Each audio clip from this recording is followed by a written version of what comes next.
good morning, and welcome to Dodgeball Ontario's Provincial Championships 2025. Terry Thrasher here with JP Newens. How you doing? Hello, I'm good. Thank you for waking up early to join us.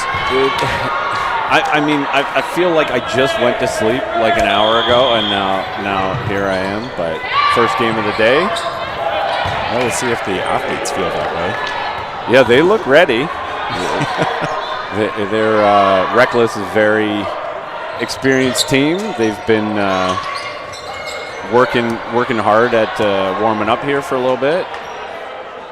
Yeah, they've been out here at the early hour, getting themselves warmed up, getting ready. They're, of course, I think you'd have to say, one of the pre-tournament favorites here. Yeah. Considering we've seen Reckless versus Valkyrie in the finals of almost every tournament where that's an option lately.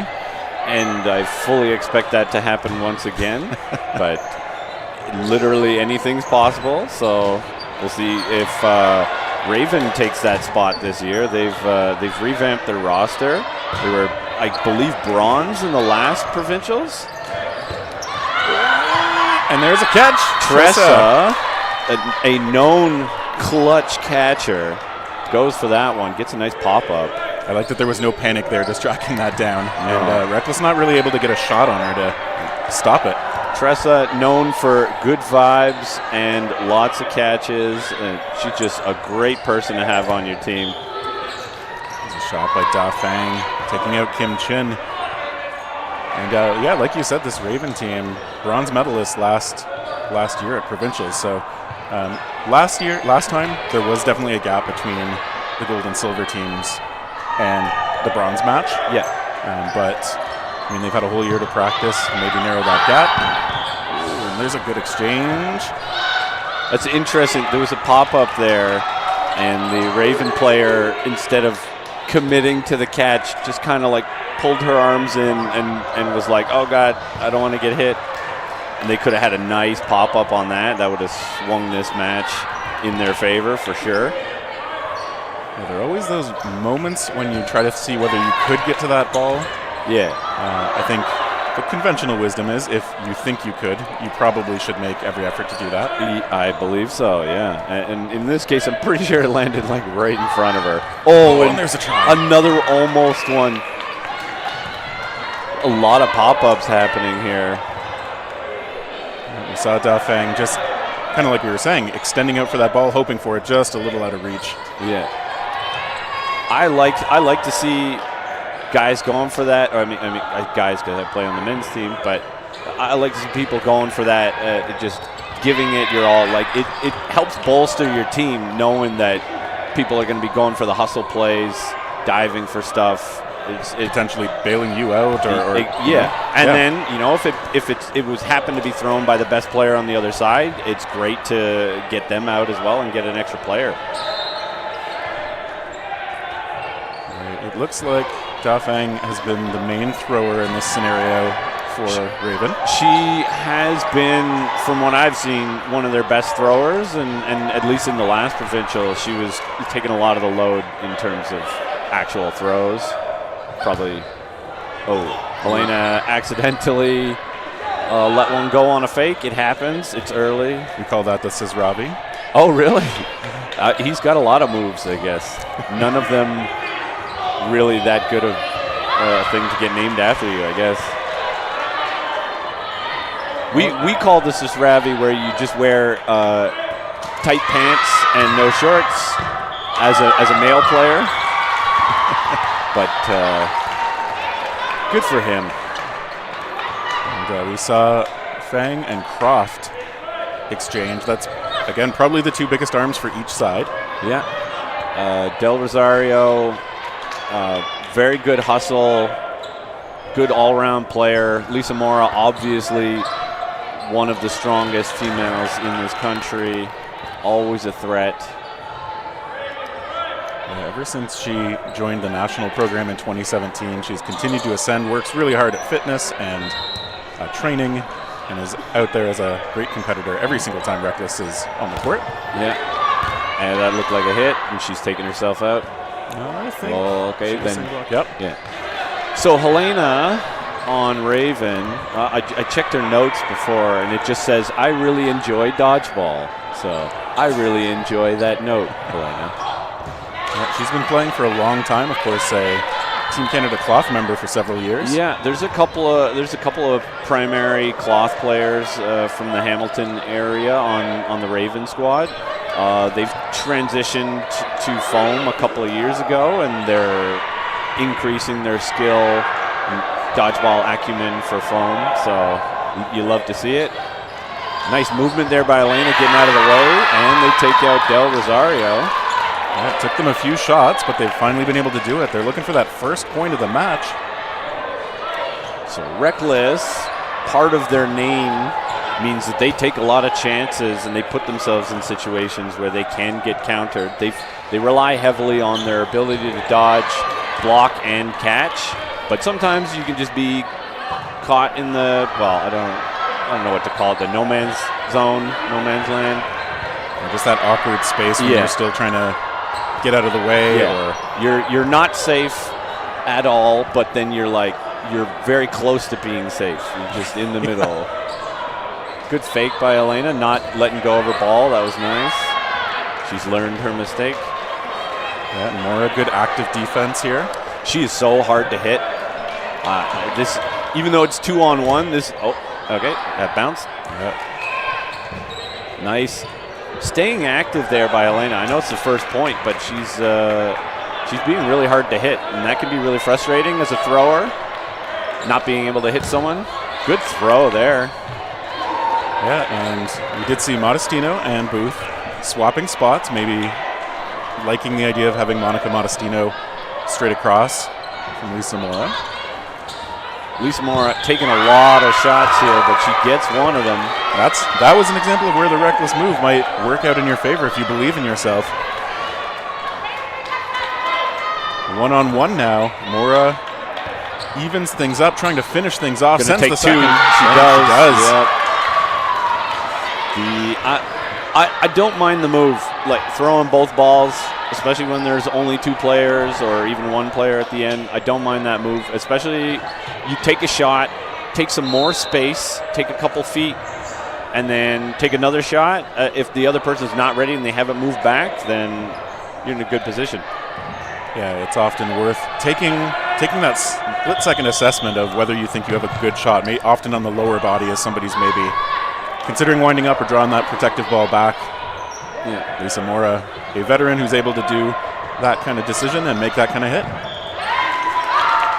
Looks like Chung got that hit. I saw in the notes she's a Hong Kong 2024 national team member, so made her way, I assume, to Toronto because that's where most of these ladies hail from.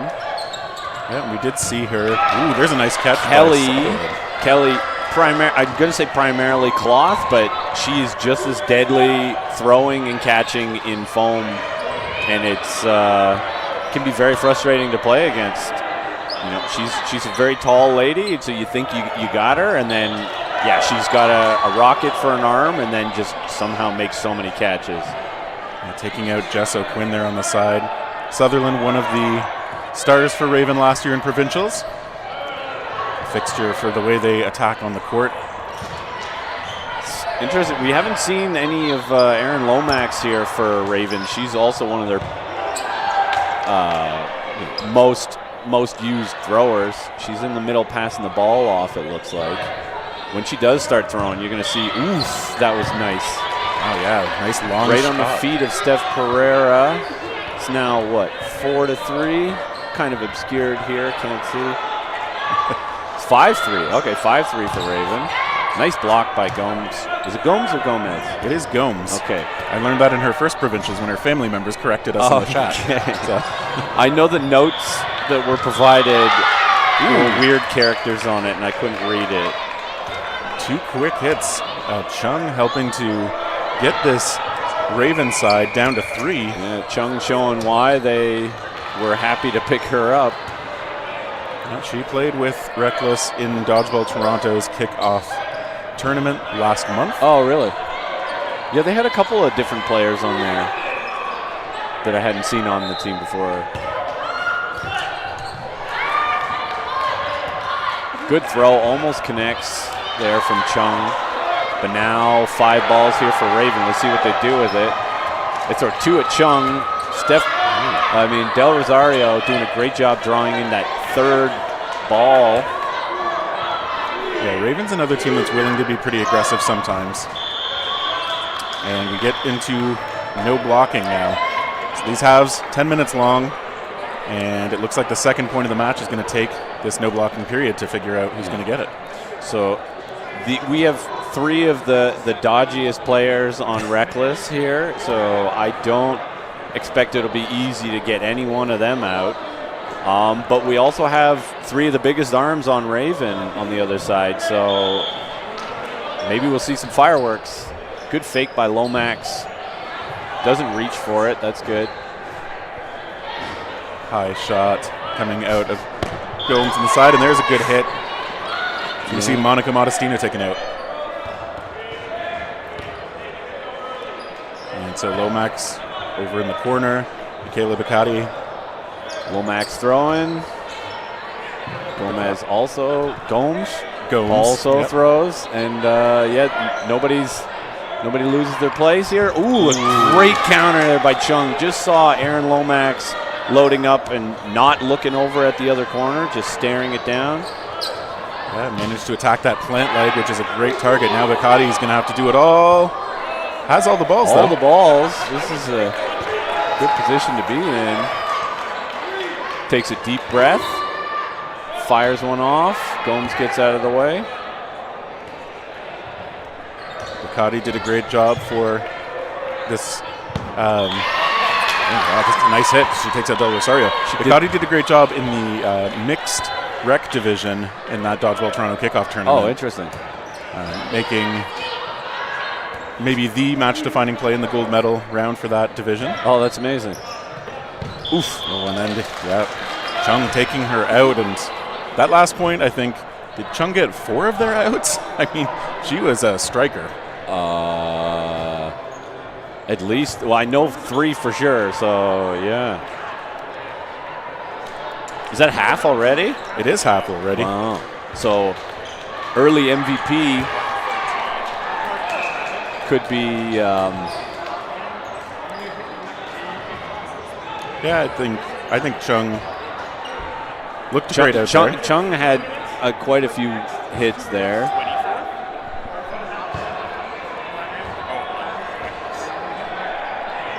So for those of you in the Twitch chat, we're going to try and put up a poll for the MVP of the match. So keep in mind that we're keeping sort of a mental tally.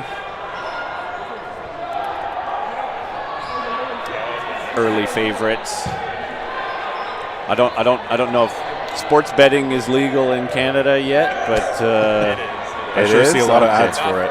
No. I mean, can't they gamble bits and stuff on? Oh, like channel points, I guess you could do. Oh, well, for predictions, yeah. I mean, you want to flex your channel points. Yeah, put up a prediction. It's a type of gambling, not very liquid, but low stakes, like the lowest of low stakes. Now, that said, if you were going to vote right now, you'd probably be a Reckless member. They do have that 2-0 lead, but it's not that big a lead. Yeah, it was not. It wasn't like the games weren't close. I mean, Raven had a player advantage in the first one. Lisa Mora ended up closing that out.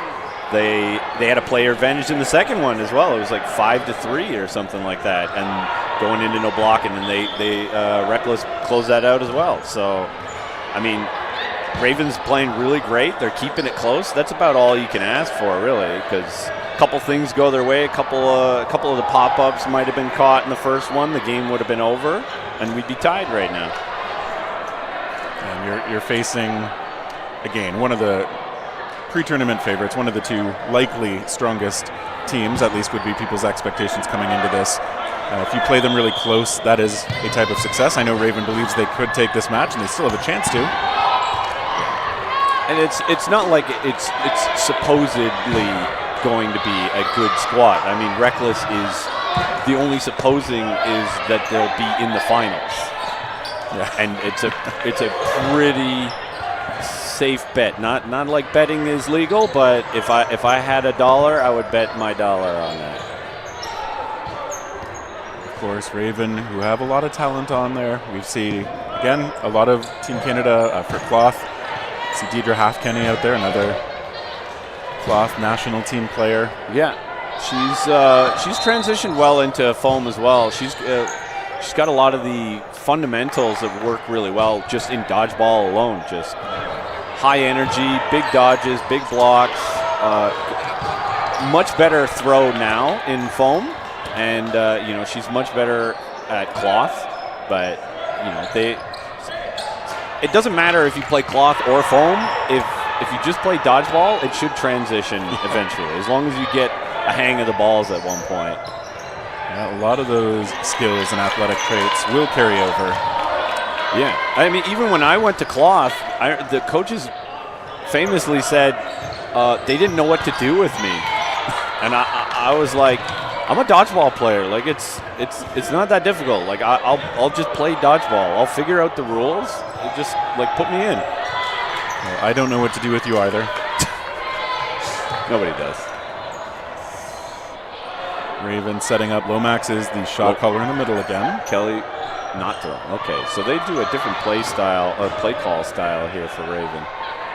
Yeah, seeing as we have a good angle to see that, we do know there is kind of a standard that, of course, a lot of comp teams adopt. Oh, they finally get Chung over there. But there are variations. There's no guarantee everybody calls them the same way. And part of the gamesmanship might be switching up your play call so that the other team can't spy it. Nice block there by Kelly. Good pressure to not let her get that rolling ball. Is that Jess O'Quinn or Jack? I can't tell which. I can never tell them apart. They're twins. It should be allowed for me to make a mistake there. That is very Jess. Veteran player, very veteran, savvy player, not going to give up any ground if she doesn't have to. And then just snipes Lomax in the feet. Yeah, so it's Jess O'Quinn, okay. Former captain? Multiple years on Team Canada. Multiple years being MVP of whatever women's tournament they're in, so. I just got a ball thrown at me. It was probably deliberate. I'm part of the game now. Halfkenny with the call and sends it across. Okay, there's some coverage. Sutherland just missing Del Rosario in the back foot. Yeah, that was very close for Del Rosario, but I liked her aggression there. After a throw was made, she was already taking a step forward, going for a hit. Jess O'Quinn going for a catch, but that was actually quite a bit of power there from either Deidre or Kelly, whoever ended up throwing that. And she couldn't reel it in. And normally she'll make those catches, so it's a feather in your cap if you can get her to not catch. Oh, I would have taken that shot. Not only was she down, she faked at her and she was falling backwards. Easy. They're playing a team game. Yeah, Raven electing maybe to keep the 2 balls there. Yeah, they're up on bodies. They don't want to be reckless and take too many opportunities and then squander it. So I'm a very conservative dodgeball player, but I still would have taken that shot. Yeah, Raven probably want to do that. Like, they're in a great position to secure their first point here. I'm sure they want that because then there's a pretty good chance at least tying it up. Modestino taking out Del Rosario, but Chin traded off on the other side too. Del Rosario showing the same aggressive move and taking that shot, and she's also very good at dodging after taking that shot. But this is why I would have taken that shot out on Del Rosario earlier, because now every time you get to the line and she's on the back line, it's not a great opportunity. But when she was on her backside, falling backwards, you could have easily taken her out there. And now she's going to be in the same position that Lisa Morrow was in the first point. Interesting. Del Rosario, another high-energy player. Great block. Ooh. She was looking for that pop-up. Del Rosario elects to throw a second ball just to secure it. Yeah, just trying to cover, maybe see if she could get Sutherland popping up looking for that popped-up ball. Yeah. Kelly, a very good blocker. It's going to be hard to get past her block. Del Rosario taking a couple of big breaths here. Kelly deftly moves out of the way of that one. They elect to give the second ball to Deidre. Del Rosario probably going to throw here. She does. Okay, she comes right up and sends nice one. Dodging. Very, very aggressive play here by Rosario.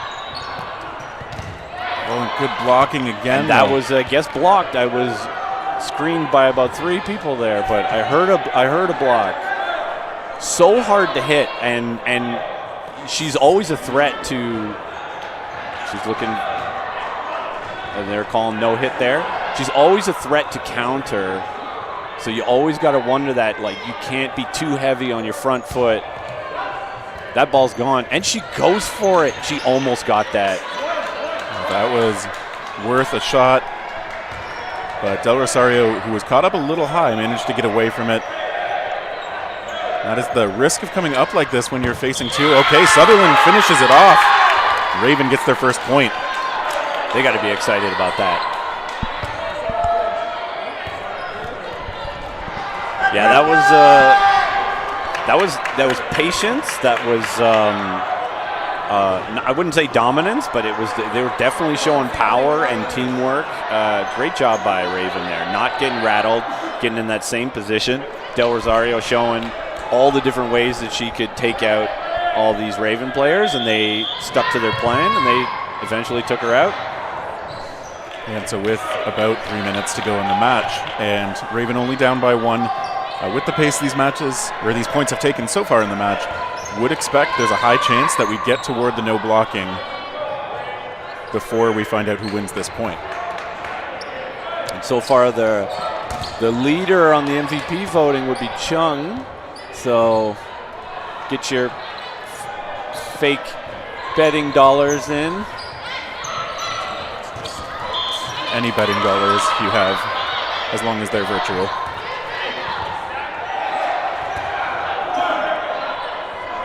All right, and now Raven to the line. They get a shot onto Mora.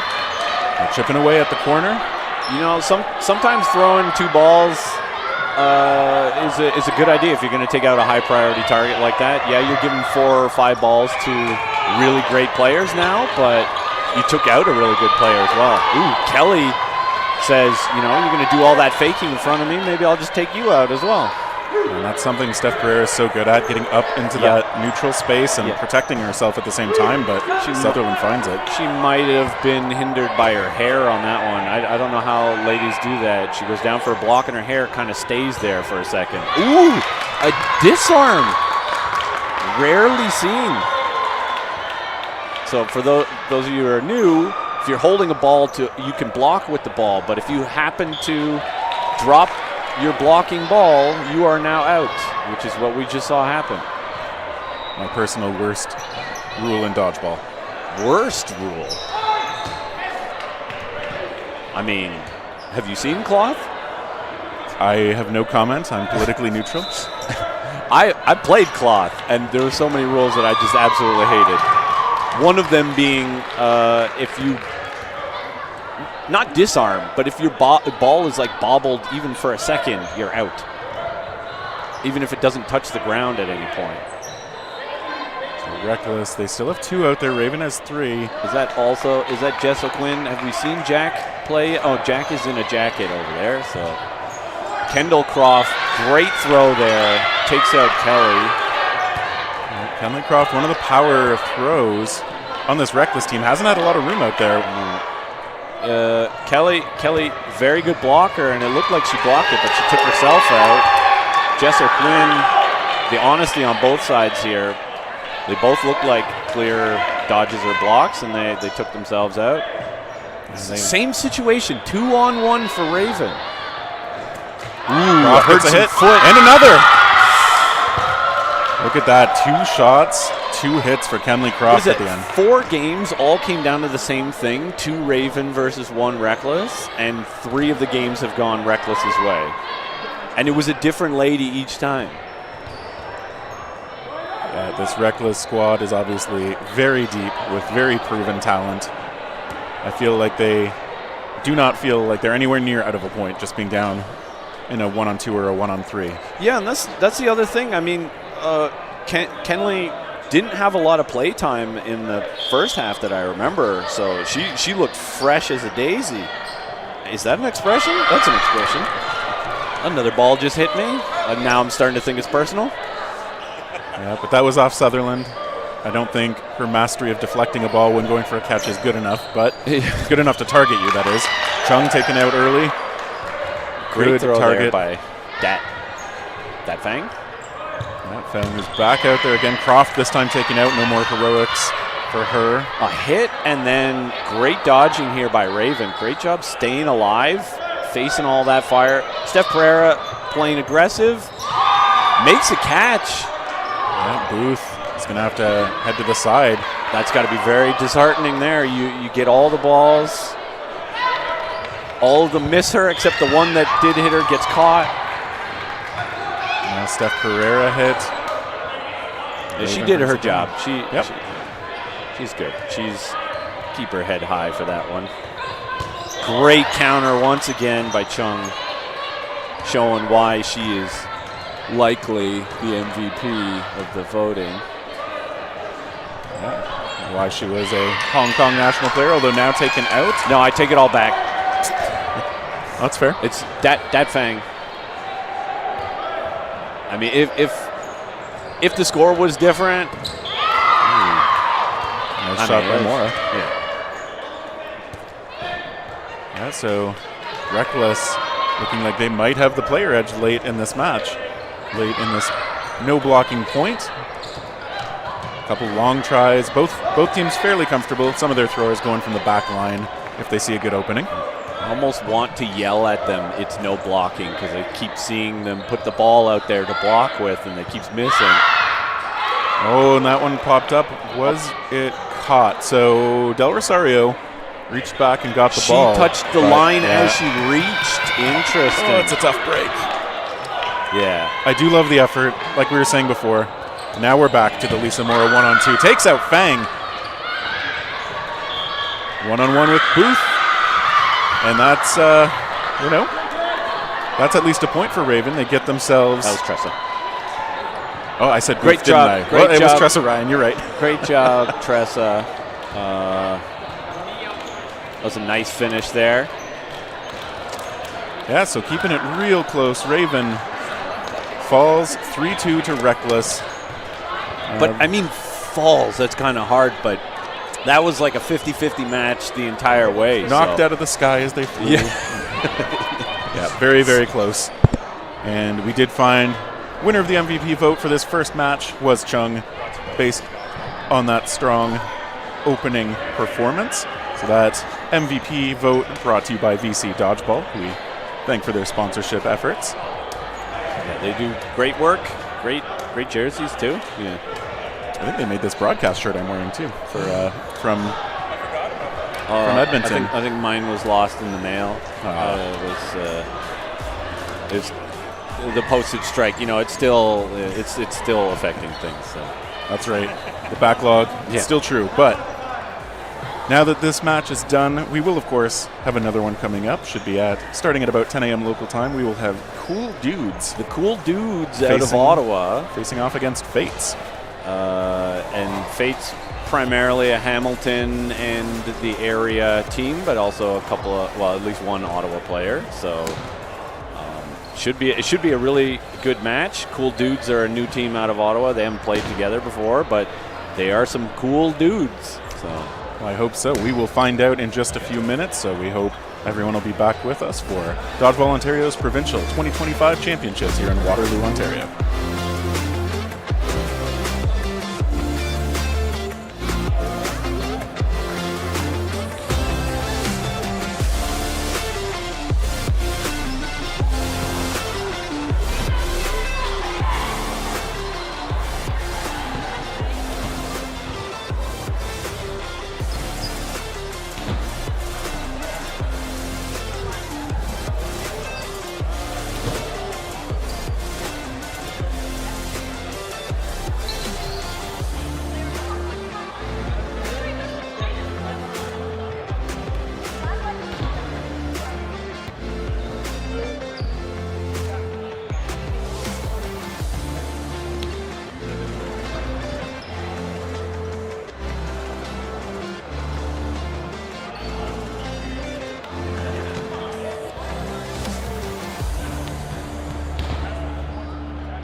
back, everyone, to Dodgeball Ontario's Provincial Championships here at Rim Park in Waterloo. Terry Trasher back here with Jessica Gray. Hello, Jess. Hi, everyone. Oh, and we start off with a ball right to us. Hi, everyone. This is my first time on commentary, so please be nice. Well, you are nice, so I hope it'll be easy for them too. And we've got Cool Dudes versus Fate, two teams that are, well, Cool Dudes is a brand new team, as I understand it, and Fate's maybe a rebranding. Formerly, a lot of players here were on Ghost in previous provincial championships. Phantoms, I think. Phantoms. Yes. An alternate Close. type of spirit. Similar. Whoops. But they stole some of the Ottawa talent. You've got Vinny Macucci and Marty Landrio, who formerly played for Quake. Quake is no longer attending this tournament, but some of them are here on different teams scattered throughout, so you'll see their familiar faces. Yeah, I did notice that on the roster information, and we see that every year. I think some teams disperse or pull in new talent or just newly form, as this Cool Dude squad has. Yeah, this team is predominantly out of Ottawa, but there are a lot of faces that I don't recognize that are from London and Toronto, I believe. Yeah, we'll see how they come together. They come to the line. There's a good block. Yeah, I think Lokian Chan there plays out of Dodgeball Toronto. We've been able to play with him in League Night previous seasons. He's one of the 18-year-old players in this tournament, so always nice to see the new blood. Oh, 18. We definitely need more youth in the program across the board.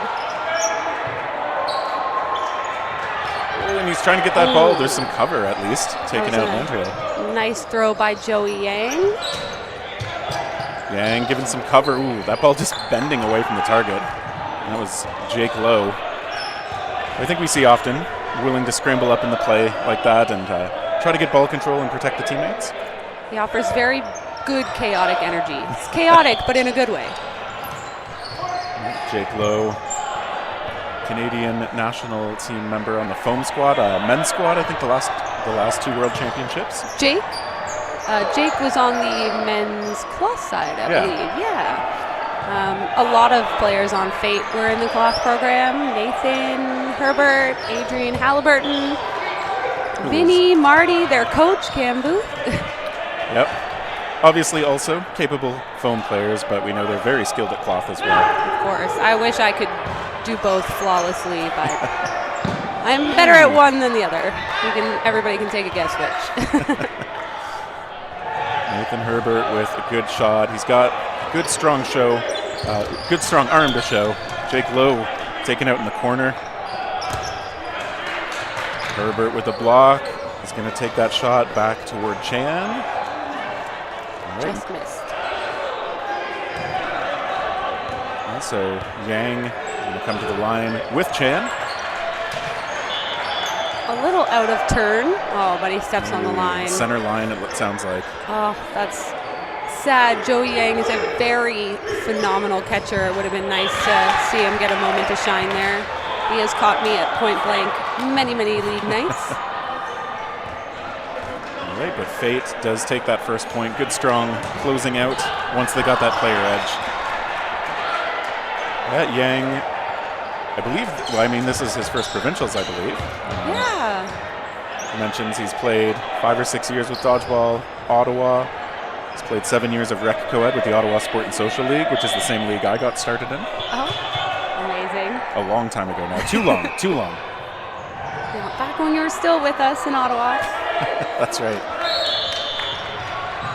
It's always nice to see Ottawa teams represented. Of course, there's always a strong core from the GTA, but it's nice to see my community come in different forms.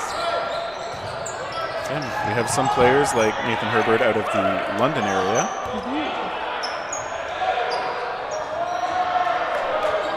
And we see, so far this Fate team hitting on shots a little bit better than the Cool Dudes. You know what? I like that these are two men's teams that don't have unnecessarily aggressive team names. Right? Oh. Yang taken out again there. Yeah. Yeah, you're right. I mean, Cool Dudes, I haven't yet got a close-up of their jersey, but so far I'm really liking the color scheme. Yeah, maybe it'll be too aggressive once we see it up close, but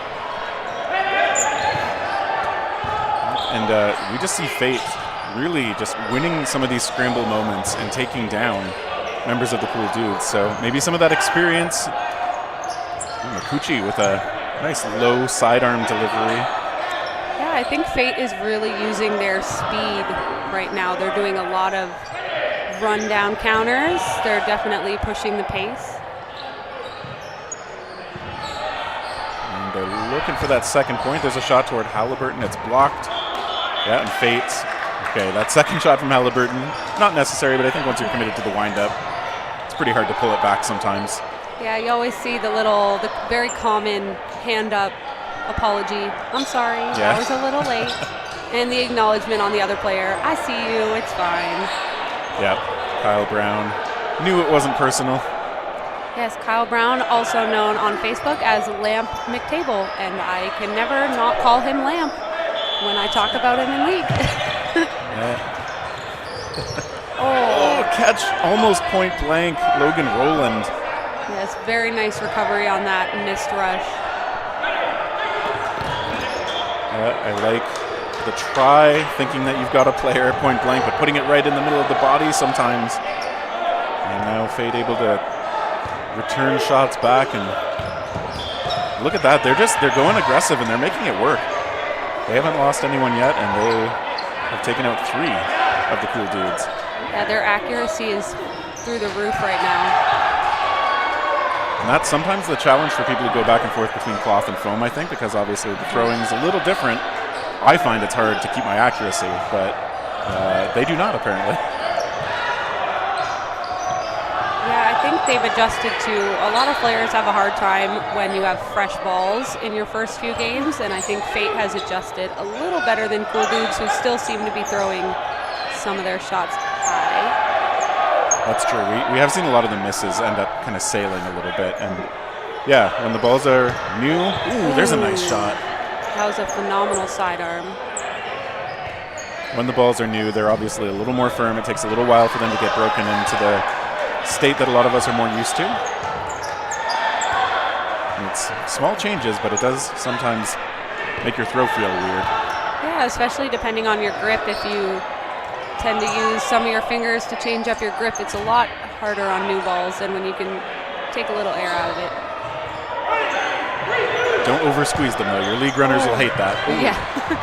Nathan Herbert hit on a long cross-court counter. Yeah, very similar to how he took out Marty. Turnabout is fair play.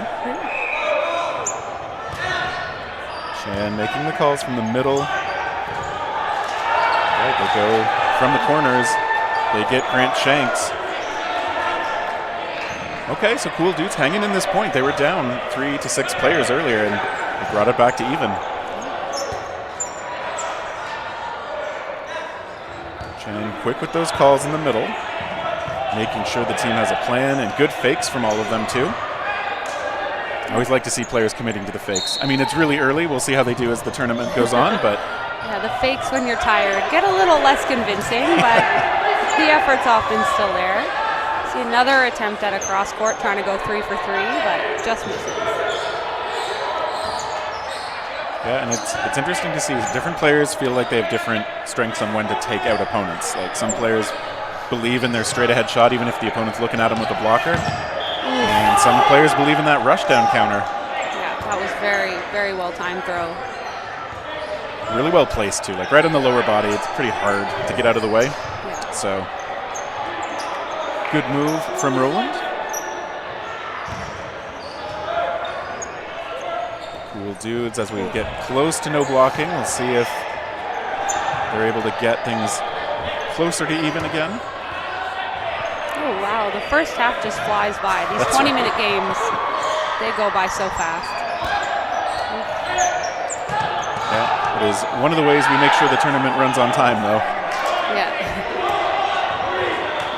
There's a good try. Ooh, and I think that long one from Rowland connected, but Yeah, it looks like it did, so it'll be a 3-on-1 and no blocking. That's a tough task. Let's see how he approaches it. Would you throw first or try to bait in some throws?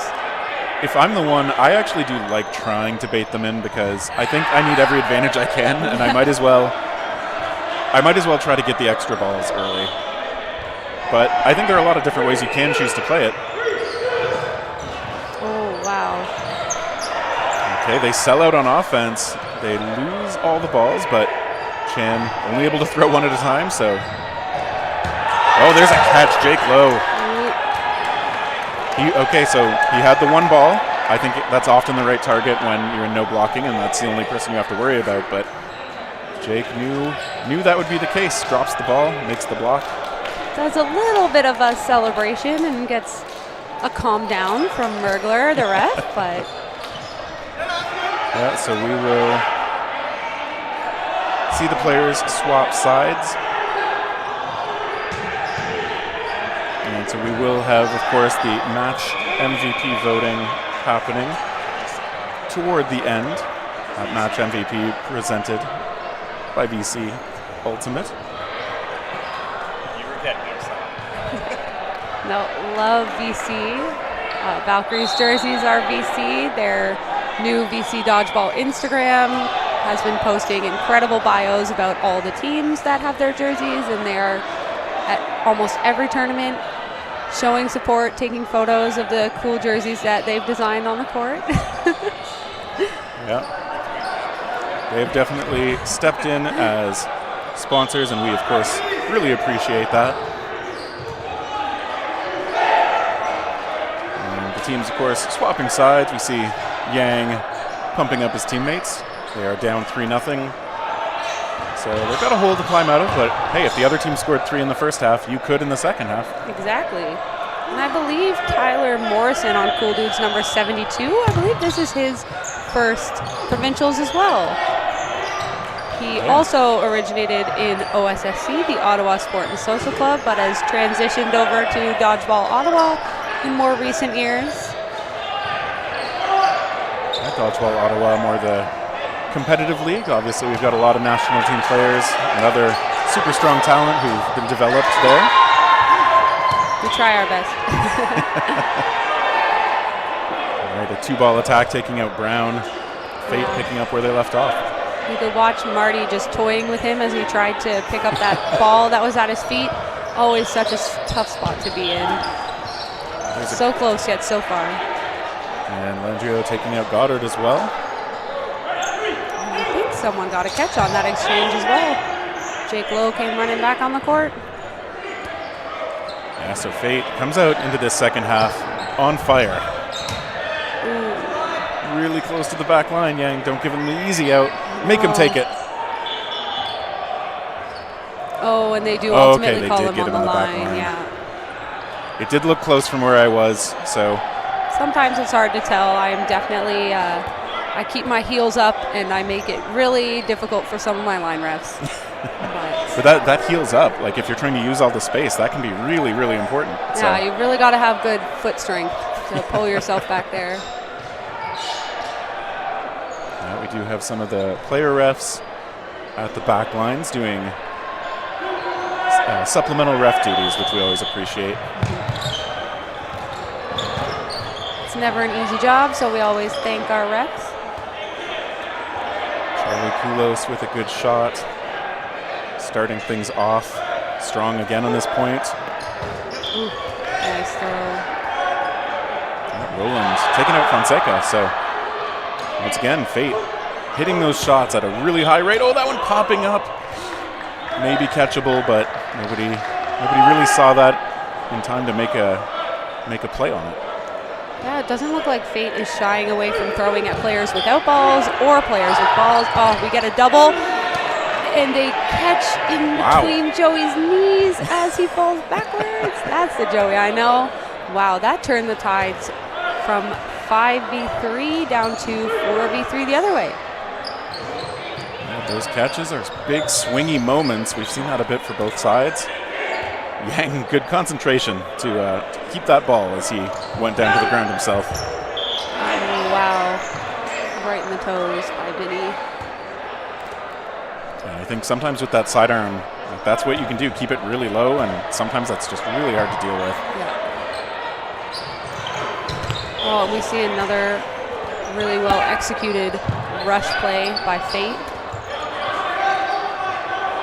March is out there with the other Fate members and just very confident, putting pressure back on the Cool Dudes.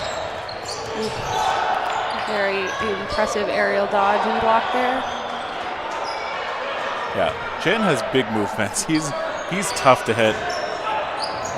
Big movements. He's got a small frame. He's very good at getting behind the balls, but that time he calls himself out. And Yang's going to have to do it alone. Risky to throw one ball at him, but when you got enough speed, just like that. Jake Lowe is phenomenally fast. Very often the fastest rusher on his team on the opening rush, and just keeps scrambling around on the court, never seems to run out of energy. Yeah, I heard that, not necessarily confirmed by stats, but while he was rushing for Team Canada at Worlds, that he only lost one of the opening rushes for the middle ball. Wow. Very impressive. Yeah, that is, I mean, that's a mark of just how fast and how consistent he is. And so Fate, they've got a big lead here. Obviously, it's looking extremely likely they're going to come away with the match, but as always in these tournaments, there's a lot of reason to keep playing hard if you are Cool Dudes. Well, let's see if they can put a point on the board. That was a great shot, just low on the body on Yang.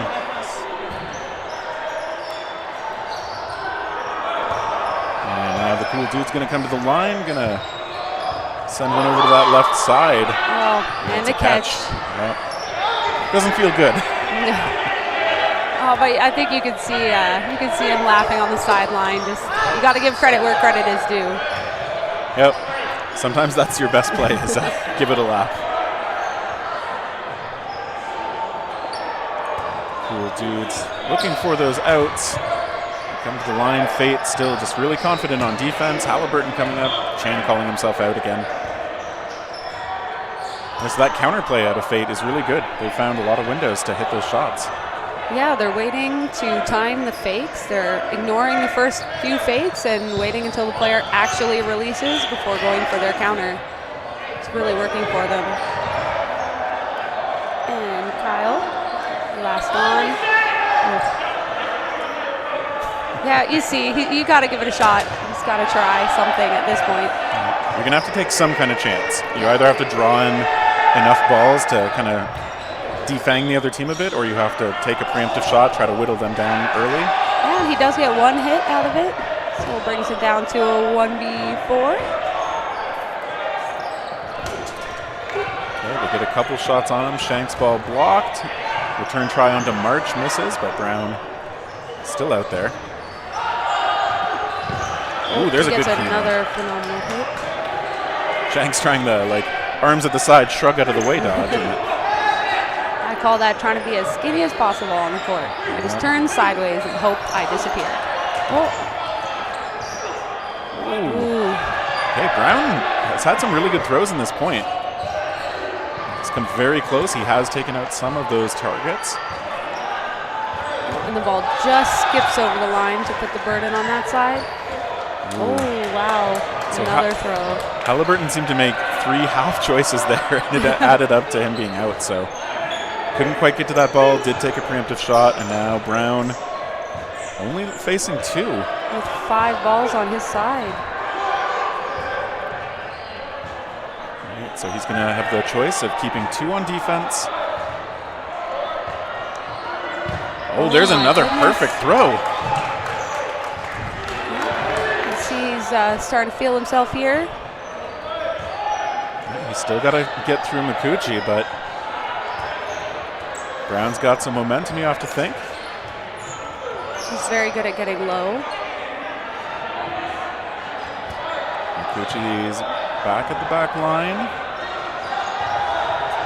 Okay, both playing it a little bit safe. It's a proactive try. And again, when both players have 3 balls, we'll probably see a bit of that, trying to find a good moment to do it. Yeah, I appreciate the patience on both sides. I think Vinny might be. That was a hit. Yeah, wow. I think that it did get through. Refs confirming that. Again, that's that low throw. That low sidearm right to the ankles just got under his block. There is barely like a ball's height of space for that to go over the ground and on target. Yeah, so, in between knees, balls, and feet. Wow. Yeah, so Fate survive. Kyle Brown taking out, what, 4 of their players at the end? I think he brought that from a 5v1 down to a 1v1, so still should be very proud of his play. Oh, and they show a little bit of mercy there on Grant. But why? But why? That's always my thought. Roland with a good long shot, but blocked, and Cool Dudes still at 6. Still looking for that first point. This is likely to be the last point of the match. As you said before, time goes by pretty quickly. Yeah, 1 minute left. It flew by. Not sure if it feels that way when you're down 6-0, unfortunately, but I think they look like they're still pushing hard and they're still really feeling their minds in it. Yeah, one of those challenges. Oh yeah, one of those challenges in a tournament. If your team is going through a rough patch, how you keep the spirits up. We always talk about Valkyrie being really good at adjusting and keeping focused and keeping their energy up when they do have a rough stretch, which doesn't happen often, but it does happen. We've had our fair share of slow starts. It's always a challenge at some tournaments, depending on how late, how early, but it's true. It's hard to keep yourself in it mentally, especially when 20-minute games go by so fast, and being down only a few points can seem like a lot. But as we've said, good energy from the Cool Dudes. They're still looking to get their outs, looking for that first point. And looking good in their cool purple jerseys. I do like the color scheme. Definitely do like it. All right, we're going to go into no blocking. So Fate with quite a decisive win. I wonder if they're going to... I could see Cool Dudes kind of just going all out in this last no blocking and going for some big hits and big grabs. You do see the VC Ultimate Player of the Match vote is up. Please feel free to get your votes in there. And now the no blocking is getting underway in earnest. Brown coming up, taking shots. Ooh. Shanks losing that Nice train. from Scott Fonseca there. Oh, and I think we see a block from Adrian. It's no blocking, Adrian. Rookie move. I mean, everybody does it at some point. Everybody. So. The instant face of regret after is always quite amusing.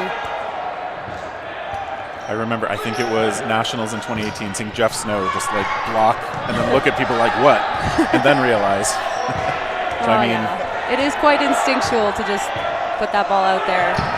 Oh, very low throw. Chan doing a great job on his follow through of getting low, but those shots right on the money. Fate, they're just connecting on just about everything. And I think that's one of the best things you can do in dodgeball. I mean, you have to hit people, and they've done it super well. They earn a 7-0 win here in round robin play. Very, very well played by Fate. Again, I mean, there's not much from this match I think that they would look to adjust. They just want to keep that momentum up. Just keep hitting shots and being smart about the aggressive plays you make. Cool Dudes, maybe a little more that they'd be talking about. But it's a long day, lots more games. I hope they all keep their head up and take the court with a fresh start next time. Okay, so we are done with this match. We're going to have another match coming up. So we will have another men's division match with Crosscut and Toronto Blitz. That'll be next up here in the stream. And Jessica Gray, how was your first time on the microphone? Good, yeah. Oh, I was so nervous. I think I'm back here 2 more times today, so hopefully it was fine. I'm looking forward to it. Yeah, thank you so much for having me and obviously helping me out. We got the goat of commentary right here, so. Oh gosh, I'm blushing. But here we go.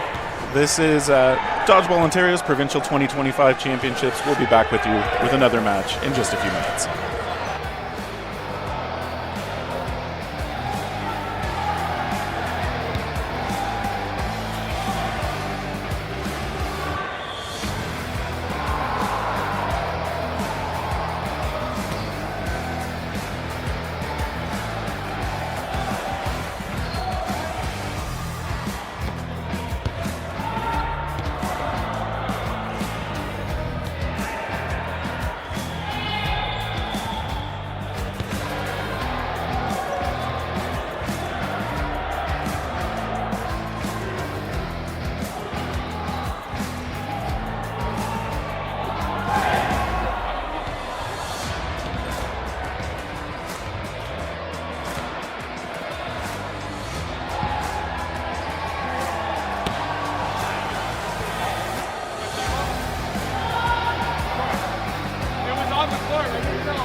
Hello, everyone, and welcome back to the 2025 Dodgeball Ontario Provincial Championships.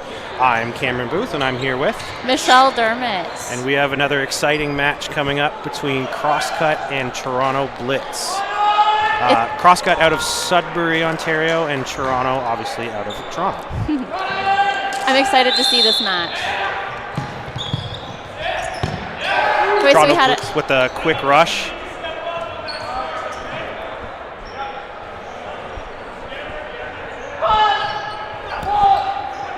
Toronto Blitz, a new team this year, but a lot of veterans of the sport. And it looks like they're coming out strong today. Crosscut with the throw, and they've got 3 balls on defense now. Some good movement from Crosscut at the moment. And a good counter. Hit onto Hoover.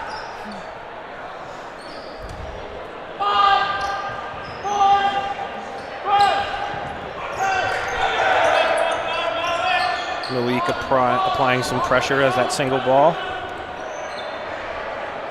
Crosscut's going to set up offensively here and look to take a body. Again, Blitz is very good on the back line in terms of their defense. Definitely. That shot sailed a little too high. D'Agostini making his return after a few-year hiatus. Getting back acclimated in the dodgeball, I think.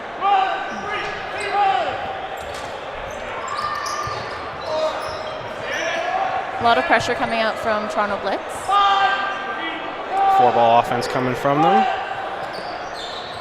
And again, Crosscut survives. I'm loving the energy on the court right now.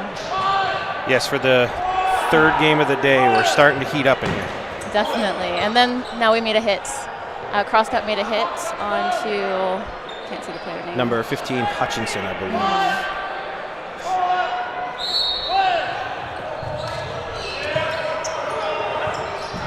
Press forward. I've had the pleasure of playing with some Crosscut players over the years at some co-ed tournaments. They drive all the way from Sudbury to play. Yeah, it's great seeing them and, is it Chaos, I believe, on the women's side that comes down from Sudbury as well. Yes. Seeing that community kind of grow over the last 4 years or so Definitely. into what they are now is pretty exciting. Always love seeing them come out.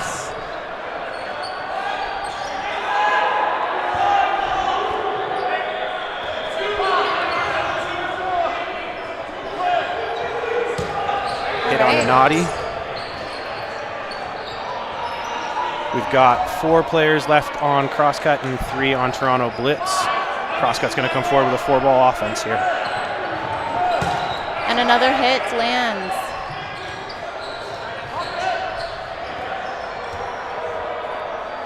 Let's see what Toronto Blitz can do to counteract that.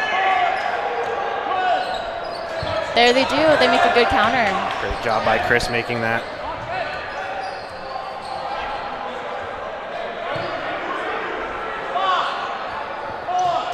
And a really good dodge. No shots land on both sides. I think Toronto Blitz is comfortable playing with the 3 balls here. Definitely. They look very confident.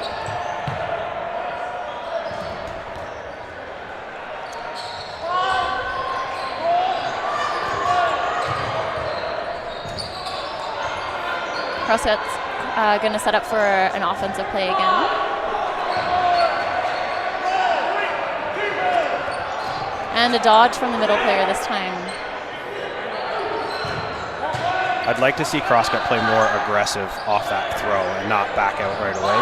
Set up and see what the Blitz is going to do out of it. Another good strong block. And Toronto Blitz is doing some really good agile movements into an attack, very quick movements.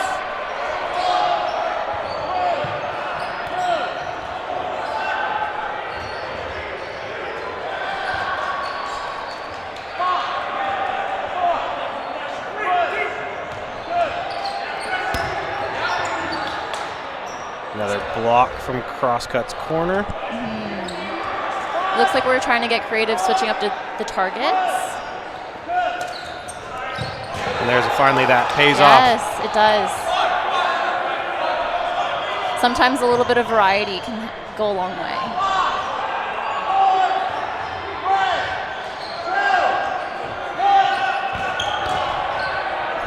That was a kind of a sneaky cross court there. Yeah, they pulled the old double cross.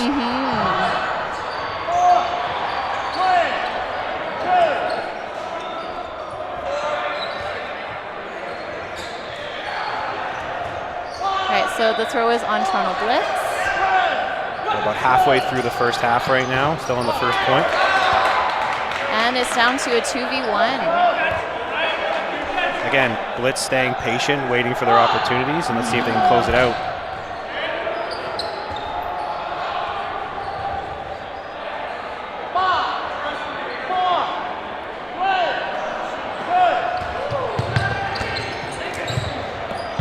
And there we are. Yes. Chris with the final hit. That was neck and neck. It was pretty good. That was a good opening set. I think both teams are kind of feeling each other out a little bit. I think we'll see it open up a little bit more now, and you'll see people start taking maybe a little bit more risks on the cross-cut side. Definitely. I agree We'll with see if the defensive kind of prowess of Toronto Blitz and their commitment to that kind of feeds into what they do. I'm excited to see if there's a hit off the rush here.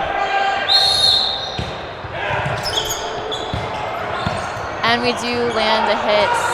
2 hits, actually. Yeah, they went uber aggressive out of that. Throws from Hoover and I think Carr Harris.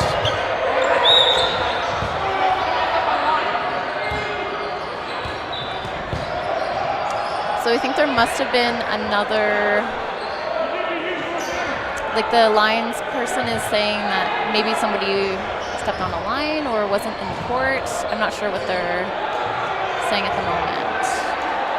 Oh, I think it might have been a deflection into 2 players instead of 1. So Toronto Blitz is out with 3 players out off the rush and the advantage. Crosscut coming forward with their offensive 4-ball play.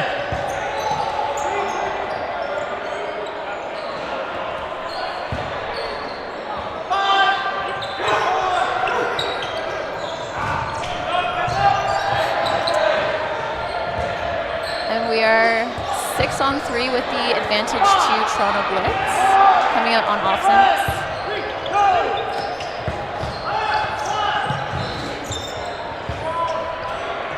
Two and a half minutes remain in the first half.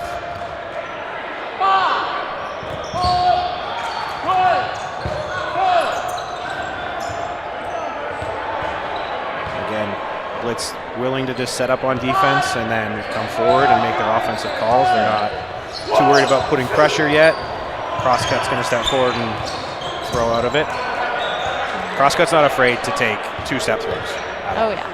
They've never been that way in the entire time that I've known them.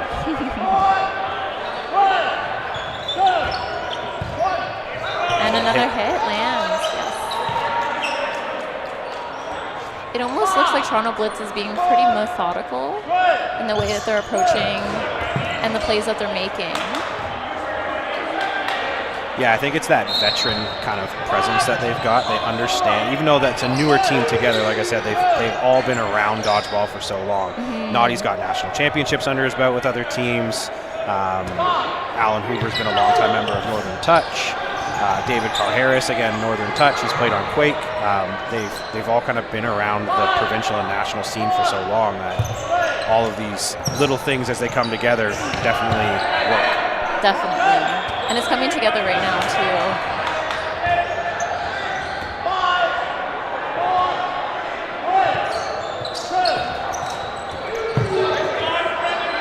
A lot of throws there, no connections.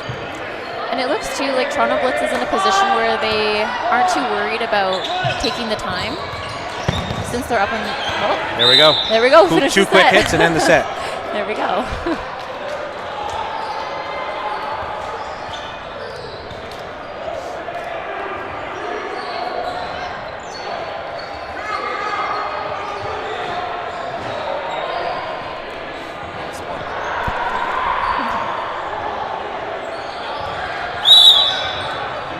Oh, it looks like they're just going to advance to no blocking because the time is now under 30 seconds. So throw will be on Toronto Blitz. We're in the no blocking, 2-0 at this point.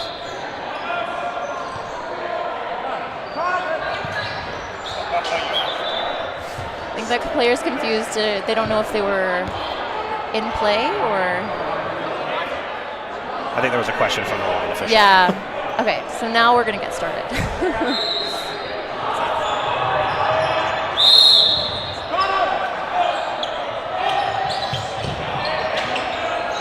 I always find this one of the most exciting parts of it. You can definitely tell the teams that work on no blocking and the teams that are like, oh, we'll just figure this out as it goes. Definitely. Sometimes it looks like a free-for-all. You can see there's like some discipline on the Toronto Blitz side. They're calling each other off, advancing together. And it paid off in this moment. That was a risky move. Trying to get that ball, but he was able to retreat safely on cross cut. 3 balls aside, throw coming from Blitz.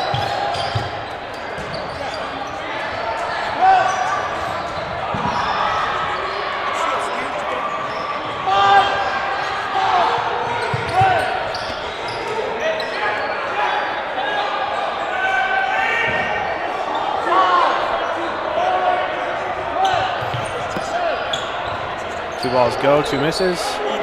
Cross cut will set up. We'll see if Blitz gets aggressive after this.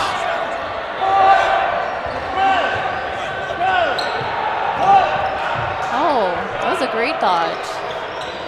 There's another one, Hutchinson. He's really good at like drawing the balls to him and just evading everything. Oh, and that was a really good setup there. So Toronto Blitz takes down one more player. Cross cuts over, advancing with their play. Unfortunately, no shots land.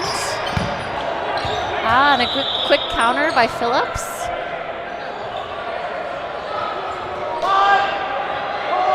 Getting 3 balls apiece. And a straight hit. The ball comes all the way back to Toronto side.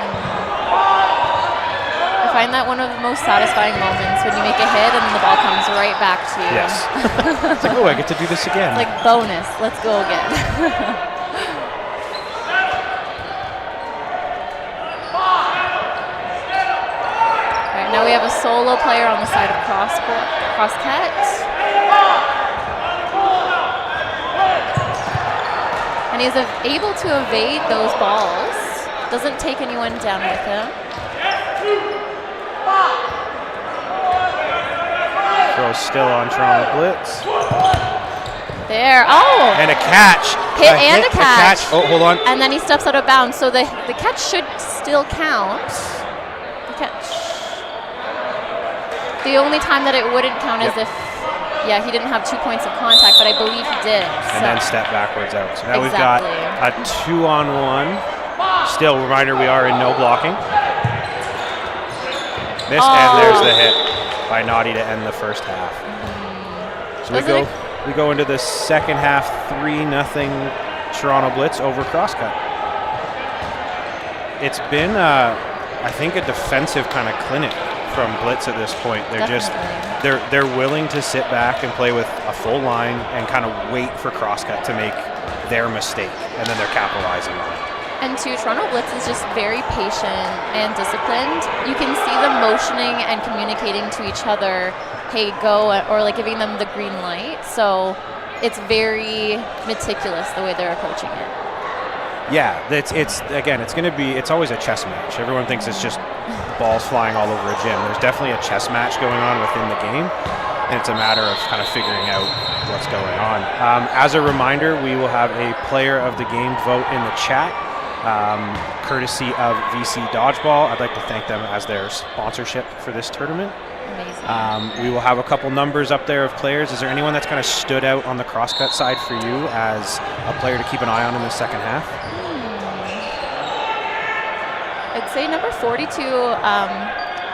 he just made a double play, a catch hit in that no blocking round. Yeah. That was a pretty impressive movement, and he's been dictating the middle of the court quite well as well. Yeah, and on the blitz side, I look for Hoover's played a hot hand so far and getting some hits, especially off the rush. Definitely. And Chris Prasad on the other side has definitely been holding down that corner. So I'm excited to see how those two keep kind of working together. Again, longtime teammates on other teams and seeing how they're working together now. All right, we're ready to get started.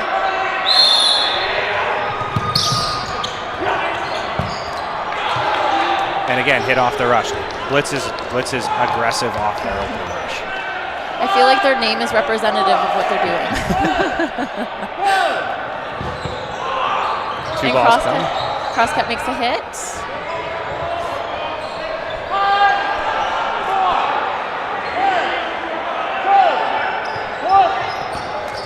Ooh. And there's another hit. That ball looked like it was coming right for me. I flinched. Yeah, that was a good hit. Good cross court.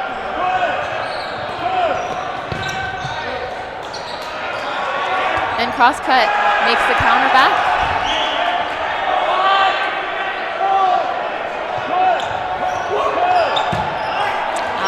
Just on the toes. Great shot by Prasad. Yes.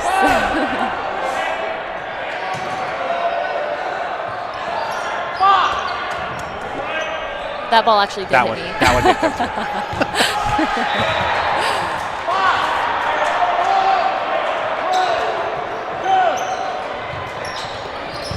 Well, Phillips taking a risk. Unfortunately, it does not pay off for him. Got 3 balls on Blitz's side. They're going to push forward and make a call here.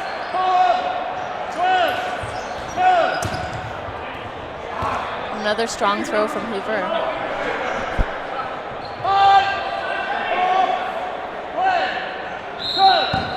Oh my gosh. What a grab. What an insane catch. And then Farkas, he capitalized on the wow moment and took the player out with him.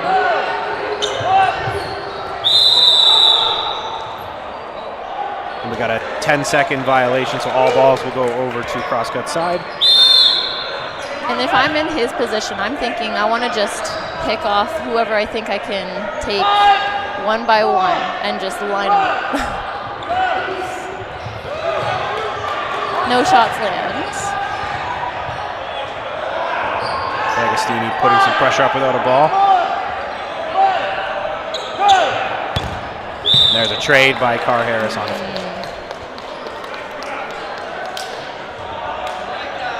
We are 7:30 left in the game. 4-0 Toronto Blitz over Crosscut. I think Crosscut's going to start to get very aggressive out of this. Again, it's a long tournament where plus minuses matter. Even if you don't win, some of those seedings are definitely going to come down to how many sets you got. So I can see them start to push it a little bit. Yeah, at this point, what can you lose, really? So there we go, going aggressive off the rush, and it does pay off for Robinson.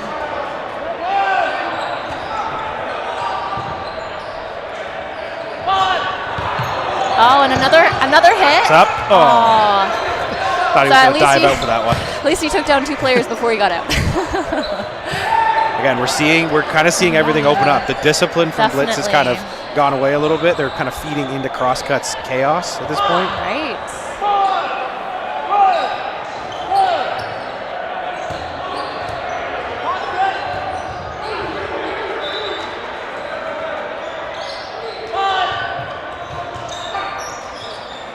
And we are up 4 bodies to 3 in favor of Crosscut this set so far.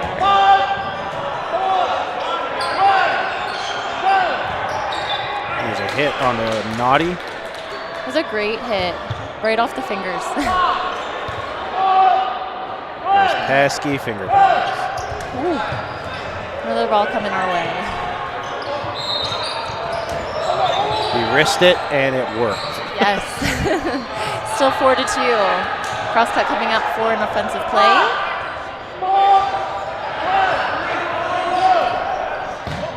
Unfortunately, those balls sailed a little too high. I think Crosscut is really wanting this win. Yeah, they want to start building a little bit of momentum. Right? It takes that first set, get that first point on the board, and then things start working and clicking. Definitely.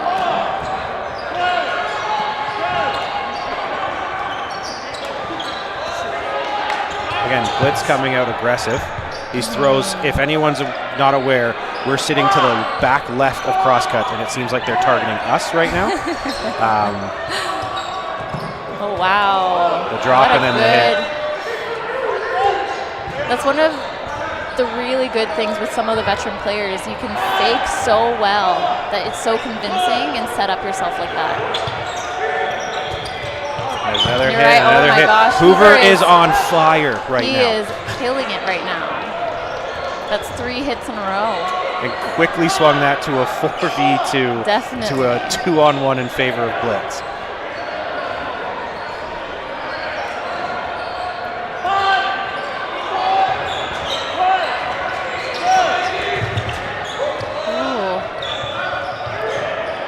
He's getting it like risky too.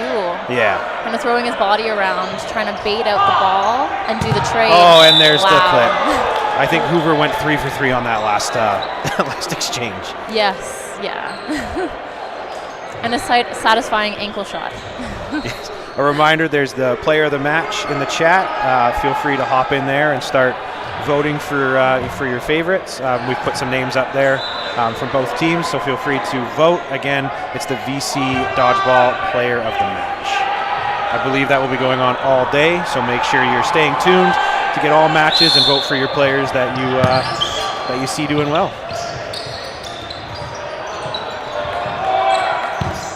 All right, so we've started the next set, and Crosscut takes the first hit.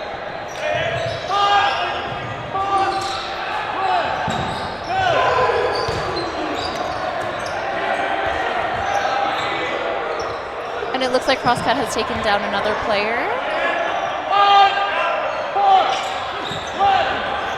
Oh. And another one. So they are up 6-3 now. I don't think Hutchins has seen that throw coming from the corner onto him.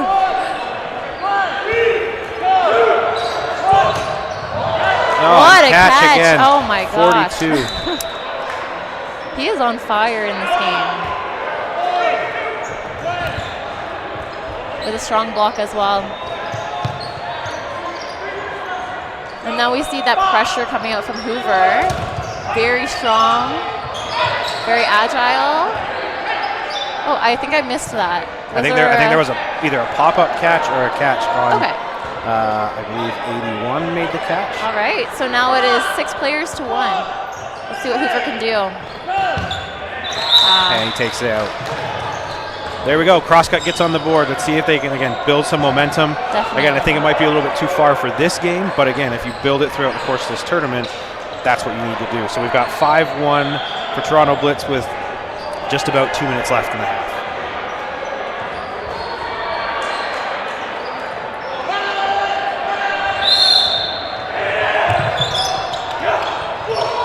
Oh. That was almost like a kind of like a face-off. Yeah. Like, who's gonna They were just throw? like, we're What just are we going to stare at do? each other for a minute and see what happens. Yeah. And Crosscut makes a hit. It looks like they've started to kind of find their rhythm with their offensive plays now. Yeah, it seems like they're, at this point, I think they've realized how strong Toronto Blitz's defense is, and they're willing to give up 2 balls. Right. And to get an out and get the player advantage. Definitely. There's another And catch. There we go Great job, again. Brendan. Wow. Hit catch. I think that's either the second or third time that he's done that this game. Brandon Funch is, if anyone's wondering, number 42. That's Yes. I think his 3rd catch, and none of them have been easy. No, definitely. Moxon gets under that one. About a minute left in the game. And Crosscut makes another hit, and a strong block from Phillips in the middle there.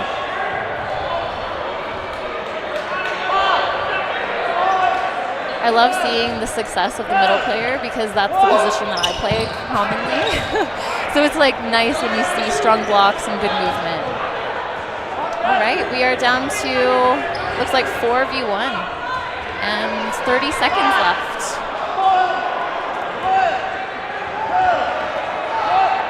I wonder if Crosscut wants to make the hit so that they can try to get another win and no block.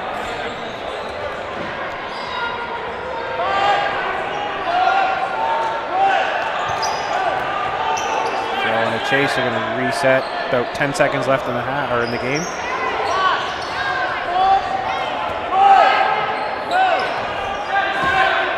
Oh, I see a flag. Player stepped out of bounds. So now we are going to go to a no blocking set, and Crosscut has another point on the board. Flashing a thumbs up to the line refs. Again, all of the line refs and the second officials for all these matches are team refs. It's one of the things that we need to do as a sport. Is the officials are not plentiful at this point. Shout out to my team Raven for doing a good job with this match. All right, so we're full 6-on-6 in the no block. Again, 5-2 Toronto.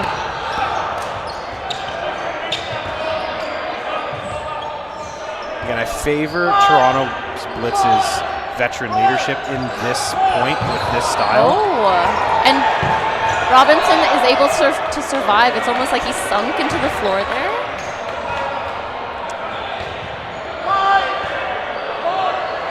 Toronto Blitz still up bodies. Oh, and an almost catch there as well. Right. Quick change there, and it's Yeah. now three players on Blitz and 4 on Crosscut. They've evened up the number count.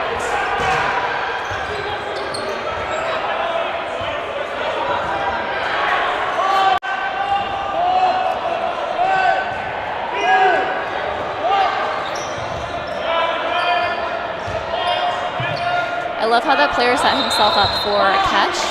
Unfortunately, the ball bounced just before it could have been a call. And some really strong dodging here on the Crosscut side. Oh, and another player has been called. I think it was a Shagger violation. Oh, yes. Okay. Shagger violation. The player is still in play. So when that happens, the ball goes on to the other team's side. Bagasivi getting under that throw.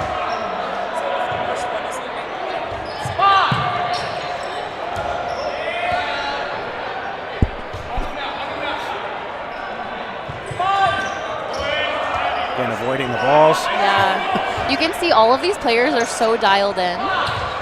They're playing pretty careful, and they're like eyes forward. I don't see anybody like making any mistakes with that regard right now. Yeah. Oh. That was pretty close. And a shot lands.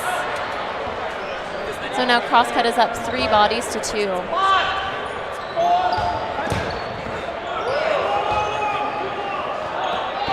Oh. I think that's a bounce. Yeah, it was a bounce.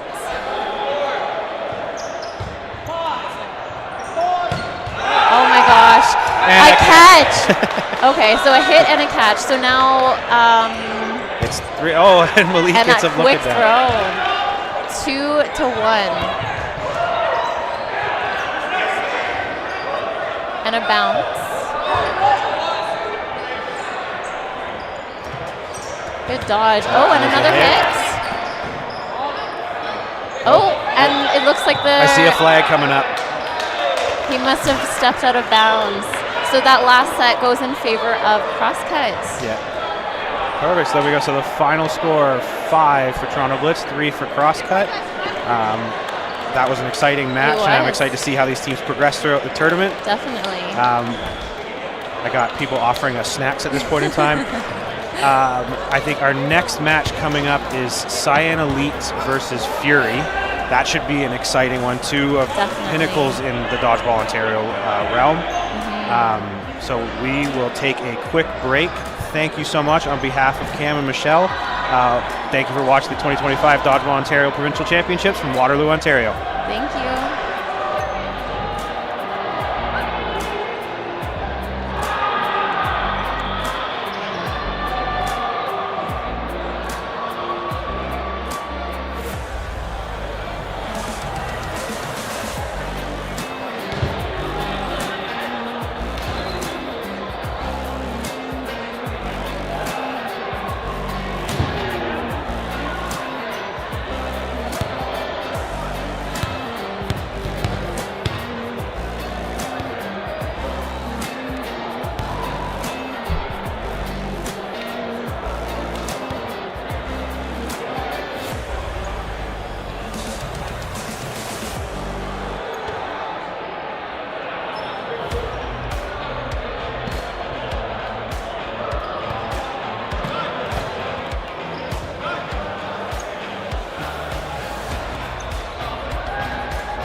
Welcome back, everyone, to Ontario's Provincial Championships here in Rim Park in Waterloo. So Joshua back here with Michelle Dermott, who back-to-back matches here. Yes, I'm back again. I'm excited for this match, too, because Fury and Sienna Lead are really competitive teams. Yeah, we've seen, I mean, both of these teams you have to think would be in the running, at least for gold medal consideration as the tournament goes on. Fury's had some lineup changes over the last little while. Yes, they have. I see some new faces, but not new to Dodgeball. Yeah. Yeah, I think we've seen players like Moody Youssef and Spencer Sorrow not out there. But they've been. Moody has switched over to a stay on elite. So he's actually playing in this game, but against his former team. Yeah, we'll see how that ends up looking. Obviously, these players have played against each other a lot over the years. Have a few hits on both sides. 1-for-1, Potvin and Eng. I mean, I think we'll see sometimes the pace is going to be really quick. Definitely. I would expect nothing less from these two teams. If anything, Sayan often, I think, pushes the pace more than most teams. Fury can, but they're more opportunistic about it. Unfortunately, that risk kind of got his player hit. Yeah, Armston, a good catcher, but he was kind of turned away from that. Yeah, I don't think he was expecting the ball to come to him from there. And so Cody McGee out there in the middle for Fury with the handlebars, mustache. Has been playing for a few years, but relatively new to Fury. I think he did debut with them in Dodgeball Toronto's kickoff tournament this year. Oh, okay. And of course, Will Andrusik over there on the corner has been a star player for our national team, men's foam. Pretty familiar sight for people who watch a lot of Dodgeball. Yes, definitely. And the cross court does not land. So saying though, they've got the ball advantage now. They go cross court. Always interesting to see where they choose to go. They've got the arms to go anywhere they want. So there's a good shot by John Wu, taking out Kevin Wu. At this stage in the game early on, I find sometimes you're getting a feel for the reactions of the opposing team, and then kind of ironing out any of the kinks. Wow, 2 players hit by Will Andrusik. Yeah, he got through the blocker on John Wu and then took out Estabrooks, who was coming up to try and counter. So Cody Foley and Will Andrusic fighting for that first point. It looks like both of them are taking their shots from certainly not up at the center line all the way. This is the furthest anyone's come up. So it is a question of how much advantage you want to take on your throw, but how much you want to risk in terms of Defense, being countered. Yeah.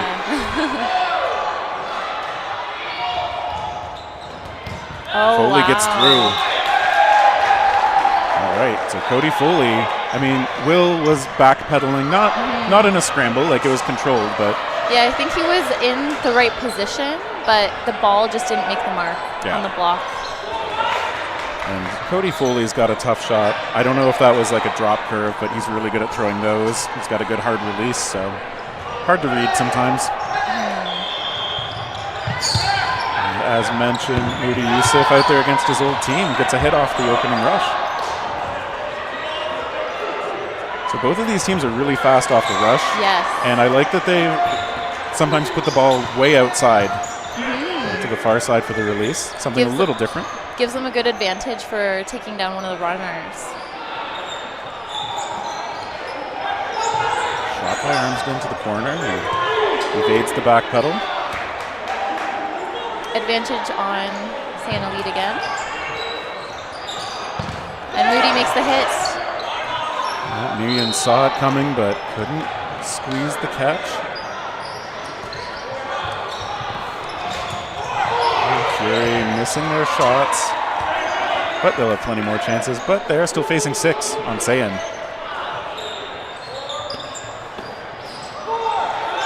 Feeling comfortable sending 2 balls there because they're in a player advantage position.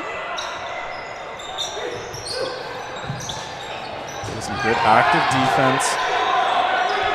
And Fury. all players still on the side of Sayan Elite. Yeah, Fury struggling to find those hits really early in this point. Trying some of those counters. And I feel like if you miss too many counters, you might want to start just play for the ball control, set up, and find your rhythm again. Definitely. Sometimes like that little reset makes all the difference. Okay, they're shifting position around again. Also one of those little tweaks that might help. Ooh. That was a close call there, but Moody was able to jump over that ball. And the counter on Sayan Elite took down the thrower. Yeah, so Andrusic hit out. Eng was traded. So at least Fury has drawn 1 off the court for Sayan. Just they're hoping they won't have to spend a player to do it each time.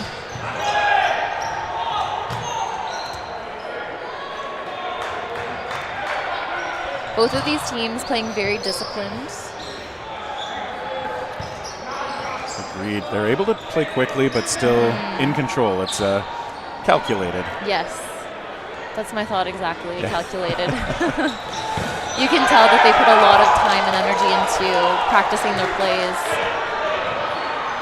Yeah, and I wonder how much, I'm not familiar with the practice regimen for these teams, but sometimes just practicing together, making sure you're actively working on that teamwork, what to do in different situations together. Yeah. That pays off in matches for sure. I believe Sayan Elite does practice regularly. And I'm not sure about Fury, but I would imagine they do as well. Yeah. These teams, they've got a core that's in a certain geographic region. There are definitely some players from a little bit further out as we see Sayan close out that point. Sayan has kind of a GTA core. Yes. And Fury, of course, has an Ottawa core. But Sayan coming out on top so far.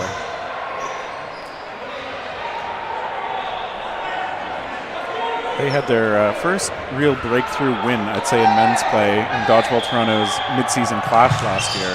Yes. Pretty exciting. That was such an exciting game. I was there. Yeah. There was a lot of hype for them as well, being like a home team. Yep. Dramatic win over, I think that was Shred in the semifinals. I believe so. An American squad. No American squads here. Although Cody Foley, of course, ex-Team USA, is, I believe, living in or near Calgary these days, but is here for Provincials in Ontario. And the team's just had a pause for, looks like a shoe tie. Still got 2.5 minutes to go. Okay, there's a good hit. Speakman.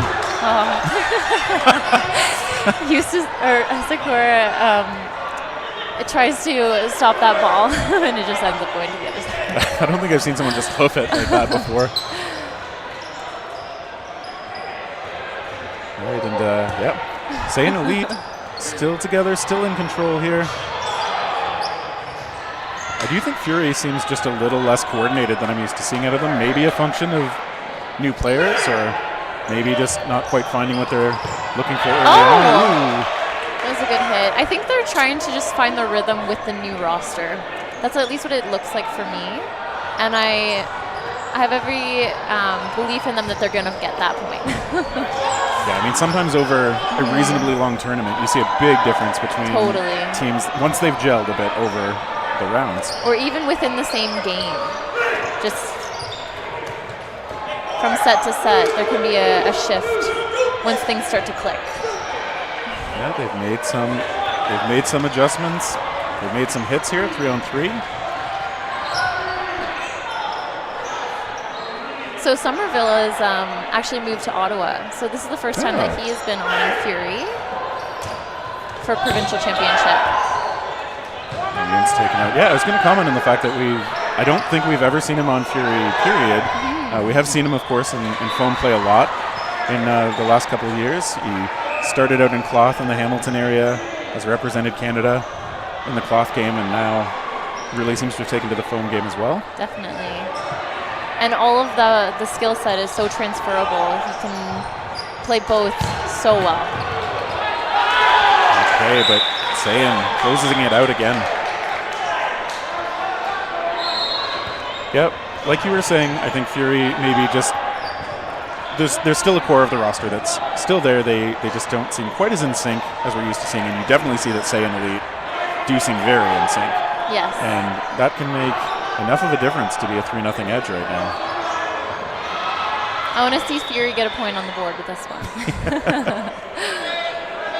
Yeah, they'll start in no blocking. Some aggressive postures early. All right, there's the first throw. A nice head nod. Yeah. Evading. Very smooth. Sometimes that's all it takes. Exactly. And we got some hit. Yep, we got one player hit on the Saiyan Elite side. Yeah, looks like they got Estabrooks. Maybe the biggest arm on that team. Oh, and Andrusik taken out too. An unfortunate deflection into the second player.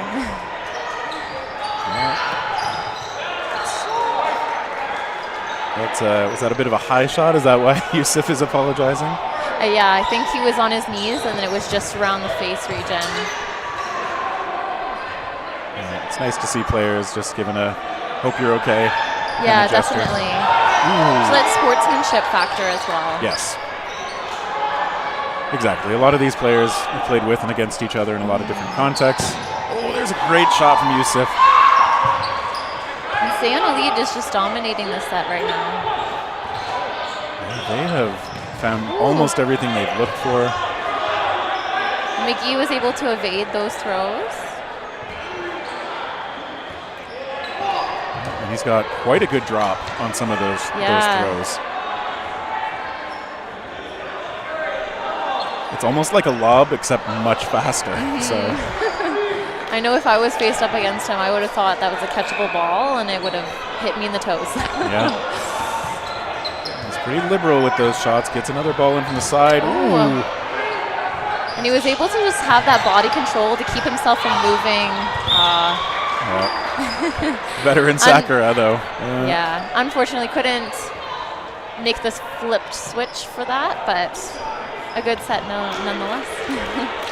Yeah, so Fury still looking for that first point. And we know they have the talent, but they're going to have to find the execution here. Definitely. Get those solo shots hitting at the rate that Saiyan Elite is hitting at. Or break up what Saiyan's doing, maybe. Right. And Saiyan Elite is playing really composed, and they're not making any mistakes. So Yeah. I think Fury needs to start to capitalizing and Well, and maybe, tightening up some of the communication, yeah, I'd say. you would think communication would be one of the things that's harder to really get right with turnover in the roster, and maybe that's part of it. I feel, because this depends on communication too. If say an Elite is playing so well, maybe you want to try and get in their faces a bit more with like rush downs when they haven't thrown yet, or like just more pressure on them so that they can't keep doing what they've been doing to you. Definitely. But it's easy to say, Yeah. harder to actually figure out and see how they can do with it.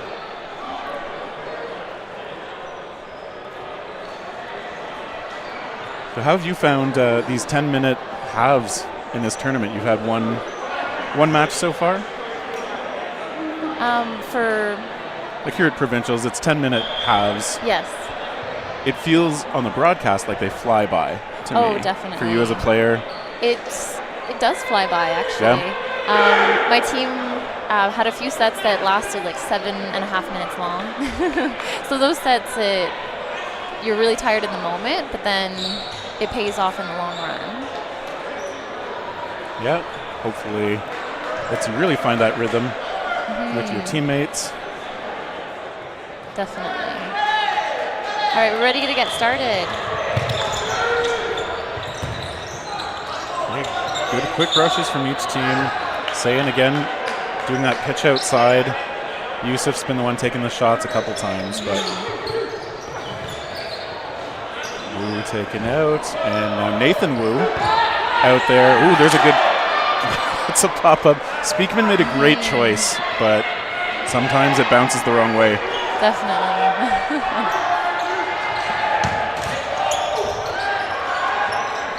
Okay, so Fury gets control of that ball. Oh, there's another pop-up, but too far.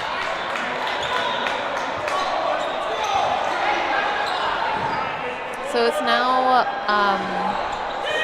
on the side of Fury. They're looking to get some bodies down so they can even out the player count.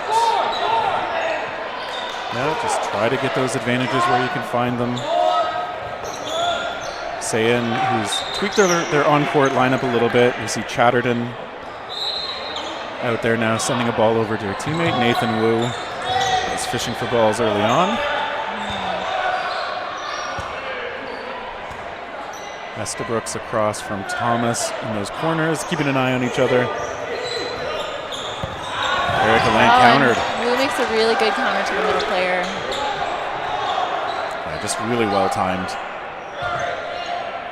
Sayin can play for those one-for-ones. You have a significant player edge. They're a great way to try and take an even moment and turn it into an advantage for the team. Definitely.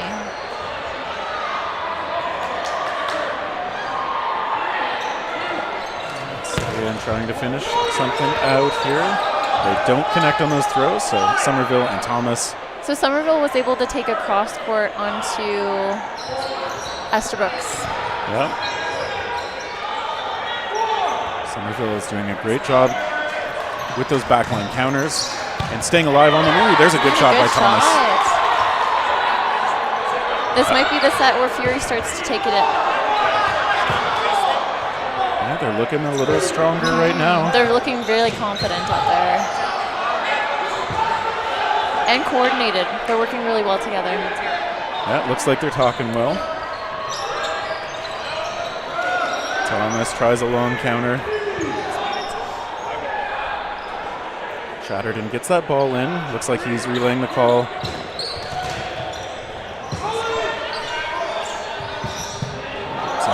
Yeah, he's just protecting the ball, rolling back. I like the awareness, and definitely he's playing for possession here. And that paid off as well. Just having that extra ball, they were able to send 2 on Somerville.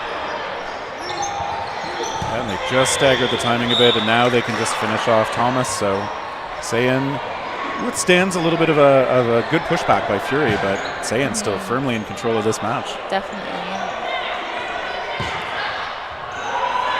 And I think if you're facing off against, say, an Elite, I mean, you look at how much recognizable like national team talent is over there, and you're already down a few points. I think it can be hard not to get a little demoralized sometimes. Right. Fury's a veteran squad. They've got good coaching. See Kirkpatrick over there as trying to rally the troops. They've got a big ball advantage now. Oh, and they were able to get one room. player out. And that was, I think he was able to get the blocker in time. So only one player out on the side of St. Elite's. Nathan Wu doing well. Ooh, there's a good shot by Speaking. I don't think he saw it coming. It was a really good cross. Yeah, some good movement on the throw as well. Good fakes now out of Sayan. There's a shot by Armsden. I really like how Elite had like I'd say a wave of fakes until the throw actually threw. Yeah, they're not all at the same time.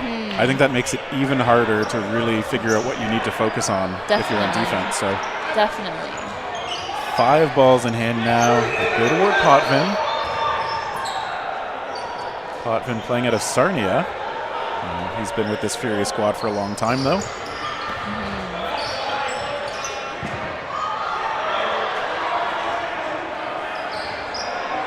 He's also a member of Team Canada as well. Yep. I think this past Worlds was his first time in the program, Yes. if I'm remembering correctly. Yeah, so obviously Fury, a lot of strong talent out there as well. And we do have the player of the match presented by VC Ultimate. The poll is up in chat. Give yourself a say in who's going to be recognized here as the MVP.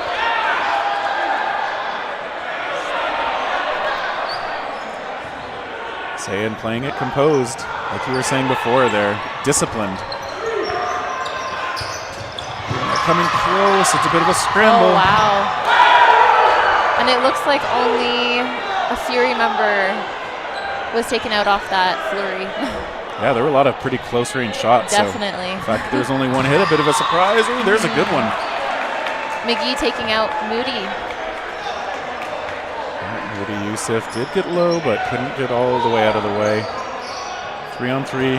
Team's playing it a little slow again. Sakura takes over the corner. Armsden comfortable in the middle. Okay, they got Potvin. I thought that might have bounced first, but he knew it did not. Yeah. I love how close these matches have been. And a pop-up. Yeah. And a finger block.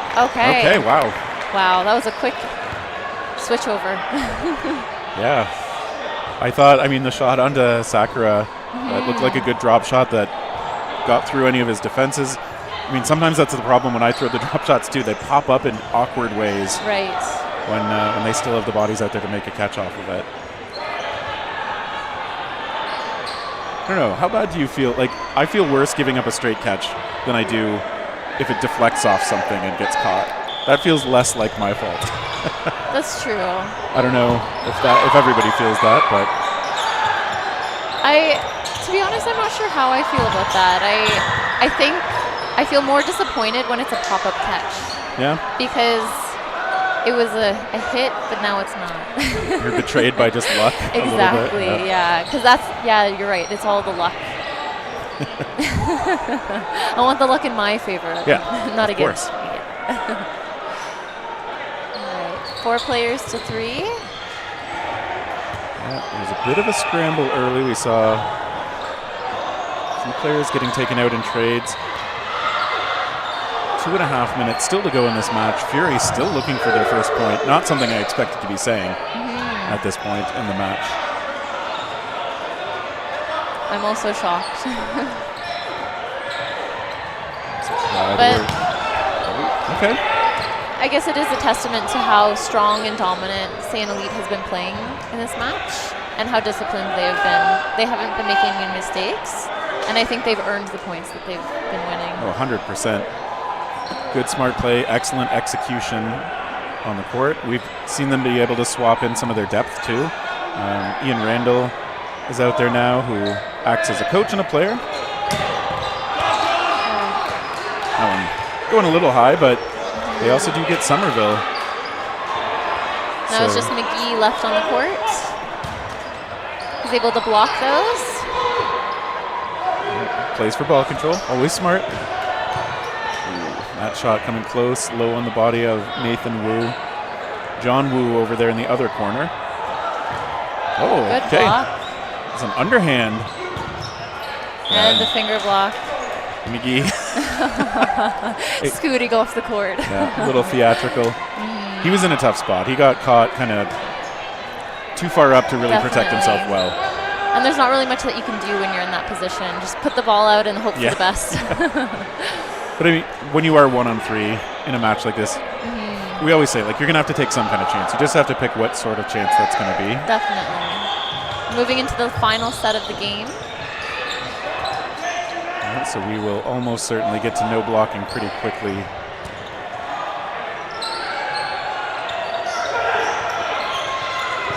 Both teams going to want to start that no blocking period with better numbers, more player advantage. So that's what they're going to be focused on now. Fury willing to set up, I think, and somehow. That is a catch. Yeah, wow. That was a really good pop-up catch. And that is the first out of this point. We're going to see the flurry And now as the time's another- running out. Oh! I don't think he could get there. No. And that one popping up off Alain. It's taken out just before the whistle goes, so. And now we're moving into no blocking.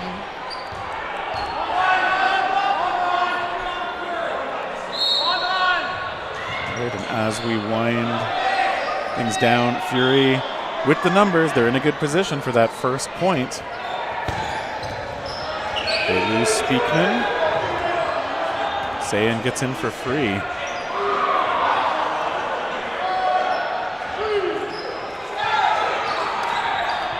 Somerville playing defense. He's a great catcher. He's always very good at dropping a ball and having his hands ready for the Definitely. catch.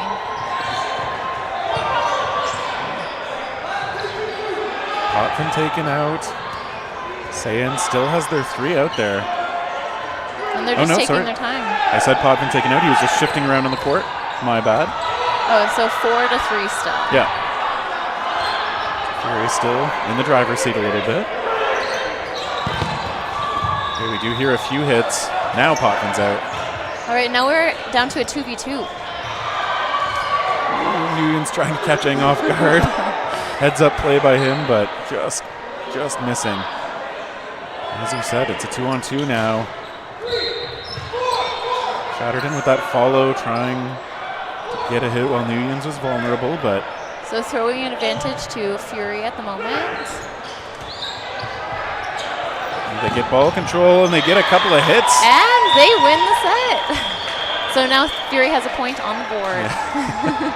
Yeah, it took until the literal end, unfortunately, and. But I'm glad that they got it. Yes, and I'm sure because for now morale. the rhythm's going. Yes. Yeah, hopefully something they can build on. And we did see Moody Youssef, the ex-Fury member, winning player of the match, presented by VC Ultimate. And I think that feels pretty fitting. Yeah, definitely. Came out strong. He made a lot of solid hits. He was, I would say, the scariest person off the opening rush. Yes, I think that's a good way to look at it for sure. So well deserved.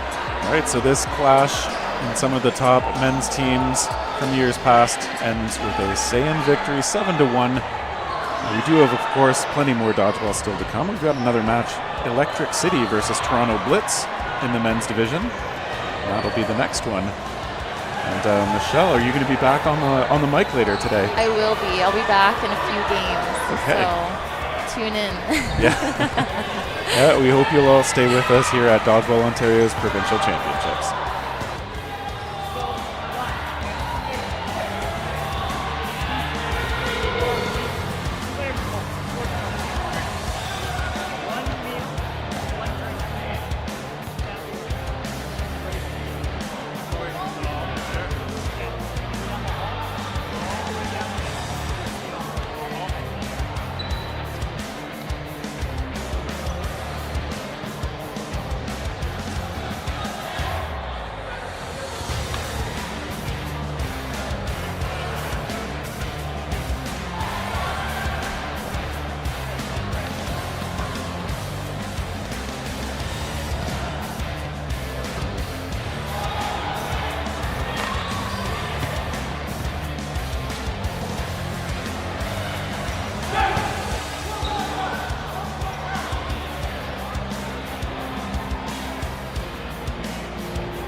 And we're back at Dodgeball Ontario's Provincial Championships here in Waterloo Rim Park.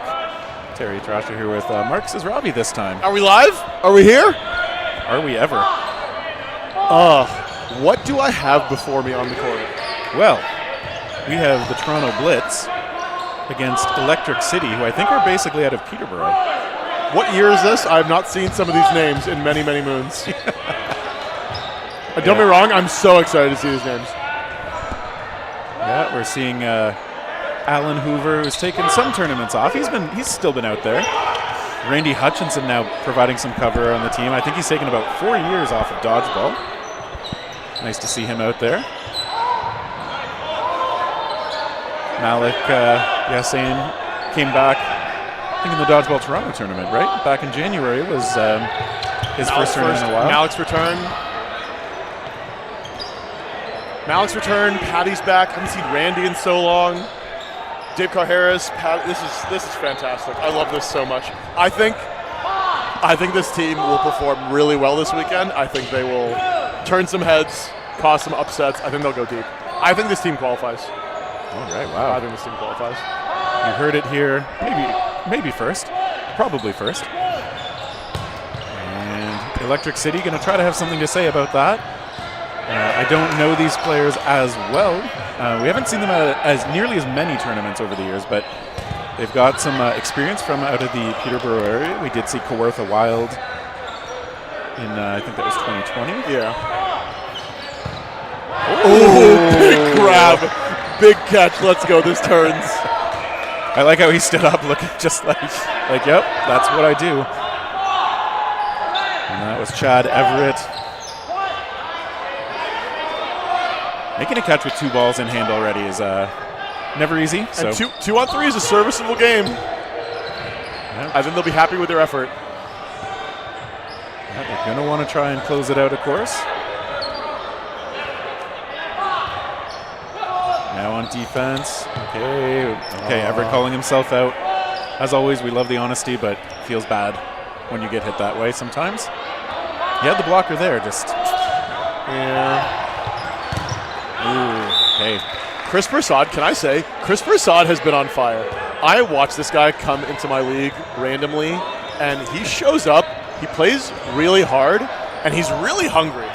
He's really, really hungry. He played on touch for a stint. I'm not really sure how that ended, what the circumstances were, but it looks like he's taking a heavy leadership role here. I think, wasn't he on touch at the January tournament too? I don't think so. Was he subbing for them? I thought he was. I don't on think the he's been roster. untouched for a while. I could be wrong. I Yeah. could be wrong, but I don't think so.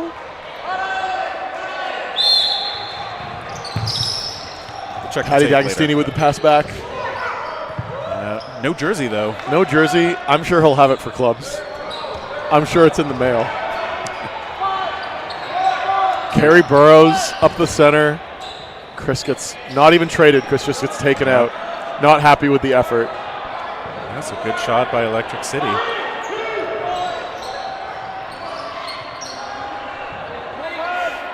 And Graham Morrison taking the court for Electric City.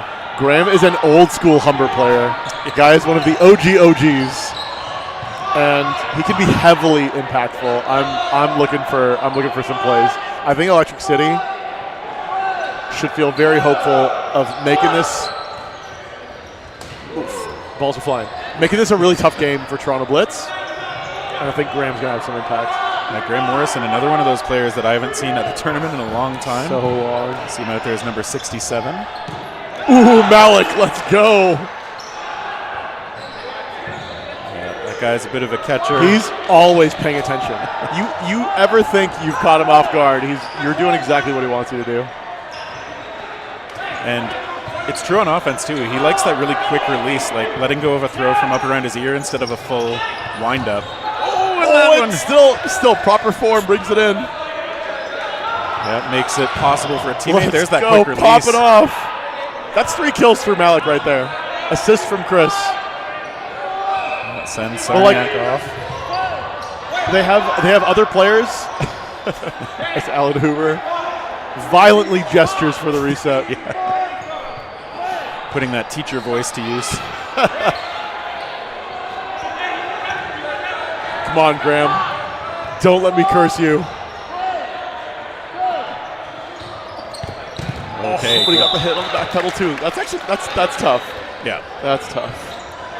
It was going to be hard. I believe. Circumstances. Yeah, 2-0 for Blitz. And I think they expect this win, and it kind of looks like they're rushing it a little bit.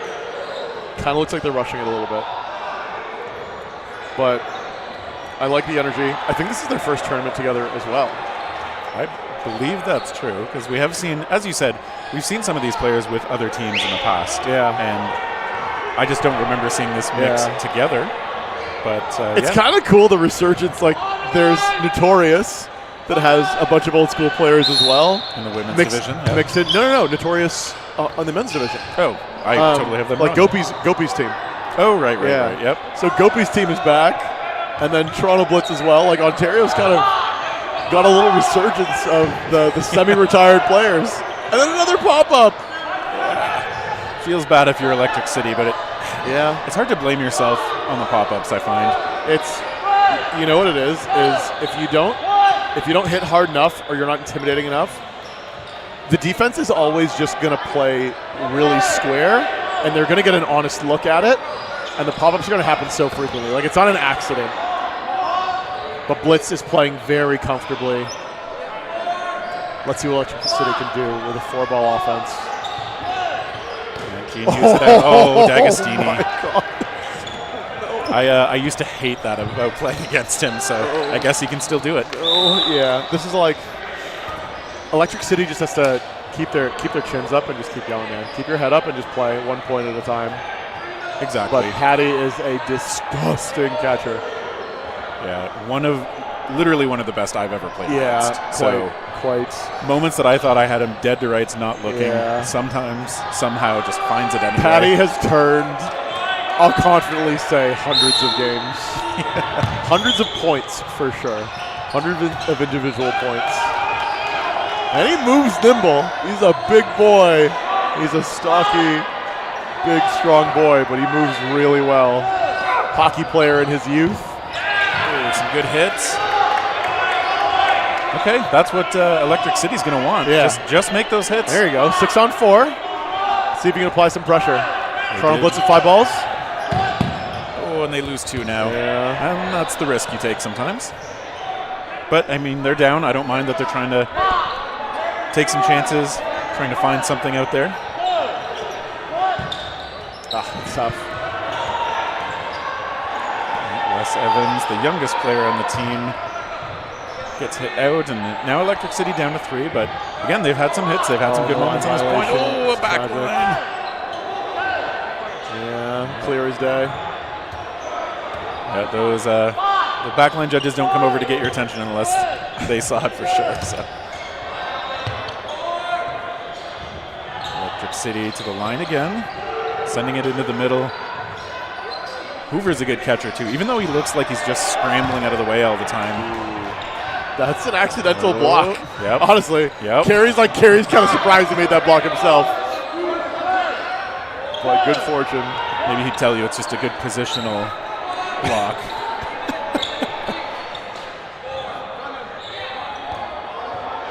All right, D'Agostini going to take over that corner.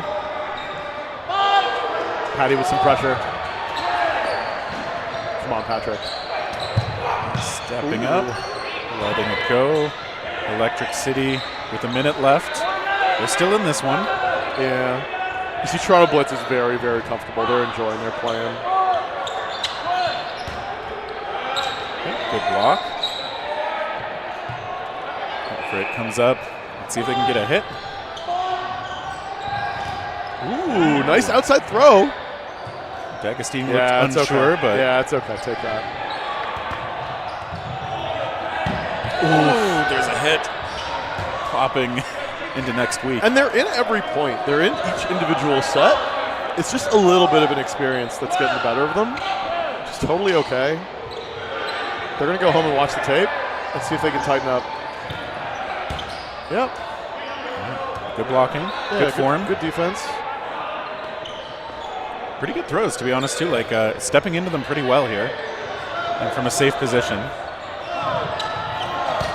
Okay, but Everett taken out. I think that was the ball from Burrows. Yeah. The Devil Bat special. The Devil Bat special. Man, it's a throwback. Ceruto, are you there? Can I get a Ceruto in the chat? How many viewers do we have right now? Wow, 5,000 viewers. That's incredible. We're so popular. Mitch, great job, man.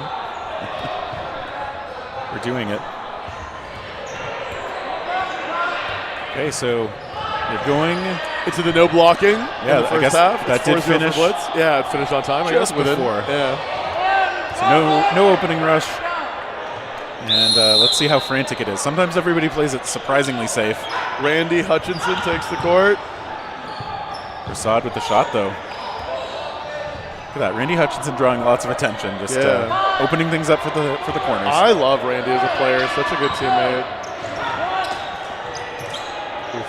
That outside throw. Not a lot of people can throw outside their body, and I've seen two guys in this match do that. It's tough. Yeah, it's one of those throws that even if you can do it, like I can do it, but boy, do you give up some Right. power on it. But it feels like some players, like Richard Thompson, throws the outside body throw so well. It's obnoxious. Yeah. Changes what you have to deal with quite a lot. Yeah. Ooh, Hoover taken out. Tried to jump. Ended Why up are you jumping jumping into there, that. Alan? Ooh, there's another pop-up. Yep. It's 3 or 4 pop-ups in the one half. It's just like, it's so deflating to deal with it. Yeah, you know you were on target, but it's reasonably under your control. You gotta put a little harder. You gotta put a little higher or lower. They're getting picked off. 3 players left for Electric City. Couple balls in hand. Can they draw it out? Yep. Ooh, super close to It's the back so line. close to a back line. Yeah. Erica Lamb back there, ready with the flag. Our MVP is watching it. Okay, some good tries. Randy, nice try. They finally get Hutchinson there. Another hit. Okay, that one popping up. Catch that. Okay. Oh, no. I think he was hit by one of the cover balls. Yeah, it was. It was a little hesitation. And that's point 5-0 at half. That blight. It's still a good game. It's 5-0, but it's still a good game to watch. It feels like it's a good game to play as well. Hopefully, they're not getting too bummed out. But yeah, the score doesn't feel nice if you're Electric City, but I agree. They've had some really solid moments. They've been pretty close on several points. Yeah. And I don't know if they know who some of these Toronto players are. Depending on how much they've followed things, they might not realize how much veteran talent I was going to say, I don't think they know how many years of dodgeball experience they're playing against. Like a century. Is that kind or is that unkind?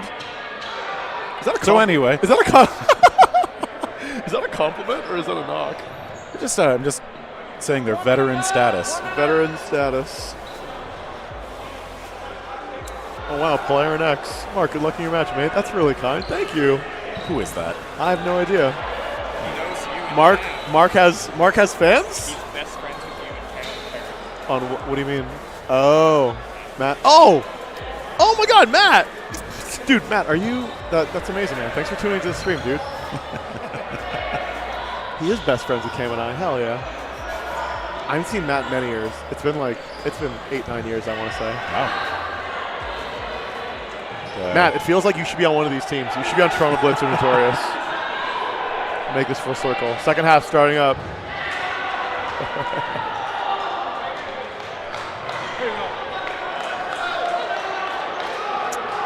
Yeah, I think they're sorting out the clock. Okay. Second half, obviously not actually 1 second away from being over.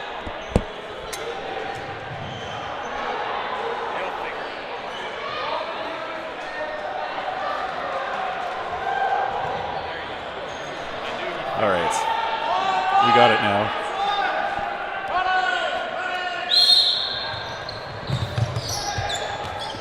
So Toronto Blitz does look good on the court, although I have to admit, with their jerseys, there's some inconsistencies.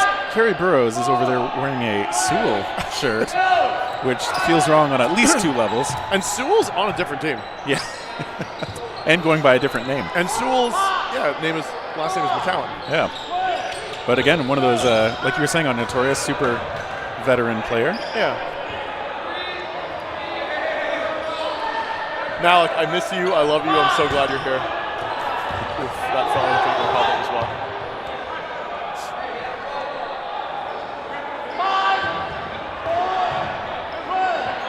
And then Stefan Agnew, their right wing right now.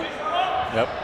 Can you tell me anything about this guy? I don't recognize this guy. He is the only player on this Blitz team that I actually don't recognize. So I just feel like I assume he must be a veteran from before, but D'Agostini just trying to corral that ball in the end, but that looks slow and sad as he slumps off the court a little bit. Nope. Good hits again. Yeah. Come on, guys. Heads up. Keep playing. Yeah, don't want to get too deflated. It's a long tournament. We've got teammates' morale to keep up. Yeah. I like Toronto Blitz's sustained effort. Like they're winning hard, convincingly, they're doing it comfortably, but they're not messing around, you know? They're really using the reps and trying to play clean, trying to play properly. And I'm hopeful for the remainder of their schedule. I wonder who else they have today. I wonder who they've played already. But I'd love to see them against some bigger names. Because that's always the test, right? Like we often see the difference between teams in one tier or the next tier. Yep. Is just those small decisions and execution when things get really scrambly. Like every team can take points off every other team if things really go their way. But when it's really close, that's just when you see the experience and the execution matter, and the better teams come out pretty reliably. Yeah, I see you, Patty, gesturing at me with a little doodle. Get a real shirt on over there. Patty, where's your jersey, bro? You're part of the team. He's the libero? What do you call it in volleyball? I know other sports. He's a hockey player. He's tarp off already. I can't hear you, Naughty. I know what you want. The last man standing is coming up, Naughty. Don't worry. Opening rush. Blow him up, Patty. Patty wants his kills. Oh, block. Okay. Yeah. Looks good. D'Agostini making that first shot, and is that a catch? Yasin just low on the body. He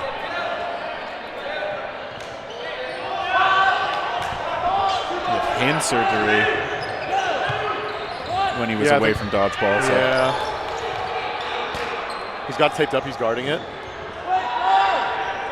Yeah, sometimes that can get into your awareness a little bit while you're playing, but he still looks good out there. Don't we hate chronic injuries, Terry?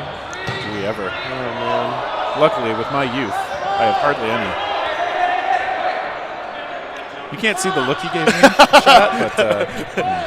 Is that awkward? Where's the camera on here? Why aren't we on camera? Why aren't we on film? Production? Oh, my God. decline. Gotcha. Electric City. That might have been a bounce. I think so. It Yeah. looked like it. And they just, Carries an honest player. yeah. I've seen that guy take outs where he wasn't even sure what happened, and Bounce. yeah, that was a bounce. Hold on, you're agreeing with me. Is the implication that there are dishonest players out there, Terry? I think we've all played against, and hopefully just in some rec league, not in a tournament Terry! like this. Sounds like you want to out somebody. But I would never. Electric City, 4-ball offense. Can they make something happen? Patty with the early throw. Early throw into his defense. You know what? He was trying to force the catch. Meanwhile, on the other side for him, Alan Hoover taken out by a second shot. So Electric City getting a few hits. Oh, the countdown. The shot clock expires. All 6 balls to Electric City. Okay, so it's really interesting. I love seeing what a team's priority is when they get all 6 balls. Who do they think they need to kill? Oh, and Chris. Oh, that's a touch. That's a ball forfeited. Refs might not have caught that. But he's a dead player shagging a ball. Yeah, I feel like they wanted the leadership. They wanted Toronto Blitz's leadership off the court. Yeah. I think a lot of players almost like reflexively. You get knocked off the court. There's a loose ball there. People do. But you're right. By the rules, you can't touch that. Hard to bring the hammer down. Hard to defend yourself. We do have the player of the match vote up there, presented by VC Ultimate. Go ahead, get your votes in. D'Agostini is wearing the gray shirt. He is 96. Patty, what a drop shot, my dude. You're nuts. And Patty's just looking to stay back. He wants the grab. 1,000,000,000%. Oh, shocker. What's happening? Oh, is the ball being forfeit? Okay. Come on, Patty, you got this. I'm impartial. Cheer for Patty. How dare you? Patty's going to chuck a ball, drop to his knees, go for the catch. Damn it. Oh. It's my fault, Patty. I'm so sorry I betrayed you. Commentator curse only coming from one of us, I want to point out. Terry, where's your courage? Where's your heart? Did you not see Wicked? I saw the musical like way too long ago now. 18 years ago? Okay, I got you. Yeah. Electric 18 City. years ago? What? You must have been like 10. Yeah. Due to my youth. Alan Hoover with one of the fastest rushes out there, by the way. I'm just going to say it. That guy, Anytime I've played with Alan, he's running primary and we win rushes. he's got sprinter speed. Electric City, okay. Randy. Trying for it. Brings 2 balls in. And a third just straggles along afterwards. Since Electric City did get that first point, hopefully they're feeling like this is a lot more doable than they might have before. Ooh, that's 2 good shots. You can't hang out. After your team's executed your offense, it's your job to get out. You can't hang out like that. Yeah. Jesse Primo is caught up high. 2 balls connecting. Ooh. Naughty. Acrobatic. And Chris Persad holding his ground. Good coverage. A little more than I'd like, but it works out for him. He took advantage of a situation that he saw.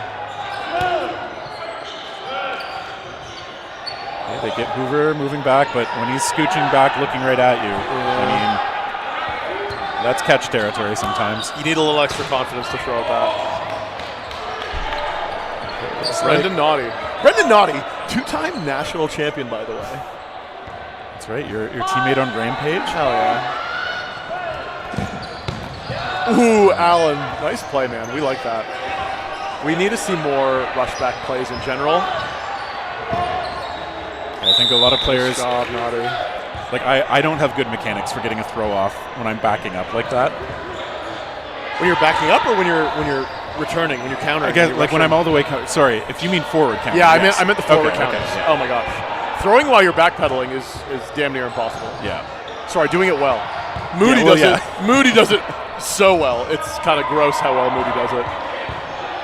I don't know anybody else who does it well, honestly. Yeah, I'm thinking, like, have I seen anything? It's Moody. It's just Moody. Teach us, Moody.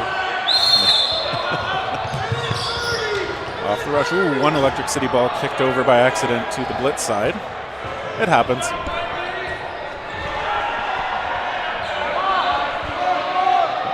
City now going to send one. Missing high. Got away from him.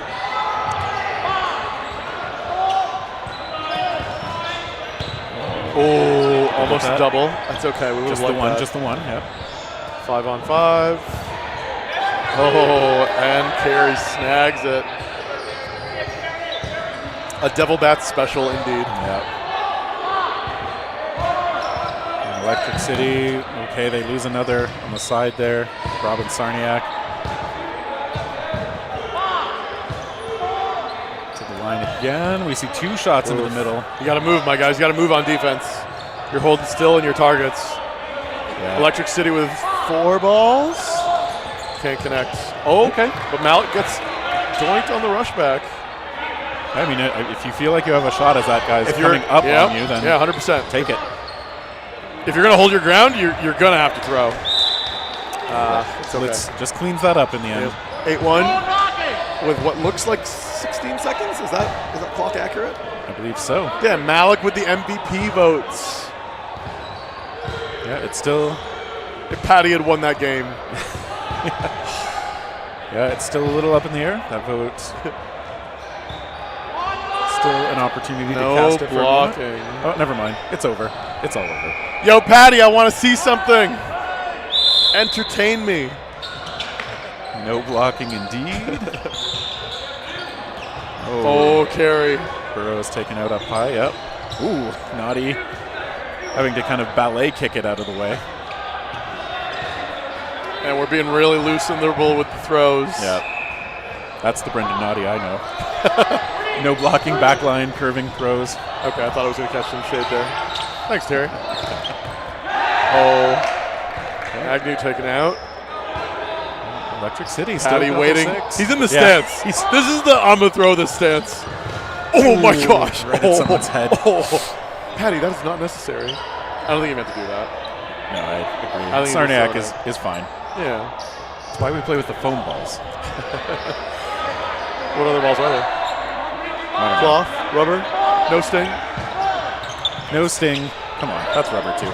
It still stings. I mean, it's... Oh, that's a grab! That's a grab! Graham Morrison, let's go! Hop off! Oh my gosh, and another...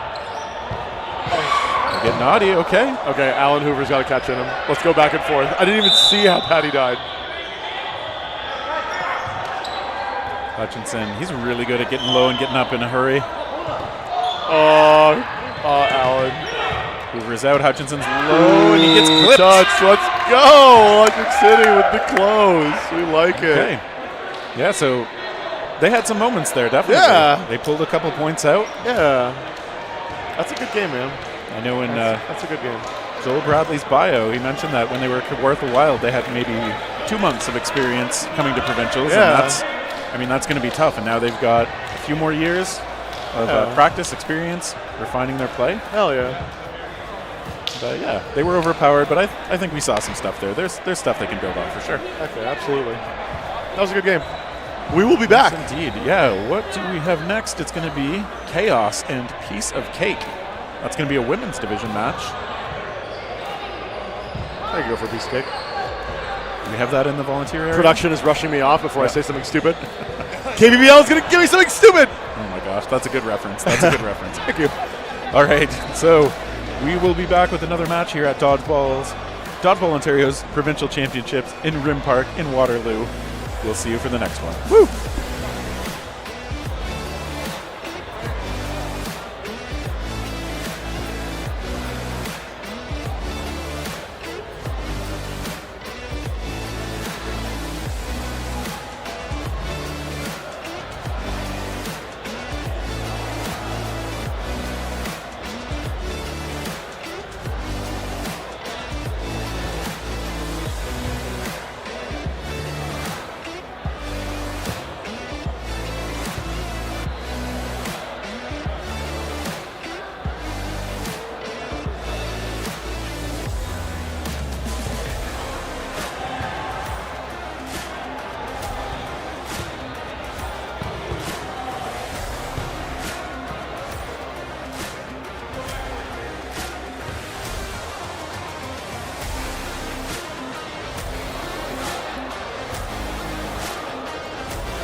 Hello and welcome back to the 2025 Dodgeball Ontario Provincial Championships from Waterloo, Ontario. We're back with a women's division game, Piece of Cake against Chaos. Chaos from Sudbury, Ontario, and Piece of Cake from primarily Ottawa, Ontario. Should be a good match, evenly matched teams. I believe both were here last year for Provincials. So exciting to see these teams continue to grow and come back. Kind of a tentative opening rush. Throw on to Chaos for this one. It's a higher seed, right? Who has to throw first? I believe so. I think that's the way they've done it this year. Honestly, I just wait till the ref tells me who needs to throw. Yep, fair enough.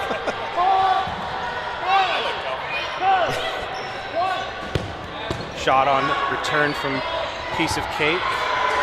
Yeah, getting out a big arm, number 69. I was reffing their game.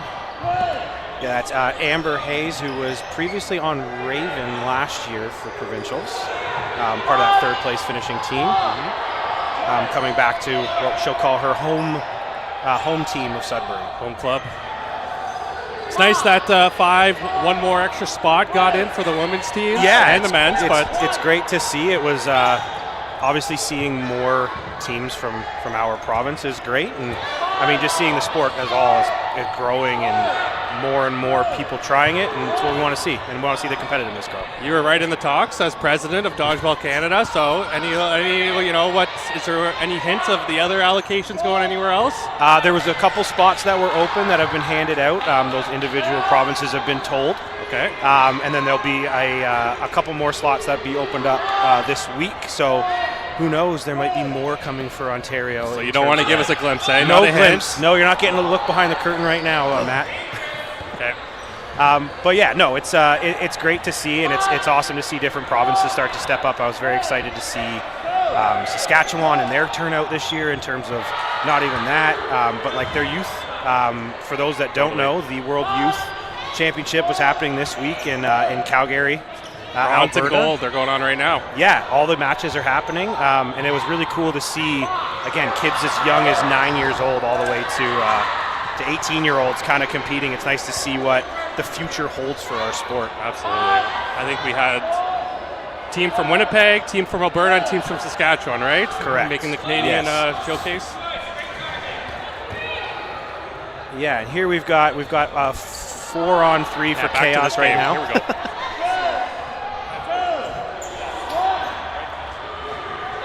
Getting out of the way of that one is a Piece of Cake. We're kind of seeing a slower start. Seems to be the theme so far today. Is the first set seems to be the longest lasting and kind of feeling out of each other, and then things really start to open up in the second half. Absolutely. I think there's a lot of mix-up happened this year on the team, so people getting used to. If there's his first time playing a tournament this year, getting used to each other still, using that round robin as a warm-up for playoffs. Exactly. Yeah. But you want to make playoffs too, obviously, though. Yeah. Not everyone makes playoffs Right. here. You got to at least get some stuff going. But yeah, I get what you're saying, that it takes a few games to get used to it. I believe this is probably everybody's maybe second or third game at this point. Standings will be updated periodically. Nice hit by number 97, Riddell, on the middle there on Piece of Cake. Oh, Shot onto the little. great toe shot. There we go. A little untying of the shoelaces happening there, and a Shagger error from the back. Yeah. You can see the disgust. You should be disgusted.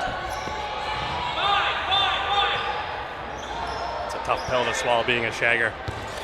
Not a lot of love always. No, it's one of those. It's like an offensive lineman in football. They only notice you when you messed up.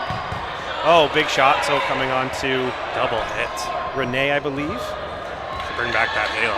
Double kill. Throwing it back to the early 2000s. Shot onto the foot. Great throw by number 2. Excellent. Captain there. Showing leadership. Great throw. See if they can close it out. There you go. Get those ball backs. Get your composure. Set up the throw. Only one ball. Would have been nice to see number 2 there on Chaos have a little defense, threaten her a little bit. There you go. Now they're pumping together. Nice block. Excellent block.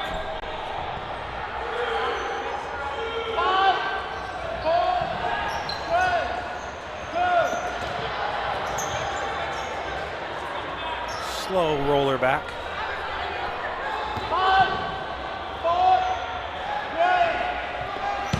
Oh, big shot.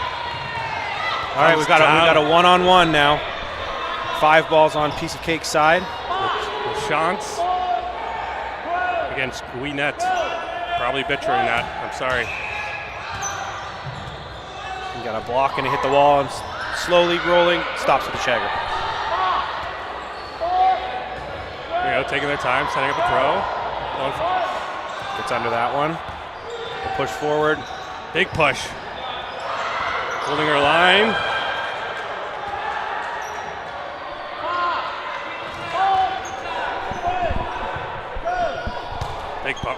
Big pump fakes and Block. Woo.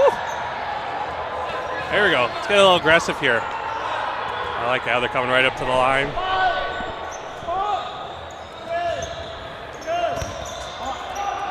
Two blocks again. Back and forth. Just grinding. The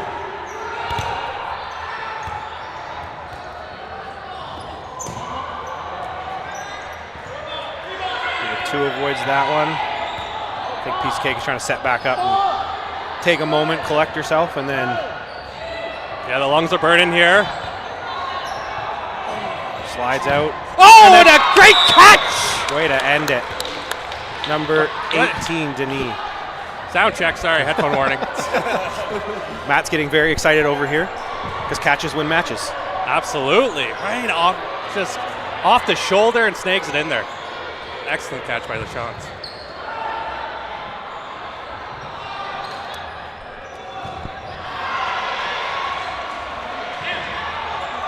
Well, that game probably took over 5 minutes, I assume.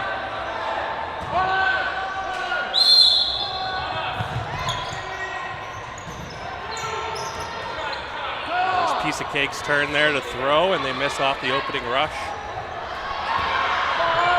So if you win the point, the burden is on you to throw the first ball off the neck for the next rush.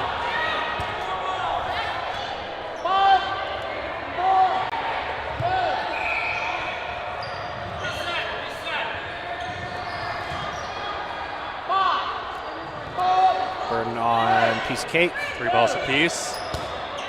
Oh, Gets around the block. around the block and no counter there by Chaos. Really blows up the counter if one of your players with the ball gets out. Yes. So good to hold back. Got about 2 minutes and 30 seconds left in the half. There you go. I'd like to see Chaos push a little pace there. They're a quick team, but they seem to be playing very tentatively right now. Yeah, they got good arms, good laterals going on. They should definitely be using their speed a little more, I agree.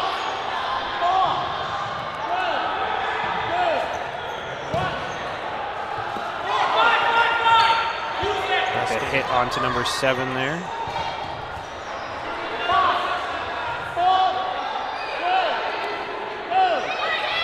Coming forward with a 4-ball play. Throw goes over top of everybody's head. Just sneaks in a block, numbers 97 Riddell against 19 LaChance, but I think we have multiple LaChances on the team here, so.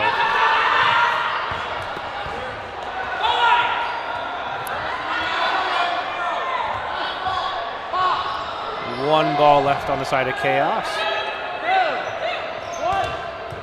Just goes for a nice block. No real pressure coming on defense. Everyone valuing their lives a lot here.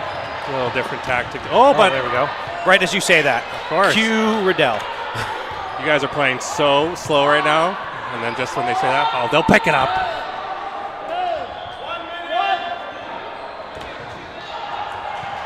Two-ball play there. See if Chaos gets a 2-ball play there, or 2-ball play next, since they have to throw 2 balls before a Piece of Cake throws. 45 seconds left in the half till no block.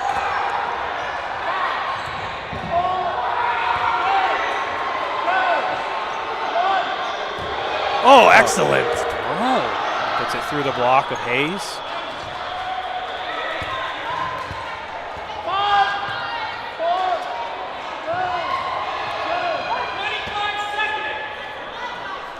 If anyone else didn't hear the coach of Piece of Cake yell that, there is 20 seconds left. I didn't hear it. See if the, again, no pun intended, the chaos ensues over this next throw when it gets down to less than 5 seconds. One ball. And does the hit counts right at the buzzer. Now we go into no blocking, where each team gets 3 balls. And just like I just said, it's no blocking. If you block it, you're out.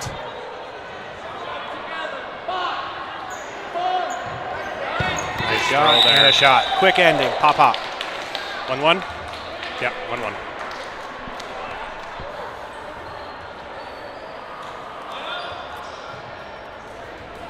So Chaos really got a lot of players out there when Piece of Cake came up for a quick rush counter, and then Chaos just kind of held their ground, held their line, and was able to get a couple out. So good on them to recognize that and just hold their ground.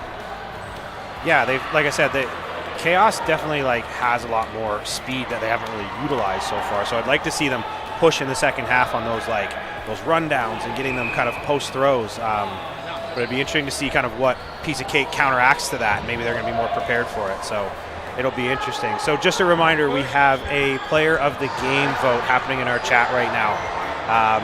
In 5 minutes, apologies. That'll pop up in 5 minutes. It's a VC Dodgeball player of the game. I'll be available to vote. There'll be some names in there. Please vote for your MVP of the game. Did they get anything?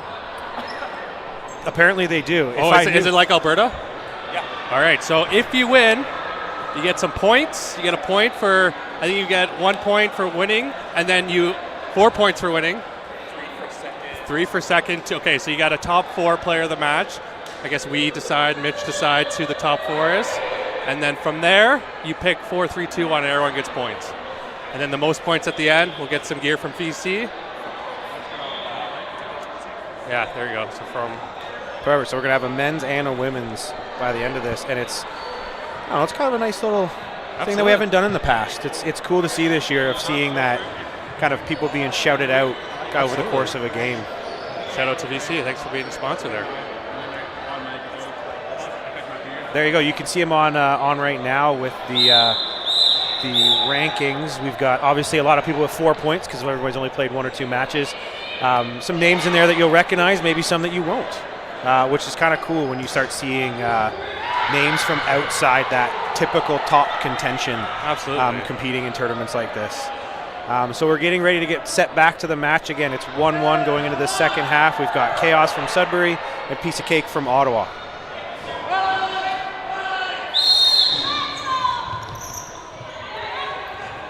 Again, tentative off the opening rush for both teams. No throws, which is okay. If you don't see it off the opening rush, all good. No need to rush and, kind of catalyze a catch there. I think it's actually, you're seeing Piece of Cake take the hard steps forward on the defense now.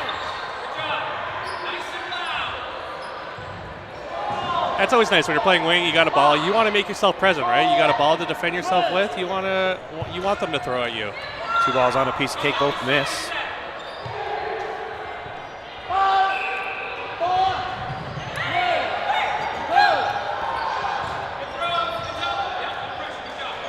There you go. Chaos with some pressure now off the line. Far wing from us. There's a hit onto LeChance.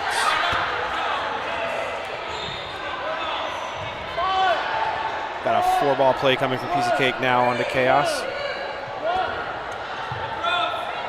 Like a hit onto the back of 69 Hayes there.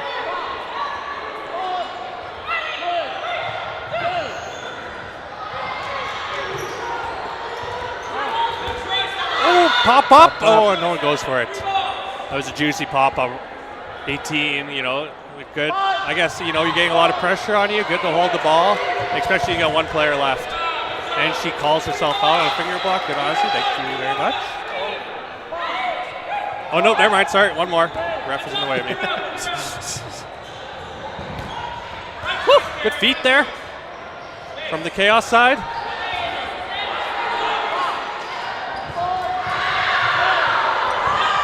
Oh, And there's a 28. shot. Oh, there we go. 2-1 now. We're seeing them start to. I think the feeling out period is kind of done. I think you're starting to see people get their feet underneath them. They're starting to sweat a little bit. Yeah, the legs are going to start getting tired again. This should be everyone's kind of third match of the day, depending on when your first one was. I think the team I'm coaching is on going into their third game. Yeah, Mavs are second coming up. I mean, if anybody wants to see it, our teams will be playing against each other later this afternoon on stream. Let's go. Which is exciting.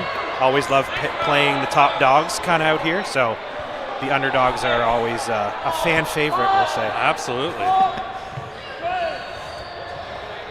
It's my first time not being in the underdog shoes. It's true. It's true. Joining Mavs this year.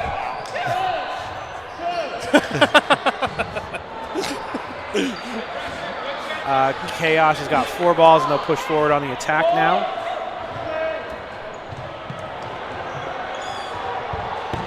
There's a shot from number 33. Excellent. He gets under the return. Good job.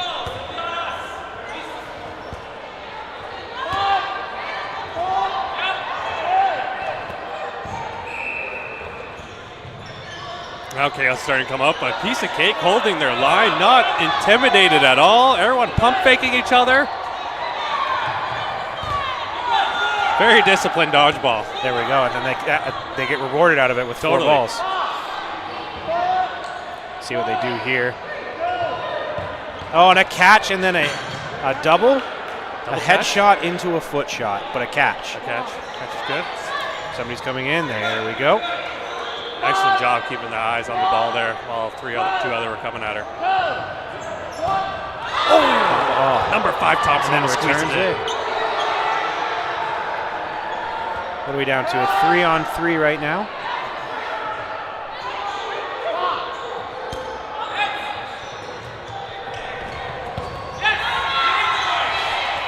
There you go. Things are moving now. Good exchanges on each side. Counter after counter. People's arms starting to feel comfortable. Get a block there in the corner.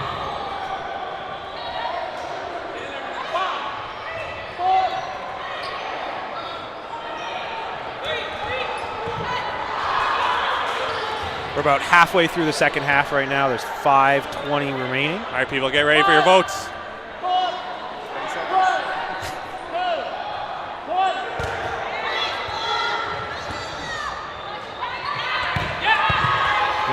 Hit.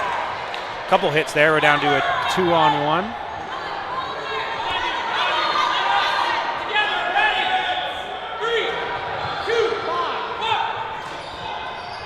Perfect. And as you can see in the bottom corner, there's a shot. Now we got a 1-on-1. 1v1. Piece of Cake up by 1 to tie it up. Somebody taking a breath and seeing what they can set up here. Again, reminder, the player of the match is now open. It is the VC Dodgeball player of the match. Please get in there and vote. No! There's a shot by number 28. Great Excellent way to close shot. that out. Timed that perfectly when 21 on the Chaos side was just coming in to release. So far we got no votes. Let's go, people. Put in your votes here. Do we get something for subscribing? Does Dodgeball TV get the subs, sub profits? There we go. Hit that subscribe button too. Let's go. Use your Prime membership to get that free sub in. I expect to see Chaos start to.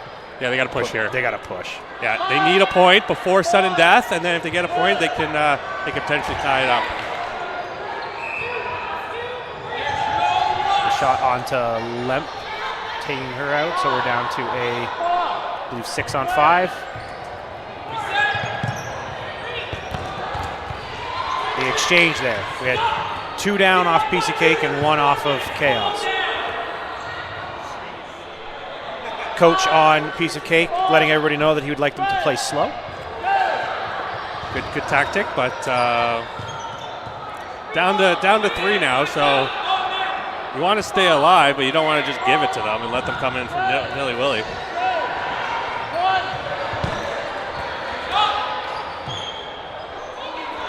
Again, 4-on-3. It looks like Onus is on piece of cake. Sorry, 4-on-2. There's a straight shot. Amber returns.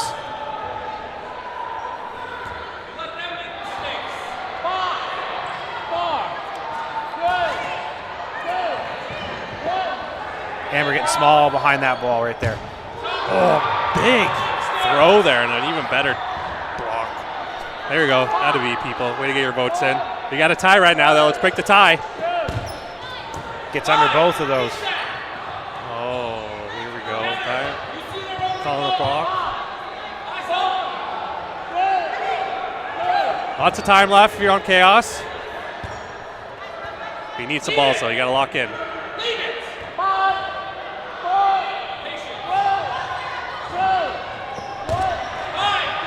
Excellent block again.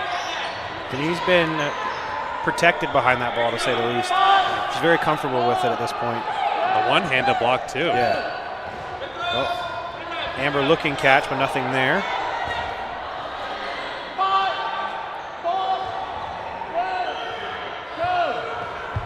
Great throw. We got a minute 40 left in the match before no blocking. Expect to see Chaos try to push it a little bit here.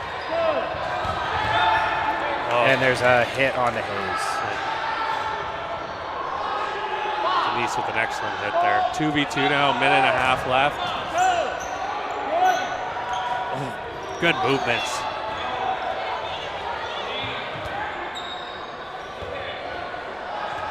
Two balls on Chaos side.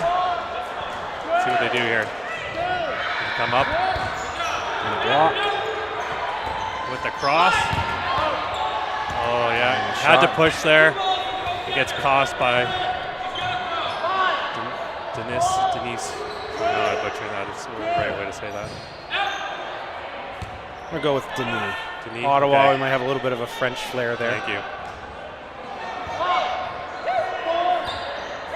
Oh, almost clips the toes there. So close. Got 40 seconds left before no blocking. No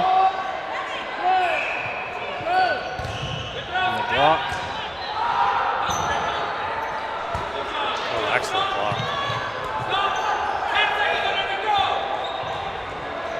She's got two balls in her hand. She's got two hits in her. There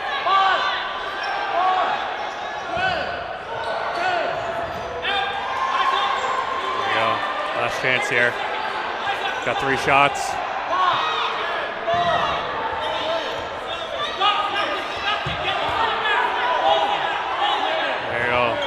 Calling a hold. That's the play there. There we go. Congratulations, piece of cake on the win, but we still have no block to go. We got our votes in. The poll has ended, and it's a tie.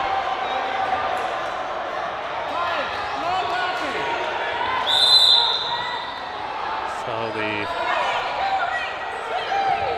There's a block. And then a hit. But the whistle goes. What has happened here? That's it. That should be it. I would think so. Yeah, there we go. I don't think the player on piece of cake realized it was no blocking, but Nope. nevertheless, Denis follows it up with the shot to end the match. So we have the final 4-1 for piece of cake. Next matchup, we have Carnage and Melee on court 4. Again, this is Cameron Booth and Matt Wood here from the 2025 Dodgeball Ontario Provincial Championships in Waterloo, Ontario. Thanks so much, and we'll see you soon.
All right, and we are back here at the Ontario Provincial Championships. Our next game is Carnage versus Melee. Melee, yes, sorry. I was just looking at the back of the jerseys and I didn't see the front. So this should be an exciting match. I think both teams are mainly from the Toronto region. It's a mix here. We've got some people here from out of London, out of Kitchener, out of Toronto. So we're live here from Waterloo. I'm Nikisha Suku. I'm here with Michelle Dermott. The game's off to a pretty good start. We've still got 6 players on each side of the court, and every game matters here in the round robin.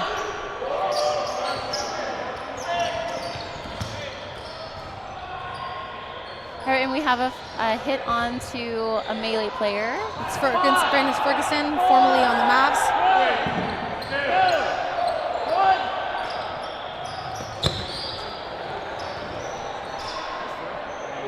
Togamori with a big hit, surviving the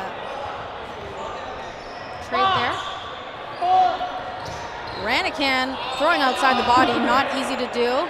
Just misses Flam Shepard. Big hit there on Mr. President of Ontario himself, Villasesh, making Melee have player advantage here.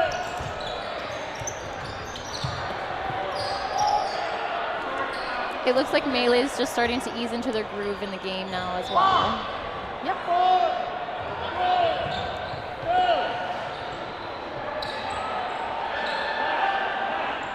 Couple rounds here, no hits. Lots of good defense we're seeing on both sides. Ooh, great cross-court shot there by number 6, Finlay, taking out Waddingham. And 2 more throws from Melee, but do not land. Melee still has player advantage here.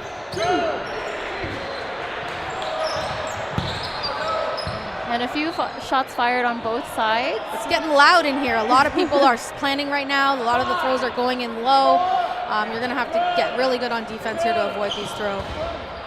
Team throw here, taking out Flame Shepard, leaving, I can't see the jersey number 15. Oh, that is Flame Shepard that we left, my bad. And Flame Shepard is good here, alone against 3 Melee players. Sorry guys for the confusion. Woo! Sailing a little high there. So Shepard taking his time. Getting ready on defense. Levelecki with the play calls. Tries to take the hit, but then gets hit as well. It's okay. You can go for those trades in that instance. It's okay if you're out. If you have a player advantage and you want to get risky and go for that trade, you're well within your right to do that. You execute a trade like that. You die, but you have 2 players left on the court. Melee securing the win there for that point. For those of you watching at home, sometimes you'll see people sacrifice themselves and they don't have player advantage. It's not the greatest thing unless you're taking out like a really strong opponent. In this case, the Melee executed that trade really, really well and takes the first point of the match.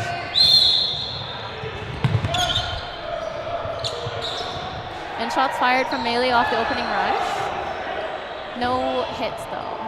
And the reason why Melee would take that throw off the opening rush because they have to throw anyways because they won the last game.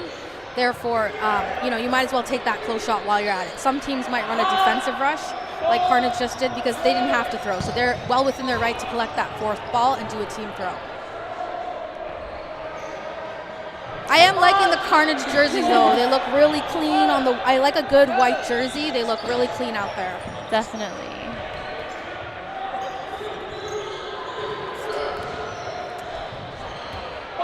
Looks like the advantage is to Melee, coming up for their offensive throw. And lots of pressure there from Villasesh. And light on his feet. Waddingham makes the hit. 4 balls for Carnage. Oh, big target there. Benso taking out Cam Ranican. These guys have been playing around each other for years. Great throw there and execution by Sutton. Oh, what a lovely catch. Villasesh with the big catch. Dodges one. The other one pops up. He reaches with his monster arms, grabs them, and now we have a turnaround on this point. Carnage has a good advantage here, but missing both throws. Settling back into defense. Now Melee on the approach.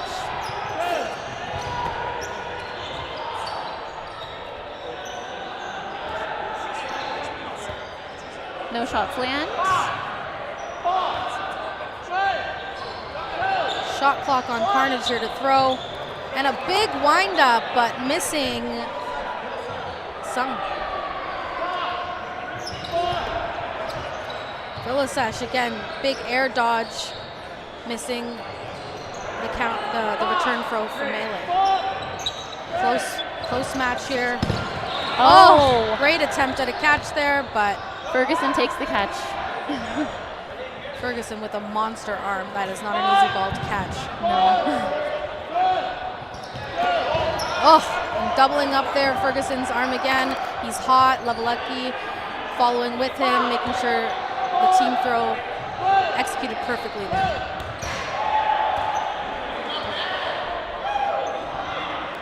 Now we're in a 4v1 situation.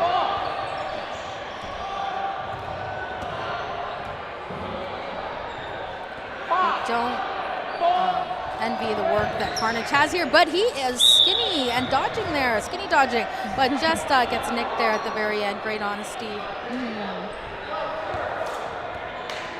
I love when all the balls are sent on those plays. It's like try to secure that hit. For sure.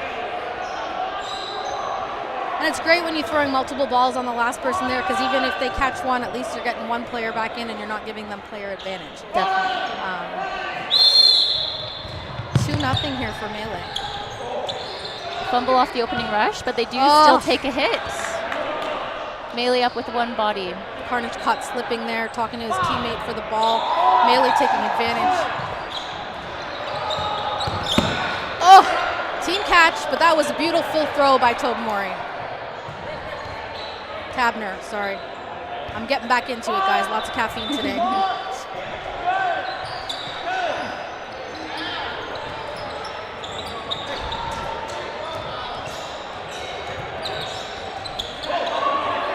Ranican getting sneaky there, but Carnage predicted it, able to get out of the way. They've got 5 balls here.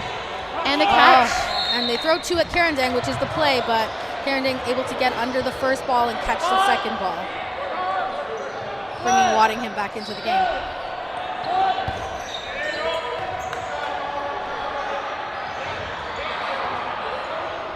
And Melee takes another hit. Waddingham's getting right over that ball. Great place throw, but just skipping over it. He's so agile. He's all right. He's a great guy.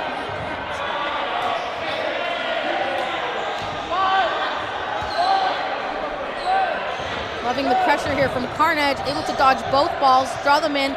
Oh, and tries to throw outside of his body at Ranican. Awesome, awesome strategy there. Just not able to execute on the throw, but I like what I see. Now burden to throw is on Carnage. Gonna try to make something happen, bring that player count down. Oh, and they do. Beautiful throw. Slam Shepard. It's been a pivotal player in this match for Carnage. Definitely making something happening for his team. Cam Ranican just getting Nick. I honestly didn't think that hit Cam, but great honesty. That's what we like to see.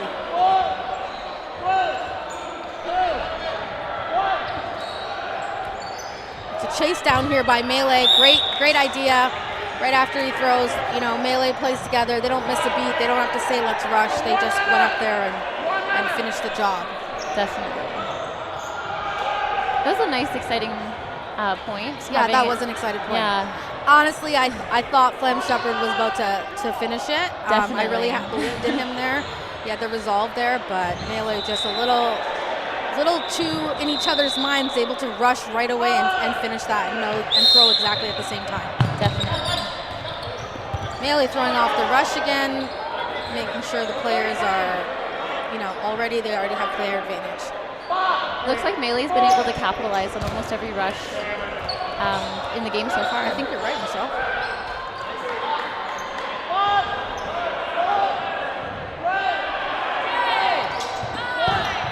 And Ferguson takes another hit. Yep, having Vilsash leave the court there.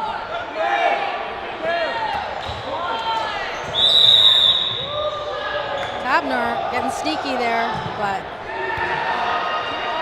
Carnage just able to get away from it. Now we're moving into the no blocking round. Okay, so no blocking for those of you listening at home. All the rules are pretty much the same. The catch brings someone back in. The only thing is to make sure that time doesn't last forever on these last game here because the shot clock is out. Blocks don't count. So if you get caught slipping and you block a ball, it's the same as a hit. You almost want to think of a ball as an extension of your body and no blocking.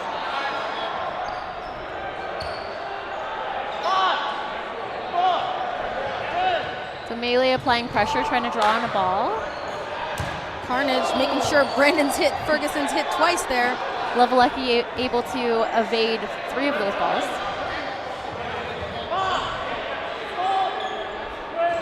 Oh, and Kiertang makes another catch. Oh, this time Kiertang not so lucky. Ben So left and Flame Shepherd. Oh, Ferguson with a huge fake. Scared me. Big pump there, gets Benso out, which is the right move, and finishes off taking out Flame Shepherd for another win. I want to say the score, I'm seeing the flip there, 4-0 for Melee going into the second half. I will say that the score doesn't match how close the match is. Definitely. We are getting down to like 1 and 2 player. It's just Melee seems to have a lot better execution on closing.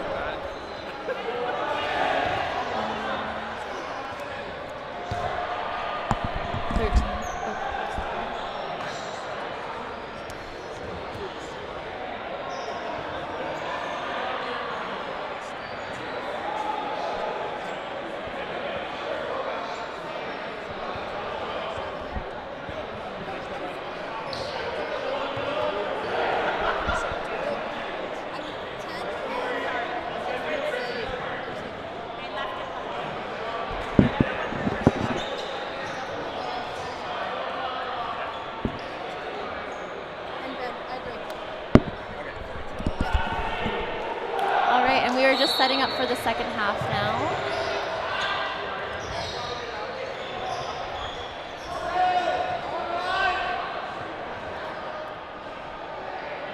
So as we know, you got a fresh 10 minutes here. It's still anybody's game. Obviously, Carnage has their work set out for them. And wow, it's the first time that Melee hasn't taken a player off the rush in a while. Good defense there. Kind of wild balls going everywhere. That is the game.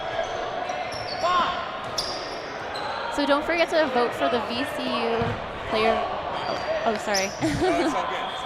We will have a VCU player of the game in about 5 minutes, so make sure you check in, vote for your player.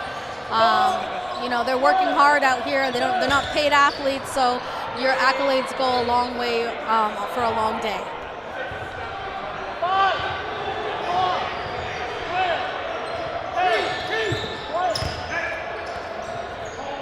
Counter there on Ferguson. Great take by Carnage. They can't have Ferguson out there throwing all that heat and expect to breathe. Great dodge there. So we're in the player advantage for Carnage. They're advancing for their play call. And Levelecki just gets under that ball. He's so dodgy. Definitely. Even with the hat on.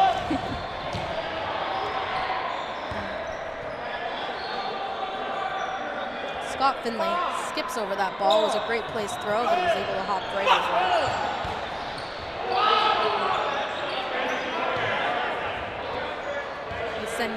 Carnage sends Ranakan back to the sidelines. Melee with the ball advantage here. And they're able to. Looks like a catch and a hit there by 16, but I'll let the refs call it. Yeah, there's quite a bit back and forth there. Some strong blocking coming out from Melee.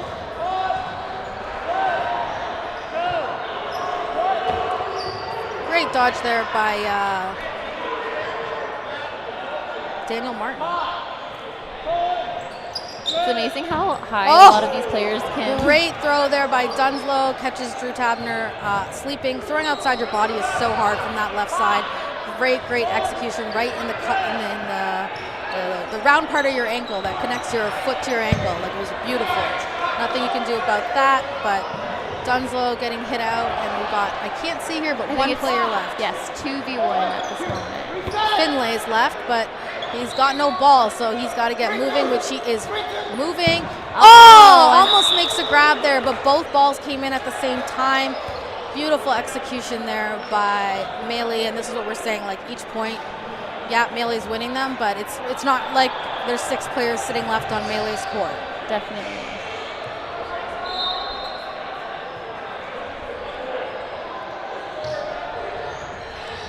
Melee usually has these really nice white hoodies. I haven't seen them today. I'm a little disappointed. I haven't seen them at all either.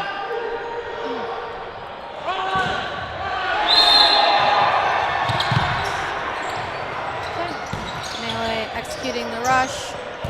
So we actually have quite Free for all, quite big a lot catch. of action. Lots to go. Deflection catch by Carnage. Exactly, bringing the player advantage up here. Carnage now has 6 players. How many does And Melee? Melee looks like they have 4. 4 strong players though. But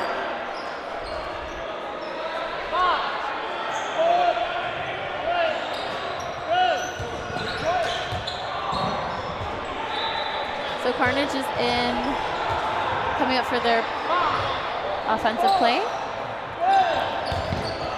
Ranakan taking out So there. But also being taken out as well.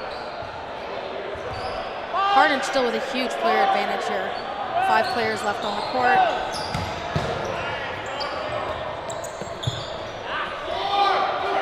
Levelecki just keeps surviving. I don't even know how he dodged that.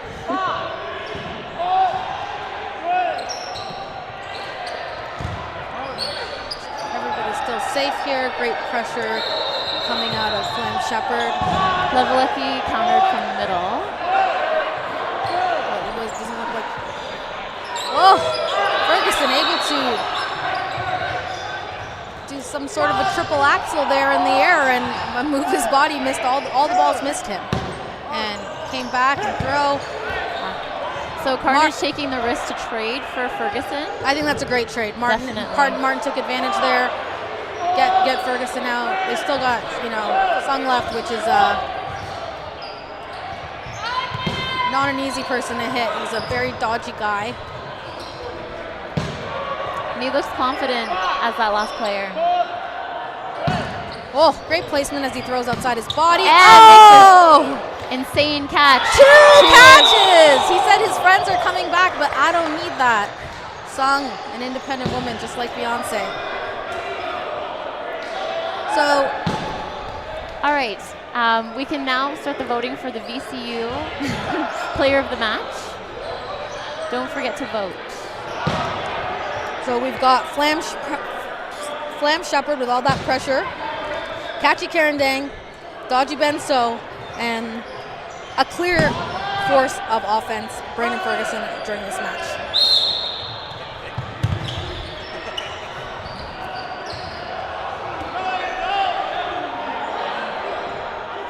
Who are you voting for, Michelle?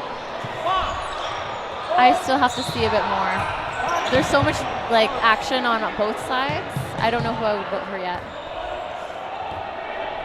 I'm leaning toward Ferguson, but I want to see him do something more right now. Sure. And he does. I'm a big fan of support players. I know that there's a lot of people who come out here and they can throw hard and they can catch hard, but my vote is going to Benso. I like the people who dodge, to make plays happen behind the scenes and don't have to be the superstar all the time. So my vote is going for Benso. And Ben's been such a critical player in this game as well. Absolutely. Great there, able to dodge, then block. Oh, looks like the block might have nicked his shin. I don't think he noticed it. Great call by the refs. The refs are looking sharp today in the Dodgeball Ontario white and green polos. Everybody looks gross and sweating, but these guys are looking good. Definitely. And I'm seeing a lot of action from all the linesmen, even on all the other courts. making calls, being confident making those calls, and being fully involved in the game. Yeah, and we have to remember these are not paid people, so we got to be kind to our refs and appreciate what the work they're doing. Just under 3 minutes left in the match. Melee is definitely going to take this win, but as we know, point difference does matter, so if Carnage can slow it down or grab a point here, it matters in their overall standing. But as of now, the score is 7-0 for Melee.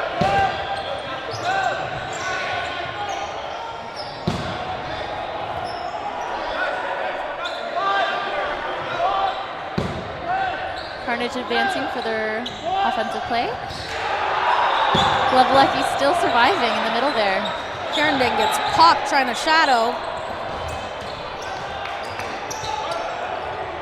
Some good pressure from Ferguson.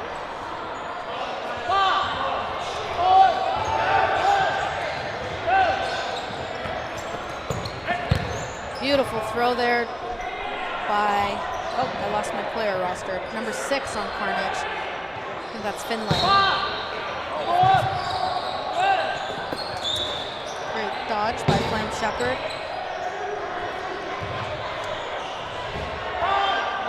He's also had such a strong game as well. Flame Shepherd? Yes. Yeah, he's been bringing in so many balls, pressuring up that corner, disciplined enough to not take the throw, even though everybody knows that ball's there, that person's there. It's so easy to want to take it. I think he's putting some great work here. Finlay blocked, but I think some of it got him. Yeah, I think it like went down and then Chung getting taken out there. Williams. And Melee finishing it off. Awesome. So we still have got a minute left here before the end of the match. Carnage looking a little defeated here, but I really don't think, like we said, the score reflects what they did. But Melee is a seasoned team, and they've picked up some veterans to add to make their roster even deeper this season. Adding Ranican, adding Ferguson, have really, as you can see, made a big difference here for them. But they were always good to begin with. And they're a seasoned team to begin with, so adding that only just makes their roster deeper. And it's nice seeing like the roster changes and how different teams adjust, and it looks like Melee is just coming out strong even with the new players. Yeah. Absolutely.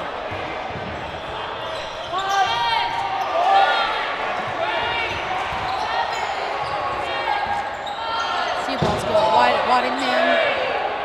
It's under one, blocks one. Oh, they're trying to get Steve, but Steve said, not today. I'm playing hard till the end. We love to see it, Velasesh. And we are going into no blocking, playing this out. See here if Carnage can get on the board quickly, or if Melee's going to sweep the whole game.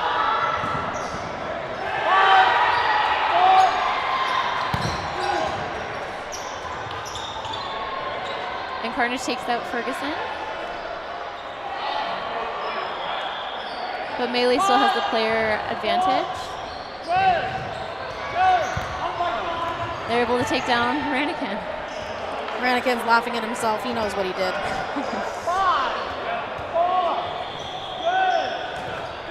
Oh, beautiful throw outside the body there. Just Drew was waiting for it this time. He got taken out by that earlier. He's not slipping again. Oh, and a shadow catch. I think he was even surprised that he caught that. I don't think he saw it. I'm liking it, Blanchard. And a little celebration with the moves. Oh, an accidental block. Oh, he tried to get another one. I respect the hustle. You know, Melee not letting up at all here, right? Like, they respect their opponents. They know their point difference is important. Kyle Waddy with a great dodge there. Takes out. I thought he was going to catch that, but nope. I thought he was going to catch that too. And we are in a 2v2 situation. Two great. Oh, nice try by So. Dodges two. And Steve. And Melee closing out the game. Thank you so much for tuning in. You still have a quick second to vote for your MVP. We're shutting it down though. appreciate you supporting our sport. We're live at the Ontario Provincial Dodgeball Championships in Waterloo. This is Nikisha and Michelle signing off. Thank you.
All right, everybody, welcome back to the Provincial Championships here in Rim Park in beautiful Waterloo. This is where I live now. And, Is that why it's beautiful, Terry? It's one of the many reasons, I would say. So, Terry here with Nikisha. How are you doing today? It's great. It feels good to be back playing at Provincials. It feels great to be back on the mic. And it feels good to see all these awesome jerseys out here. Yeah, I like the way the jersey design has evolved over the years. We're seeing some more interesting and creative stuff. For sure. So if you're tuning in now, matches Mala versus Tenacious Turtles. Purple and white versus black and red. Mala, they've been a bit of I call them a bit of a fixture at this point. They've been a pretty well-performing team for the last few tournaments. For sure. They've got some great veterans on their team, and they've got some people coming back. I've seen a lot of people at this tournament today that I haven't seen in a long time back out playing. It's really great to see some veterans coming back. Nice to see Angel out here for Mala. I haven't seen her in ages. Yeah, and Christabel Long, too. She was at the kickoff tournament in Toronto, but I think that was the first time I'd seen her at a tournament in a little while. Yeah, and I've seen Tenacious Turtles play before, but it's good to see Megan Potter out here. She had her baby. She's showing us she can't have it all. She's out here kicking butt on the court, so it's really great to see everybody out here. So far right now, Mala has player advantage. Yeah, I think based on pre-tournament seeding, Mala a little bit higher, a little bit more in terms of proven results. But there is some good experience and athleticism on the Turtles as well, so no need to discount them out, obviously. Ooh, there's a nice shot taken out Azur Hill. Is that Azur shot? No, that's Janice Eaton, sorry. Actually, that was not at this tournament today. Well, that's good that I noticed eventually.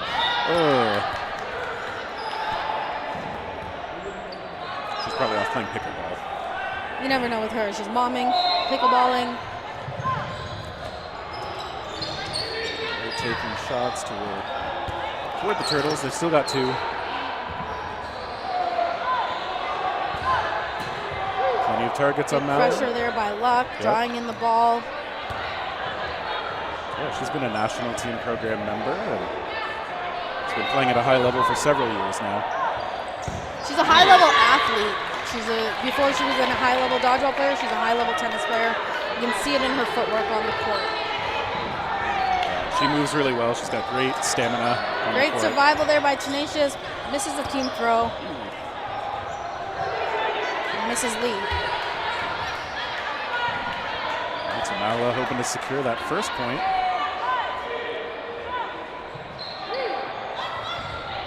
Rush counters. Okay, they get it. Just the nick there by Mala taking the first point. That must have been a raise because I didn't hear that one, but a good strong performance from them for point number one.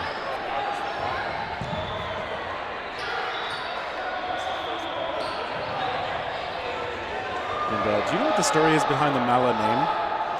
I don't, but I went to order some Korean fried chicken from this chain called BBQ, and they have a flavor called Mala, like the sauce. Okay. So I don't know if they're like just spicy, saucy, cute little dumplings. I mean, everything works for them. So because they've got that, they've got a bit of a spicy motif on the jerseys. And yeah. What's the call here? Center line or some kind of line? Yeah, some kind of line bio there. Nobody's favorite way to get out, that's for sure. Okay, so on the second point in the match, Mala again, significant player edge. Okay, yes, Potter dodges like 2 or 3 there. Last one hits her. Great flexibility there. Yeah. I've always been impressed by people who can flatten themselves backwards from their knees. My back could never.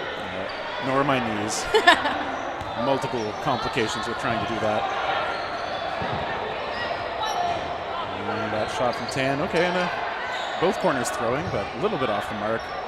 And 2 balls still in hand. Christabel making a call here. Blocked one, but got nicked in the face one. You know, it doesn't matter how hard it comes in. If it hits you in the right spot, your nose, your eye, it sucks. Yeah. I mean, I'm glad we play with foam balls, but yeah, there are times it doesn't feel great. But she seems to be okay. It's Jennifer Tan. Ooh, Jocelyn trying to force that catch maybe a little bit. Luck has to head off to the side.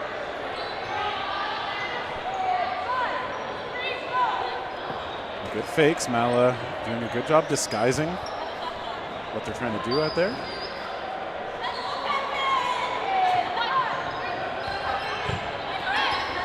There's a Cross court by Yoon.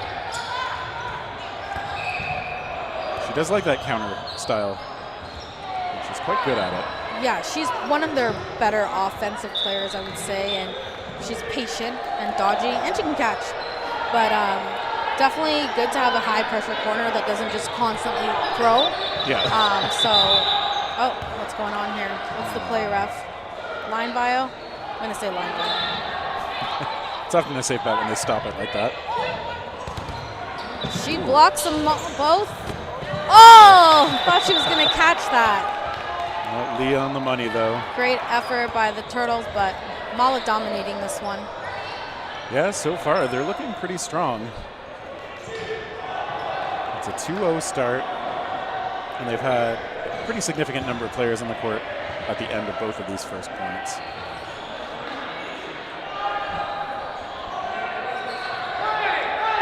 Still communicating out there. And okay, nobody takes it off the rush. I always have a bit more fun when there is a bit of a rush play, but sometimes it's just not there. Yeah, it doesn't make sense for the Turtles to take it since they're on defense. Yeah. Better for them to get 2 balls and the other ball, but Mala, they could take it if they wanted it. They have to throw anyways. Yeah, exactly. If you see a good chance, knowing that the onus will be on you to throw, even if your team sets up. Good to see Jervy out here. Been a minute playing for Mala. I feel like Mala is like a mesh of Mala and then, great catch there by Lee. And the Dominatrix from an old school team of part of this team. A lot of them, actually. I think maybe Luck and another catch. Great catch there by Vo. Luck, Vo, and Cho. Maybe not the only ones that weren't on the Dominatrix from what I see. Yeah, they were another kind of fixture in the GTA tournament dodgeball for a long time.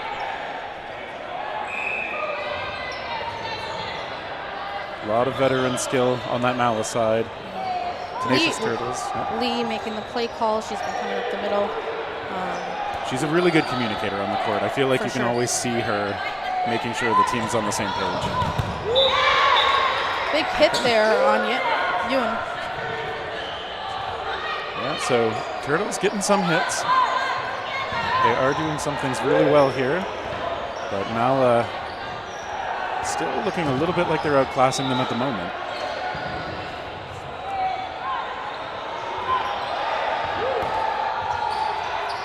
Tan's back in there, returns fire after blocking.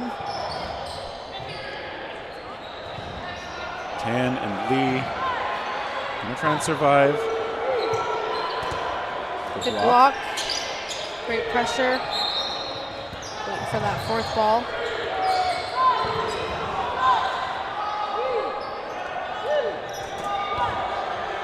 Oh. Okay, gets through.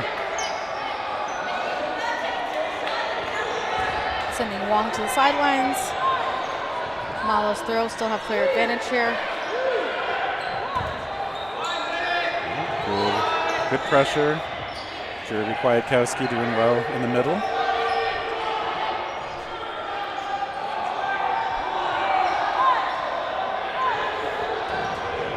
Nicole Lee missing toward Leah Lee. Turtle's gonna try and take someone out here.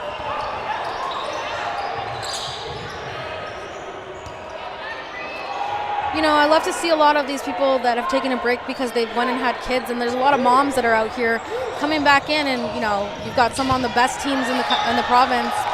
Veronica Berry, you've got Lena Tran back here playing. She's had a baby. Jersey just had a baby. Her baby looks like a little doll. I mean, she's about a year old, but she looks like a little toy.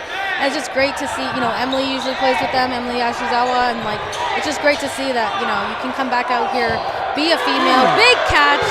And a return one, but we still have that player coming in on the catch, so not quite a reset yet. But it's great to see, you know, women in sports here coming out.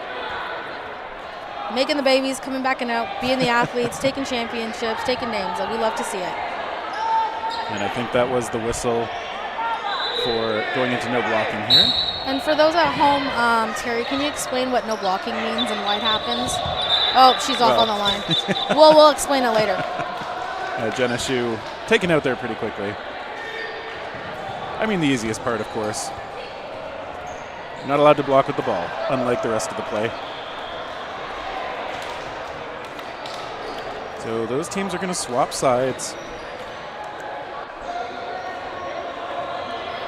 Mala obviously in control so far. Turtles going to try, and we'll see if they tweak anything about their approach. I think Mala's been able to dictate the pace a bit more. They've been up at the line a bit more aggressively, controlling the space in front of them a little more effectively. So if the Turtles can claw some of that back for themselves, maybe they'll be able to turn things around a little bit. Speaking of vets, Oren out here shagging and line reffing. Great to see him back out playing. It's been a minute. Some of these players who are already veterans when I started playing tournaments, so love to see it.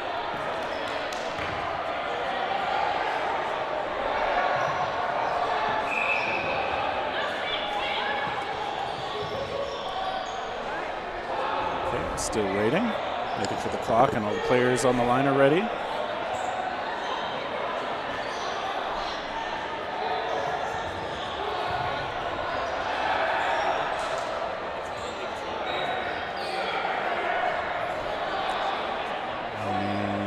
I assume it's still the clock. It looks like they're trying to work something out with it.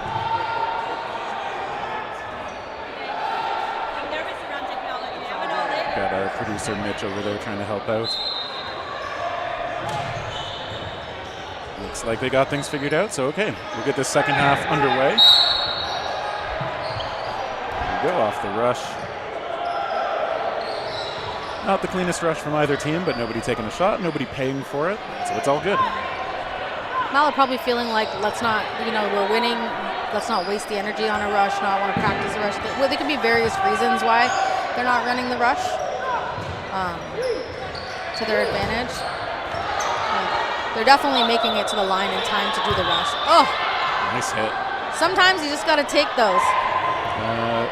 So I'm curious what the player is looking to the refs about, because obviously she was hit, but... What are they saying?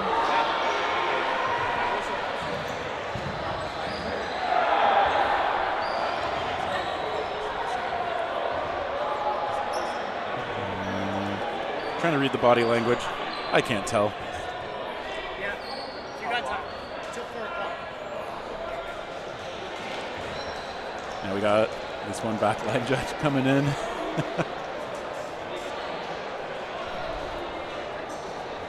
I'm good with that. All right, well, let's see if we can tell. Oh, they're both going over to talk to the teams. I still have no idea. I'm not sure what the call is. Going into this half, though, Mala is up 3-0. Canisius Turtles are not able to close on a game yet, but they're also not letting Mala run away with the score. Like 3 games and a half is pretty respectable.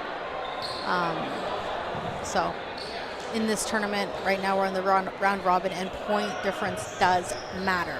So if they're able to keep, I mean, it's clear, like anything can happen in this half, but the way that Mala's playing, I don't anticipate a huge change in this half. But, if they can keep it slow, Tenacious Turtles, they can help their point difference in the overall standings and, change who they have to play in the first round playoffs, which will happen for the women today. I have literally no idea what that stoppage in play was about. Terry, you're supposed to know. Ooh, what a catch by Cho. She was the one who made that big throw. They got to unleash her. Yeah, Mala in great shape after that. Catches do sometimes win matches. Janice on her toes there. I always think she's going to hit that line, but she knows it's there. Not even close. And this time she takes a shot. She gets a hit. She is returned upon, though, and sent off to the sideline. So a trade. Turtles still have 4. Mala still with 5 counter shots. Good counter by Luck, and then getting out of the way. It screens Wojtkowski a little bit, but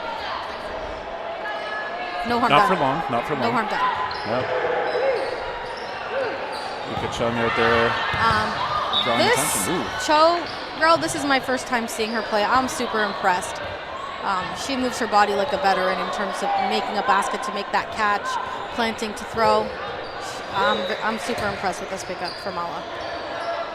Yeah, that is, I believe, the first time on this team for her. Tenacious Turtles, they've had some continuity in the lineup, but also a bunch of new faces this time around. I think we've seen Potter's been the captain pretty consistently. Jennifer Tan out there and Leah Lee have been on the team for a little while.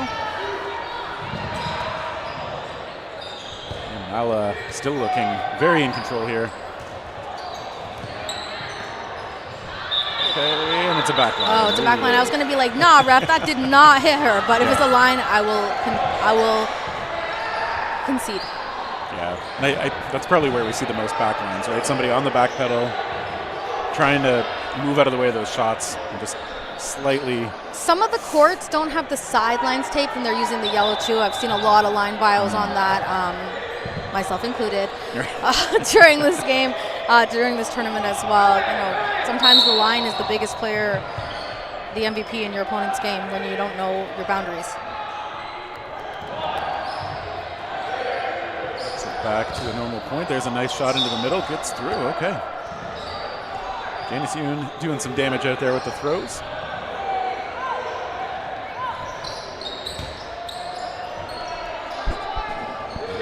Chow now picking up that ball. Nope, sending it over to a teammate. Lena Tran, another one of those players who does a lot of communicating for her side. Veteran, as you said, she's post-baby as well. Back out here looking fierce on the court. Great counter by Janice Yoon.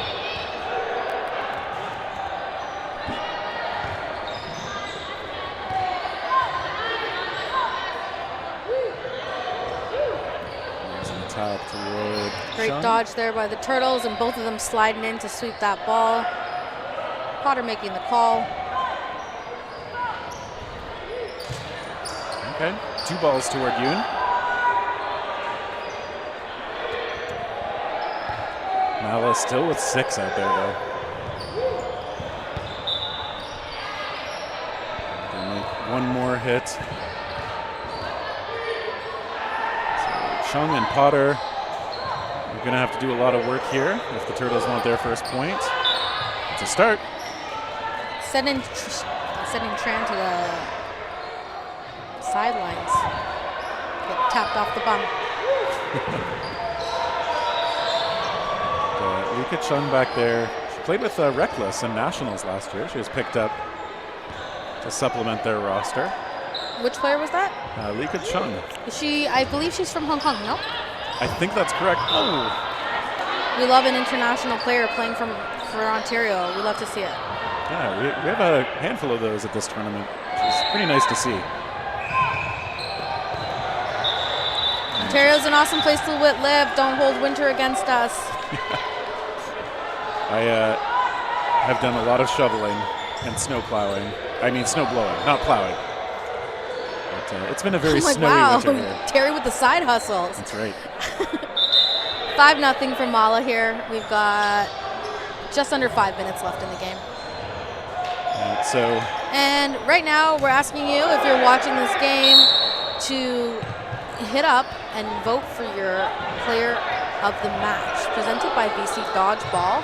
For Mala, Ewan, and Tan. Sorry, for Mala, Ewan, and Lee. Or for the Tenacious Turtles, Tan or Lee. So Lee versus Lee. Which Lee you picking? You got to put a T beside it if it's Lee for Tenacious Turtles. You got to put an M if it's for Nicole Lee on Mala.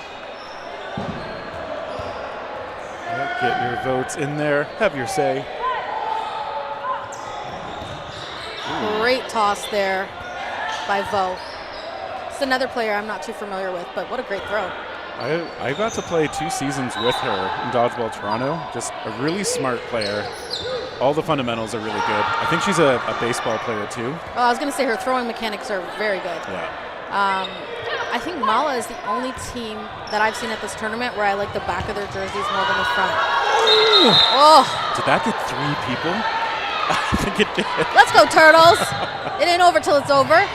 That's the kind of bounce you want. You do not see a lot of triples. Mala undeterred to the line. They don't connect on those throws, but they also didn't miss by much. Yeah, and if you're watching at home, that is little dumplings on the back of Mala's jerseys. And a little dim sum basket. Best back jerseys in the league. Okay, so they're pausing the time. So Toledo stretched back for a catch there. I think the catch is good. I don't see why it wouldn't be. Let's go, Angel. I think a second ball did hit. I think that was Sylvia Vo. But she's already off. And she did walk off. Yeah, that's one of those unfortunate things. If you were bailed out by a teammate, but you've already stepped off, you're out.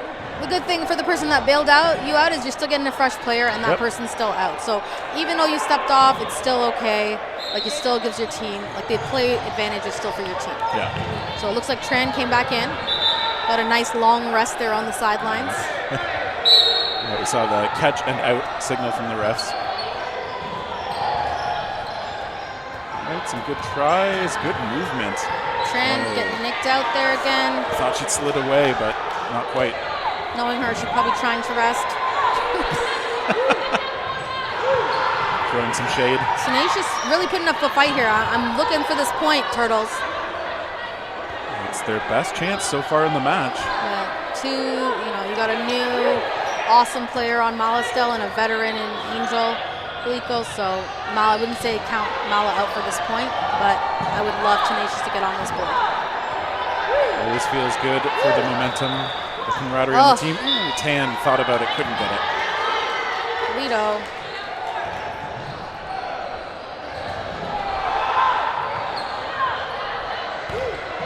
Fake from Polito. It's providing cover for her teammate. Ooh. Okay, Polito wins the trade there too. Polito on fire. That dumpling is steaming. All right. It was 3 players to 2. It's 1 to 2 now. Block there. Good job getting back. Oh, great throw. Stepping into that one well. Can't see her jersey number, so don't know who to give the credit to on this. And how about the back line? Oh, the back line has been like an MVP for Mala in this game too. Like, not that Mala's not playing great, but some unfortunate line bios for the Turtles here, not letting them get on the board. Yeah. It doesn't feel good, but it does happen. And one thing I like from Captain Megan Potter over there, immediately making sure to talk to her teammate, like keep your head up type message, I think. And called her out too. Like, a lot of people won't say anything to their teammates, but if you can point at someone from across the court, you got to point at the person beside you too sometimes. Let them know they're out.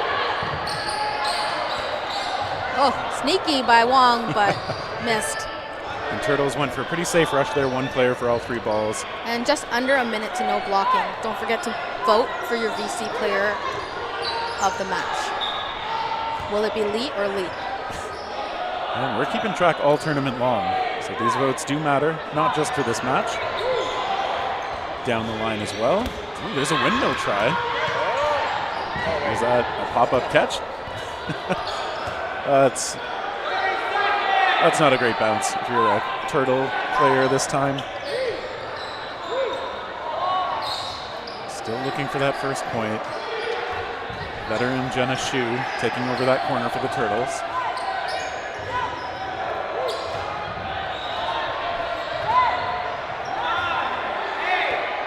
The pace has slowed down a little. Oh, good block there, but we're going to go into no blocking here. Because it is a round-robin game, point difference matters, so we play it out. You might not see a second no blocking in the playoffs, because if there's a big enough point difference, we end it. But because this matters, we're going to play this out.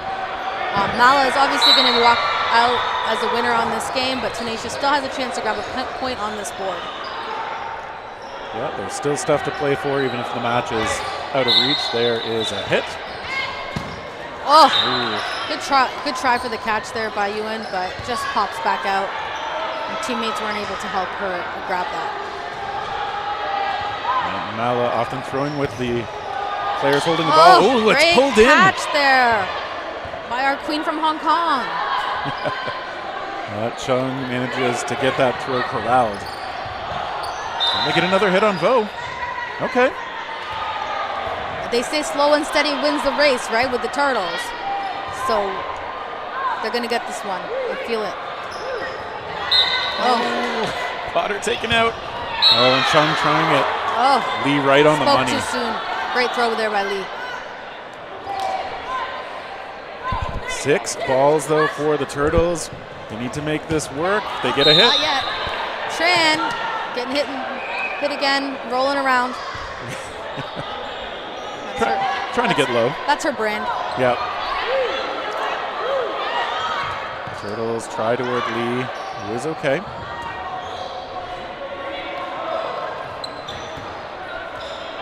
CB tried a breakdancer move there from Wong. Doesn't execute, but stays alive, too. Oh, good try at a catch there. Great throw there by Lee. Waited for her to start sliding, hit her on the back of the leg. No chance for her to catch that there. And so Jenna Shu, the only turtle remaining out there. Jenna's a pretty experienced player, though. Yes. So this isn't her first rodeo. She does have a bit of a bigger windup. So CB trying to take advantage of that. Jenna does step into those she throws. takes CB. Yep. And good movement there by the Turtles. Wind up. Oh, What a catch. With a big finish. Nothing you can do about that. Great throw by Jenna, but Lee was ready for it. Mala sweeps this game 7-0. Thank you for tuning in. I'm Nikisha, I'm Terry. and we appreciate you supporting us in the Provincial Dodgeball Championship for Ontario. Stay tuned, another big game coming up.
Provincial championships. And looking at a match between Mavericks and Fate. Right off the rush, we saw Logan Rowland letting a throw go that Roman Liebo caught at close range. It's a good way to start if you're the Mavericks. Coming up to the line, they're getting shots out of Jeff Snow. Sending one in, I think that's March in the corner. Fade on defense again, Shanks getting out of the way. You see Mergler and Snow out there in the corners, as we so often have for this squad. Of course, as we've seen in the national team as well for many years, so Mavs still have that power duo as Mergler makes a return to Ontario Provincials.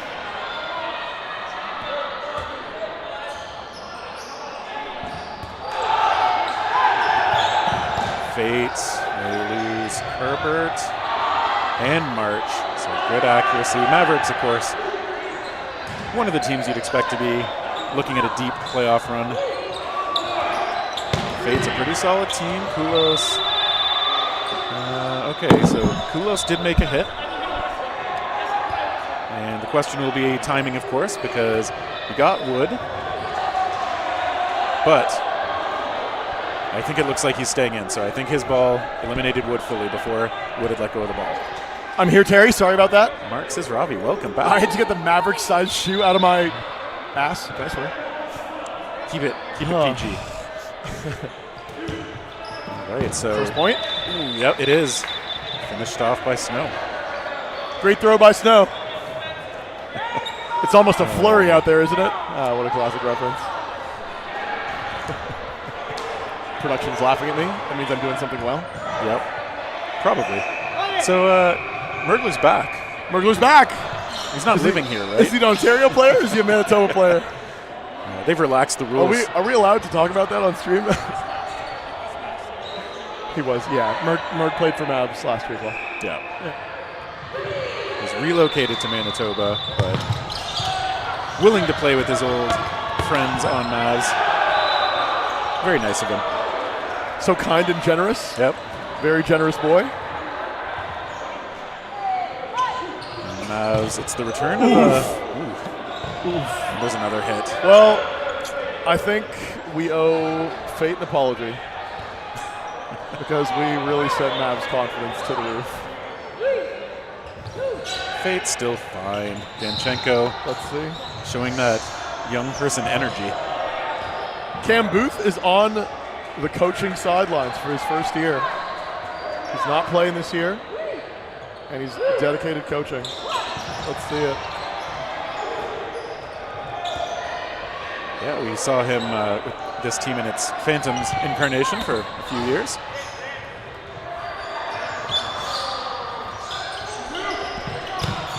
Danchenko taken out. Good shot by Herbert.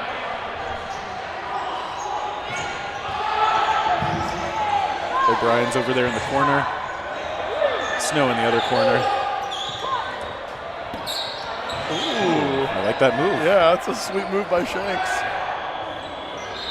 Little shuffle off to the side. They've got 4 balls. They're in control at the moment.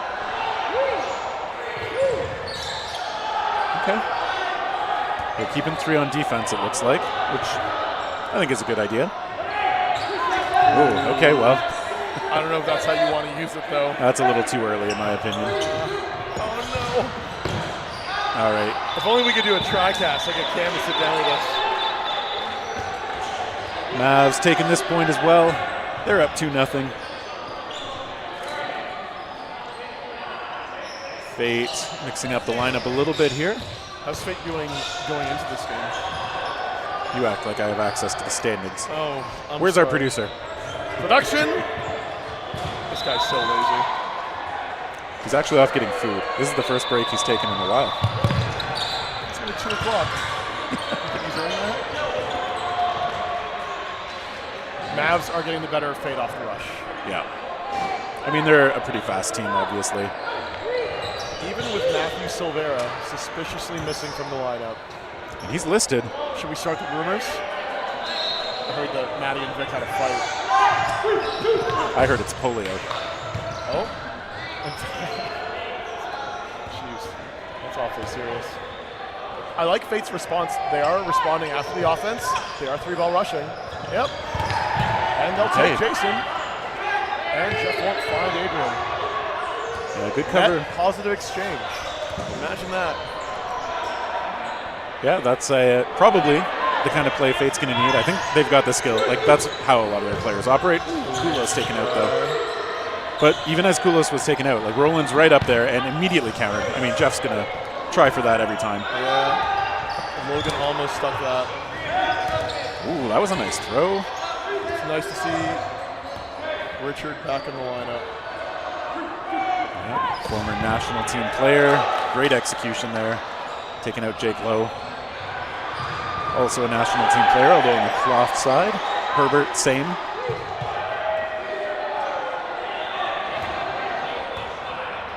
Mavs with a significant player advantage. Matt Wood, formerly out of Saskatchewan, taking over the corner now. All right, Herbert scampering out of the way. I like that he smiles a lot while he's playing. I like it. He keeps his. He's a happy boy. He's got positive mental. Oh, and he needs it after the bad bounces sometimes. Unlucky. Yeah, that was a pretty good throw, to be honest, but it popped up the right way for Mavs to finish it off. Jeff Snow is going to be doing his duty. Ball retrieving on the sideline. Duty. Come on, give me something. Nope. Okay. Not for that one. Rushing, Mavs there quickly again. Wood takes a shot, return missing as March tries it. Okay. Is this a full strength 6-on-6 to start the point? It is for now. Matt Lopes opens it up on Charlie. 4 balls. We'll see what they can do with those. Okay. Landrio's got kind of that cross-court sidearm sometimes.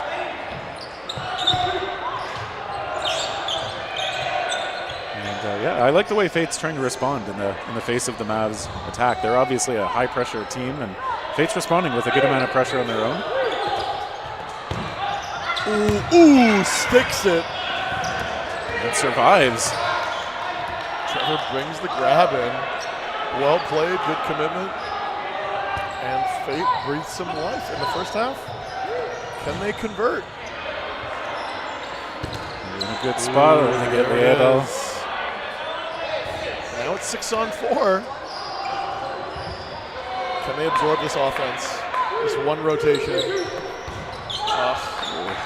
Okay. Off the blocker into the body. Mavs come away with one. Answer. Can we get over the hump? A lot of commitment to the fakes from a lot of players on both sides. Herbert wanted to be part of the action though too. Charlie surviving it. Oh, it's a good opportunity and just a bad execution. I like the throw. And Jake takes Matt Wood out. What are you reaching for that for? Oh, Jake, you got your kill. Just move out of the way. Yeah, that Spencer Tate ends up getting him. Is it 3-on-3 now? Yeah. March, had it in the hands. It's such a disjointed approach. Logan's got a ball. He's in the back. They're executing without him. He's obviously going to be open after. Clip low. Logan Roland. Yep. Fate was in control. Fate was up. 2 players. And it gets whittled away. Logan Roland. Jeff is almost annoyed that he's shagging.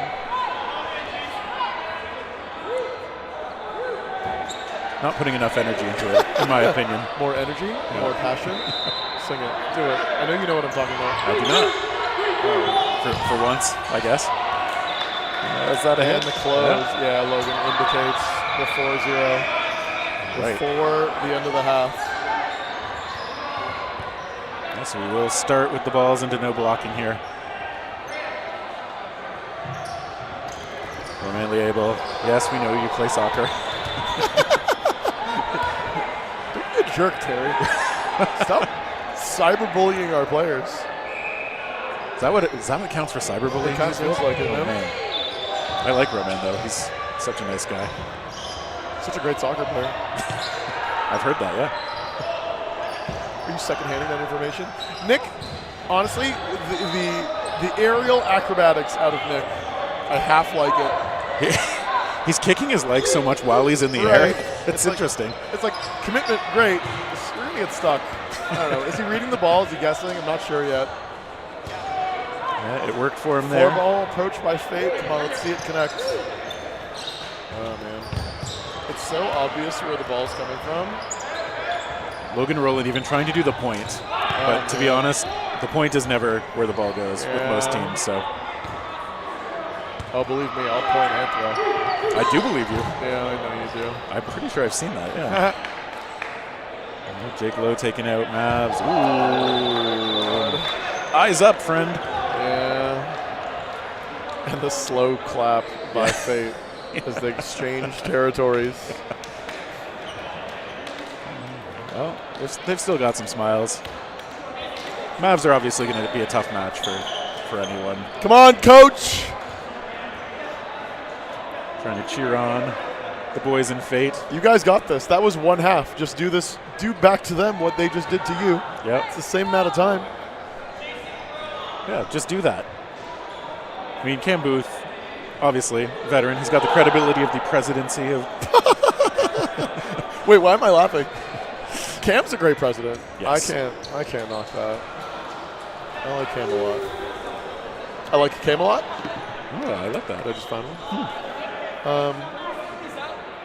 Yeah, I think it's just about taking learning opportunities and applying future games. Ontario has 6 spots for qualifications out of the men's division. Yeah. I Fate think could very well be fighting for one of those spots. Fate's got a good chance of being in contention for those. Mavs obviously a favorite for one of those. Coach Vic Cravilli wearing the penny for ball retrieving. Helps to set those up for the opening. He doesn't have a clipboard, though. Legend has it. All the clipboards in the greater Ontario area have been smashed, and there are no clipboards left. The great clipboard shortage. I mean, I don't see any here right now. So I'm telling you, it's a clipboard shortage. off the rush. And some wild balls from the left and the right. And everyone remains unscathed. 6-on-6, Fate in the approach. Oh my, it's almost like Jeff's throwing at me. There's no way. Ooh, Spencer. That's a touch. Way to go, Nathan. Matt Wood kind of choked up on the block there a little bit. Just like caught off guard, that's all.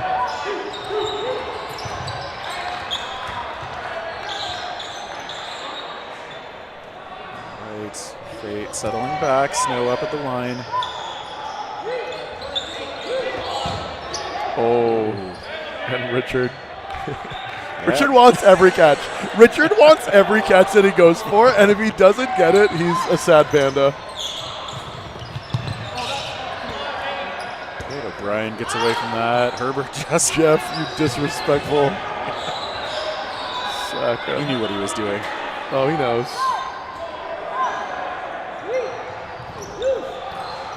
Jeff switches sides. Do you think he can throw with both sides? I hate you. I hate you so much. There it is. Nice block. They have the approach. It's just not executing well enough. I think a couple more weeks or months of training, the qualification here, these guys go to clubs and they have an impact. But they have the right ideas. The strategy's there. It's sound. The execution just needs a little help. And obviously the execution's hard to find against Mavs. Like if you're not already in that groove, it's a tough team to really lock in against. Nah, they sometimes. suck. Okay, I'm wrong. You're wrong, I'm right. End of story. Wow, why do so many of my conversations end like this? Why can't we? Jeff with the floor work. And Spencer with the backup. This is the energy. Oh my gosh. Nobody pumps my Jeff. Yeah, that's But look at that teamwork. the credit, man. You got to give the hustle and the credit to Jeff. Oof, tags in.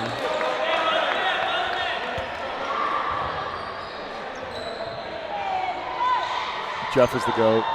Jeff is the relentless, unstoppable force. Yeah, he's been doing this stuff for a little while.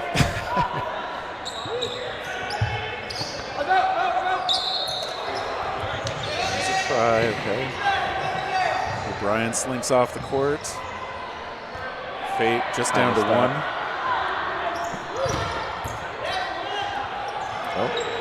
Oh.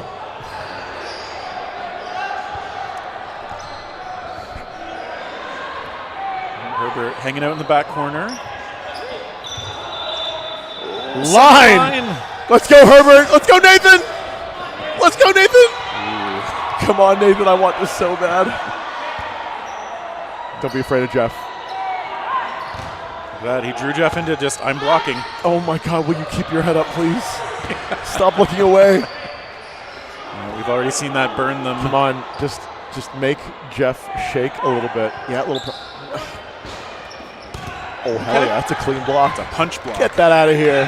He tracked that the whole way, Jeff. You got nothing, bro. Oh. Herbert's up. He sends it. Oh.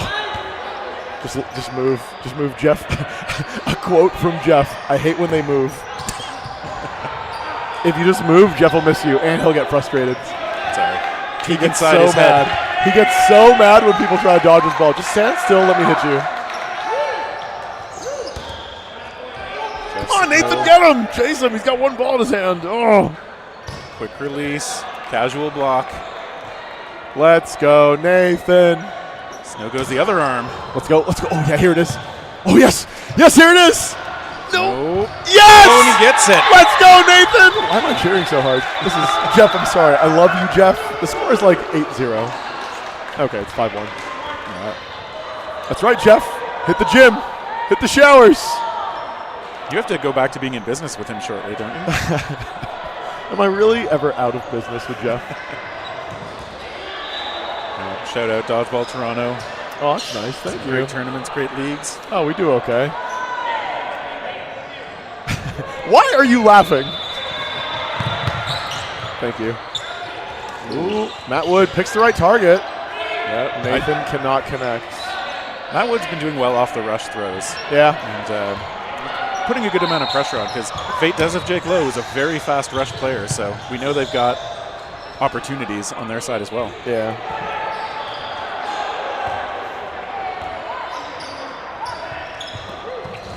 Danchenko's ball gets through onto Lowe. Can we really not fit a fourth letter next to Fate? Look at Nathan. Nathan's got the MVP. Nathan's got sports tri-code, yeah. It does unfortunately look Can it be FTE instead of FAT? Fat for Herbert is kind of a weird. Yeah, it seems strange. It's just how it arranges sometimes, I guess. Oh, catch! Herbert. That's a catch! That's a catch! Guys! Is that not a catch? Am I crazy? Maybe we missed something. All right, I'm crazy. Whatever. If that was a hit, then that's a catch. Am I? No? So maybe he was already taken out by something sooner. Are you imagining something? That was only one ball thrown. Quit trying to rationalize. Look, I'm assuming they know what they're doing on the court, and I missed something. That's fair. Yeah, I should also make that assumption more frequently. Okay. Fate is in the game. They've got a point on the board. This is looking a little iffy.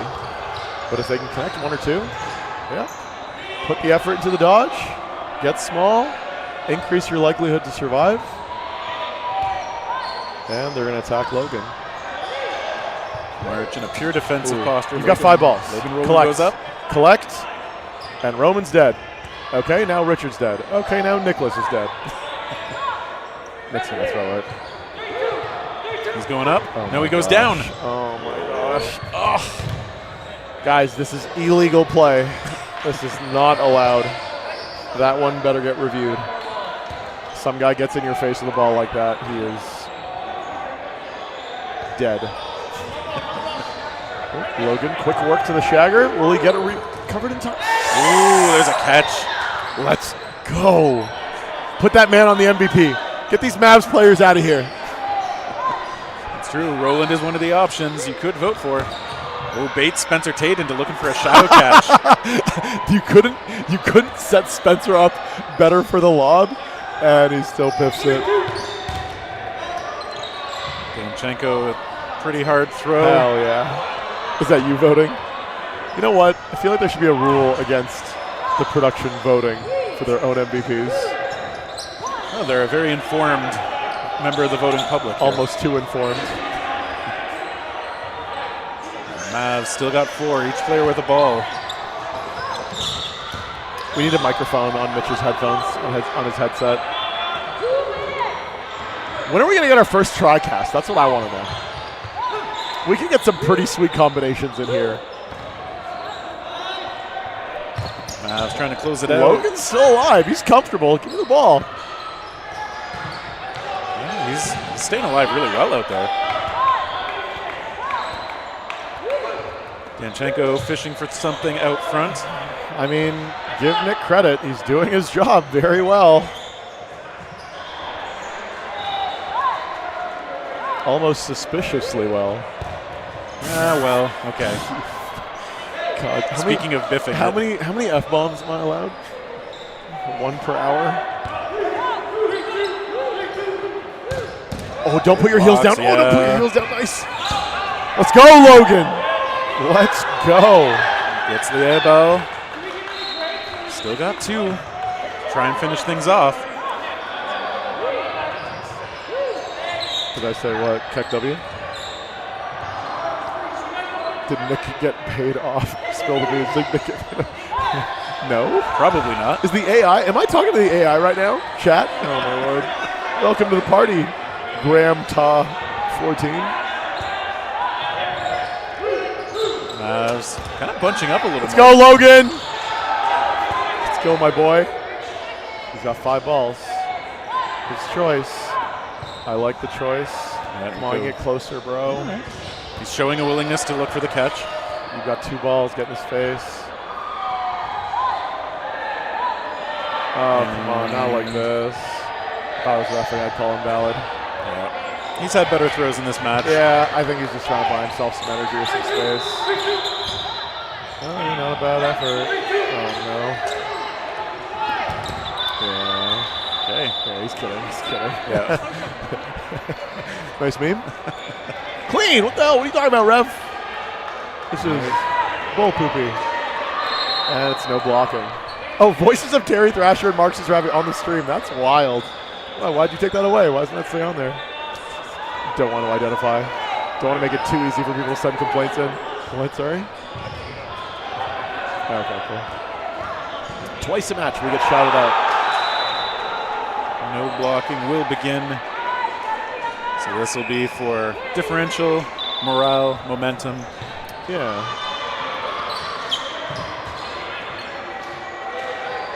Okay, well, Fate's going to have some extra chances here as they come up. It's Halliburton, who hasn't had a lot. That ball popping off her. Hustle, Derek, hustle. Derek Chin, Look the at energetic ball retrieval. Look at that hustle.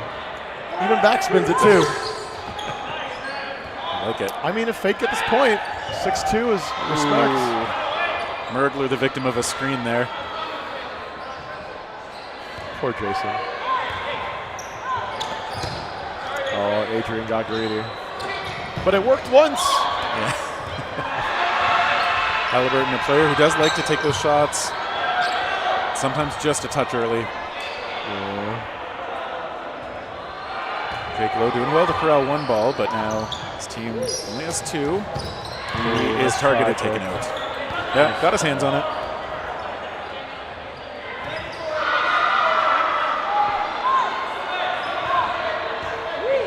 Fate to the line again. Shanks taken out. Tate as well.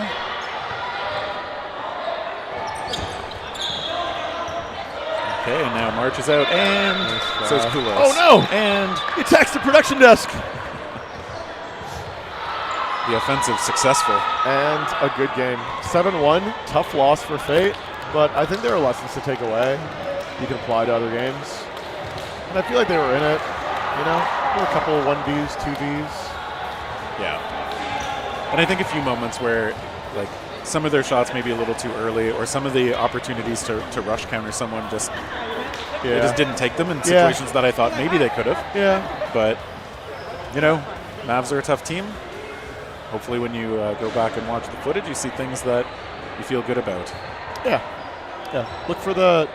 Take away some positives. Look for a couple learning moments. And don't dwell on too much what you can't control. Yeah. That's right. What will be, will be. That's right. That's fate. Oh my lord, I hate you so much. I can't believe I've gone through 2 casts without telling you to shut up. You're really pressing me, Terry. It'll come later, I'm sure. I'm in control of my emotions, thank you. All right, why don't we take a break? Yeah, we will have a match coming up next between Makwa and Apocalypse. So that's what we're going to be back And you'll in have for. Shade and Nikisha casting. Yeah, looking forward to that. Sweet. And we hope you'll join us back for the next match here at Provincials in Rim Park in Waterloo.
You're tuned back into the Provincial Dodgeball Championships for Ontario, live at Waterloo. I'm Nikisha.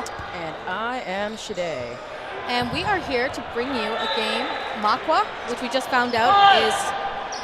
It's a black bear. I think it's like Ojibwe for the black bear. Very cool. Pretty cool. And Apocalypse, which a lot of teams are feeling right now anyway, so no need to go deeper into that. Makwa looks like a lot of players out of Ottawa. I am not sure where Apocalypse is out of. They look familiar. Part of me wants to say Sudbury, but I could be wrong. Awesome. Nobody quote me on that. Nice foot shot there. Big exchanges there. We are quickly seeing the match go from 6v6 to 5v2. Yep. Oh, my guy fell out of the line and rolled. That is a classic Lena Tran move. Glad it's trending. I'm into a barrel roll every so often. The chat has confirmed Apocalypse is from Sudbury. Amazing. Thank Snaps you, to chat. us. Snaps to Oh, us. Apocalypse almost had that grab. Just came out well, here. that's awkward. And the mighty Makwa is taking that first point.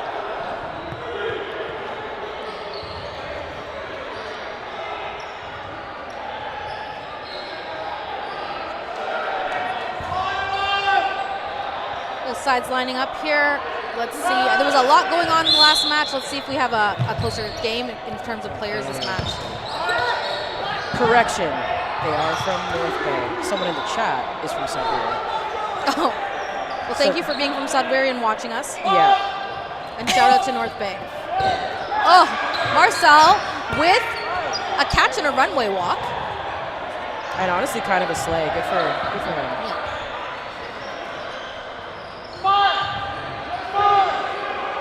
Ball advantage here for Makwa. And Jackson. they're taking advantage of it for sure. 2 balls on the corner, taking him out.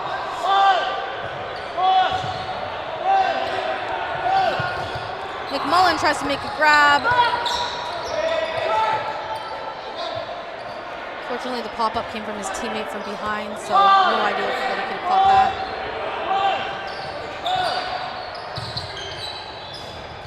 Apocalypse being conservative with their balls, which is a smart idea. They had 4, they could have sent 2, but at the player advantage, just giving the 1 makes a lot more sense for sure. Could not agree with you more. And because they had those balls, able to take out Plurd on the corner. And it's a 3-on-3 all of a sudden, which is great. They chipped away from the 5e. For sure. Definitely a better, closer match this one, but Makwa with a big return there, countering right out of the middle.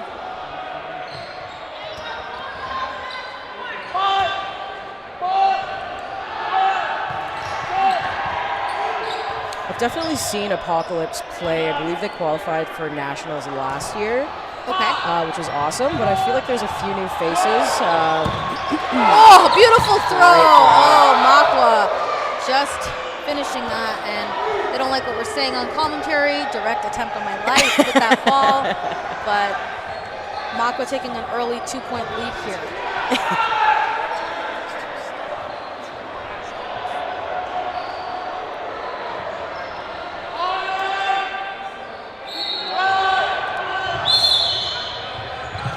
To see if Makwa's going to take that throw off the rush.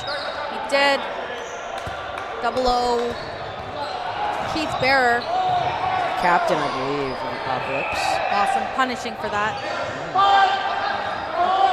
Apocalypse with player advantage here.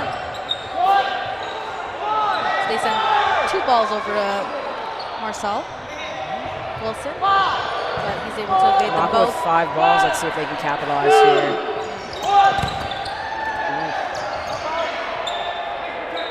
I had no deaths on that.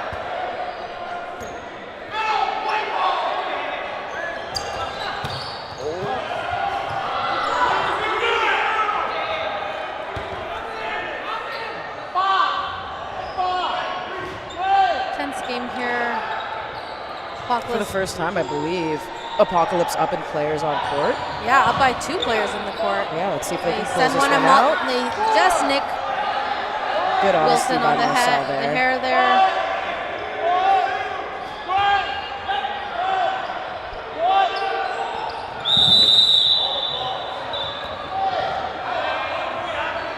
all 6 balls. You hate to see it. And sometimes it's tough. You can't hear the ref. It's really loud in here, so I get it, but The only good thing with them having 6 balls is that there's 2 players left on that side, so they've got room to move. You can't be a sitting duck here. absolutely. And look, Bandana dodging them all. He had that Survives. room. Number 44, I believe that is Gavin Patois. Does a great job evading the onslaught of balls Yeah, he there. fully took advantage of the room on the court. Asang got caught slipping. Ironically, he's got 2 balls in hand and was still taken out, but that's okay Okay, big task here for Gavin. Makwa, but he kicked somebody with that windmill. Sneaky windmill. Oh, good try here, but it's good to see Apocalypse on the board. Yeah, we got ourselves a game, 2-1, I believe. Yeah. Be interesting to see if they adjust strategy. It'd be interesting to see if Apocalypse will throw off the rush now that the onus is on them to throw. For sure. It looks like Makwa has just barely been beating them off the rush, so I wonder if maybe they hold it regardless.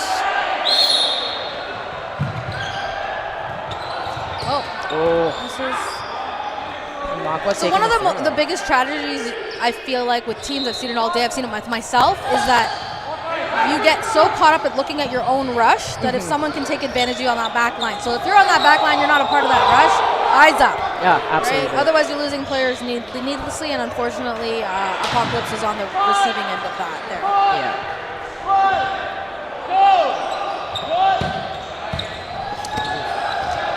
Just great throw placements by Makwa there.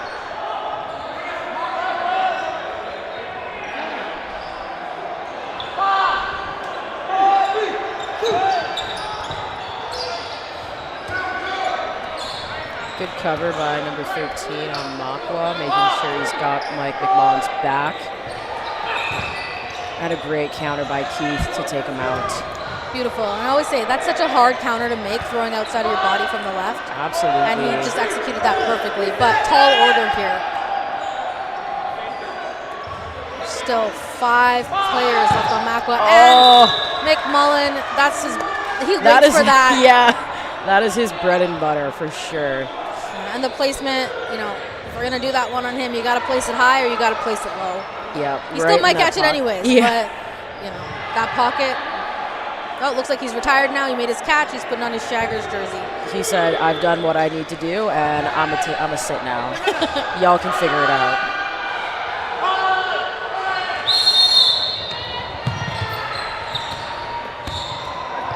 Solid block off the rush. There's nothing I'm more envious of than people who can block well, because I am absolutely terrible at it. You are a great catcher. Gotta compensate for the lack of ability to block a ball. You're not so bad. But what's his name with the bandana there? McGee? No, Gavin. Gavin Potras. Yeah. Gavin with the blocks. That's true. Pretty even here now with players, but Makwa again, 5 balls. They're able to control the ball control here, a little bit more disciplined on that side, so they're able to constantly re-up, and I think that's how they've been able to pick off the Apocalypse player easier. For sure. Because I think the athleticism on both sides is pretty even. Yeah, I'd agree with that for sure. And I think that it's intentional by Makwa. They know they're getting those balls, so instead of just trying to play a counter-heavy game, they're gathering balls, come together as a team. Just stepping into that ball. I agree with you. Ooh, Whoa. great throw. What a rocket. Absolutely. That was my number 4, And his boy, Tyler. number 13, came up. Adam McGee made sure that, he was not hit on the backtrack. Good protection there. Yeah, he's been doing great all game. Another gross throw, and you know what? Hustle for that catch. So far, Tyler Bethune, that's my MVP. Solid finish by Makwa here to get another point in before sudden death. Smart on them. You never know if he's, with the way the pools are set up, how important plus minus is going to be. So For sure, especially with the crossovers at the end. Absolutely. So right now we're just going into no blocking. If you've never you don't understand what no blocking is, for those viewing at home, Shade, can you let us know a little bit about what that is and why we do that? I mean, I couldn't tell you the why behind it, but I could definitely tell you that it's being done at halftime and at the end of every match. They go into a set of no blocking, which essentially means exactly how it sounds. You're not allowed to block with the ball. It becomes an extension of your body, and if you block with the ball, it's an automatic out. Exactly, and exactly like that is an extension of your body. So I can give you the why.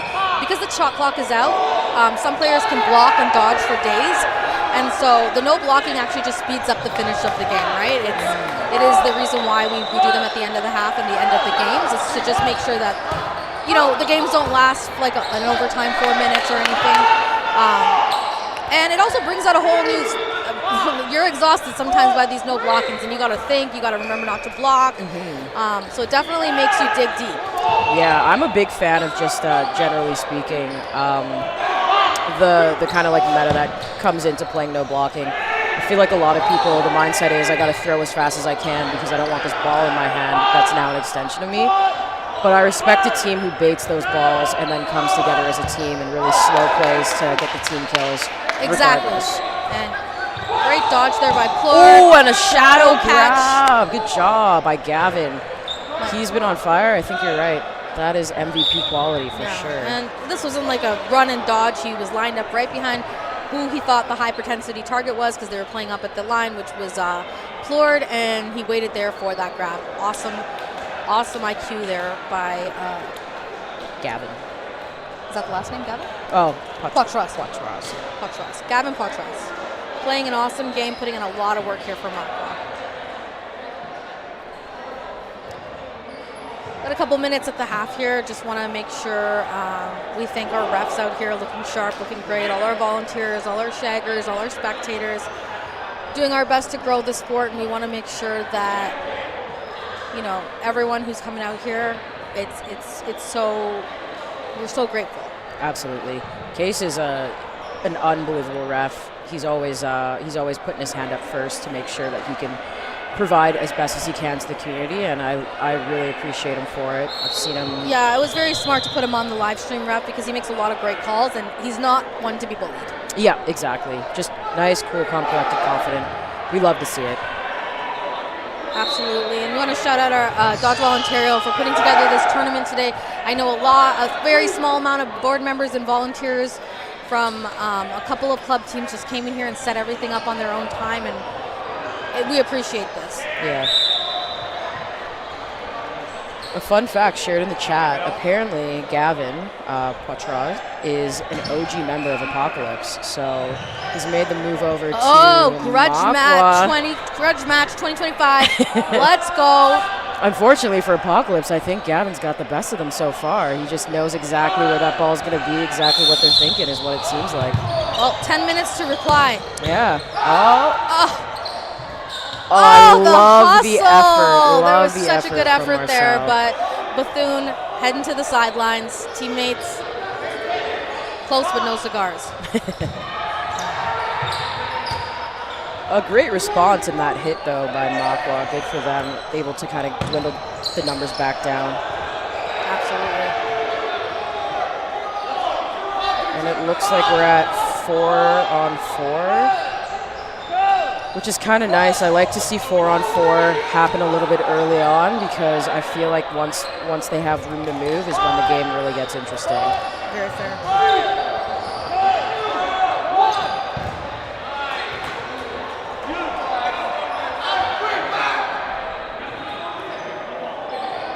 McGee making the play call here.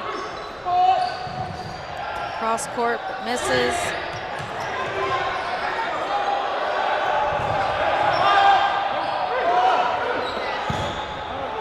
Great hit by Sang. Apocalypse hitting out McGee. And now we're down to a 3-on-2, I believe. 3-on-1. Let's see if is that an 81, 91? Yeah,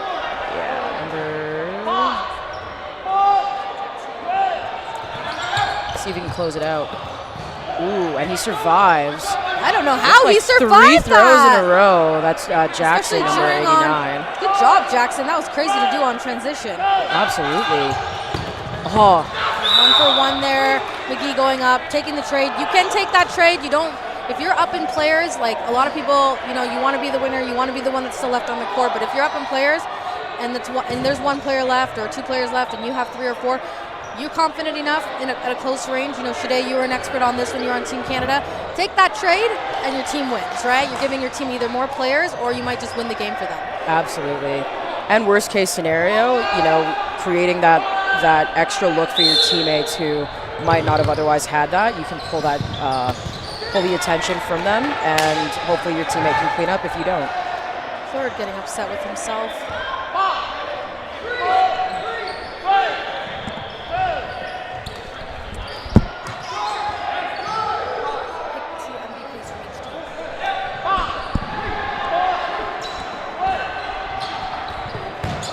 Great toss there by Apocalypse. Not only can he dodge 3 balls, he can also throw.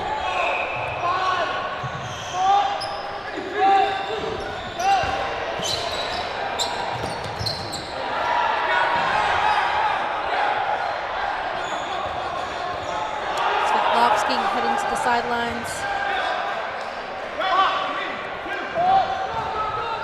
And out of a gate, great. Sang taken out. Great rush counter by Jackson. Absolutely.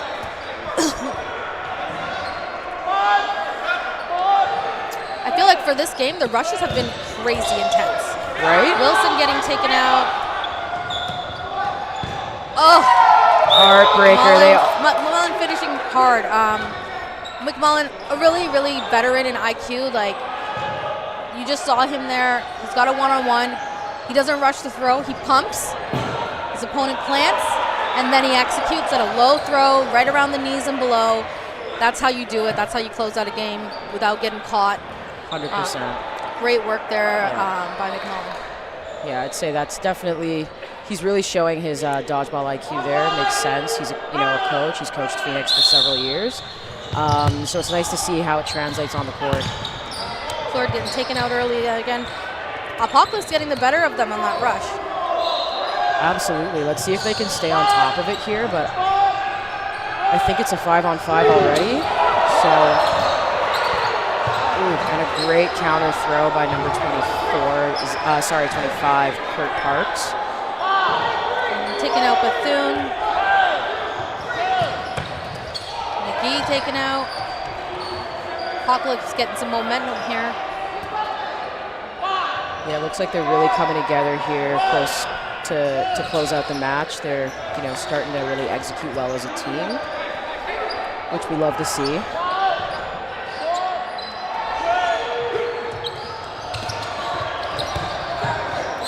Great dodging there by Apocalypse, still all managing to stay alive and taking out their former teammate. It's 4-on-2 with about 5 minutes left in the game.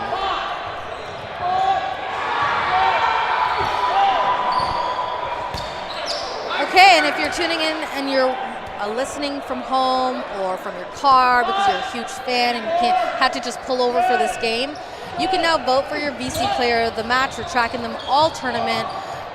So you can vote for Bearer, Bethune, Jackson, or ex-teammate Patois. And you can put that in the chat and we'll collect your votes. And big finish there by Apocalypse. I can really appreciate, the score maybe 7-2, but is that 7-2 really now or 7-3? 7-2 now. Oh, perfect. And I appreciate them really giving it their all for the full 20 minutes. I know it's tough when the differential is so high, but I love to see a team. Yeah, but every point counts, right? Exactly. Love to see a team you get never your give standing up. in, 7-2 is better than 10-0. Absolutely. Nice block there by Keith. Error. Apocalypse sending McMullen to the line there. And we've got a 6-on-5. 5-on-5 very quickly. Bethune making a play call out of the middle, but it looks like it's not on them to throw, so they're kind of just hanging back. He almost grabbed that. But you're seeing in this game, Mac is not being as Makwa is not being as aggressive right off the rush and everything as this time. They're being a little bit more conservative. And Apocalypse has really changed the momentum of this game. I would wonder what it would look like in a 40-minute game. For sure, yeah. That's such a fair point, and I appreciate the adjustments that they're making to kind of make it their own. On Apocalypse's side, it feels very much like there's a battle for who gets to control the pace of the game. For sure. And Makwa answering with the good team throws, taking out one player. Slobodsky getting hit out there. And it is 1, 2, 3 on 1. The one being Darius Tignanelli. And he just lines out, unfortunately. Oh, he lined out. Lined out means you stepped on the line. In this game, there are hard lines and boundaries. Sometimes, you know, it gets the best of you. It is hard to realize when you're backtracking, especially where that back line is from memory.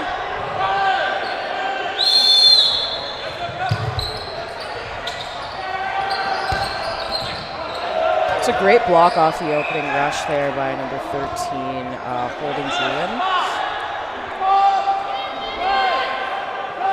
Lots of balls here for Makwa. No connection, though, on both throws.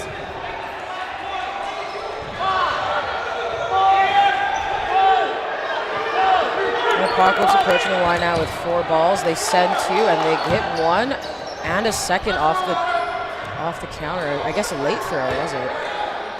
Yeah, Mickey taking advantage of teammates talking to each other. I love a good transitional play, you know? I love a good extra throw when the other team's trying to figure their stuff out. Dead balls collided. Oh, no, he said he got hit.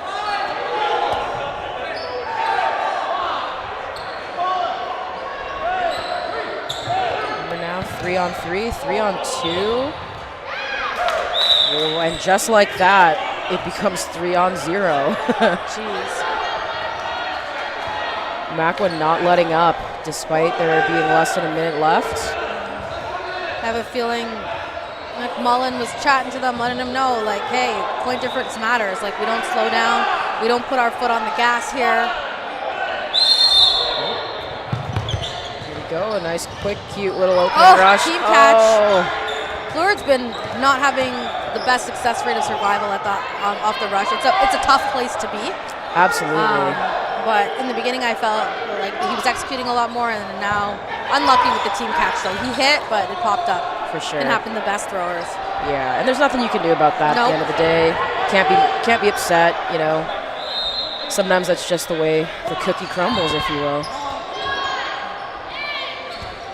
All right, final seconds before we go into sudden death, no blocking. Great throw there. And we see the chaos ensue by. Absolutely. Great play there by Apocalypse, not going at somebody in front of them. Svelowski not looking at them, taking him out to give them a player advantage here going into the blocking, giving them the best chance to get another point here and close up that score gap.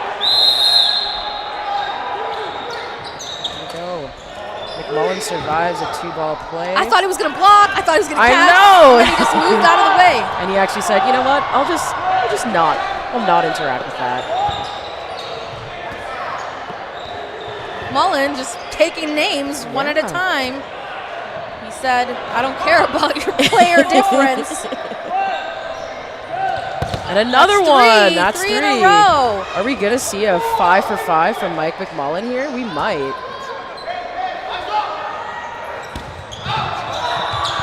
Oh, I love that. I love the heads up play. Yeah. Love the Wilson heads up play. trying to get there. And I believe did he take that player out? He did. So that's 4 out of 5. Courtesy of Mike McMullen. Gave that ball a kiss and said, should have made him put him on that VC player, but next time, Mike, we'll remember you. Sorry. It's like he heard that he wasn't a part of it. Anyways, thank you for watching this game. We've got a great match coming up next. It's going to be all of the vibes versus Phoenix, rising from the ashes, coming to take some names. We're really, really appreciative of you tuning in. I'm Nikisha. I'm Shade. And you're watching the Ontario Dodgeball Provincial Championships. You're.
All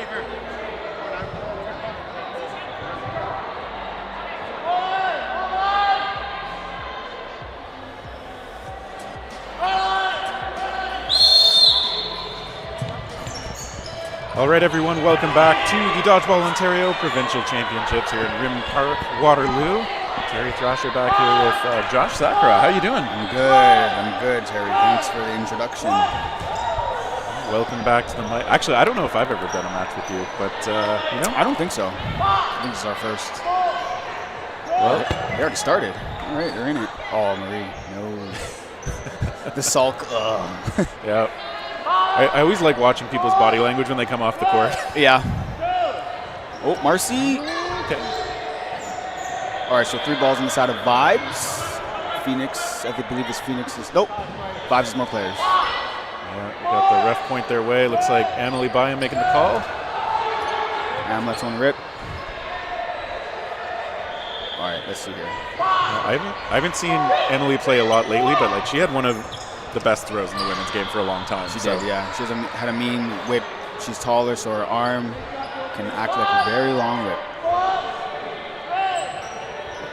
Oh, they elect to throw 2. Oh, Marcy. Oh. Okay, what they tagged out Crystal, I believe, inside of Phoenix and Marcy. So it's still 5 players to 4 for Vibes. All right, still pretty even. Yep. Well, they get McHugh though. McHugh's out of here. All right, well, Phoenix looking good early. This Vibe squad, though, has a lot of old school dodgeball talent. Ooh, Jen Ritchie gets caught. That's usually the other way around. Yeah. Brings back on Marie Wright.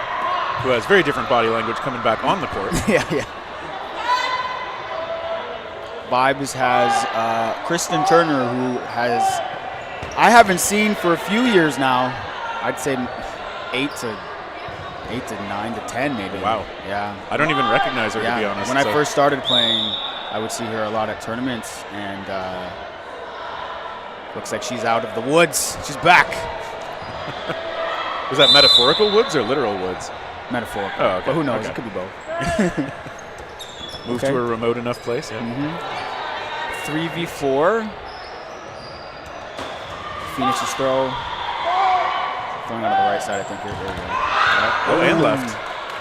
They did both. Okay, I think it's just Keish. Captain Nikisha. Goes a little soft, but you have to be careful with that. Yeah. If it looks like your throws aren't even trying, there is a rule about Keish gets tagged here. But yeah. I think the balls sometimes throughout the day today, some of them have felt a little slippery. Like it's that new ball feel sometimes, and sometimes a little bit, I don't know, just lingers. Yeah. But I feel like that was what just happened to Keish there. She went to throw and it just kind of slipped out of her hand. And it's hard, right? If she was trying to fake or something and it just slipped out of her hand or something like that. Yeah, that happened to me earlier today. Too strong. Classic. Phoenix takes the first point on Vibes. And off the rush. Oh, okay, Megan. good attack. Yeah. It's Ben Brooks' ball. All right, let's see what Vibes elects to do here. Maybe one ball. There we go. Ooh, good hit. Man. Talia Lantier sent out, and now Pinion going to take over those calls in the middle. Yeah, see any calls here. Just one. Oh, it's that lefty. Tricky lefty.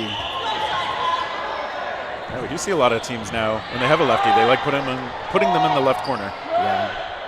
It's just that. It's a hideable throw. Well, shout out to Steph carrying this clinic sign. Ooh, there's a shot. Kate. Oh, see Marie's body language this time. Not as mad as the first time. Oh, GG to this clinic banner. Down and out. We'll get that figured out. Yeah. Kate gets eliminated. Pollard doing a good job protecting that ball. Yep. Making it easy. Leanne makes the call. I believe it's the left side throw right here. Ooh, Jen drops to make a grab. Drops the ball to make a grab. Yeah, it's a pretty familiar sight. It is. I hope everyone knows better by now, but sometimes you just forget in the heat of the moment. Bing Lee in the middle taking shots. Yep. Bing does a lot of no looks. No looks, pre-throws, counters, throw some junk, great hands, and can move very well. Yeah. Jump, hit the floor. Bing will throw the body on the line there a lot. Ooh, Marcy. Ooh. Looked like it might be in the pocket. It did.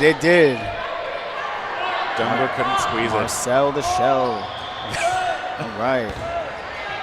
Blocked by Bing.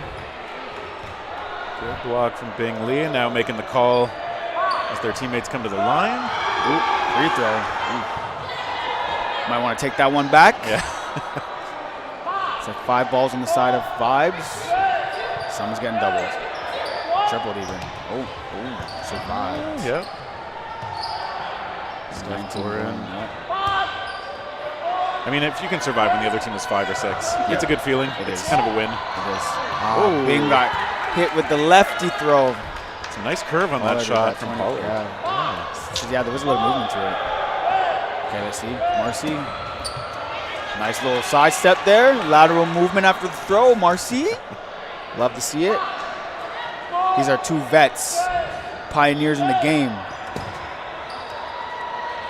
Yeah, they've been at this dodgeball thing for quite a long time. Been very successful for a long time. Very. Seen a lot of accolades on their side.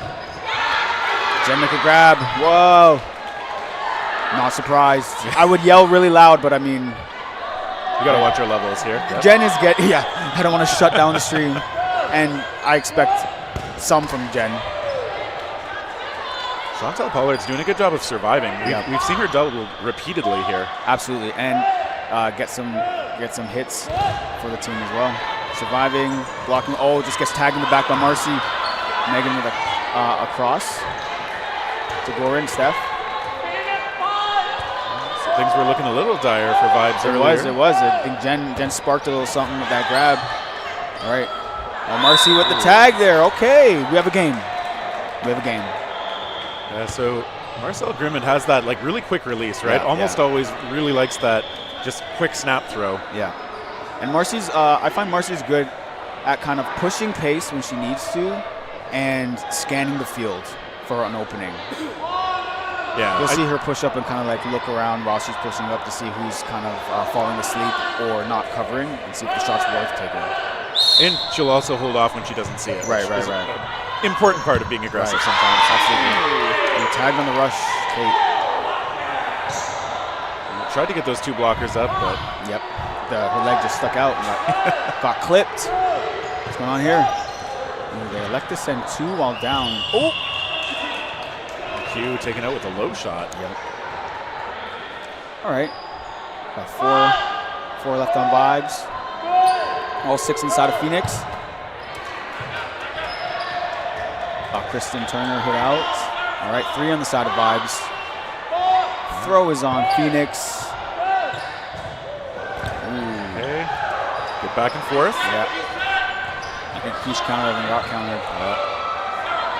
That's to the side, so Vibes down to 2. Bing and Marcel, 2 very capable players who can turn the tides with a play. Marcy usually on the side of a throw, Bing usually on the side of a grab. Oh, they tag Pollard on with a double throw. Marcy, I think, tagged from the cross. Yeah. Finally got those right on the mark. Yep. That's the first out they've gotten off this Phoenix side here. Yep. So a little bit of work to do. But got rid of the pesky lefty. That's true. Pollard's gotten a lot of the hits for Phoenix. So that's good target selection. Yep. Oh, nice grab. And with the snag on Bing. Pollard's back just like that. Dang. All right. Let's see what Marcy can do here. Oh, she got tagged. Right. Oh, I was about to say all 6. 6. Phoenix, though. All right, they pull it out. All right. 6 on the court, too, so. Yep. Kind of a dominating win there, numbers-wise. But I feel like if you're Vibes and you just won the point before it, it's not too hard to shake that off. I feel like this team has too many veterans to look at a 2-1 score and feel any kind of way about it. Even if you're winning or losing. Is that a bounce? I think that's a bounce. So, Ainsley Griffin's shot falling just a bit short. All right. Bang, bang. Bang. Oh, Okay. wow. A lot of throws, a lot of so much. eliminations. Phoenix got 3 left. Vibes has 5. Okay. Pinion was driving Emily by him back from Yeah. 6 feet away, but cover from a Vibes teammate saving Emily there. So. Yep. Oh, Keish. Oh, and. Oh. Ball coming our way. That's fine. Everything's fine. Everything's fine. What are these nets for? Just have me here. Wait. And I think that's the no block whistle. Okay. All right. What is it? 3v3. Oh, Yeah. shoot. Okay, that evened out. A lot of chaos, a lot of exchanges Marie's gonna earlier. throw. There it is. Ooh, close. All right. Both teams looking a little cautious. Don't want to really go up. Yeah. All right. Vibes moves up a bit. Kristen. Throws from the back. Ooh, there's a hit. It's a tag. Or a trade. One It's a for trade. one? Yep. Yep. Crystal for Kristen. Oh, this guy's eating. Terry's eating. Not this Terry, that Terry. Yeah, Terry. Yeah. We call him Evil Terry. Evil Terry. Yeah. Right. Ooh. Terry gets Oh, hit. tagged. It's, Long range. oh, there it is. Okay, we got 2-2. Oh, body language. Yeah. Marie's mad as heck right now. Marie's an expressive player. She is. And to be honest, I mean, No, I get it. yeah, like sometimes, but, and it's not like, don't want to make it sound like she's not in the game or anything like that. No. Like, she's very engaged Yeah. while playing, so Yeah. no worries there. No, I feel that, man. It happens to me. She's handling it better. Sometimes I'm cussing. Oh, my gosh. I mean, she might be. We can't. Yeah, I'm yelling it out, though. For sure. But we got a 2-2 or 0-0, I like to say. Yep. Going into the second half. I think the halves are, what, 10 minutes? Yeah. Yeah, so we got a 10-minute game. So, I mean, I'm not playing this time around. On the mic, it feels like those 10 minutes go by real fast sometimes. Yeah. I got to feel like on the court, it's even more so. Depending on the game. Yeah, For sure. That's But, right. yeah, there are some sets that drag on and you're looking like, wait, 3 minutes left. Yeah. Heck? We've seen a few that, like, it takes 7 minutes for a point to happen. Yeah, and I think that was the first game. Raven and yeah. Reckless was like that. It was like, holy smokes, man. And that's one where, like, given the arms in those teams, you're just Yeah. like, I would have thought this could have gone faster. Yeah. First game of the day, I feel Yeah. like from what I heard from the other courts too, everyone was kind of just missing.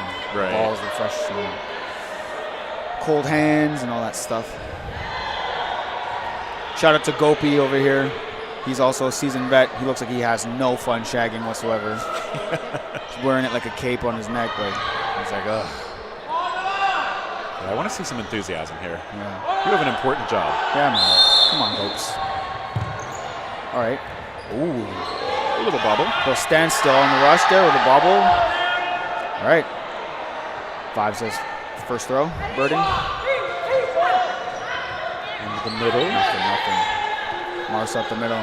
Am on wing. Let's see what goes on here. Ooh, an early throw. And a rebound. I like to call those offensive rebounds.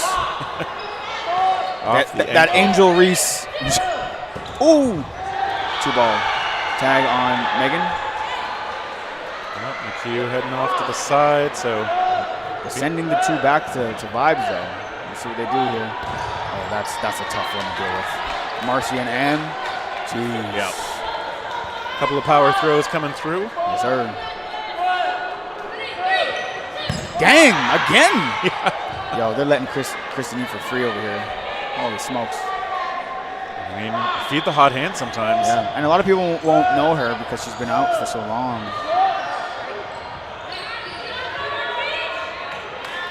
Kishizuku providing that cover. Yep. Always like it. Paul down the front line there. Dang. Ham's good. Ham's good. Good body control. Good body control. Meanwhile, they did get Marie right off on the far side. They did. Okay, nice yep. block on Quiche. Got Jen. 1 ball in hand, but 2 balls on the side of Vibes. Phoenix up here. Ooh, nice. Am got tagged. I liked a lot of movement there, which is good, but Yeah. I guess they just tracked her. Yeah. All right, we got Jen and Mars. It's blocked from Crystal. Richie, no ball in hand, no fear, I'm sure. All right, nice block from Mars. Four balls on the side of Vibes. They can push up, but Mars is going to push up and get that fourth. Indeed, she does, and lets one go. Gets it. Tags Crystal under the block. It's just the poise on this side over here. Like, they're just walking up. Phoenix should be applying a little bit more pressure to make them more comfortable, but they aren't. Steps into a second one, gets it. Okay, we got a 1v1 here. All right, as we've said, very comfortable territory for Jen Ritchie, who's got confident throw, willing to have no ball in hand. And there it is. That's why. That's exactly why. Like, oh my God, I can't even yell for it. I'm not going to break the system, and I'm just not shocked. Yeah, that's true. I'm just not shocked. We all know, and we still fall victim. I'm guilty of it too and mixed. We all know. And sometimes when you're just like, I knew that was the risk, and I did it, and I fell into the trap. I don't know. And when you're in a 1v1 situation, it sucks because you have to throw it. Yeah. GG's. All right, Keish. Gets away. Keish has gotten out of these rushes 3 straight right now. Throw on the right side. Ooh, they tag Pollard. Ooh. Yeah, they've been gunning straight for Chantel Pollard, which I think makes sense. Yeah, after those connections. The issue for the first half, I'd say. Phoenix with a balanced attack here, but nobody out. I'm not a fan of throwing 2 there when you're down 2 players. You just give them 2 to throw you. Yeah. I know what you mean. Very often, you can keep 3 balls on defense. Yes. So. And the game has shifted that way, where holding that 3-ball defense is super crucial, especially for cover purposes and counter purposes. Well, exactly. It's not even. Ooh, nice shot. Drop shot there. Jeez. But it's not even just about the defense, right? Because it sets you up to go right on the offensive if you want to. Yep. You can call the defensive and offensive play to segue right into. So. Yep. And after you let that first throw go and you have the 3, you can still stand there and challenge those 2 balls to try and play into. Control that space. That Grimmon's shot doesn't quite get through this time. Ooh. Okay. Kristen, hey, yo, Kristen's coming out here and just throwing whatever she wants, getting away with it and killing everybody. It's crazy work. Oh my gosh. Oh, Marie. Kristen Turner's coming on strong here. Okay. This is a tall task right here. It's a 1v6. You almost have to try and go for a grab and just try and speed the setup. Oh! But, I mean, if they're going to go for grabs. Yep. We take those. Yeah, that's right. You're right, playing it pretty safe. Oh, giving them 4. I don't know. It's tough, man. It's tough. You look across and like, dang. Yeah. There's an army coming my way. Going defensive. Okay, that first shot. The machine gun comes out. Yeah, it's a tough spot. Bang, bang, bang. Yeah. All right. Wow. Okay, Vibe takes the lead. I believe, was it 4-3? I think. Or is it 4-2? 4-2. Oh. All right. A little bit of an edge. Oh, my. Let's go, Keish. Make that 4. Yes, sir. Oh. Showing some sass, but yeah. Okay, I think it's Phoenix's throw. Okay, wow. Tagged. A great shot, low on the body. Steph going with that co-captain Steph. Ooh, Vibes likes to send 2. All right. Yeah. We're feeling good about the throws, I have to think, in this match. So. Annie taking over that corner. Ooh. A lot of throws going. Nothing happened. No eliminations. They're throwing this out of Phoenix. Let's see. At the middle. Yes, sir. Yeah, Dunbrook. Kristen's out. Yeah, connects. Good shot from Dunbrook. Just a missed block there. Okay. Keish making a call here. What's going on? Oh. Mars. Let's go, man. Way to support the team. Yes. We do have the voting up for the player of the match presented by VC Dodgeball. Well, Mars is on there. Jen's on there. Steph's on there. Oh, no, not Steph. Chantel's on there, yeah. Talia Lantier has had some good moments too. Woo! A little bob and weave slip. Ooh, they want it. Oh, Kate had me thinking. Yep, Kate let it go. Nice. Oh my! Oh, there's a ball here. Go B! Springs into action. Yeah, there he is. Way to go, Bobes. Well, luckily play is paused, so there's no catastrophe while we had to get that ball back home on court. Shout out to these complimentary snacks at the commentator's booth. That Gatorade was slapping. That's right. You come over here and talk on a mic for just 20 minutes and you get a free snack. Yeah. That's our promise. I'm going to snack on these croissant or one of these little biscuit things I offer too. A lot of pumps on the side of Vibes. I like it. Ooh, both miss. Yeah. Ooh, there's another trailer. Late. Wow, yeah. I don't even know if it's a counter or just late. But no eliminate. Oh, they're pushing the pace. Early throw. I think it's a trade there. Okay. Oh, they lost Keish too? It's a 2v2? Oh, wow. Yeah, I didn't Okay. see why that was out. Marcy's out. What a turn of events. Zanini just gets one ball in hand. Okay, she'll get to play defense. It's Kate here. Okay, so Kate wants a grab.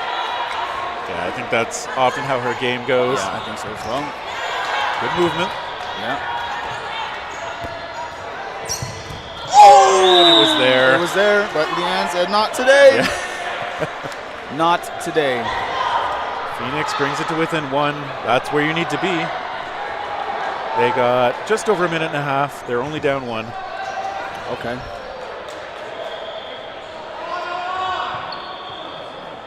Let's see. Can Nikisha Suku make it? Yeah, What, this 5 in a row? Yeah, this. I think this will be 5 in a row. Let's go, Keys. Sheesh. Oh, there's a block.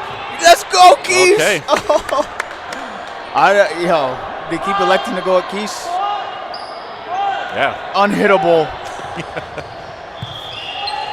No hits. Okay. All right. Good pressure from everybody. Not giving up any space for free. Brian tries a shot. All right. Phoenix going into the middle. Phoenix throwing those balls. No connections. Okay, they're throwing out one. Missed though, being countered. Oh, nice catch. Oh my gosh. Can I say, BAM! Let's go. Great But it's grab by him. on the I ground. know it's by him. Yeah. I'm trying to get my Toronto Raptors Chuck Swirsky salami and cheese out. Couple Bing shots in. tag. Oh, again. Ay-ya. They've been the first target a lot of times here. Yeah, Bing's been getting targeted for sure. I mean, I don't blame him. Targeting Bing. Ooh, Jen with the fadeaway. Kobe. Oh, is that for no blocking? Oh. Right before no blocking, Okay. Phoenix playing for the tie, Vibes for the win. What's the chat saying here? Let's go, Keish, and that's nothing else. Nothing else. Jeez, chat. Come on, chat. W's in the chat. All right. Lots of players still out there as we start no Yeah, blocking. this is a full set, pretty much.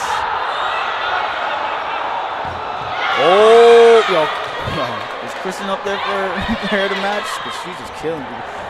And she's surviving. No knee pads. Yeah, that's crazy. No knee pads off of like a 10-year hiatus is wild, nasty work. Brian's shot missing toward Griffin. Oh, Griffin's looking. Just looking. And Ann's looking. Oh my gosh! Wow. Turner's had some stretches here where she's looked unstoppable. Oh my gosh! What's going on? Oh, but Turner's out. Okay. It's an important out if you're Phoenix. Oh. About to let one rip. Someone's still. And watch it! Oh! Free ball. Oh.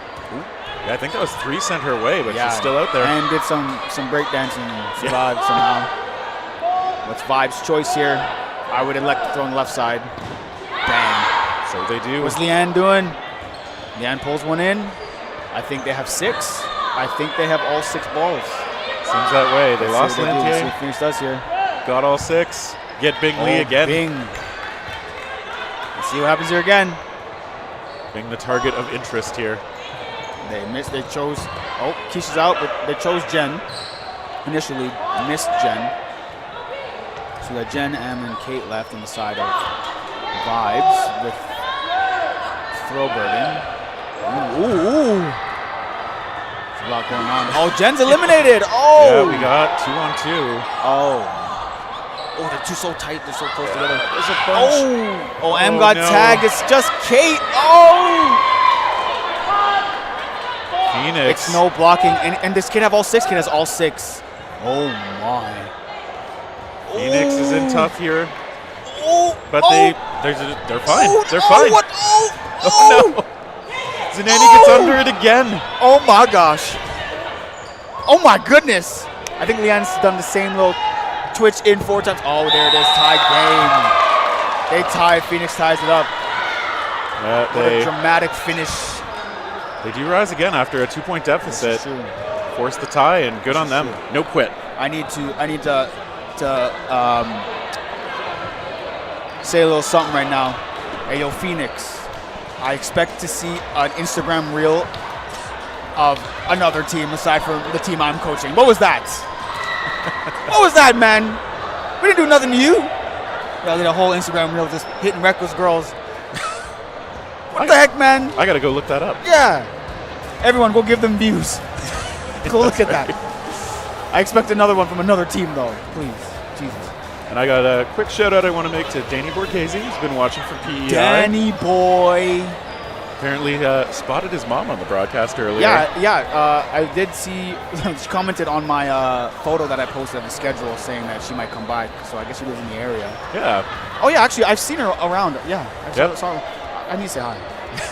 I've been seeing her around, and I've just kind of like brain fogged.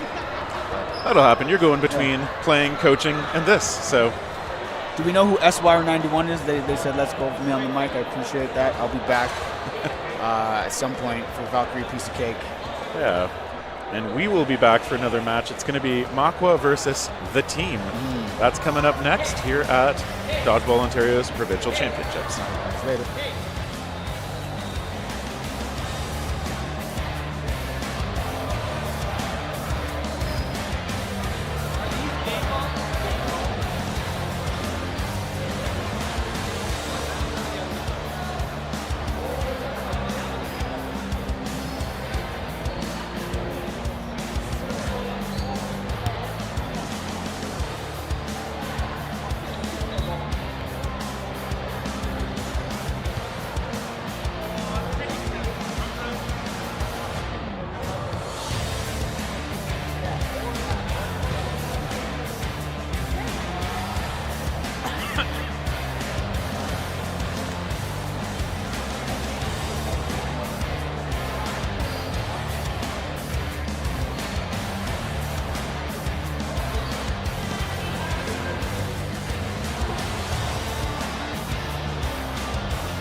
Welcome back to Dodgeball Ontario's Provincial Championships. We're in Rim Park in Waterloo.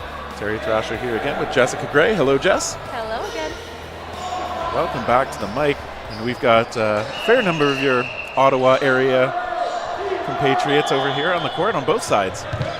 Yes, the team actually is, I think, the only men's team here that is 100% Ottawa based. I think so. Looking at least everybody I recognize, very much so. And on the Makwa side, several of them from Ottawa. Yeah, there's definitely the majority Ottawa, I think. A lot of former Quake players.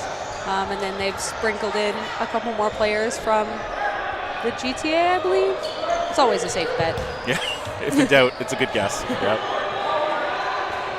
Yeah, it'll be my first time seeing either of these two teams play today. Let's see what they've got to offer. I know the team was here last Provincial, so they played when it was in Ottawa, but this is Makwa's first time as a team. They are new, sporting their new jerseys. Like you said, several players who've been together on Quake. Ian Asang, Mike McMullen, I think McGee as well is on Quake, so it's not like they're building their cohesion from scratch, but they have mixed in some new players here. New jersey theme too. Yeah, and Mr. Daniel Plord is back at Dodgeball. He took a little bit of a break, and he's making his grand debut.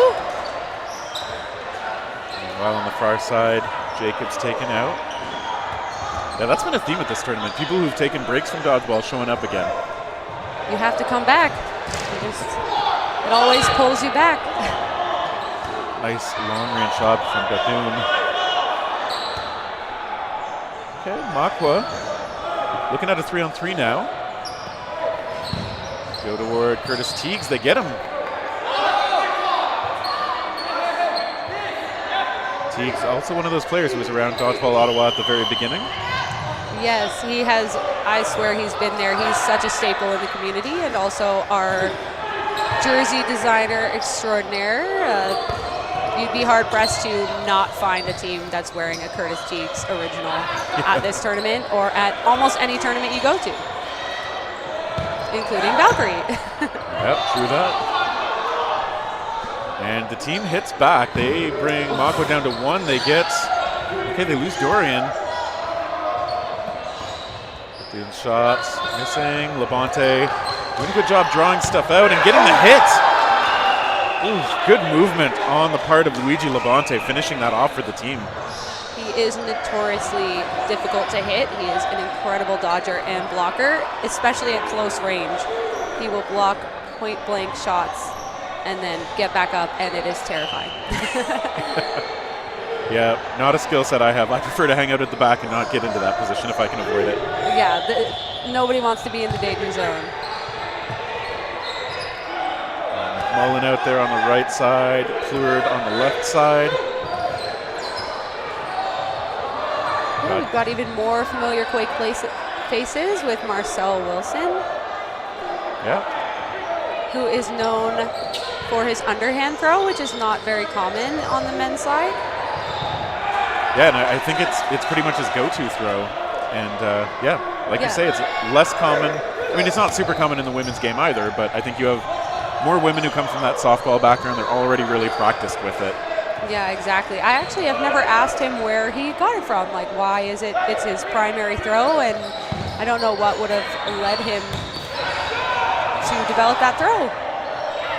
He is taken out. I mean, one thing I like about the way he delivers it, he is still square to the ball when he finishes, so has a chance to make those catches or to see where to dodge, but it's a good counter from the team getting him out anyway.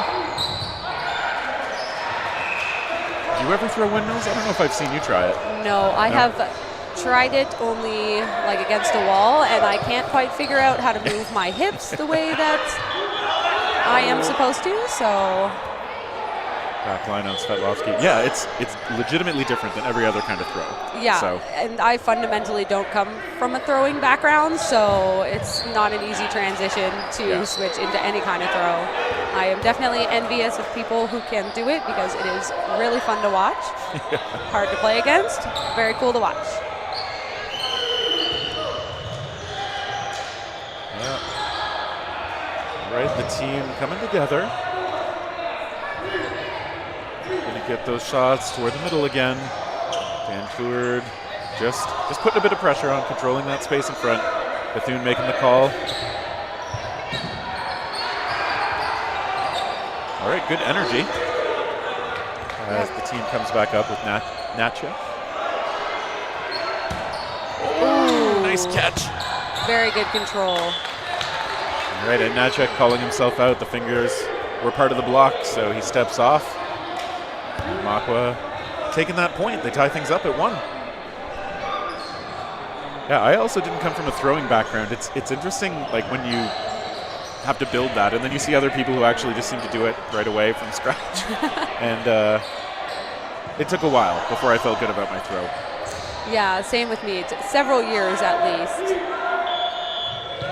But that's why we also tend to have a lot of softball, baseball players. I've even had some water polo players join Dodgeball Ottawa with very interesting throwing mechanics, but it's all upper body, of course. Yeah.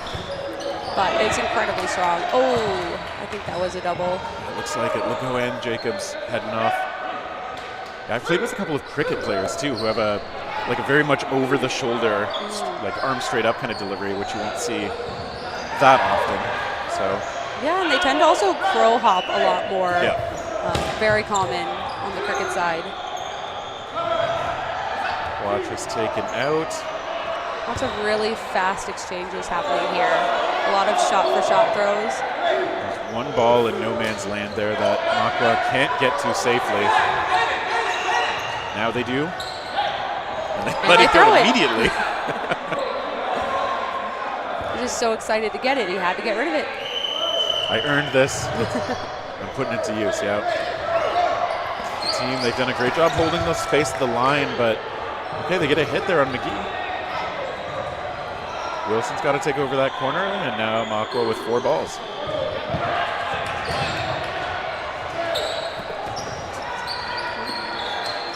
And they throw 3 balls at Luigi, I think. Yeah, but living up to what you were saying earlier, getting so low, popping back up, moving around with good explosive movements. Incredibly elusive. Marcel Wilson able to fake with that underhand pretty often. It looks like an energy-efficient fake, too. There's a good close-range shot, taking out McMullen. The ball popped up high enough that he realized he could still be part of the play, but I don't think he really found anything to do. Yeah, I think interestingly enough, he picked up the ball that was on the ground, which is helpful for his team because that means he gets to pass it after he's dead. If he had already been dead, he could not pick it up. So kind of a big brain move, I think, if that was his intention. I want to assume it is, so we can say it's a good savvy move. I was going to say, I don't even know if I would have thought of that in a moment. Bethune and Asang still out there. They've got 2 minutes to go. The team's got 3. There's a block for Asang. Oh, good quick shot. Asang this time. All right, 2-on-2. The pace of this game, I feel like it does not reflect the score of 1-1. Yeah, it does feel like the game feels a lot faster. Yeah. Right, and Labonte trying to find their opportunities. 4 balls here for Makwa. We'll see how many they send. They do send 2. But White gets away now. His side's got 4. Right, they go toward the same target, which I think is probably the right call. With that ball getting away from Bethune and Bethune getting away from the court. Wow, that was a really good setup by Luigi to get him looking, and good recognition from Jeff White to take the throw. Yeah, that's why it's so important to commit to drawing the attention of your opponents. Yeah, especially with hard, meaningful fakes. Luigi's fakes look like just a windmill going around and around. Ooh, he gets it now. One-on-one, Asang with kind of a tricky shot there. It's one-on-one with the score 1-2-1.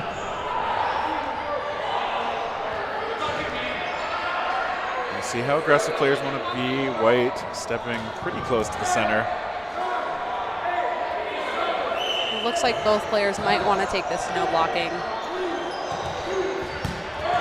Sang was ready for that. There's a little bit of a standoff there, just staring at each other. I always find it interesting how those last like 5 seconds end up playing out. Sometimes it's such a mess.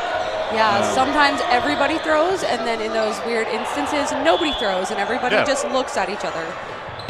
Oh! That was a hit. A Sang taken out. Showing a little frustration there. I mean, it was close. Oh, yeah. Been there. Yeah, the first shot from each player in no blocking ends up resulting in the point for the team. And so they'll switch sides. And yeah, there hasn't been a lot to say.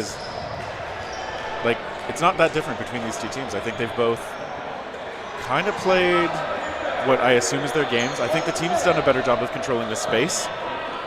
So that's maybe an edge that they could keep pushing. Yeah, I sometimes call it the curse of familiarity. You're so used to playing the same teams, and you're so used to playing your friends, you just almost expect them to do certain things, and when they don't, yeah, it throws you for a little bit of a loop. Obviously, these players know each other very well and have played with and against each other for years in the Ottawa community. Yeah, and the Ottawa community is like, it's not that big an absolute player count, but it is deep and strong. So yeah, we are small but mighty. Small but mighty for sure. And we're still growing even at a very snail's pace. Number 19, Jermaine. This is his first provincials, and he is brand new to the Ottawa community, but is so incredibly excited to learn and grow. He told me he wants to be one of the best, so. Oh, I like the hunger. Yeah, exactly. And this is how you do it. You sign up for these kind of events where you're going to be playing with and against a lot of excellent, sometimes experienced players. Yeah, it is an incredible environment to learn sometimes hard lessons, but to learn and to grow.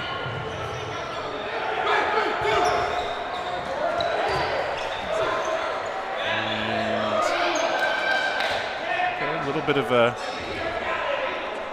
scramble, but now coming back with the team to the line. They get a hit. They get 2 balls on Svetlovsky. When they, on return, Parikh taken out. Hands on head. He's usually very good at those finger catches. He also comes from a cricket background, I believe. Okay. So if you watch his throwing mechanics, it'll be familiar to you. Have to watch a little more carefully. Although he hasn't been on the court a lot yet for the team in this match.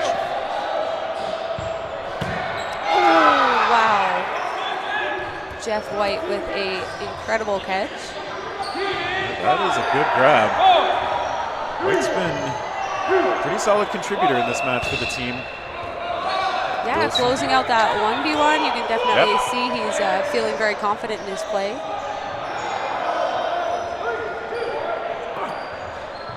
Wilson getting under McMullen in the other corner. Yeah, is this a 4v2 right now?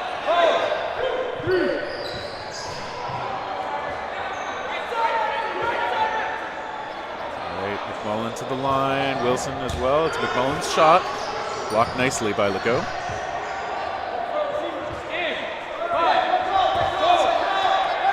I like when players that don't have the ball make the call. I don't know why, but I just think it's good. They know their communication.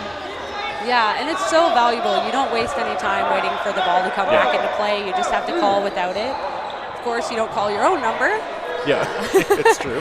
But you just trust that your teammates got it. Sometimes the 10-second count goes by so fast, and you don't want anybody to have to rush their throws. Wow, Jeff White again got a really good throw on McMullen, and then they take out Marcel Wilson in the chaos. Yeah, Wilson opened himself up by taking the counter on White. He did get White out, but he was himself countered, so Jeff White, I think, really set that up nicely for the team.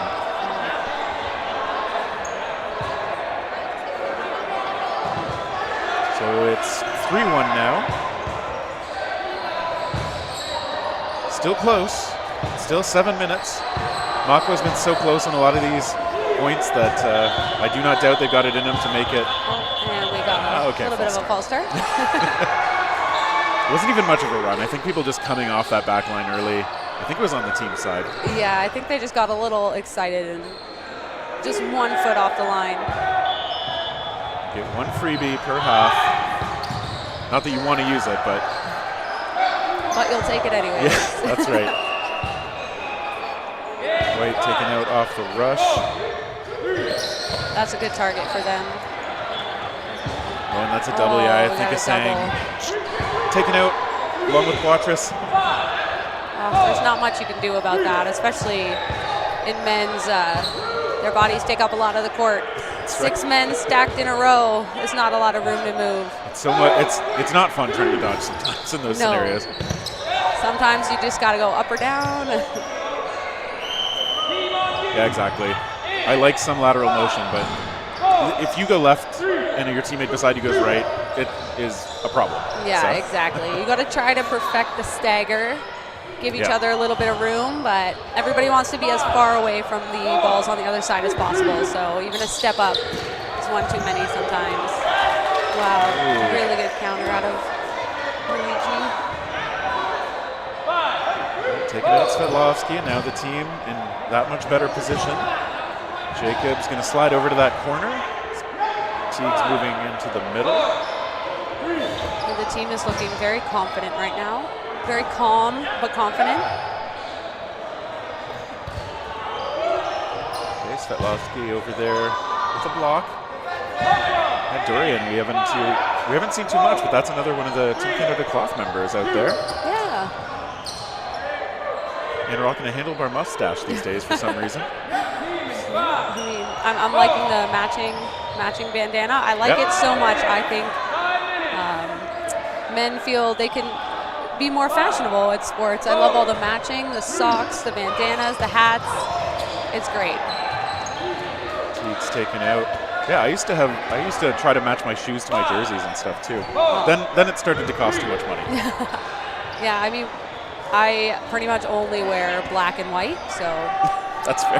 Not very colorful, but I do respect when people are incredibly colorful. Bonte again, doing a great job with that space. Taken out this time, though. I don't think he realized he ran up there alone. Yeah. I think his teammates were trying to get the balls from the Shaggers, and he was left a little stranded. 2 balls toward Dorian. Oh, unfortunately, Svetlovsky mishandles the ball in hand and gives the team 5. Okay. All right, good recovery from Dan Plord. Yep, Makwa not punished too badly for giving up those extra balls. We do have the voting up for the player of the match, presented by VC Dodgeball over there. Be sure to give yourself say in who the MVP of this match is. And that will matter over the course of the tournament, so get those votes in there. Dorian coming close on Svetlovsky.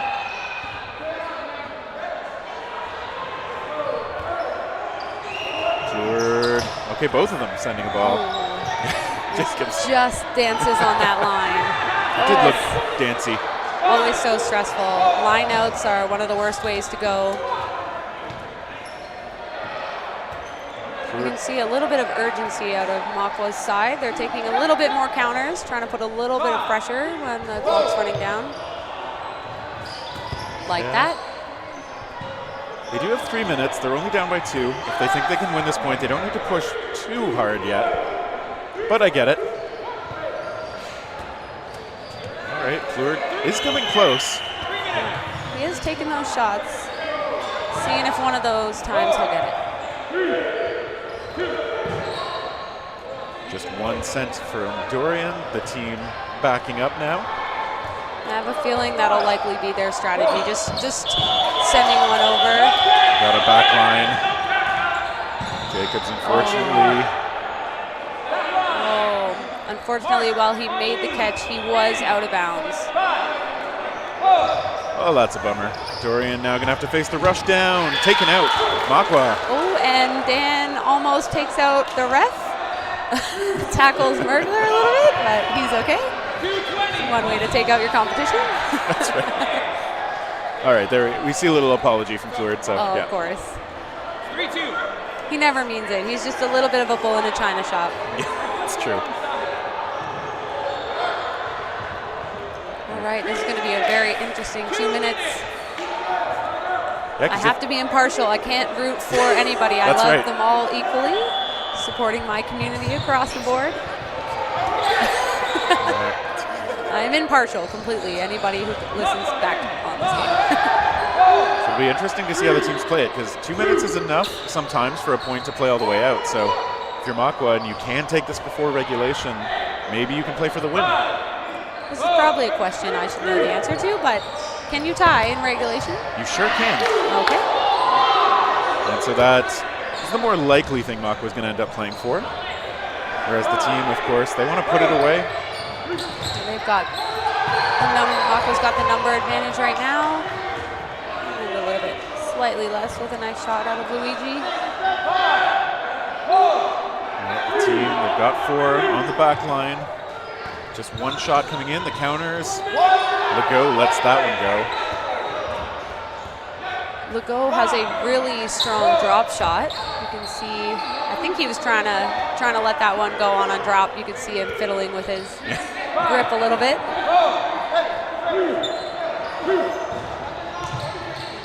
All right, okay, there's a delayed try from Quatris.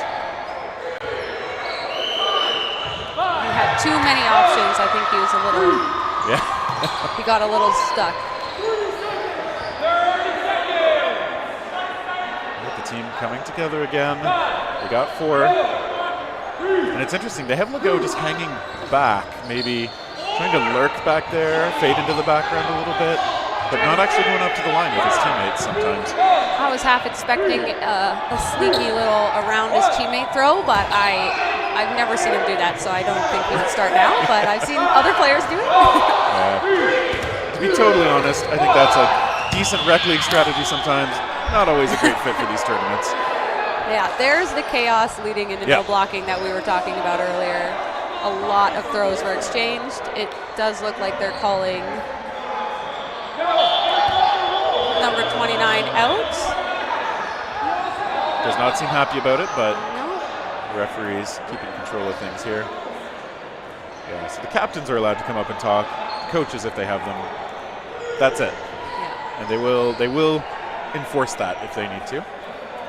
Yeah, it looks like they're discussing, I'm not sure if they're discussing whether it hit him or whether it hit him before the time was dead. It's a live ball if it's released into a proper throw before the whistle goes. It looks like he is going to be called safe. Yeah, he's So back we're going in 5 before. No blocking for either the tie on Makwa's side if they win this, or the win if the team pull through. It's close. That's tough when you throw that ball and the other team hasn't actually let one go. You're just giving them the reset. And I do appreciate when teams use the reset. You realize you've been thrown at, you've taken no damage, you got 10 more seconds and an extra ball. That's a great point. Wasang able to get under those. Nice and low. Good strategy in no blocking is targeting ball. Yeah, we see that a lot. And Dorian taking out headshot. And Luigi taken out as well. Hey, so Makwa in good shape here. They still have work to do. Go, letting it go. And getting out Wasang. Go waits for another ball in from the side. Nope, that one. Looks like the Shagger might have mishandled it a little. Turns to the other side. Legault does send one away, and now that not checks out, so Legault is alone. Quatris just getting out of the way, and And running straight over the line. Oh, all right. Legault taken out though. Makwa looks like they tied it up. There's a little bit of whistling at the back there. Flag wave from the back line judge, but I don't think it changes the result. Yeah, wow, a 3-3 tie. Yeah, close match. I mean, it felt like a close match too. And like you said before, the fact that this was only 3-3 is a little bit of a surprise. Yeah, it did not feel slow paced at all. There was definitely patience on both sides, but a lot of action in every game. Yeah, it was a good one, and we hopefully have another good one next. Looks like Valkyrie is going to be on the court. You'll be able to see Jess Gray playing right after you heard her talk. Very nice. And Valkyrie will be facing off against Piece of Cake. Yeah, another Ottawa team. There's always so much Ottawa and Ottawa violence. But that's what happens when you send a lot of teams, you know? It's bound to happen, so. All right, well, we will look forward to that one. That'll be our next match here at the Provincial Championships in Waterloo, Ontario.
Welcome back. We've got more dodgeball action here at the Provincial Championships. We're in lovely Rim Park. We got Valkyrie facing off against Piece of Cake. Both of these teams an Ottawa core. Valkyrie, of course, perpetually meeting Reckless in the finals of a lot of these events. So still a gold medal favorite. Piece of Cake, fairly new team. I think they've been around for a year, maybe 2. A lot of their players, as mentioned, from that Ottawa area. So they are probably very familiar with a lot of the people they're playing against. So see Marie's Lamp taken out. And Valkyrie, of course, is going to be a tough match for anybody to face. So Piece of Cake, I'm sure know them well, but there is a lot to try and execute against, and they take a little too long with the balls. That does not feel good. You got to give all 6 to a team with a whole bunch of power arms out there. And all 6 of them are still on the court, so this is a dangerous situation. Valk sending some in. They get 1 hit on the corner, and they're going to get some of those balls back too. It is not a good scene for Piece of Cake at the moment.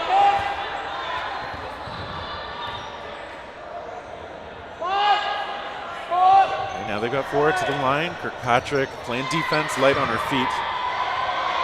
Out there, former Team Canada captain. There's a blocked up ball popping up and off the court. Piece of Cake, they're just down to 2 players. There's a shot on Doyle with a great block. And Valkyrie played it safe now. Curry coming into the middle, has a big throw, gonna let it go. And gets through. Valkyrie doing a great job stepping into those throws. She's such a weapon for Valkyrie. And she can set up and take those shots. And they are good at setting their teammates up on the squad. Sydney Doyle, who was a pickup last year at Nationals and has really blended into this Valkyrie squad really well. Doyle, natively a cloth player, again, Team Canada cloth, and doing a great job in the phone game as she participates in that final out, gets the first point for Valkyrie. And Valkyrie, even if they get up, we've seen them be willing to just keep up the pressure. They want to keep their pace, keep their good habits. Piece of Cake getting some direction from Emily Denis. Been playing dodgeball for over 10 years. Ooh, that was a solid hit right away.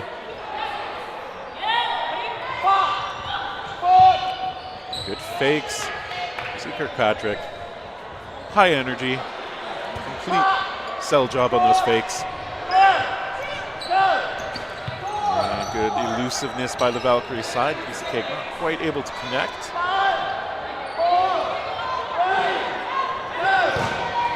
There's a tri-lamp. Had hands on that, but it was a hard shot. We could hear that one. Valkyrie is going to get to set up one more time. They get one into the middle, taking out Storms.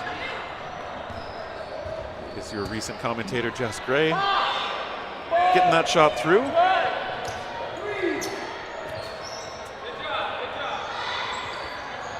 Valkyrie just being watchful. We get the call from Curry again. It's coming out of the left side this time. And now it's going to be Piece of Cake coming up to the line. Curry with a good block, pops up, lets it go. Missing a little bit. Valkyrie, still 6 players to work with. And Crescenti taken out. Valkyrie backing off. It's Curry again, letting go from the left side this time.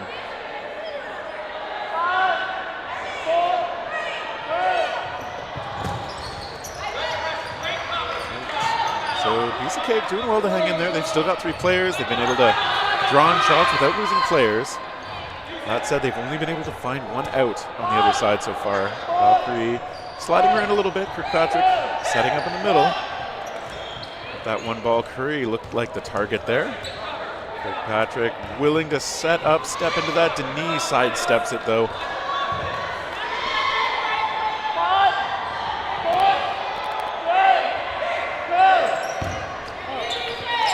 Right, and now Piece of Cake losing one.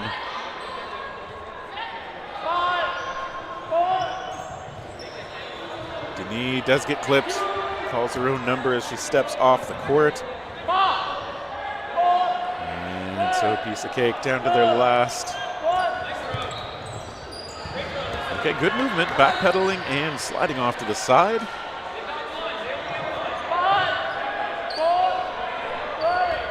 Kirkpatrick still playing out high there, trying to draw lower quality shots in from their opponents, and yep.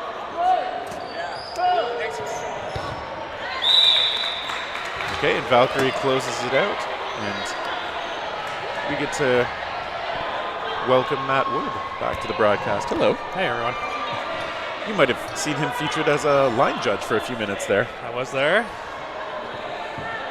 Some of the people from Mavericks didn't want to take their turn, so I had to sub in for them. Just disgraceful. You know what? Hard to run a team. Hard to run a team.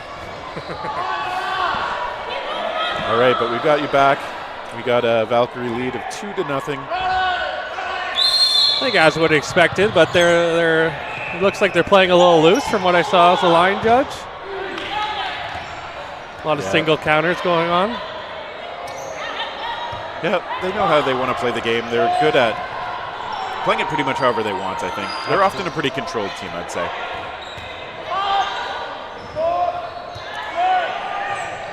Piece of Cake gets a shot toward Kirkpatrick, but nice block. Piece of Cake already down to 4. That was quick. Yeah, Valkyrie's got a lot of good single throws on that side, so they've been able to take out Piece of Cake just one at a time on counters or on setup plays. There's Kirkpatrick. Oh, deflection. That's tough. Get a good block in and it's just right into your player. Yeah, Bamber had no hope of avoiding that, so. Nope. Great pressure by Kirkpatrick. And she is such a high energy player. Plays defense with a lot of aggression and smarts.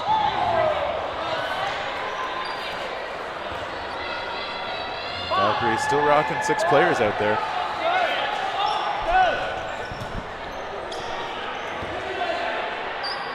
Okay, so single throws coming from Piece of Cake most of the time. They want to keep some stuff on defense. And just a single throw back from Valkyrie. So we might see things slow down a bit. 2 minutes to go in the first half. Oh, Gray almost brings it in from the knees. Yeah, but there's an out at least. Piece of Cake needs one. Now they need to tie their shoes. We always pause for player safety. All right. Sometimes I wish I purposely could undo my shoes without touching them. It just will it. Hey, Valkyrie setting up, gets a shot. Keith Akawi apologizing for the shot coming up high, but knocks off the spectacles. Yeah. I'm sometimes nervous wearing glasses just like not playing. So folks who do not playing. Yeah. Oh, you think a ball's just going to come flying at you? It has. Walking down the street and no, I mean here. Hopefully not on the street. That would be just uncalled for. Buddy the Elf in the snowbanks. I don't want to admit this right now, but I haven't seen Elf, so. Yeah, you should keep that to yourself. Yeah. Okay, well, I won't say it then. Valkyrie pushes that point home. They take a 3-0 lead. We do have a minute to go, so we're going to start a point that's certainly going to get to the no blocking period. Here you go. Dodgeball saying, are you Amazon Prime member?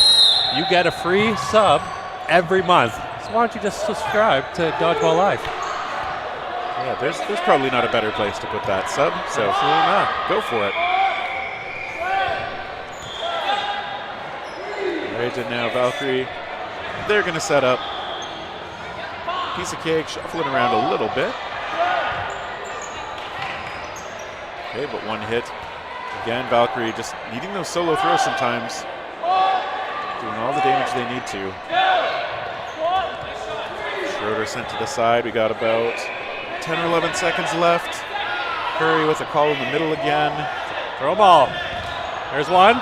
Good block. Ooh, Curry taking out a... Oh, and Okay, look, there's she's... another. Oh, the wing on Piece of Cake deflected it up, and it was a team catch, but she stepped off. Yeah, it doesn't feel good. You got to hang in there, folks. So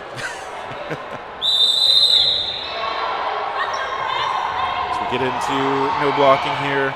Good fakes from Valkyrie, setting up the shot they want to take. 5 out there for the Valkyrie side, 4 for the Piece of Cake side. They send a couple toward Doyle.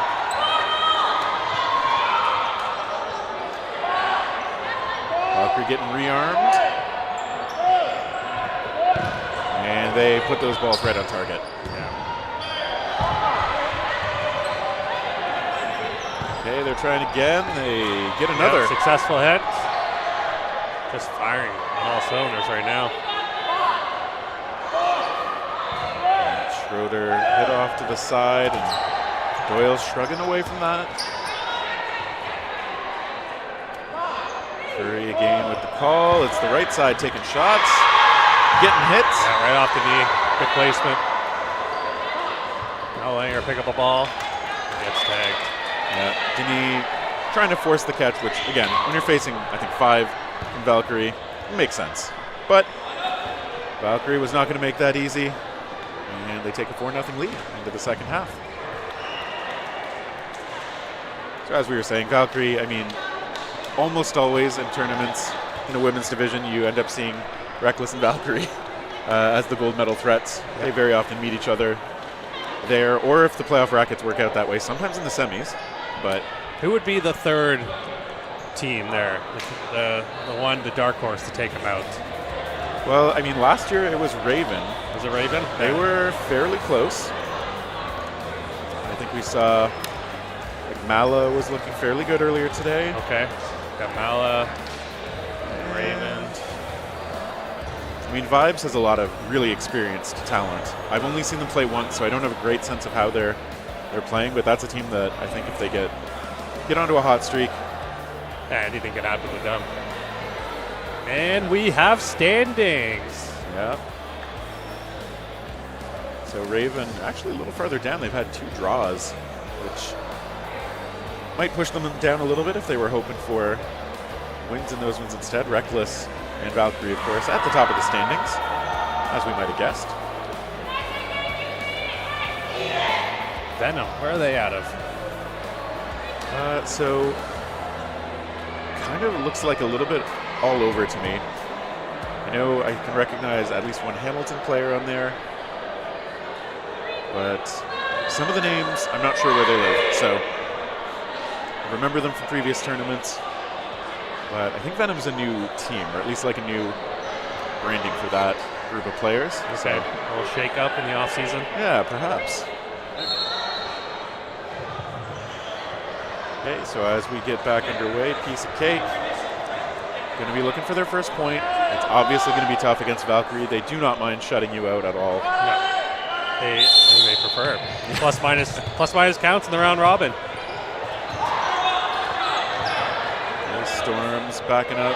His save takes over in the corner. Piece of Cake gets a shot from Storm's. Cowie, always energetic out there. No kidding. She put some flair into that block. Yeah. This is a flamboyant style of dodgeball she plays, and it is obviously very effective. Piece of Cake just not quite able to find some of these shots. When they are setting up with 2, you really want to make sure they're on target, but Valkyrie making it tough. The corners put a lot of pressure on. Move around a lot on defense. Yeah, that was Piece of Cake. I'd mix things up. Try to experiment, see what's going to work, not work. That didn't work. Well, unfortunately, that was a solo shot caught. Bamber sent off.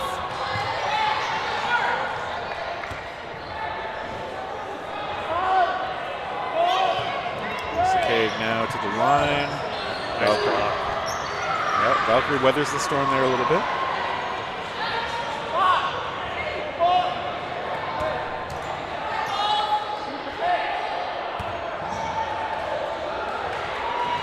A little bit slow. It's Denise's shot. Storm slides over to cover in the corner. I like when the teams are fluid with their positions like that. Ooh, that one gets through.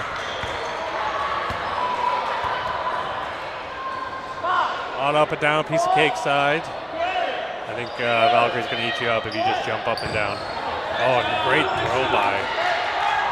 There's I don't think Lynn Kirkpatrick saw that until a little too late, so sends her off to the side. Oh, she'll be back. And back to 6 on the Valkyrie side. Coming in with her hands thrown up.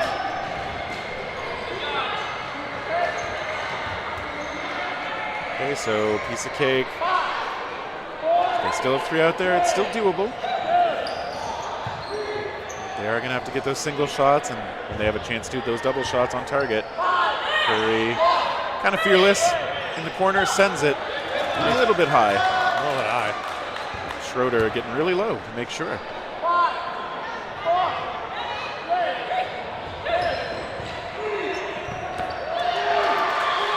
Piece of cake. Staying alive. Yep, they're doing well.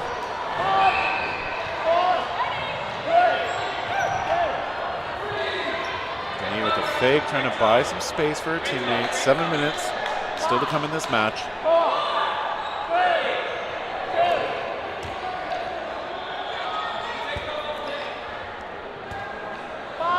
And okay, still slow, still going though. So try into the middle. Schroeder doesn't find the mark, now backs up safely. Playing out of Dodgeball and Nepean. Dodgeball and Nepean? Cool. I didn't know they had a dodgeball club or league. I actually didn't either. I don't think it existed when I lived in Ottawa, so. Ooh, there's catch, and that's the point. Yeah, some hits, some catches. Valkyrie doing it every way they need to as they secure another point for themselves. Yeah, so it's been a little tough out there for Piece of Cake. Yeah, absolutely. And, I mean, it's always going to be tough against these super strong, super deep squads. So a lot of times it's just about obviously putting in your best effort, trying to keep your chin up if things don't go your way. And whenever you get a chance to do something strong, just try and make sure you execute on it.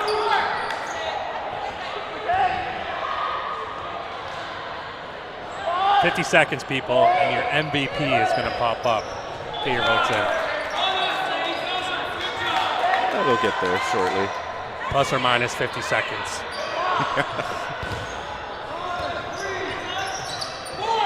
Woo!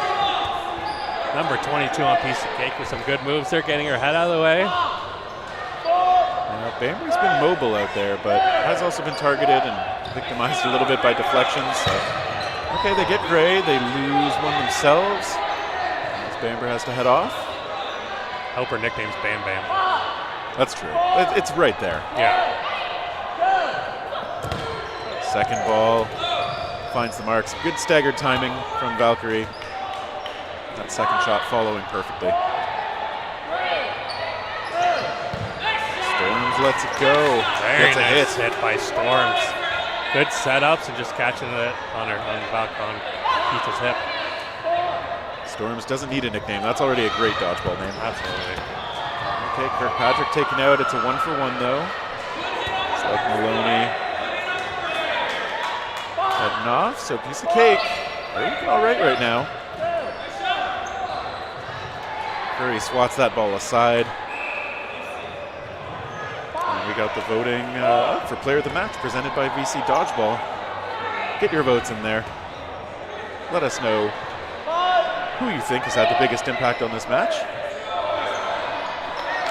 And Crescenti taken out, so there we go. It's pretty doable finding that first point for Piece of Cake. Curry, a little bit scary when she lets those go though. And also a catching threat. So she's She's not going to make it easy for Piece of Cake. Oh, sidearm. Beautifully delivered.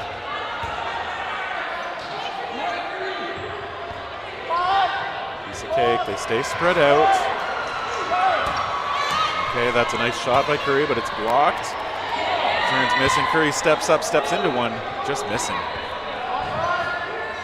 Just missing, or getting good. Piece of Cake's getting good blocks in, but she is hitting. Oh, right there. Good attack, good block by Curry. Gets Tang. 1v1. Storms has to hang in there to try and salvage this for Piece of Cake.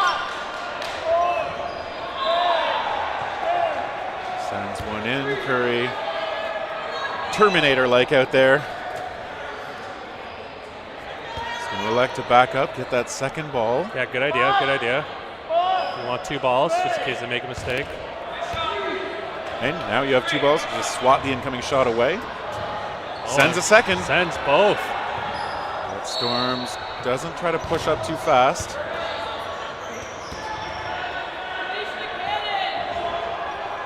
Yeah, 2 minutes, 40 seconds to go. Can't imagine this one-on-one's going to take that long, though. Curry does miss, but not by that much. Storms on target, gets it. Nice hit off the toe. Look at that. Is she on the MVP list? No, but let's put her down as a consolation MVP. If it, if we'd waited a little longer to nominate people, then maybe. Yeah. But they're called Piece of Cake. That first point was anything but. They're down 5-1, but hey, it's a moral victory. Taking points off these top teams. Right now, Curry's has the lead for MVP. She almost came through clutch, finishing off a 1-on-3 there, but Storms yanked that away. Come on, Schroeder. You got to vote on there. Put some magic on it. Schroeder, who's been energetic participant for this Piece of Cake squad. Nice dodging out of her on that throw.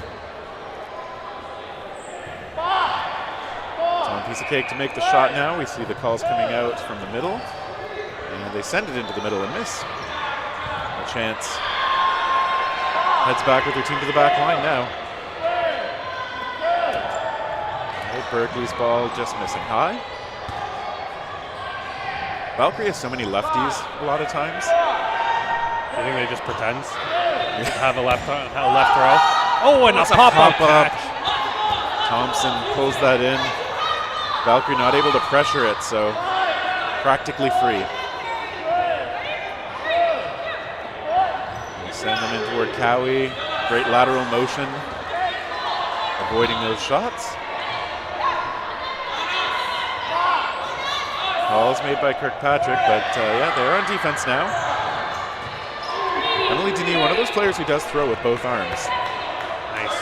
I haven't seen that yet. I gotta take a better look. Right now she's got the left arm ready to go. Big rush by Valkyrie, and we're not going to see it. Yeah, they take out Denis. They take out Thompson as well. Opportunistic hits coming out of Valkyrie. And now it's Schroeder making the call. And some kind of pause.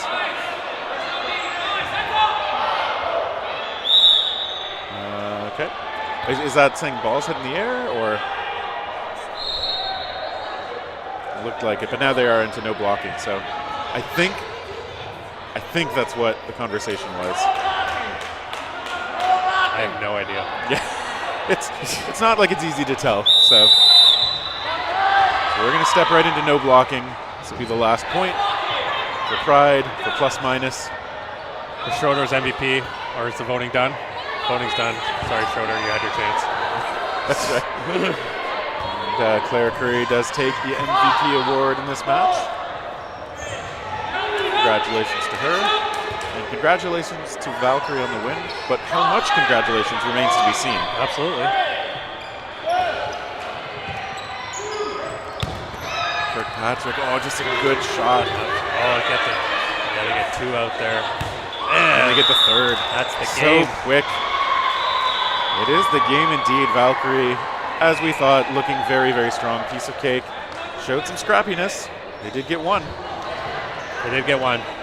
And they did, you know what? The score didn't run up too high as it could have against Valkyrie. So they kept the plus minus in check.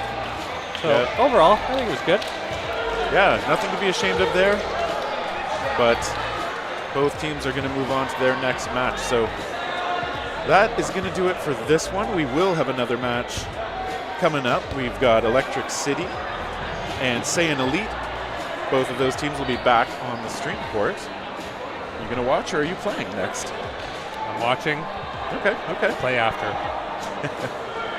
All right, well, best of luck to you. Thank you. And to our audience, we hope you'll stick around for another match here at the Provincial Championships in Ontario. We are in Ontario. We sure are.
Are watching Saiyan Elite DC versus Electric City.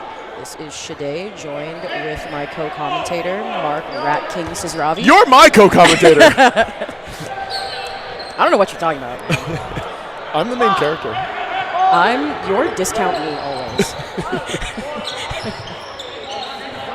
We just got started here. It's 0-0. Game literally just began, and it looks like I saw a catch of that guy's life. Yeah. This is the second Electric City game I've casted today. Oh, really? Yep. Poor guys. They're going to watch back and have to hear your voice twice. Unlucky. Buttery smooth. You've got a face for radio, big guy. 3 on 3. Elite digging themselves out of a little bit of a hole. This, I think Elite is the favorites for the entire year. Thoughts? Yeah, I would agree with that. I mean, entire year is a tough one. We've got a couple of good teams. I'm talking about clubs, sorry. Oh, no, yeah. We got a couple of good teams out of different provinces, of course. You know, like we've got Hardest Film out of BC, New Era out of Manitoba. Definitely give Saiyan Elite BC a run for their money, but I'm excited to see how it goes this year for sure. Electric City is playing like they don't know who's on the other side, and they're just. And I love it. Works. That. It works out. Yeah. I agree. Can't be afraid if you don't know who you're playing against, am I right? Ooh, Kaylin. Unlucky. Yeah, I get your point. Yep. Some new faces to Saiyan Elite DC this year. We've got Cody Foley out of Calgary and then Moody out of Ottawa. Yeah. I think long awaited. Josh has been waiting for Moody for many years. Yeah, and I feel like a little bit of a long awaiting for Cody as well, who played with Z Warriors prior to the rebranding. Yep. The rebranding. The rejigging, if you will, question mark? Yeah.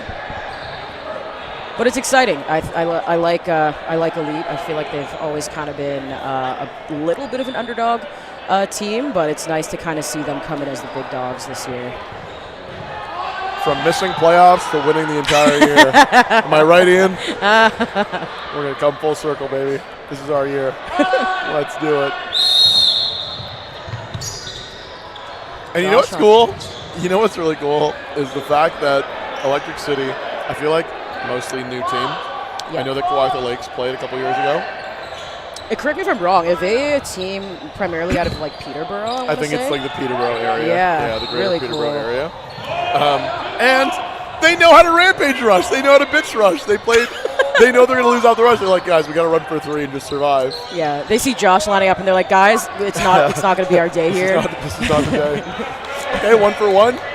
Love it. We love a good trade, and honestly, when it comes to Elite, it's like any player to trade with is typically a good trade to take. Yeah, and they're excited. Like they got a pip in their step. Yeah, they're just out here playing good ball. I love it. Yeah, they're making Elite work for it. Yeah. It doesn't. Oh my gosh. Yeah, they don't get to just kind of dick around and not pay attention. They're gonna get punished. This is the first game I've watched of Electric City in full, but I've caught clips. Glimpses as I've kind of walked past, and for being a brand new team to the tournament, they're actually holding their own a decent amount. Yeah, agree. I hope this. Oh, come on! Almost got a step. Graham Morrison, the only veteran on this team who's played many years, stepped away but played with Humber for many years. Was part of like the league and tournament circuit. We love a Humber. A Humber alum. A Humber alum. Gotta love them. Who's your favorite Humber alum? I don't mind. Oh, that's tough. Tell me yours. Brendan Naughty all day, baby. I love that guy. Naughty's your favorite? course. Oof, that's Sorry, tough. Shauna. Sorry, There's Lisa. So many. Shauna, Lisa, Spencer, Ferg. Fergie. Oh, man. I miss Nathaniel. Oh, man. Even Malik. Where's Nathaniel? Malik. Okay, I yeah. mean, No, there's Malik so and Naughty are tied. Yeah. But Graham in their company. We are at 2-0. Elite hasn't gotten any games freely yet. Yeah. As they would expect. They do look very engaged and locked in, which I appreciate. I don't like what a Supposed upper team. Yeah. When a big dog comes in and just kind of like phones it in. Yeah. I like when I see these teams Yeah. locked in and they're really giving them a match because they're never going to learn either. Like it's good experience, good reps. Yep. I think Elite has the proper culture. Absolutely. I can't believe I'm about to compliment Ian, but it's like I like. You know what? I'm not going to compliment Ian. Great job, Josh. And and Spencer. Steven, Oh, sorry, Steven Spencer. with the play. Yeah, Steven with the Steven with the 1-2. closeout. And he does it with confidence too. Catches it and then just kind of tosses it away like it's his freaking day job. Yeah. He's well accustomed to these plays. Yeah, for sure. Ian is like shooing Kalen off your down on play. Yeah, but like, props to like the leadership team of Elite. It's been a long road, difficult at times. They had a big win at Clash, which was really sick. Mm-hmm. Tight loss at kickoff in the semis. Yeah. But I like the team. It's easy to root for these guys. Absolutely. And they had a great showing at Nationals last year. Yeah. Getting into the bronze, which is kind of huge for them. Yep. Like you said, coming off of not making playoffs in Montreal. We don't talk about that? Yeah. Sorry, Ian. My bad, buddy. Great trade there by number 8, Wes Evans. Number 8 on number 8? Number 8 on number 8, Crime. Wow. And we'll Safety pause first. for a quick second. 5 on 5 and Elite has 3 on defense. Yeah. Nathan Ooh, Wu Nathan. takes the L. Attaboy, Nathan. We take those. We love that. We like an honest king. 4 balls for Elite now, or they might punish here with that extra ball, and they do. Guy telling him that he's good because it bounced, which is always a nice feeling.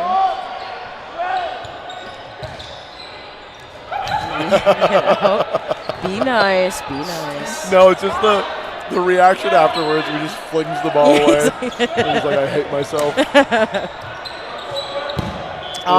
Great. That is that guy. Championship level hitting right there. Truly. That is decisive.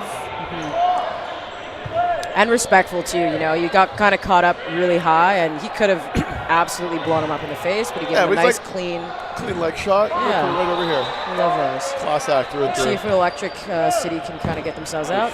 Nope. Moody says no chance. I'm not sure. Is that a block? Yeah, block down. AI wants to know. What's that production?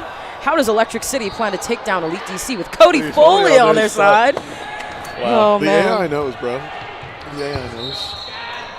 Yeah, the only thing that the AI got wrong is it's actually Cody Dan Foley. He rebranded, moving from America to Canada. CDF? Yep. Come on, 85. I need something out of you. I need a big play. I want to see something One real catch, cool. One catch turns this point entirely. The catch to rule them all. I like him. You know what? I Now appreciate he sees 3 balls and they're like at the line. He's like, throw at me. I dare you. All confidence, no fear. That's how you got to play the game. He's engaged. Look, he's like calling him out. Ooh. Oh, and Guy. Not the basketball, Sally. Come on. It's in good fun and good taste. It is. It is. I love me a good Selly, I must say. The chat call. Do you like the sticky hand? Like you make a catch and then you try shaking the ball out of your hand? Yeah. I feel like that's like the Dylan Cruz specialty. That's funny. He loves doing that. Elite undefeated on the day. If they win this match, they will be 6-0. And correct every me if other I'm wrong, team- the only undefeated team in Correct. on the men's side. On the men's side, yeah. Oh, and Is there a huge grab? huge catch off the rush at the line. Number 9, Chris Walwork catches out Moody. That's huge. Honestly, we love to see big plays like that. Just kind of 5 on 4. Yeah. Okay, you've got balls now too. Oh, you got the hit. In the chat, Cody Dan Foley, Canada's finest import. Thoughts? Ooh, finest import. I mean, name me some other imports. Do we have other imports? Jordan Williams is on your team, Jordan guy. Williams. Yeah, but that's recent. That's That's very, true, yeah. Oh my god. Oh, great. Production making tariff jokes.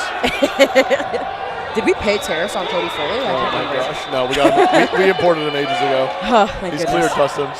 Thank goodness. Stays alive. Come on, Elite. You're getting lazy. Oh, love to see that. Oh, and he grabs that. Love oh to my see god. that. Like and he doesn't like it's his day job. He's like, yeah, that happens squirrel all in the the time. winter. Nice Oh my hit, God. Ian. I'm never going to hear the end of it. Ian got hit out one time, and he's like, never again. Never again. Never again. Are there any Ian fans in the chat? It's no blocking now. It is no blocking. Oh, it's no blocking through round 1. Come on, 99. Oh, my god. Why, Moody, just put 2 hands on it, bro. Yeah, Why you man. gotta? Sometimes it looks like they're playing with their food, you know? They're like, okay. Honestly, this is I think it's respectful play. It is, yes. Yeah. The pop-up and then, grab it. Yeah. It's like, okay. Yeah. I like Electric City. I like their energy. I really love their energy. Likewise. But yeah, who's undefeated on the women's side today? As far as I'm aware, Reckless and Valkyrie are undefeated on the women's side. I believe everybody else either has a loss or a tie. But I guess ties technically make you undefeated still. But I'm not sure if anybody else has not lost and only tied.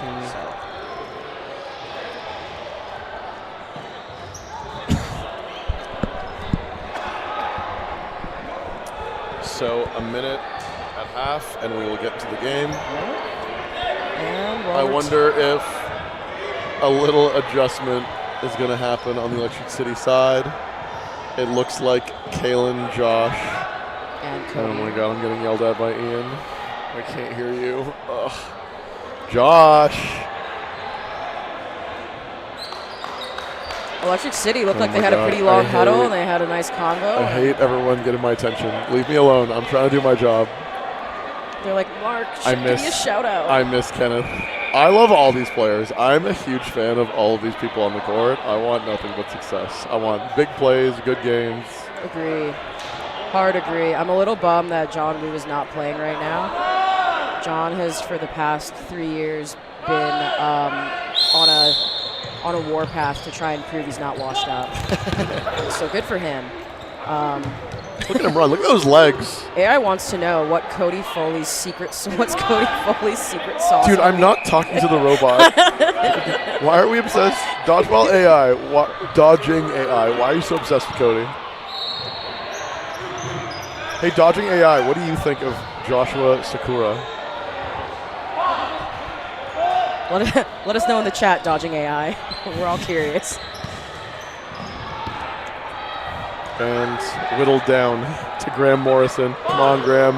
I want to play. Nice block. Great block. Man, that's some textbook blocking coming That out of the Humber Lakeshore program. Love it. Courtesy Ooh, let's of go. one Victor Gravilli. Nah, I think it's all Beth. Can we get a timestamp on this game to send to Victor later so he hears that? And what are we down to? 3-on-1? Yeah, he's taking 2. Survivor like rotation that. here. Oh, no. A little many. too early. Okay. And Elite, I'm sure, is going to look to A punch little here. pump. A little pump and a turtle, please. Oh. And Ian Randall calling out his own hits. And Josh is like, wow, look how good my team is. Yeah? Josh flexing for the stream. Josh, why can't your team make playoffs in Quebec? Yeah. You think they listen to this back? You think they watch back every single? Absolutely. What's Josh is happening? looking at us right now, and he knows. Oh, MVP vote for Ian Randall? Yeah, I'm down. Me and Mark MVPs for the game. Feel free to put it in the Oh, hell yeah. players of the match, me and Mark. Thoughts? Players of the match? Yeah, dude, Oh, are you asking? No, just me and you. That's what I said. Yeah, okay, yeah. Yeah. I agree. I concur. Do you concur? I concur. Other side? It's tough. I don't know their names well enough. It's honestly tough to say because they are kind of playing. It's like everybody is having their own individual good moments, which we love to see. Yeah. Like, it honestly feels like all of them are hitting reasonably. Yeah. Part of me wants to say number 8, Wes Evans, and number 85, Chad Everett. I feel like they've been kind of consistently on court for a heavy duration. Wes he's been applying a lot of pressure out of the corner, making it so that these guys on elite have to really put in the effort to get their kills. So I give him his flowers for sure. Yeah. Guys, look at the court over there. Stop looking at us. Moody with the cross. Guy with the straight hit. Steven fully engaged in the lockup. I love it. Yeah. He's looking to punish. He holds. Steven only has one gear. Absolutely. He doesn't. He never sucks out. He's never lazy about it. He's always playing hard. Yeah. If he's gonna do it, he's gonna do it well. You know. Yeah. Appreciate This is it. our second last round robin game for the day. So I believe after this, I believe right now the women's. Nice Ooh, catch by Ken Kenneth. with the hit and double play. And the And kill to 3. end the set. Damn, walking away. It's almost like It's like he's done it before or something. once- it's almost like he's once or won twice. several national championships. Put your Rampage jersey on, Ken. I miss you. Yeah, but I think women's round robin has concluded. Is that accurate? I believe there's a set of games happening right The now. games they're playing right now, yeah, after this round. Correct, yeah. Oh, no, actually, no, that's not true because there's a crossover game. Gotcha. I should Okay. know that. I'm literally playing in one. Gotcha. Oh my God. Moody with a soft little doink. Moody with the gentle, polite. Excuse me, good sir. I seem to have caught you out.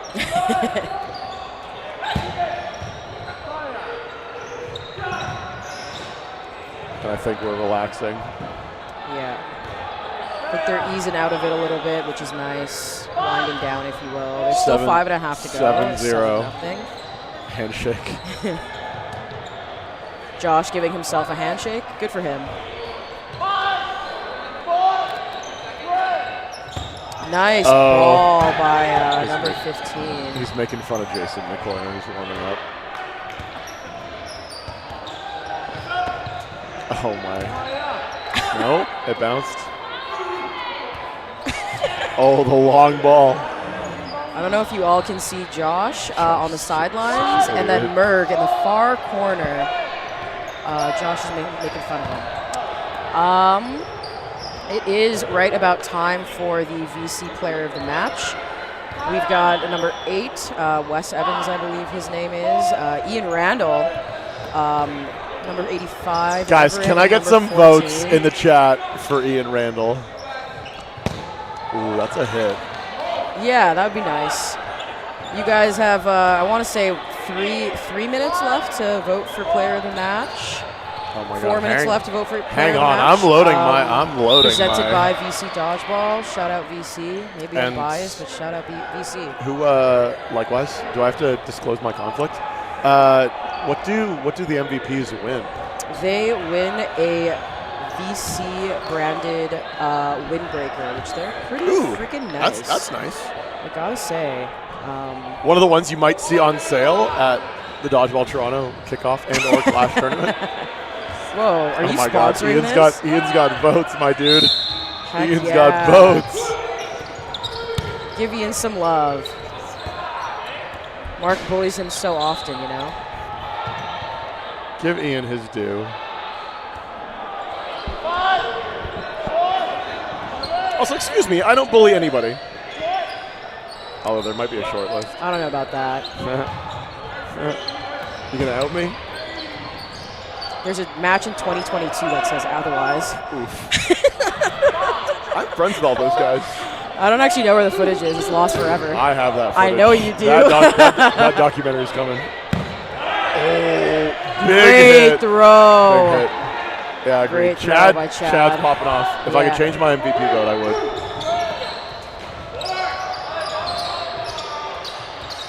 Electric City is like Oh, they're man. keeping them at bay, man. It's still every point is like a little bit of fight. Absolutely. They know what they're doing. It's nice to see, like, there's not a lot of, like, just poor decision making or anything like that. They're throwing when they should throw. They're moving well. We love to see it. Ooh, Everett catching up in the VC player of the match polls. We'll see if he can edge out Ian. If he can hold out. Get back on the court, Ian. You need some votes. You're slipping. Oh, here he comes. Oh, no. Chad Everett. Josh is in, bro. Chad looks like he got a little hurt on that last play, unfortunately. Oh, really? He's out for this last point, Ooh. but, I mean, way to put in the hard work, man. Like, Yeah. he was really grinding out there. I respect and appreciate it. Good hustle. Absolutely.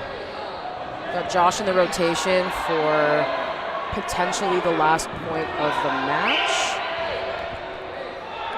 Or Moody- set, as Mark Moody- hates to call it. It's not a set. It's a point. I don't know about that. It's a point. What's a set? A set is a... Oh, my God. That's a false start. That's the most false start I've ever seen. Sorry, Joel. I mean, if you're going to false start, you do it in the last 2 minutes of the second half, right? Yeah, absolutely. That's really close for comfort. Oh. And Josh, and he's out. Bye! He's out as quick as he was in. Put that shaking penny back on, big guy. Hey, put the red shirt back on. Put the penny. That was clear. That Josh was disputing whether or not the ball was no. clear. That's no Mavericks. That's no Mavericks rush. Don't worry. That was. What am I not supposed to? Oh my. What? I just think that the Someone rules apply. timestamp that one as well and send that one to Victor. That would be really great. Oh my God. Now we're there's gonna two talk from about this it. game. Oh my God. What Minute time and is left? 14 seconds 14. left. Oh, and is Josh getting his No way. his call? Out. Get off the court. Get off my He's court. out. Yo, you're lying. Boo. Oh my God. Sorry. Josh, I'm so disappointed. This guy's such a bully. Wow, I guess Rampage used to get all the calls, and now St. Alita the bullies, huh? It was a really great toe shot, though. That wasn't only that it was had an been excellent clear. shot. It was definitely clear. It was clear. I'll hear nothing to the contrary. They're going to slow it down now, put it on Dodgeball Chiefs, and be Oh like, my God. oh, See you, yeah. Josh. Well, we gotta, yeah. And now he's That's out. right. Ball don't lie. Josh, put Ball that don't red, lie. put You that deserve red it. penny on. Get out of here. Put John Woo in. Put John in. Put John in. You're a bad captain. Put John in. Electric City finishing out strong. We love to see it. There's about, I want to say like 30 seconds-ish before we go into our second round of no blocking. So I feel like the name of the game at this point is keep the bodies on court. Yeah. Ooh. I always love to see a little windy action. A little windy? A little windy. Getting tossed, especially on the men's side. I feel like we see 84 different people on the women's side throwing them, but rarely on the men's side. Seconds to go here in regulation, and we will go to sudden death. And the biggest pet peeve of mine is when there's 7 seconds on the clock. You guys are throwing too early. Now Elite has the final say. Oh! And a beautiful catch. Say bye, Ian. Bye-bye. Oh my God! Can I take back? Can I take back my MVP vote? Wow. Can't believe that you gave the MVP Outplayed. vote to that guy. It's actually tied. Or the MVP votes look like they were tied. Yeah. No offense, Ian, but I got to give it to my boy. Chad. Chad Everett, Chad Ooh, love that. My boy Ken knows how to win sudden death. Oh no, I just cursed him. Two of their best Dodgers still on the court for Elite, so that's kind of lucky. Boom, take that, Shagger. Yep. Great throw by Evans. Nathan, you don't Takes need that out- catch yet, bro. Takes out Nathan. Yo, my Could guy be. is smooth like butter. Get these balls. He Stop is, these balls. he is. Oh, you. Now please. all Kenneth has to do Oh my is gosh, I'll connect lose on that. these throws. Ken. He's like, There's I don't one. care. Have the ball. Dead balls. Ball's hit. Does Ken go? Oh! Great finish. But look Good at the job, celebrations from Electric City. Love Well-deserved Selly. Yeah. We love to see it. I'm sure they're just as pumped as we are, so. Nobody blanks us out. Absolutely. Nobody. Respect for days. Right on. So I believe that marks the end. There's one more game, one more set of round robin games, I believe. Oh, no, 2? No, wait, yeah. Yeah, 2. 1, 2. You're right. Is this the crossover games? That's playoffs. Correct, That's yeah. not playoffs? No. Okay. So our next match up is going to be Notorious and Northern Touch, as commentated by Terry and Nikisha, I believe. Oh, right on. So that'll we'll take a commercial break? We'll take a cute commercial break, and then we'll be back soon. And by we, I mean them. See ya.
are tuning in to the Provincial Dodgeball Championships for Ontario live from Waterloo University.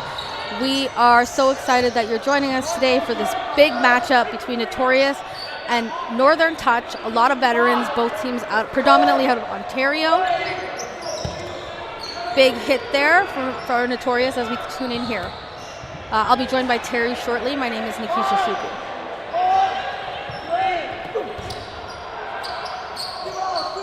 Joaden returning the favor.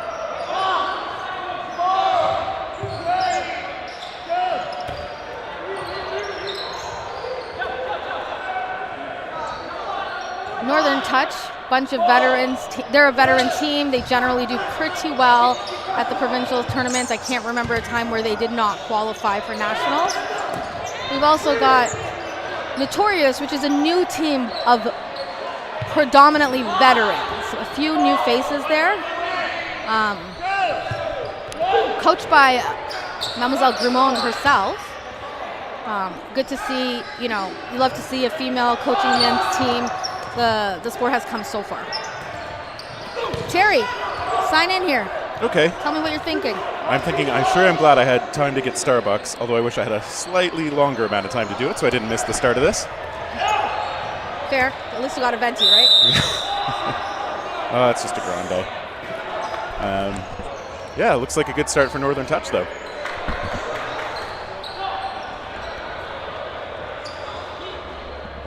Ref looks like he's having the time of his life. It's been a long day for him. We're wrapping up here. We've been going since opening ceremonies and warm-ups at 8 a.m. today. You referring to Brendan Naughty's enthusiastic pose over there? Oh, no. I was talking about main ref over here. Oh, Case. Yep. Yeah, Case. He was doing some stuff. Yeah. He's got good energy levels, I'd say. Awesome. All right. I'm not sure what the holdup is here. All right. Here we go. We're off. Point 2. Big take on Owen. He's a new player for Notorious. Recently picked up just a few weeks ago from this team. He plays at a athlete league, Dodgeball in Mississauga, which is a newer league. Okay. Yeah, I don't recognize him. Not that I know everybody, but he's got. I would say he's a big up and comer. He's got quite the throw.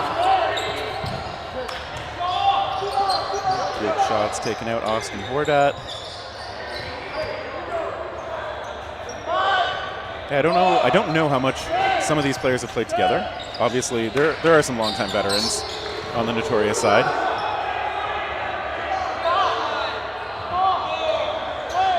Some people who've been playing like 15 plus years, I think. Yeah, it looks like 10 years ago, TDL Thursday League just showed up to decide to play Provincial this year. It really does. And they added a couple of new people. But absolutely. One of those newer people, Ernest Wong, taken out.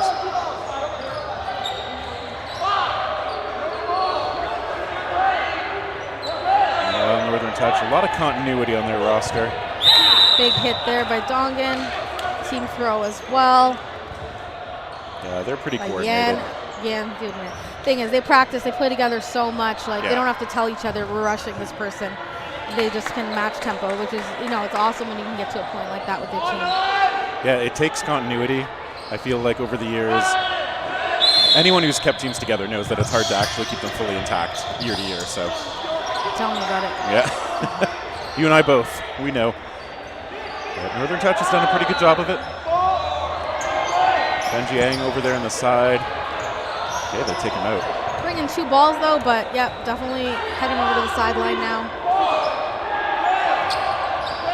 Touch. They got 4. That follow shot from Joel Jodwin, jamming the hands maybe of Ferguson. Oh. I see him now. He's rubbing his hand. Yeah. He is a catcher, so. Clark just victimized by that shot.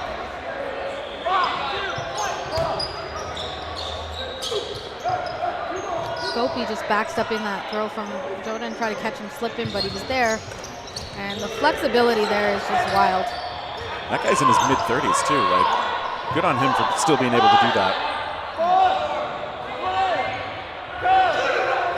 Touch attacks toward the side. Victoria survives. No, no. They caught Mark Reyes sleeping there. Balachandran coming up to the line. Just a little high there. He's showing that he was going to catch. He was going to look for it as he backed up. And he's the target taken out.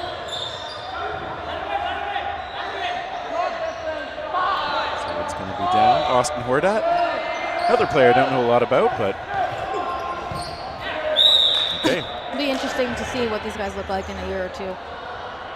Yeah, sometimes, especially if what you're saying, like some of these players, maybe this is their first tournament or they're early in their tournament careers, just getting that experience is a big deal. I mean, on your squad, you got the luxury of a lot of years of experience. Yeah, a lot of old bones. Yeah, that might be the drawback sometimes, but the experience. Touch off the rush real quick. Okay, 1 for 1, I think.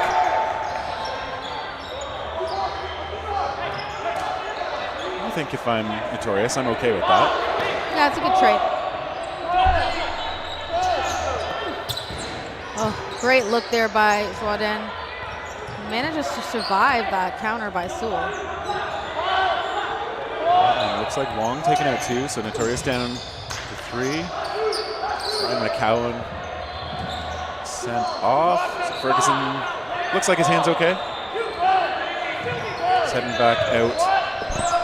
He goes crossbody. Great shot there by Ing, just flying in the air there. He's another high energy player when he's on the court. Yeah, I feel like both him and his brother give it all when they're there. Yeah. It's elite support players. Full send. Benjiang has a really hard throw too. Yeah. Now you just saw it there, just a freaking bomb in that ankle. Yeah, Tony Nguyen hit out, and that's another point for Northern Touch.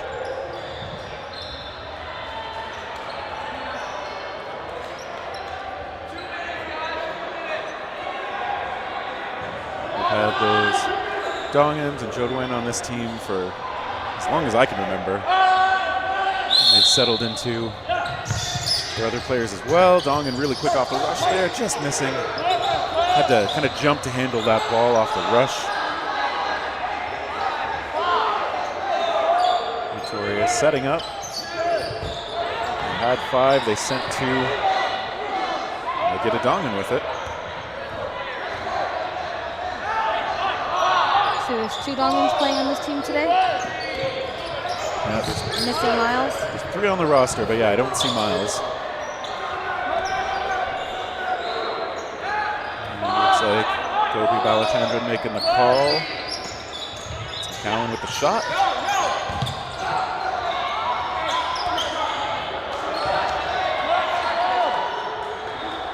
Pace is slowed down a little bit, but Northern Touch does like to counter pretty aggressively sometimes. We see the rush counter.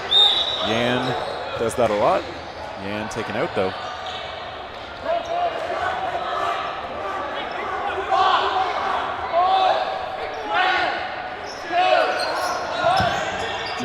Just 1.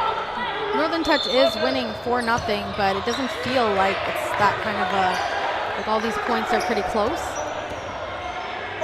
Yeah. I mean, Northern Touch is pretty experienced as a group. You would expect them to be kind of like the favorite in this one, but for sure, there is a good amount of experience on the other side too, as we were saying.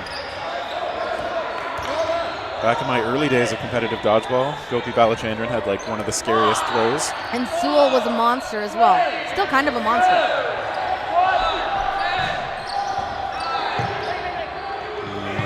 Get that practice ball out of here. Not a practice call. Jodwin, good mobility again. Notorious looking. Oh, did he? Oh, no blocking. I was think going to say yeah. Notorious. You know what? If there's one player I don't want to go no blocking with on the Northern Touch team with this player advantage, it's Joel. Just a formidable thrower and catcher. But let's see if Notorious can get on the board here with this point. Good dodging. Good hitting. 50-50. Yeah, Team Canada member. Multi-tool player. Double gold medalist. Yeah, that's right. And still in it. I don't think he's got a lot of dodging tendencies either. He does go up, down, to the I side. think it does. I just think that he's used to playing in the wing, right? So he's either back on his back or he's throwing. And when he lines back on his, he can catch like that. But there we go. Happened again. It's the worst person on this team to go no blocking with. He's patient too. He knows what kinds of opportunities he's looking for. Alexandra, no ball in hand, so. Okay. Oh. But that's a catch by Nguyen, I think. Nguyen, big catch for his team there. Always good to end with a point. Yeah. Going into the next one. Makes it a game here.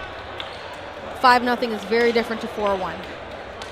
And I don't know if it's different these days. I know Joel's standing like straight ahead throw is usually, it's very hard, but it doesn't curve a lot. So I guess if you feel good about your catching, you can square up to it and hope.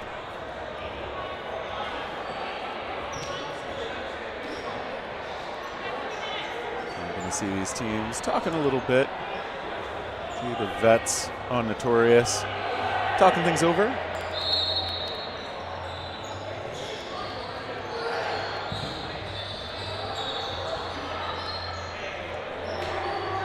And we'll see if anything gets adjusted by a lot here.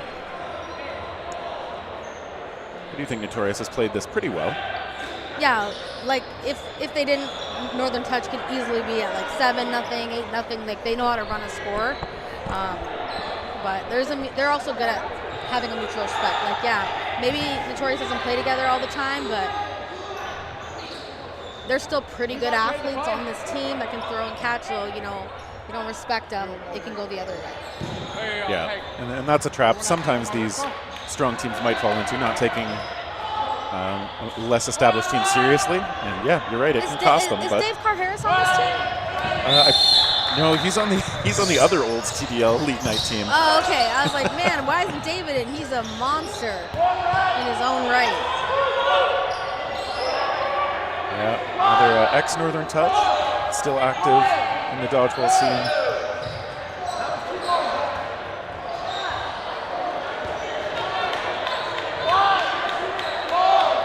Northern Touch to the line. Whew. Couple hard shots, just off the mark though.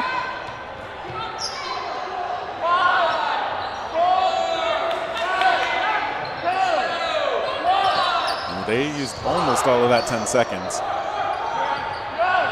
Got that shot off just as the one was coming out of ref Case Chandler. Oof. Pretty good hit.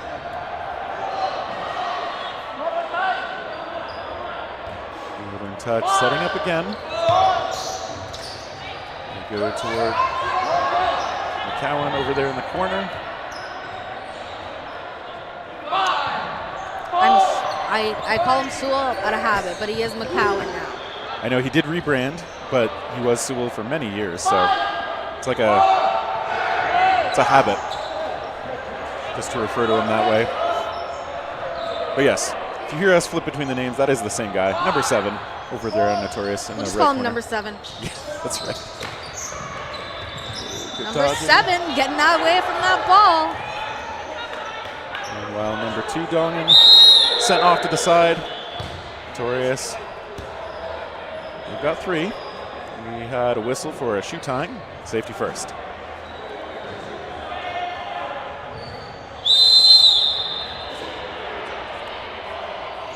Back to the line.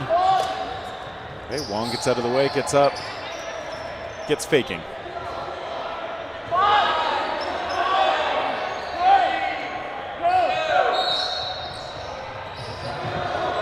Just one shot. Oh, surprise.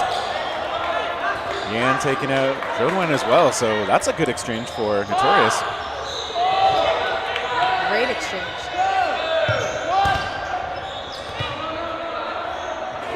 All right, get the ball back, get to try again. This is a good matchup here. This is anybody's game.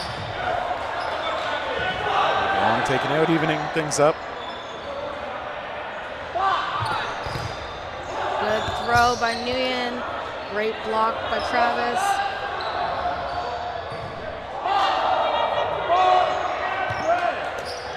All right, nice ups, Tony Nguyen.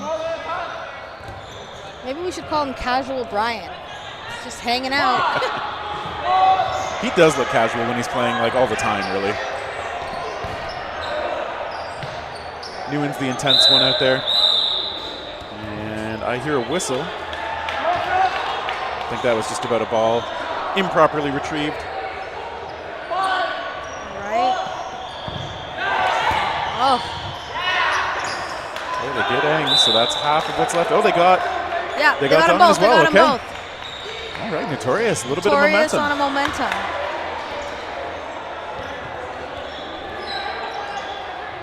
Well, it's a start.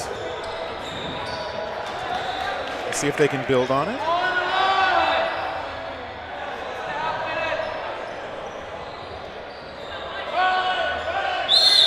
On the rush. Northern touch there a little bit quicker. Oh, and a catch, Rabina. He made the hit off the rush and the catch. Whoa. He was quiet for most of this game. He decided to remind us that he is still here. Well, he is a good player. I think he flies under the radar sometimes on this team, but very solid all-arounder. Tries going toward Dongan, but now backing up. Hordat still in the corner. Gets a ball from teammate Nguyen. Northern touch attacking toward McCowan.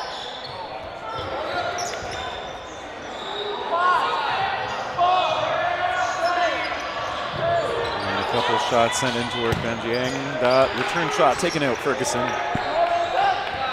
Ferguson's a great catcher, but pretty hard to find a catchable ball. And Northern touch sets up on the attack. Again, victimizing Nguyen there. And McCowan taken out as well. So Austin Hordat facing the whole side. Calls for a ball in from the sideline. He wants three. Just wants it on the court perhaps. Okay, and that shot from Yan. Taking him out. Taking the point, Northern touch. Reestablishing a little bit of control in this match. And I think that's where you see the coordination of Northern touch. They are really good. Working together, keeping pressure on the other side, being opportunistic. And saw Nguyen looking away and getting caught. Northern touch in the right situations, happy to take those long shots. Ravina again makes an attack. This time he's not the target, but Dongan able to get the block away.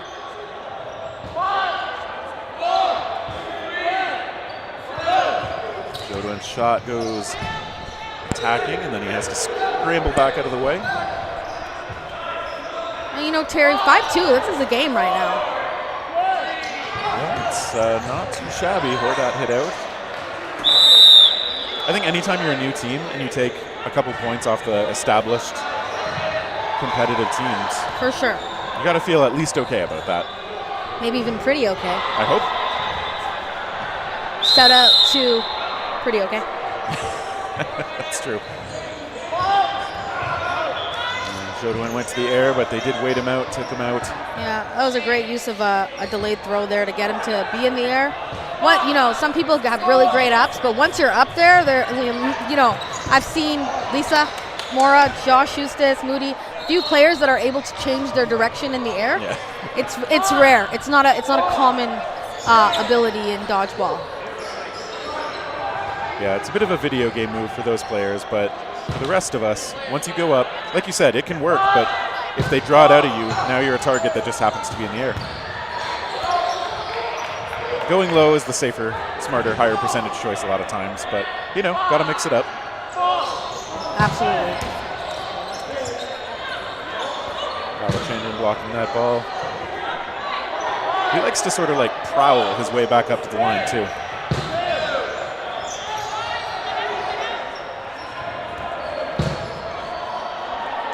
Both teams a little loose with the balls coming in from the sidelines there, but everything's in hand now.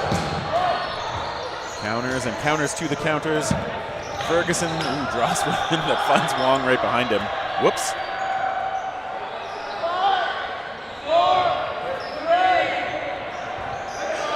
Okay, Yan just trying to dare them to take a shot. Comes up, that one pops up. Beautiful shot by Gopi Balachandran, and survives the counter there too. Good play. McCowan the target. Nice safe defensive form. 4 balls in hand. Notorious to the line. Balachandran takes that shot. And it looks like they took too long.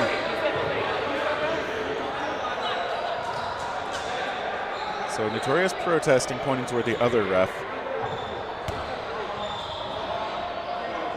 Ref drama. I feel like this shouldn't be too long a conversation. It's like, did they use their 10 seconds? Or did they throw within the 10 or not? But TBD.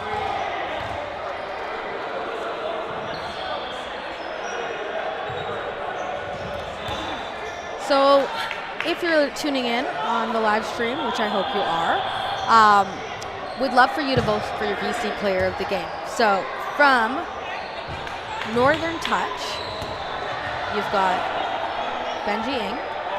I think he's been hustling today.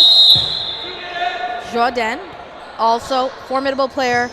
Can't go wrong with him. On the other side, you have McCowan /Sewell /Casual Brian. Yep. Putting in work today, really showing some great discipline, keeping this, not established team in the game. And also, so that's Tony Nguyen. Tony Nguyen, sorry. Remember, he made that formidable catch earlier on Jordan. Definitely keeping the team in line, helping with calling the plays. I hope that I'm a little biased. My VC player of the game is Marcel Grimont, my teammate and my coach. Who do you think deserves that title this game, Terry? It feels almost like the safe choice, but so far, I think Jodo has done the most all-around stuff in this match. It's the boring choice, though. I want to take risks. I like an underdog coming up, so I'm gonna say my person is McCowan. Does he count as an underdog anymore? The team is the underdog team. I mean, like you said, the seeding. I like an upset. Yeah, except when fair. it happens to me, Yeah, unless fair. I'm upsetting somebody. Hasn't happened. I mean, maybe sometimes with what I say. Yeah. Anyways, back to the game. Dongan taken out. Victoria is firing pretty well. Arthur Yan great at drawing attention up at the line. Ooh, when he gets clipped. Surprised they're not using Clark more to throw because he's new, but he has a cannon. Great toss there, though. Spoke too soon. I thought it nicked him too, but it was hard to tell. Those shoes are shining. Yeah. Love it. Is that glitter on them? I think it's like a chrome on the back. Yeah. It's like if you fall on a dodge, then you glare the person in front of you with your shoes. Is it no blocking now? All right, we're down to our last no blocking. They're going to play it out. 6-2 game. This could be a 6-3 game, given that there's a player advantage on Notorious right now. Point difference matters. They take out Jordan there. And, another big catch for Nguyen. All good. Little double tap by Dongan. We're ending this game 6-3. Slow first half, great second half. A lot of fun to watch that. Last chance to vote for your player of the game. And anything else to add, Terry? I'm impressed. Notorious had that slow start. They were down, I think it was 4-0 at one point, and then they managed to put 2 in a row up and get a third before things ended. So I think we see that a lot, Terry, like when somebody's down a lot and then they win that last game before the half and they come in with that momentum. Mentally, if you have a point on the board, it just changes than when you see that 0 on the board. Overall, great day here so far. I want to shout out Mitch for running all the live streams for us. It's been fantastic. No outages even in this snowy place. snowy Waterloo. Oh my Signing goodness. off now, Nikisha. And Terry. Take care.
Can I get everyone's attention?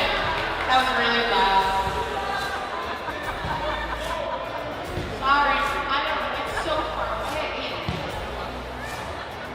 Okay, this is important for the women. So you guys can quiet down so everybody can hear you.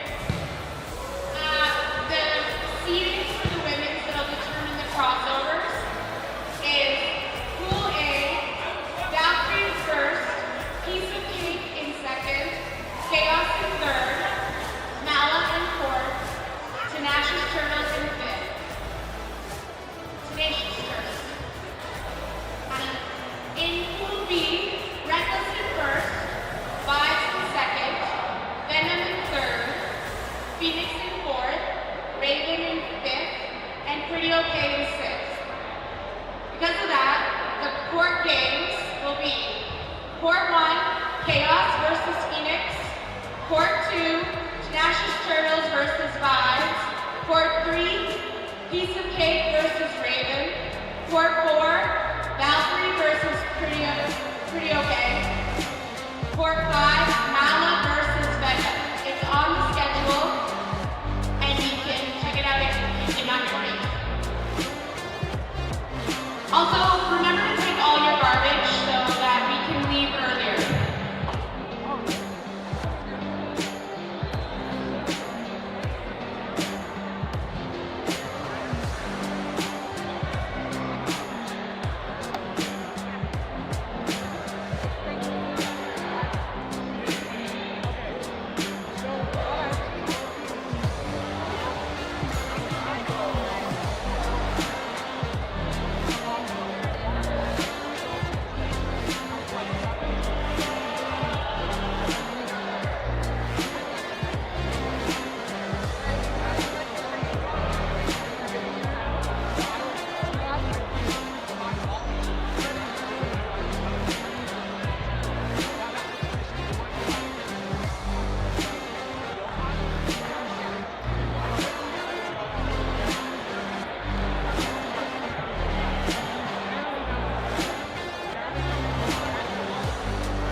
Welcome back to Dodgeball Ontario's Provincial Championships. We are at Rim Park in Waterloo.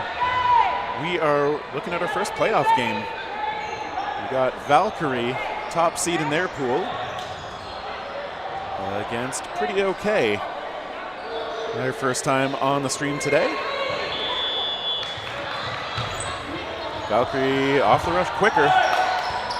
And they get to attack. They don't get an out. Pretty OK gets the first out of the match, and it's two of them.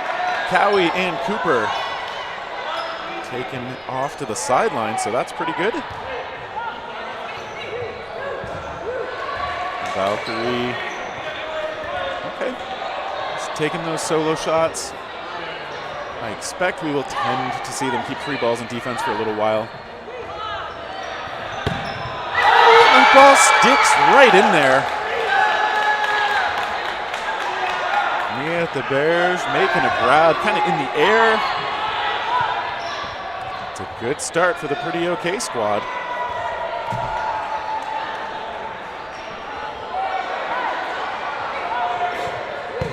Ooh, Robin Pillar faked him to the ground. Sydney Doyle ends up hitting him in the head. But that was like a knee-height shot, so Doyle did throw up the apology hand, but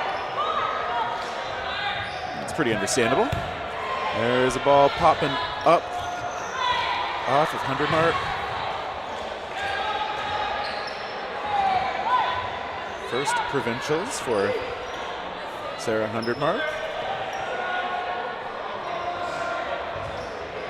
And I think it's got to be a good experience to face off against a squad like Valkyrie. Ooh. That's a good shot, taking out Matura. Sorry, that's Martinez. Martinez playing out of OK Dodgeball in Toronto.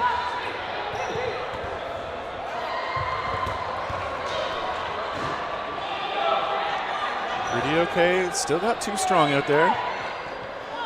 And what errant throws. Matura staying up high. On the far side, we got the Bears. It's in the corners, going low on defense for the moment. And while Valkyrie to the line, they get the shot. Getting it right through. And Valkyrie still has three balls. They've got lots of options on offense here, and they get through with a shot. And that is the first point for Valkyrie.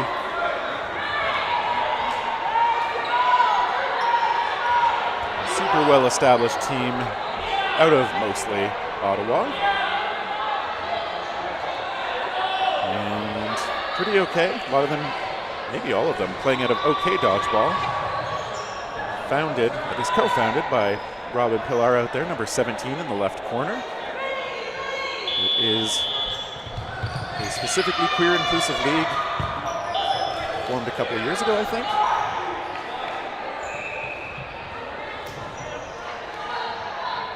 Pillar has been a fixture of women's teams for years.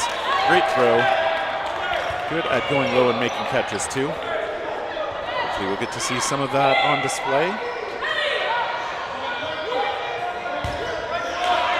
Nicely blocked ball, and now backing off and letting Pretty OK to the line. There's a shot into the middle, two shots. Pillar gets under another shot. It's a counter out of Valkyrie. Jenna Flanagan holding down Valkyrie's left corner. Berkeley absorbs that shot from Pillar. Trying her luck. Didn't quite find the shot she wanted. And taken out.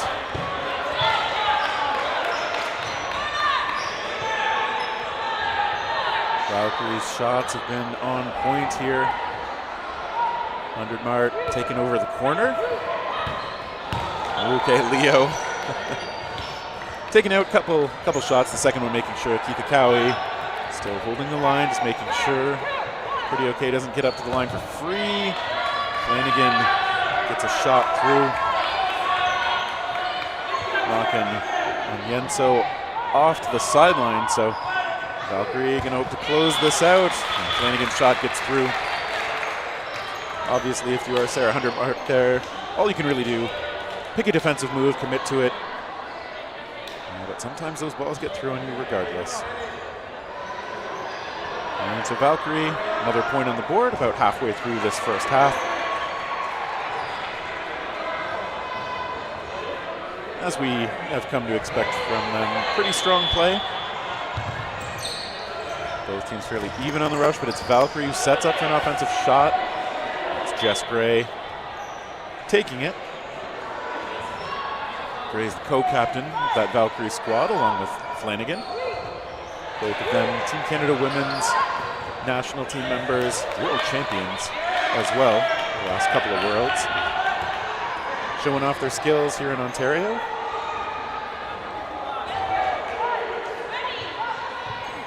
Berkeley, who's also been in the coaching, has been a player on the national team program. And if I keep doing this for too long, I'll be here all day listing the experience and accolades of this Valkyrie squad. Pretty okay.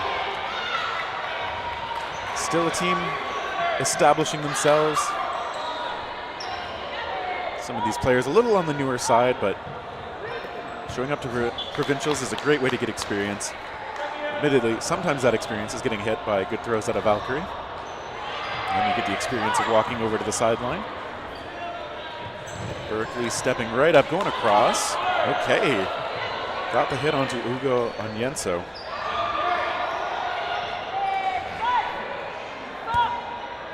Pretty okay. Still have two out there. Still have an opportunity to get some hits. There's a nice block. Flanagan trying her luck from the back.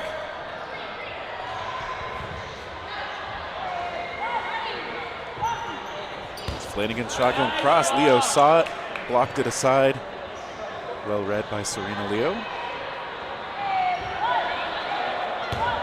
To the line, tries to go across, tries to catch Flanagan off guard. Flanagan's fake creates a bit of room for Berkeley's take. And now there is one ball in kind of an awkward spot. Flanagan covering her own retrieval with a good pump fake.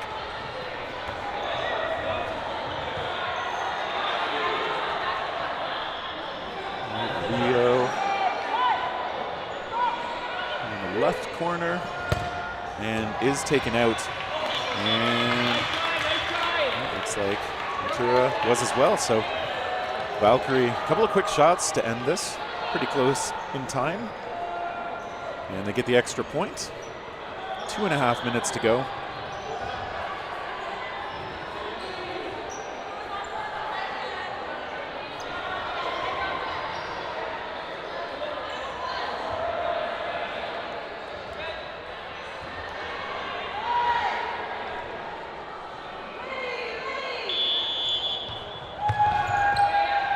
Right off the rush.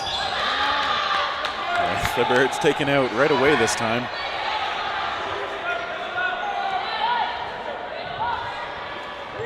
Good fakes, protecting for that ball. Ooh, it's bouncing around.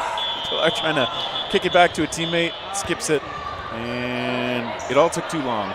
All the balls heading over Valkyrie's way. 6 players, 1 ball each. Possibly in for a bad time if you're pretty okay.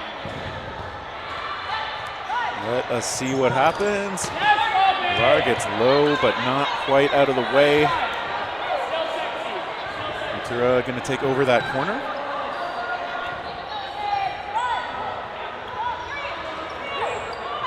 On the attack, ooh, there's a good shot. Getting through into 100 mark.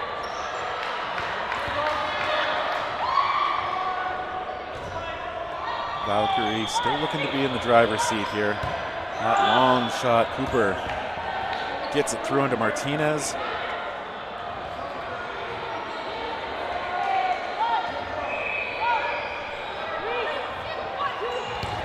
Ooh, okay.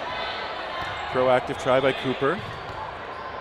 But Buena Kudima managed to get out of the way. Ooh, Ventura, great block. Just had to reflexively knock that one out of the way as it was coming toward the head.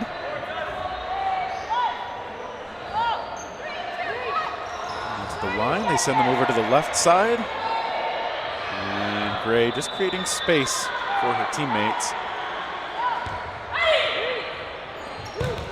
couple shots on the mark. Kadima sent off to the side. Hit up a little high, but still smiling on the sideline. Berkeley still making those calls in the middle. Okay. Ventura came close to that back line, staying in bounds after making the block. Still in it.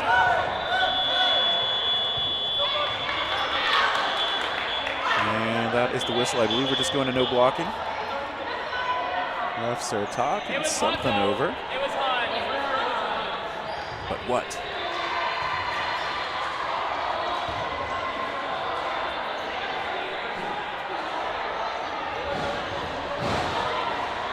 Once again, I have no idea what the conversation would be here. Didn't look like too much was happening.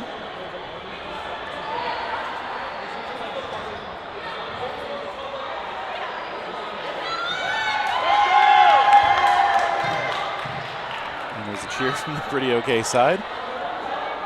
So I assume whatever the conversation was about whether Ventura had maybe an out somehow before the point expired, perhaps? Or sorry, before the time expired?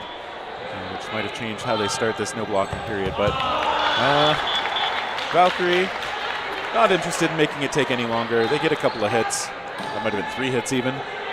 They take the final point of the first half as the team swap sides.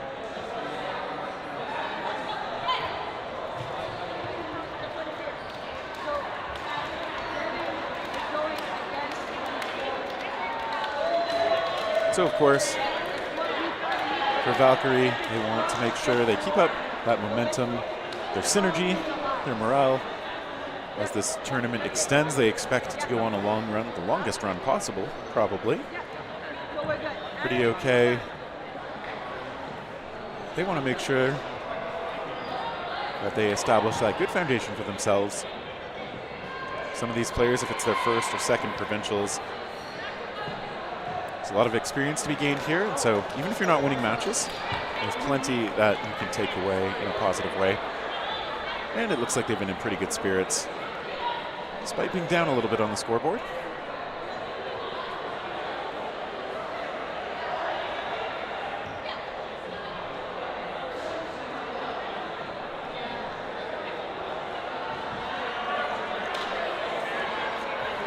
And now Pretty Okay getting to the line. Valkyrie already there, ready to go.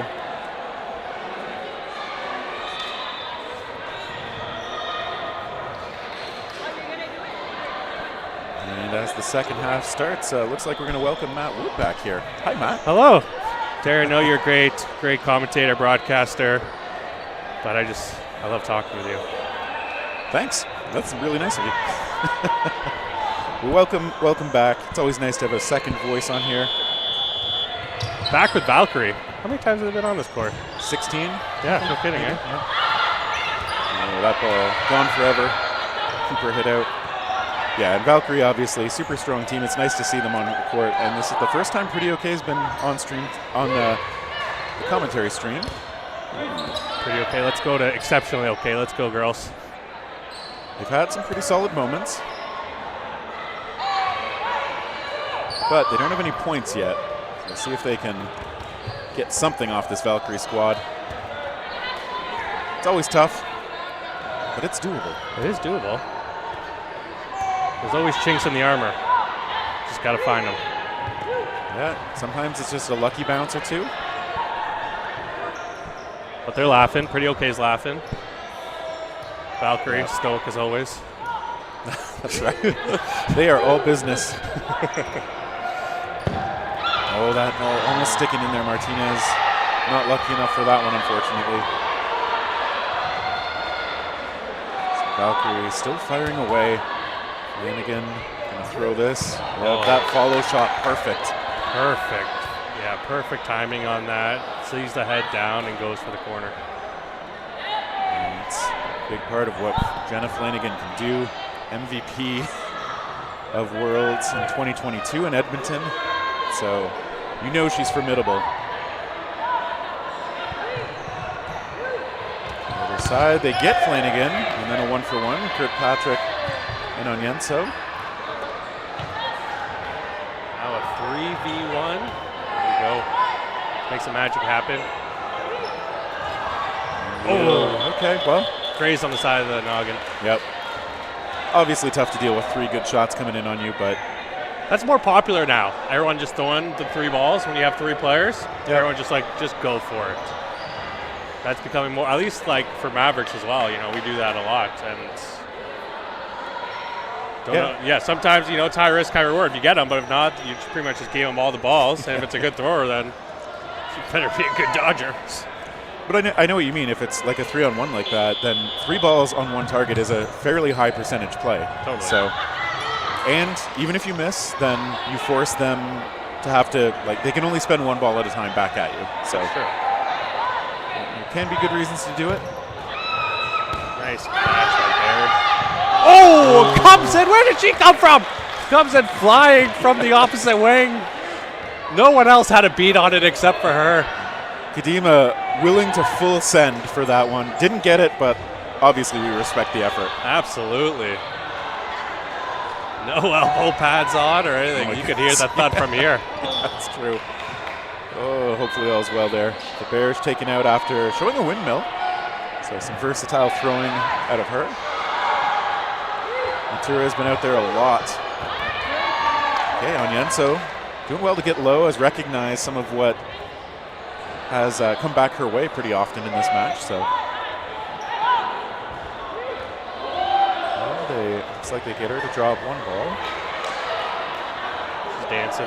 Yep. She's having a good time. Keeping loose. 6 against 1. Scrambling back now, Kirkpatrick. Does get hit though. Okay. Is she still alive? Did she make? No. Did she make? Was there another person on the court? Did she make a catch? Yeah, Matura's over there. Oh, I thought it was okay. Okay. I mean, it's the far corner for us. It's Yeah, as she tried to scamper across the line, Valkyrie tracked her down, got the final hit. And so Valkyrie 6-0 edge right now. In 55 seconds, get your votes ready. We are going to be putting up the VC MVP of the match. Come on, people, get your votes up. Are we ready? Right. Are we ready with that? Start thinking about it. We're ready. We're ready. Just imagine who you want to see be crowned MVP of the match. There might even be a ceremony. I'm not sure that's true. I'll get up there with the mic. We have a wireless. Oh, we could do a post-game interview? I would love to. That would be great. We are making magic happen on Dodgeball.live. If you haven't subscribed yet, hit that subscribe button. Use your Prime membership to put it in for free. Costs you nothing but a couple of clicks. Okay, there's a hit on Martinez. Valkyrie still firing strong. Pretty okay, taking some shots. Oh, and a good counter there by number 20 on Pretty Okay. I'm sorry, I can't see last names on Flanagan. I believe that is Kadima. Has come on in this match, showing the effort. The Bears just getting out of the way of that ball.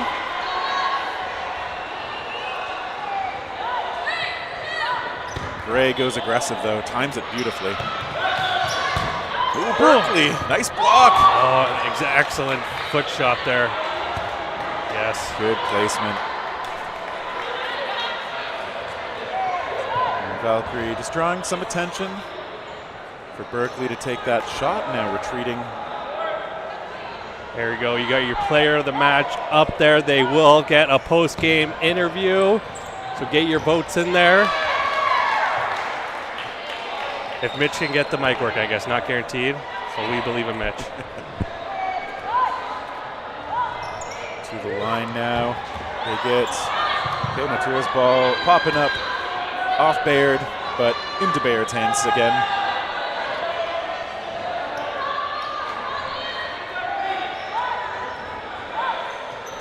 Gray again, just perfect timing. So I think what some of these players, I know they're probably a bit newer to this high-level play. If you don't do a good job of disguising when your throw's coming, then for someone as experienced as Jess Gray, I mean, she's just going to time it really well. And Absolutely. you are essentially defenseless. Yeah, once your arm is cocked back there, there's not a lot you can do because your momentum's already back with you. You're getting geared up. Yep. And it looked like she was aiming for the plant leg too. So you basically, there are a lot of points in your motion where there's nothing you can do about the plant leg.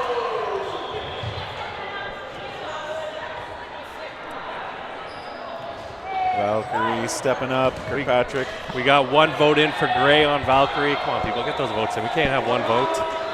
I need multiple votes. Shots into the middle.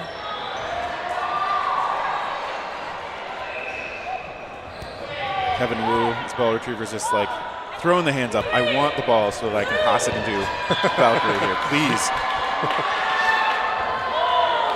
Long range try. Okay, look at Onyenso still kind of dancing back there in the corner. Big smile. Oh, yeah. Exchanging good vibes with Kirkpatrick on Valkyrie. Okay, taken out now. Jess Gray playing a very efficient game. And making the call. Sydney Doyle out there as well. Keitha Cowie just lurking in the back. Keitha Cowie, who in her bio listed her age as legal. Which, damn straight. Good to know. Yep. And making a catch. That's a legal catch right there. Good grab. Keitha Cowie protecting teammates. And now stepping into the offensive. Oh, they went toward the Bears. Oh, sorry, Martinez there.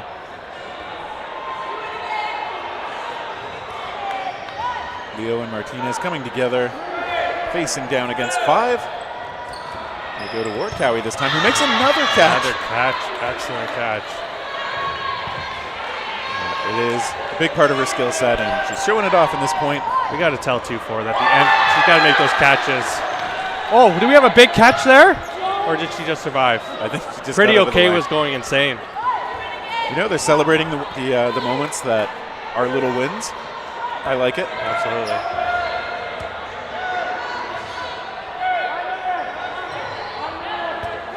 It's Cooper making the call now, and it's Kirkpatrick taking the shot, stepping right into that. Staying alive. Yeah, I think you're right. The teammates are, like they're celebrating, cheering on their teammate in what is one of the last points of this match, maybe.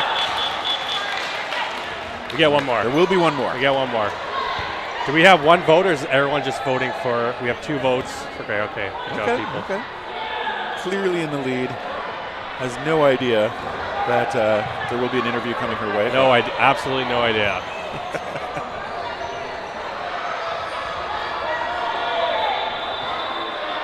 And if I get rejected, I probably won't ever come back here again. Oh, interesting. if she rejects me hard. Oh, we have one more vote in there, and the voting has closed, though. Ooh. Oh, sorry, it's still going. You can still vote, people.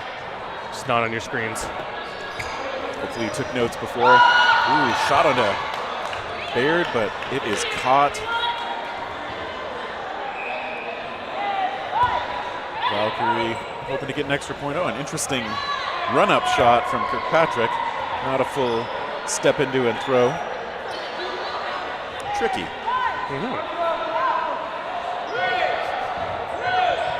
Ventura again making the calls on the side. Kadima taken out. Valkyrie gets that extra ball in from the side. Kirkpatrick. Still high energy. Oh yeah, bouncing around. Good throw and then dodges there by 2-4 Keitha Cowie.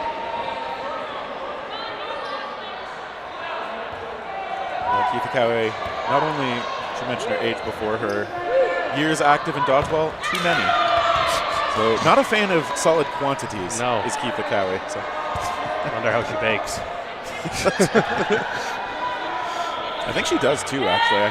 I could be misremembering, but I feel like at a previous tournament, she brought some baked goods. And if not, I'm sorry I set you up for people expecting that, Yeah, Keitha. yes, you did. But I'm sure you can handle it. Leo and Mathura still out there trying to find some good moments for this pretty okay squad. Hoping for a first point here at no blocking. Still going to be tough because of how many Valkyrie players are out there, though.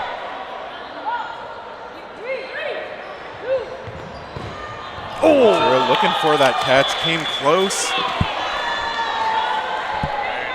All right. That looks like it's going to do it. Valkyrie comes away with a big win. Pretty okay. They were blanked. They did have some good moments. We're going to try and get a post-game interview here. So I'm going to sign off and leave room for that interview to hopefully happen. And we will have a little more dodgeball coming your way soon here at the Provincial Championships in Waterloo, Ontario.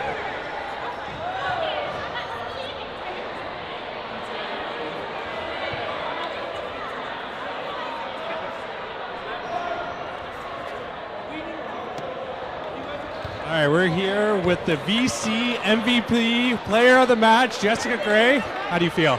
Honestly, undeserved. Undeserved. My teammates were crushing it. Keitha made like amazing catches, and everybody deserves to be MVP of that match. So undeserved. I always think I do terrible. So Very good. Here's a little tactical question. You had some really good counters out there. What's the success for you to make a good counter? oh, I have the worst advice because I tell people I literally feel it in my bones. Like I feel it in my soul when I need to take a counter. It's like firing up, and I'm like, and now. So really horrible advice, but I guess just play dodgeball for like a decade and maybe. All right, so 10 years experience, a lot of practice. Thank you so much, and congrats on the MVP. Thank you, everyone. Thank you.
And we're back with another set of round robin games. I believe this is the final set of round robin games before we go into playoffs. This is Shade commentating, and I'm joined here by Jessica, I'm back. We're back, baby. Fresh off a W, if anybody else was tuning in. Yeah. We got Rush and Ascend playing against each other to finish out the round robin. This is actually going to be kind of a... Oh, hold on. Pause. Steph's voice is coming over the intercom. Are playing on court 3, and the men's team is playing on court 4. Is Rush and Ascend. Big cheers, Rush versus Ascend. We love to see it. Oh, yeah, I love the energy on the last round robin game of the day. Absolutely. It's not like we've been here for a grueling 10 hours or anything. Yeah. Honestly, if you look at people's faces, you can't tell. Everybody's ready and happy to play dodgeball. Everyone's here. I mean, that's why we do it. We do it for these long, grueling tournaments that are a bunch of fun. So we certainly don't do it for money. Off the opening rush, David takes his first throw and goes a little bit high. I'm actually really excited to see these two teams play. I feel like they both had pockets of success today. Unfortunate double. And I know Ascend has had a pretty strong showing today. Yeah, I heard they pulled off the upset of the century and beat the Mavs in round robin, which we love to see. Yeah, that news spread pretty Very fast. It's also really cool though because it's like they work so hard. You know, they're like a fresh team out of mainly out of Toronto, I believe. They play league nights with Dodgeball Toronto, and it's just awesome to just see them come up. They've been around for a few years now. Yeah, everybody loves good dodgeball. Everybody loves some upsets because it just proves how crazy and unpredictable this sport can be. Yeah, and just like truly the proof is in the pudding of like when you put in the work, eventually you'll find the success. So really excited. On the flip side, we've got Rush, which is a new team this year. Really excited. I feel like a lot of members on their team, maybe not a lot, but a good few of them are former Sasquatch players. Yeah, and I think a lot of them play out of downtown dodgeball. Yeah, shout out downtown dodgeball. We love to see it. Love the queer representation. What do we got? What are we looking at here? We're looking at a great take out number 55, Dennis Quinnell. Dennis, the Team Canada mixed foam coach. Gold medalist, baby. Oh, yeah. Yeah, that's definitely not an easy take, so really good throw by Johnny Lowe. Absolutely. Great hops by Johnny as well off that throw from Jonas. This is going to be a really even match. Honestly, it's a total coin flip as to who's going to come out on top. I don't even know who I'd put my money on, truthfully. Like, they both, like, just such an even match. I think it's just going to be truthfully, probably the team that makes the least mistakes is going to be the one that wins because the skill level is so evenly matched. Yeah, that's how it goes in 20-minute matches.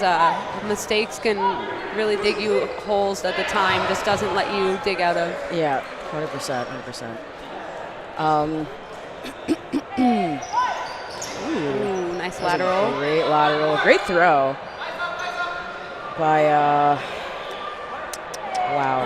Kyle Jonathan, that's his name. Yeah.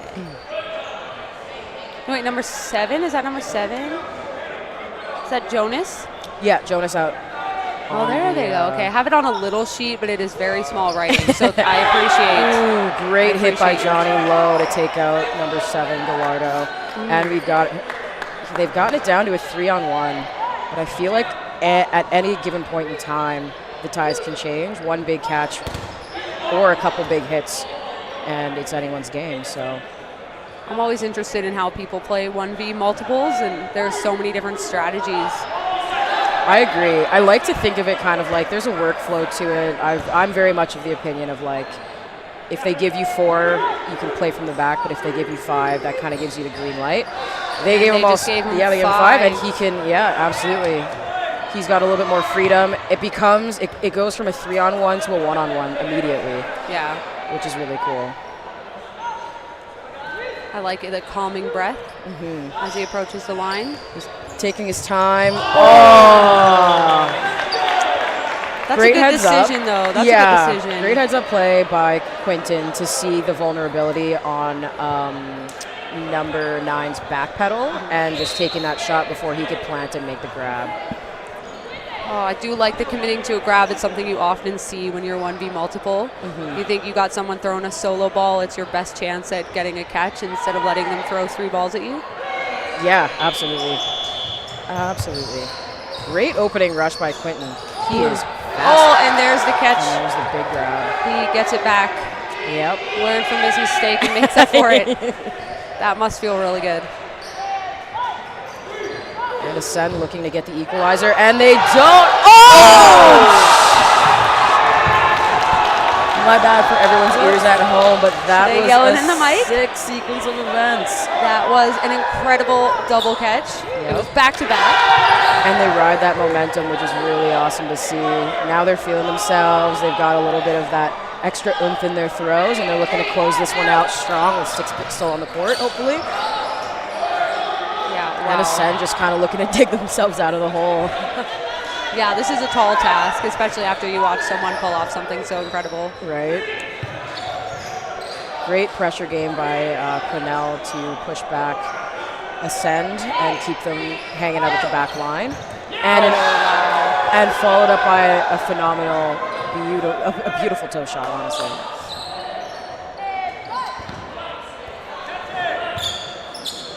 And good patience by Rush.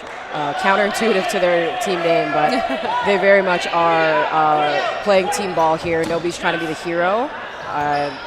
Oh, I think he thought that was over and almost threw his ball. Oh, and a strong finish by number 9. That is a momentum crusher for sure. You know, Ascend is riding high off the first point, and then Rush just comes in and they say, no, no, no. You guys aren't going to steal That's like us. 4 catches in that match. Yeah, 4 of 6. 1 off the rush. 2 by, wow. 4 catches by 2 players. Yes. Yeah. Definitely impressive. They're going to be trying to ride down the momentum for sure.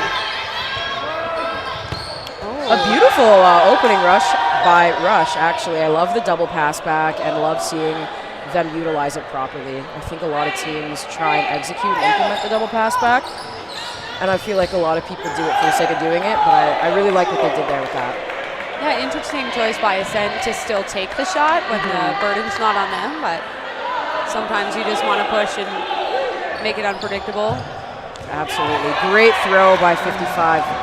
Quinnell gets a beautiful, just by the hair of Rafi's arm, gets him out. Ooh.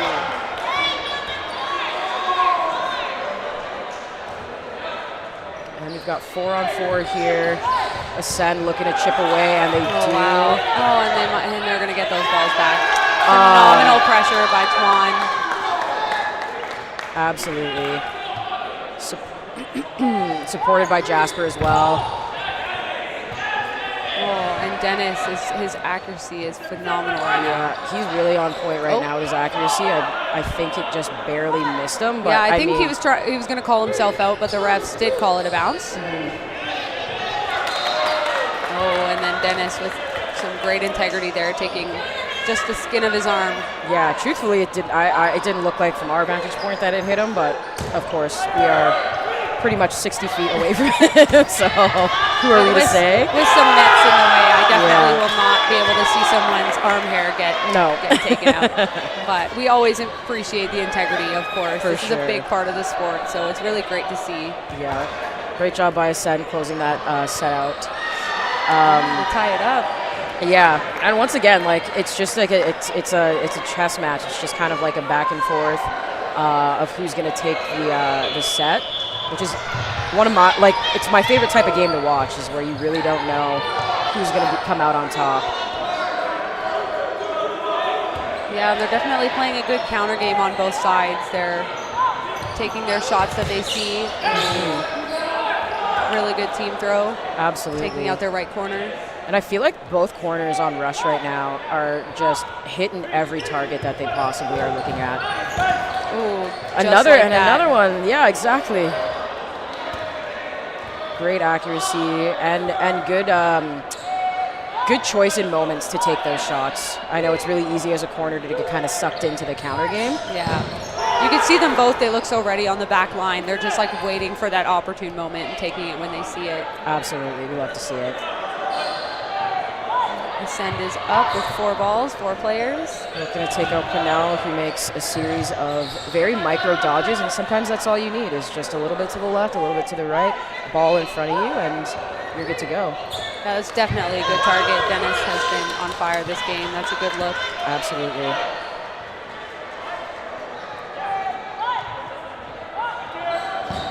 Oh, wow. Another great throw from Johnny Lowe. Yeah. And honestly, big ups to the player that he just hit out for really sticking through it until the end and making the attempt to try and grab that ball. Unfortunately, it was just a little bit too far pushed back, momentum-wise. A little bit out of reach. Yeah. It's at number 30 with a windmill. Interesting.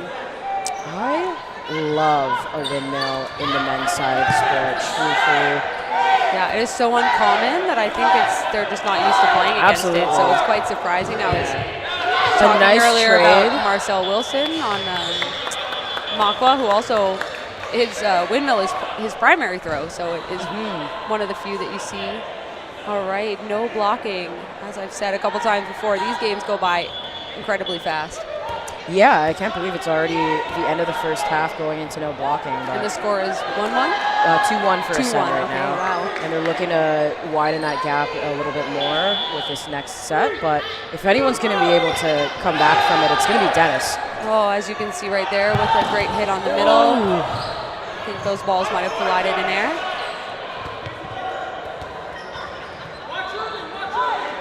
Let's see what these two can pull off here. And I really admire how calm, cool, collected Dennis looks on the back line. Especially in no blocking, I find that most people look absolutely terrified. And Dennis looks like he's just like, you know what? Send him my way and I'll move a little and then I'm coming for you. And he's done a beautiful job at getting him down to the 1v1. The bench might have thought that they had a hit there. Oh, on a line violation. That is a heartbreaker. Wow, he almost turned that 3v1. 3v1 and no blocking is not a small task. And he should did still be proud really of that finish. Great job of sticking in it and really just making it a coin toss over who's getting that set. Oh yeah, lineouts are the worst way to go.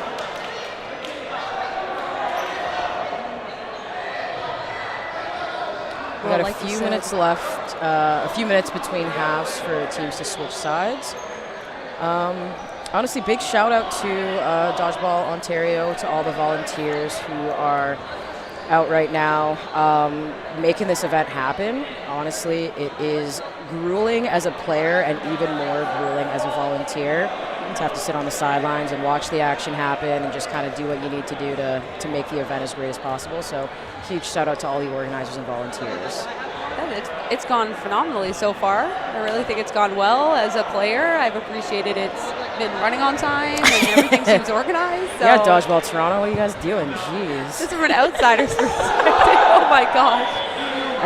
Mark, I did not say that. At Mark says Ravi, if you want to just send your complaints and concerns to info@dodgeballtoronto.net. Mark will happily field all of those inquiries, if you will. Hey, those tournaments have been good to us, so I can't say much. We are, I promise.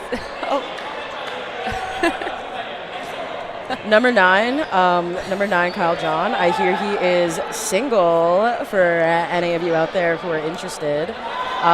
He's been great the entire match so far. Very, very accurate, very good reads on the strategy side. So, and once again, single, ready to mingle, according to him. Direct quote, actually. Great plug. And then he's right back into dodgeball mode. Yeah. I appreciate it. I appreciate it so much. Oh, they sent 2 throws on Kaimani, who just gets under them.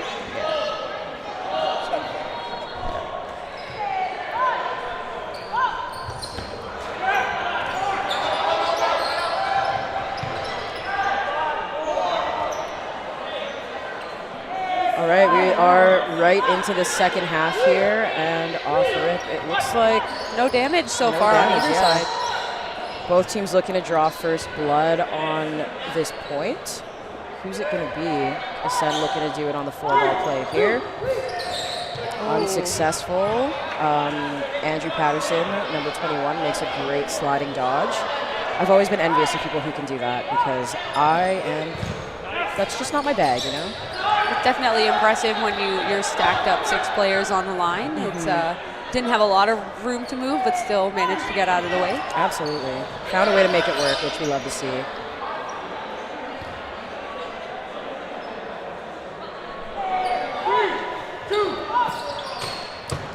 And a great trail throw that takes out number 21, Patterson, from Ascend. And the line refs are trying to make a call, I think. They're going to pause the clock and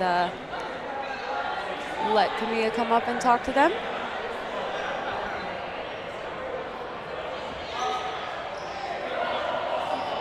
I am actually not sure what happened. Me neither. Unclear, but I like that Rush is using this, and Ascend actually, they're both using it to figure out their next move.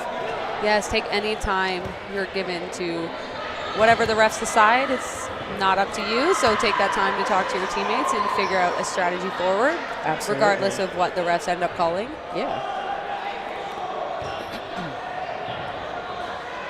And it looks like the call is no call. Everything is chill. Lit Gucci fam, as the kids say. And it's looking like a 5-on-4 as we resume play here for Ascend. Looking to make it 5-3, and they do. A great series of team throws there by Ascend. Interesting strategy on Rush's side. They have the middle player without a ball, and Dennis holding 2. I have to imagine that means Dennis is looking for the counter, and he takes it. Yeah. Yes. Fantastic. That shows a lot of confidence in your corner and has a lot of confidence in yourself in the middle without a ball. Yeah, absolutely. I wish I had that. It does feel like they are targeting Dennis a little bit heavy right now. So there's no harm in giving him that extra ball too, you know. He's got an extra added layer of protection, if you will. It looks like Ascend lost one for some reason. I'm not sure if it was a back line call, but I watched him step out, so we're 4v3.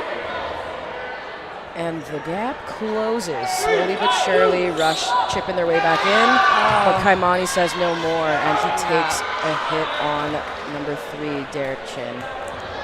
Oh, that's the risk you take. It is a risky take for sure.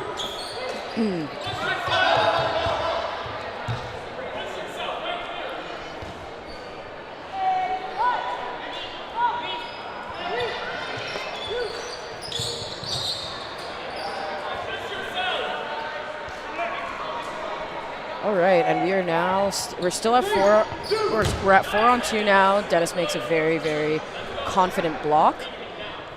And Rush looking to return the volley. 95.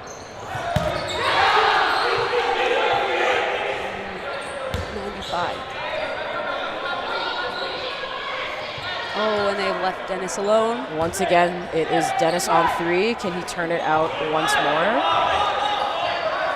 And dwindle it down, but finish this time perhaps? Oh, Johnny, I'm rooting for really him. I really hope that Dennis turns this one around. Would love to see it.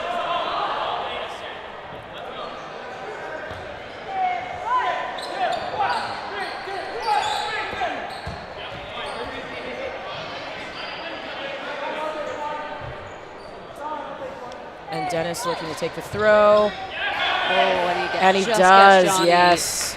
He's trying to bait in those balls. He did a little too successfully.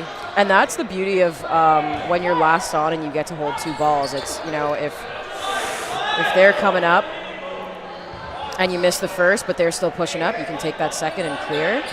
Yeah, you can take a little more risk when you're on your own. Sometimes you just got to give it a try and see if it works. Absolutely. Ooh, nice block. Singh and Atkinson looking to close this one out here. One a little too low, the other one a little too high. Great lateral movement to get out of the way by Atkinson. Another good risk by Dennis. He throws one, misses, throws the other, but he still manages to get back and get balls in hand without putting himself in danger.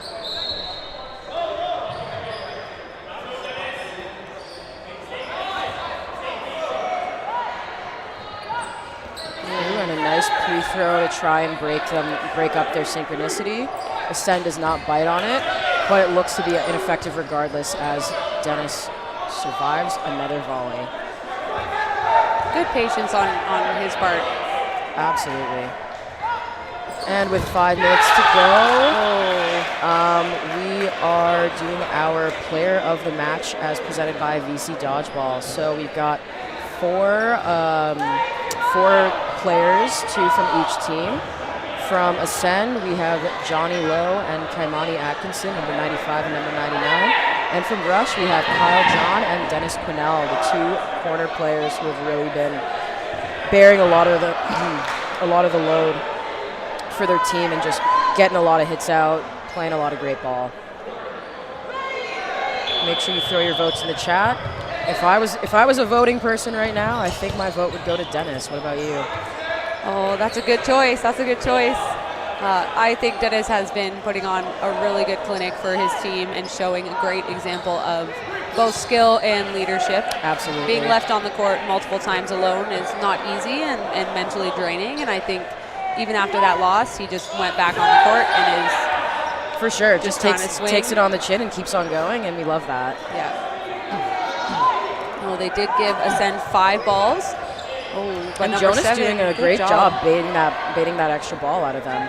That's exactly the plan. You want somebody to look at you and to throw out of turn instead of any of your teammates or letting them set up a group throw. So he did his job perfectly. And Dennis with an awesome throw on Kaimani, taking him out of the game. Yeah, both corners were on the same wavelength. They both threw inside crosses right at Kaimani. Great target. Ooh, keeping those heels up. Dancing on the line pretty much, it feels like. You can see that Rush is going to be looking to push the pace a little bit. With 3 minutes left, they're down 3 points. You can see they're going to start taking more risks like the one they did there. And Jonas really trying to bait the extra ball so they can have 3 more throws before this game ends. Unfortunately, it didn't work out for him that time, but I really like the pressure. But that was a good take. Absolutely agree. You can see Ascend doing the opposite. They are taking the full 10-second clock. They're trying to use all the time that they have. Yep. And they got 5 balls. And are looking to punish for it. Will they go on ball? They do. And again, only sending 1. Only sending 1, yeah. Keeping burden, knowing that they can use a full new 10 seconds. Yeah, that's definitely the name of the game when you're up 3 points with only 2 minutes left. Yep, you don't want to play too conservative. You don't need to play too conservatively, but you have the option to. Oh, and they give all 6 balls. I have definitely been in Rush's position before, and the worst thing is running out of time.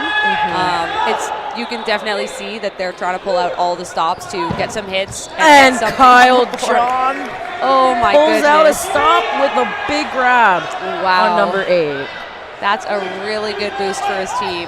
Absolutely. Oh, and he goes for another one. And unfortunately, Ascend is able to take 2 out on that. Yeah, and I think they threw right around him and got his teammate who may not have been paying attention or may have been a little screen there. Yep. But Rush stays locked in and engaged, really trying to force a play to happen. Yeah, you can see Dennis really trying to make some moves for his team over here, but Ascend has shut it down with some really good blocking and some really patient throwing. Less than a minute here. I think both teams are looking to just finish strong at this point. Tuan with a great lateral into a block. Survives that volley from Dennis. And Johnny makes a beautiful toe tap on number 3, Derek Chin. Wow, what a great throw from Johnny. Absolutely. It's 3-on-2. And can have a feeling Dennis is going to throw it. Yep, they both do. At this point, you got to pull out all the stops. You can see Dennis looking for a throw into a catch here. And he makes it. The commentator's curse. Yes, sir. I called that. Called it. Oh my gosh. Well, and Dennis does it. We love that. Mad at that. And we're counting down into the final seconds of the game before no blocking. With that, Ascend secures the win, but they will play out no blocking. Yeah, Honestly, no blocking, 2v2. fantastic job on Rush's part for keeping in that game. That was a really close one, even though it ends up being, it could either be 4-2 in the end or 5-1 in the end, but truthfully, that every set could have gone either way. Yeah, exactly. I think Ascend just played the clock really well. They got up the points that they needed, and then they were incredibly patient, leaned into their blocks and their laterals and only giving them as many balls as they needed. So you can see really good strategy applied there, and it's hard to fight back against that. Absolutely. And they're looking to close out strong here, playing out the no blocking. Oh, and they get Tuan. A great little 1-2, getting Tuan to jump and kind of get stuck. And then Jonas takes the kill. Beautiful. And they do it. They close it out for a 4-2 final. Amazing game on both ends of the spectrum by both Ascend and Rush. And who is the player of the game? Yep. Dennis. Good job, chat. Great job, chat. Way to figure that one out. I hope we did not bias you into that decision at all. And if we did, I'm not mad about it because Dennis really deserved that. This has been a blast commentating together. Yeah, this is so fun. Up next is going to be the men's Pool A 4th seed versus Pool B 5th seed. Coming up, I'm not sure who's going to commentate that game, but that is the last match of the day. Oh, last one, okay. And it is a playoff game, yes. Yeah. So I believe it's going to be a 40-minute match. So fun and exciting stuff.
Hello everyone, welcome back for our final match of the day. We got Apocalypse and Melee in a pools crossover match. Apocalypse over there in the, call it the white background jersey, Melee in the slight mismatch black jerseys. Melee, a team with a lot of established talent. Apocalypse has been at a few tournaments lately. Had a few decent results too.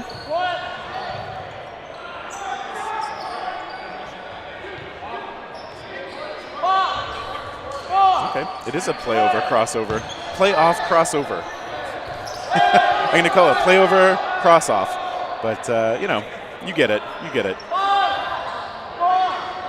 just trying to navigate the schedule here, but regardless, as these teams get going, I think they were seeds 4 and 5 in their pools. I'm just not sure who came from which pool, but so both teams slightly middling. But some of these divisions are pretty tough. A lot of good players, good teams, all over the place. Ryan Kerr in the middle, making the calls, just providing distraction cover for Holowatenko to take the shot on the right. One ball got launched onto another court. Apocalypse taking a shot. Oh, they get a graze onto Ryan Kerr. Makes his way off the court. Ferguson, who of course I've seen on Mavericks many times. This is, I think, his first time playing with playing with Melee instead. It's a big body with a great arm. Rainican, of course, also formerly Rampage. Crunch, Team Canada. Still out there, making grabs. Ooh, Ferguson thought about reaching for that one. There's a good counter try from Apocalypse, and this time they get Holowatenko, who I think got hit right in the nuggets.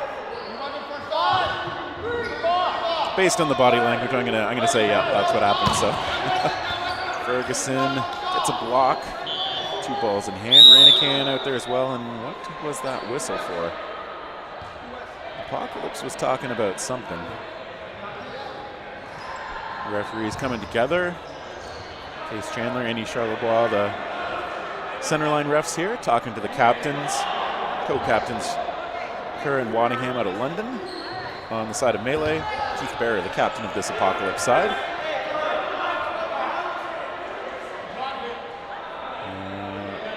Is the conversation about whether Ferguson is still in? Because he did step away, he left his 2 balls in the court, and unless he's just taking a long rest, long route to a rest even, then I'm not sure why else he'd go over there, but I'm also not sure what got him out. I thought he blocked that last shot on him. And of course, it's always hard to tell what the referees conclave is talking through, but we got an Apocalypse player stepping off as well. So I guess whatever it was turned into a 1-for-1.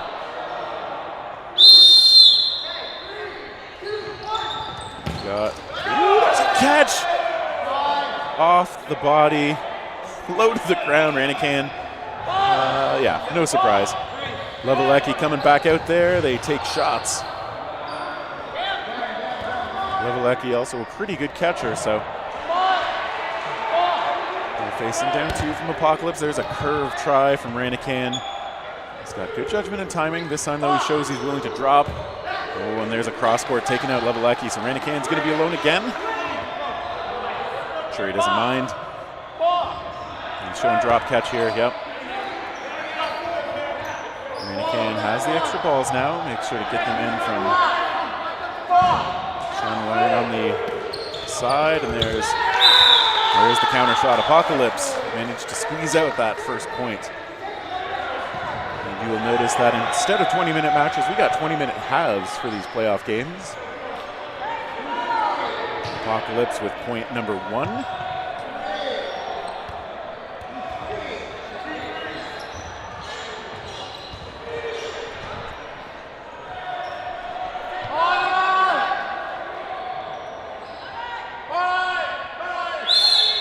Off the rush.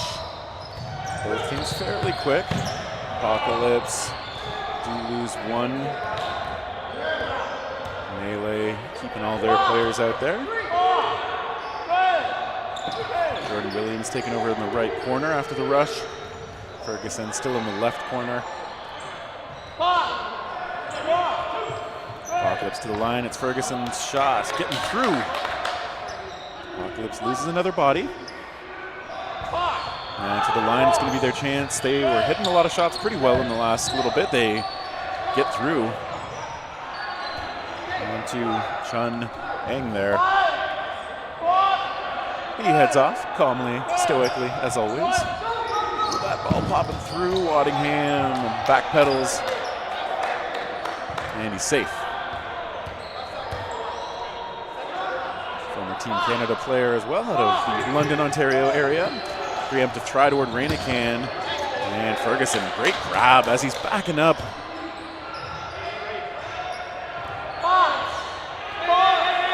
Here's a call. It's going to be the corners letting go from the melee side. Oh, only one corner takes it.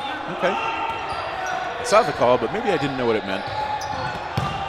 Ferguson just going on the attack, and melee coming through quickly there to avenge that first point, making it 1-1 after about 5 minutes of play.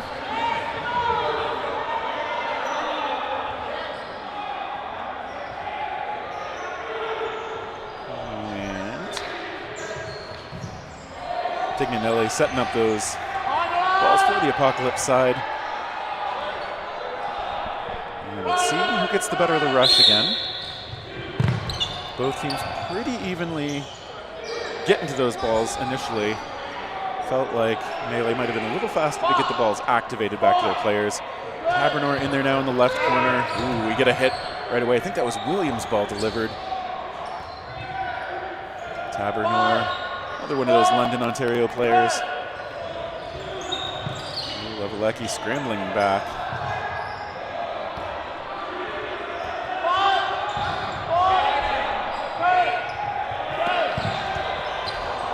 Couple tries coming off the Apocalypse side, but they do lose one. Rooney heads off. Oh, there's a long-range try. Great shot, Williams. That's a couple of good ones so far.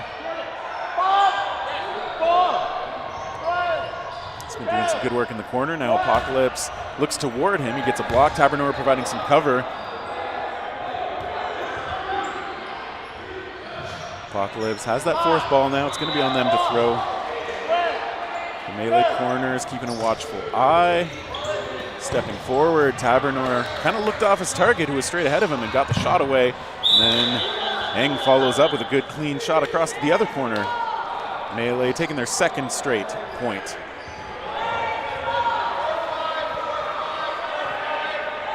And Melee is a team that's got a lot of proven talent, including a bunch of ex-national team players, and Josh Holowatenko out there representing Canada on the cloth side, and Graz, Austria this year.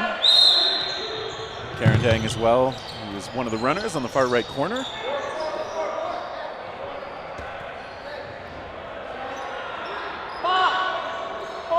Apocalypse coming to the line with 4. They look toward Kerr. And I like how Melee's kind of rotated players from the ball retrieval into active play. Oh, Kerr trying to hold the line. Does. I think that one bounced before it got to him, maybe. He was in a tough spot, and yeah, he maybe did get hit by that second one. Duran's ball. Looked like the one to take him out. Tabernor, nice block.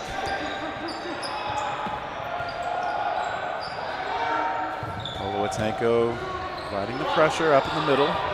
He likes to play that game of drawing in shots from the other side. He's happy to look for catches if he sees them. Steps into a throw, and he's covered nicely by his teammates.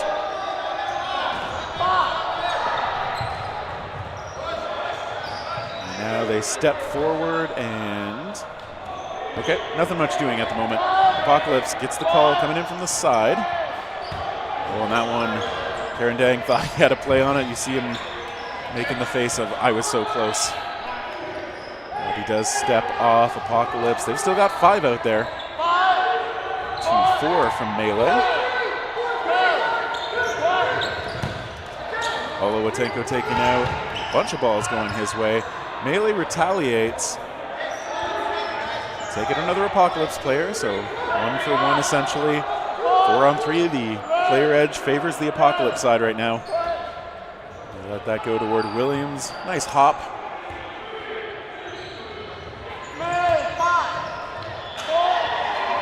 Melee stepping up, stepping at the right corner and attacking into the middle. I think they got Eng, and again it's a 1 for 1.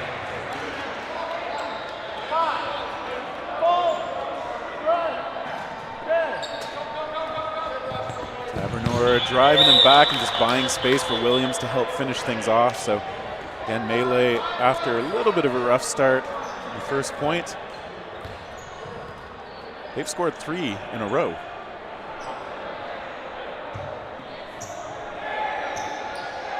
Apocalypse playing out of mostly North Bay, maybe entirely. I don't know all of their players super well, but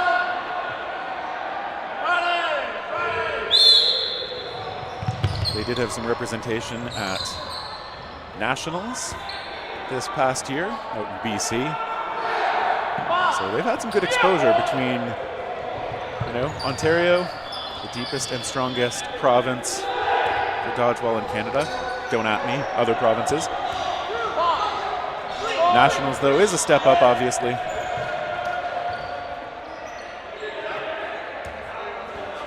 And Apocalypse, they've had some strong showings. They've made the trip down for a bunch of tournaments at this point. They've got some good athleticism and good experience on their side, but ooh, and as we see, a nice catch made on Tabernor's ball. Drew Tabernor, one of those players that, for me, for whatever reason, I have a hard time reading his throw, so making a grab off him always impresses me a bit. Holowatenko calling himself out. He tried to get over those balls. He takes his brightly colored shoes off to the sideline. Ranican set up by Kerr, getting the ball back too. Kerr taken out though, that's a nice counter.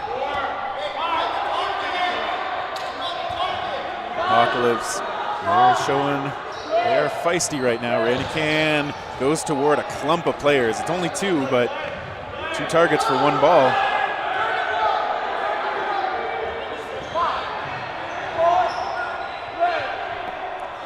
There's an off-body. Ranican again just squeezes it up at the shoulders. It's a tough spot to make the catches from, but maybe not for Cam Ranican. Bringing back Karen Dang. Now with that player edge, they're making it work. Apocalypse down to their last body.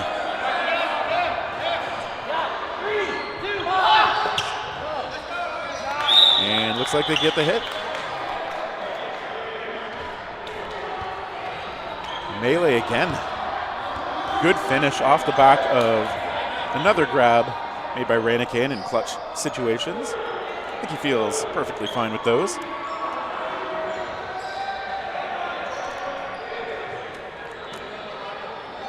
And Apocalypse, they did take the first point. They know they could get more. They've still got 7.5 minutes in this first half. Lots of time to make things happen. They've got some good arms. Ooh, and they get some good hits right away. They get 2, Holowatenko and Levelecki taken out. And Apocalypse not yet losing anyone, so Melee's going to try and fix that. Good commitment to the fakes from their players. It was Ferguson taking the shot. And now they're going to do a 3-ball defense. No surprise, Ranican, the one without the ball. Ferguson does get taken out, not able to get a clean block. Kerr taken out as well, so Apocalypse is firing well here.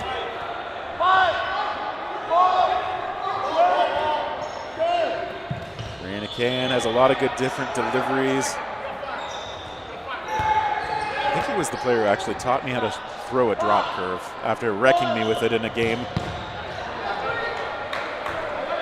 Waddingham on the other corner. It's a good hard shot. And both of those players capable of catching. Apocalypse, I think, pretty aware of the possibility. Certainly with Ranican, they've already seen it a couple times.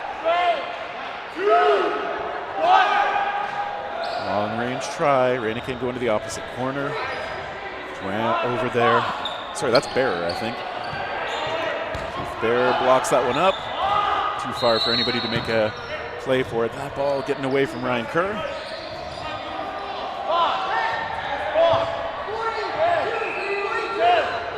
Ball loudly coming out, and that ball just snagged in off the opposite side. I think Bear signaling something to his team. Not sure if that was a miscommunication or a mistiming.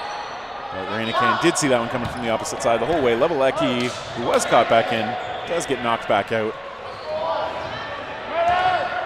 But he's still got two teammates on the court.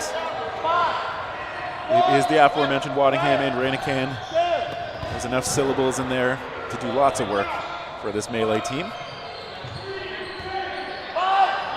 Apocalypse still too strong. They attack toward Ranican. Caught again.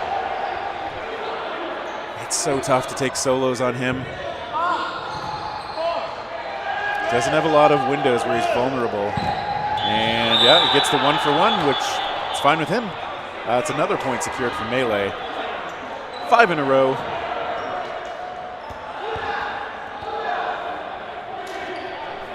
Ranican still got the grips. Those drywall hands coming up big.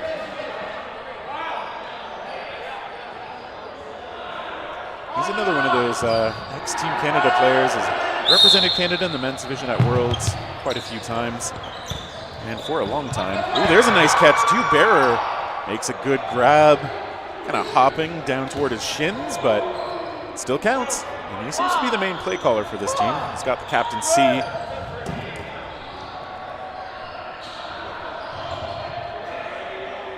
The ball coming back into play from melee. They're running a little low on time, but they step up. They just send one in on the left side. Apocalypse. They go toward Ferguson again. Ferguson, maybe for my money, the scariest throw. Maybe Kerr. I don't know. They've got a lot of scary throws, to be honest, on melee. Williams has done a lot of work with his throw, too, so having him taken out must feel good for Apocalypse. They've had a player edge in several of these last few points. They just haven't been able to get Ranican off the court. Ferguson is nicked off. Ranican trying the point to misdirect the other team. And Ferguson did go in that direction, so it wasn't a total misdirect. They're again making the call. Ranican gets a shot low on the body. Levelecki still out there in the other corner. Apocalypse still have 4. Ranican again sends that one toward Bearer. Now no ball in hand.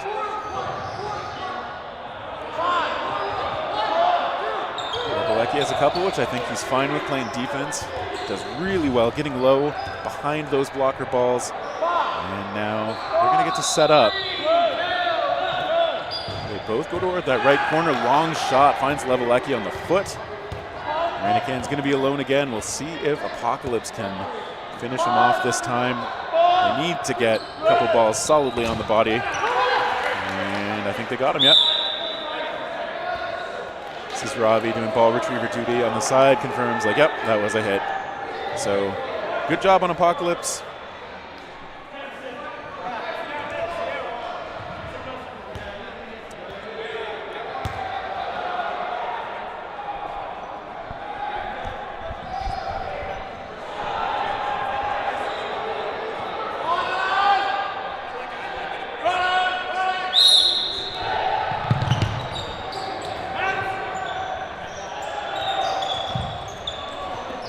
Right away off the rush, Williams and Apocalypse trading.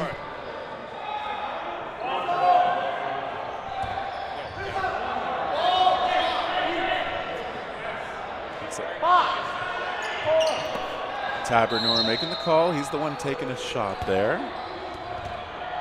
So Apocalypse hoping to finish this first half strong. They just got their second point of the match. It had been a while, but showing they're still fully capable. Taking points off this melee side.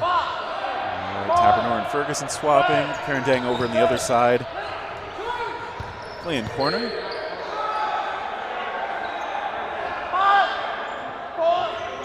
Heading up to the line. Ferguson, a great shot. Tries to look for the catch, but taken out in the shoulder. Nice shot by Apocalypse to back him off, send him to the side. We've still got 4 players. Okay, just one ball sent into the middle. Playing up high in the middle with no knee pads. It's brave. Oh, Shan Ang with a little bit of drama. All in good sport with him, of course. That was a nice try, but Melee still dealing with 4 on the Apocalypse side.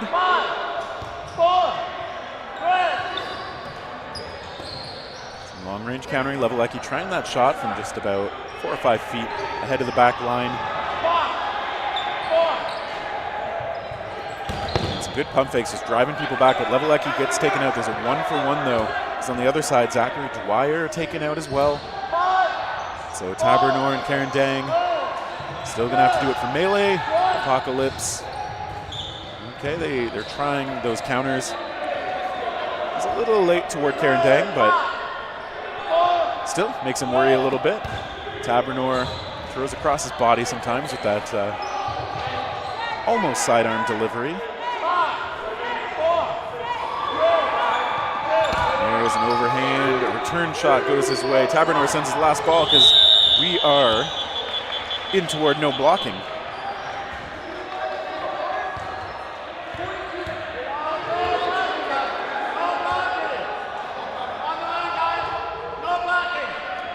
Tabernor and Karen Dang gonna make things happen, but right away Tabernor taken out, so Karen Dang's gonna be alone. No balls in hand until now.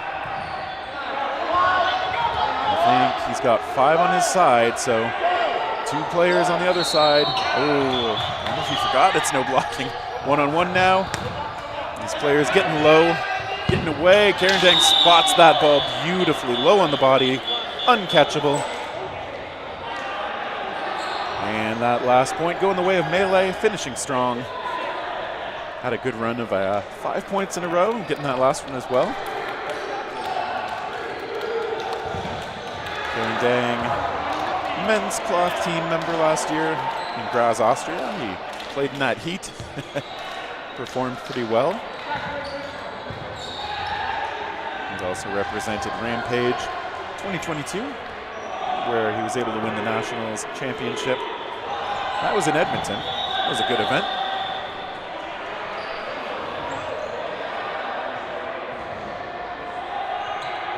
So these teams talking things over. Apocalypse huddling up a little bit.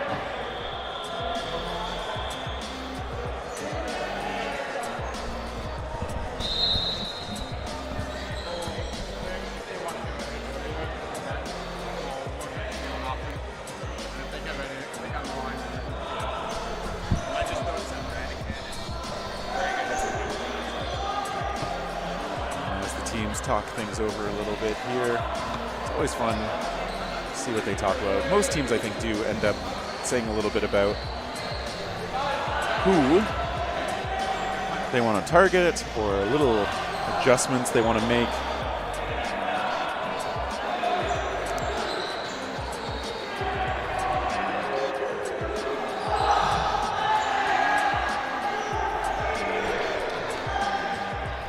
We'll see what they end up doing on the Apocalypse side, because they have been pretty close.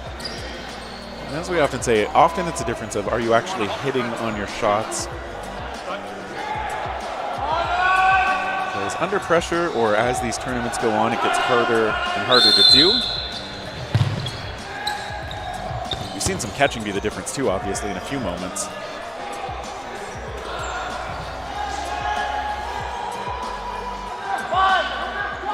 Tanko in the middle, making the call. And that ball popping away and out of play.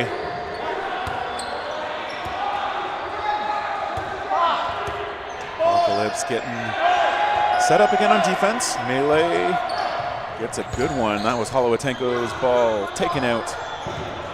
Justin Jackson spins around, maybe not sure where to go. Okay, he's found it. He's found the box on the side.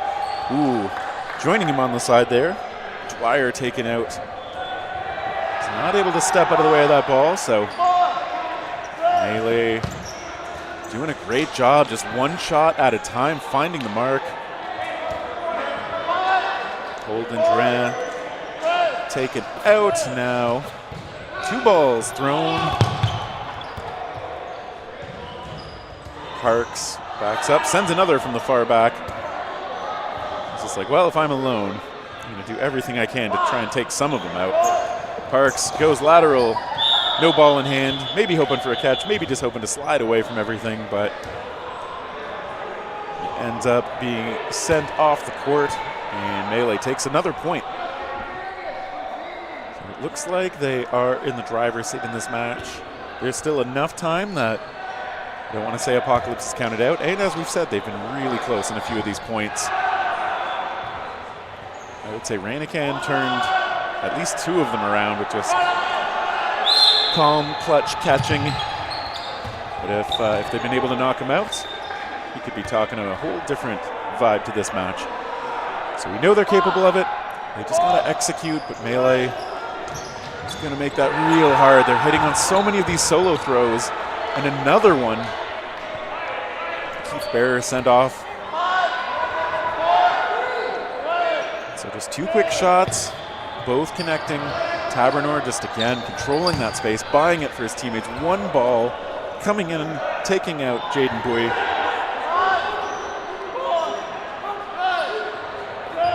So if you're Apocalypse, you want to guard that ball. They can't all the way. Holowatenko taken out, but Drouin as well. There's a little push shot from Waddingham, providing cover for Kerr, who takes out Parks. All right, Dwyer. Let's see what you can do. Melee looking to set it up. They send 2 at the same time. They get the hits. Apocalypse. A little bit of frustration in their body language, and understandable. These last couple points not really going their way, but I feel like the big thing they want to talk about is they're getting hit by these solo shots. I think, if they could hear me, my advice, trying to be a little more active on defense, keeping lighter on, maybe just resting on the balls of your feet, trying to be ready to move, commit to some movement as Melee starts throwing. Just do what you can to make yourself a harder target for those solo shots, because that has been the difference for Melee these last few points. Apocalypse very quick off the rush. We see them setting up for a good chance. Bearer with a good try. Levelecki able to scramble out of the way. Sliding back. It's Kerr with a great shot. He is countered, and a catch. Bearer, nice grab. That was some good body control and concentration to find that ball. He was taken out eventually, but he did some damage on that one. So Apocalypse rocking 5 players out here. Ferguson, after letting it go, gets another one from the sideline. Karendang and Levelecki out there with him. Long try from Juin. Ferguson takes a shot toward him.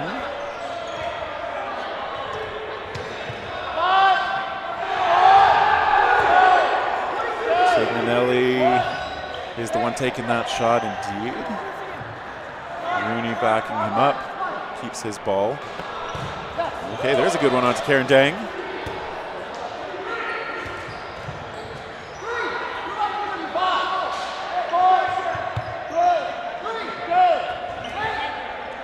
Ferguson tries that shot, and he pays for it now. Good shot, Joanne. Sends him to the side. Levelecki knocked back as well, so Apocalypse. Good execution again. I'm sure that's what they want to see a little more of.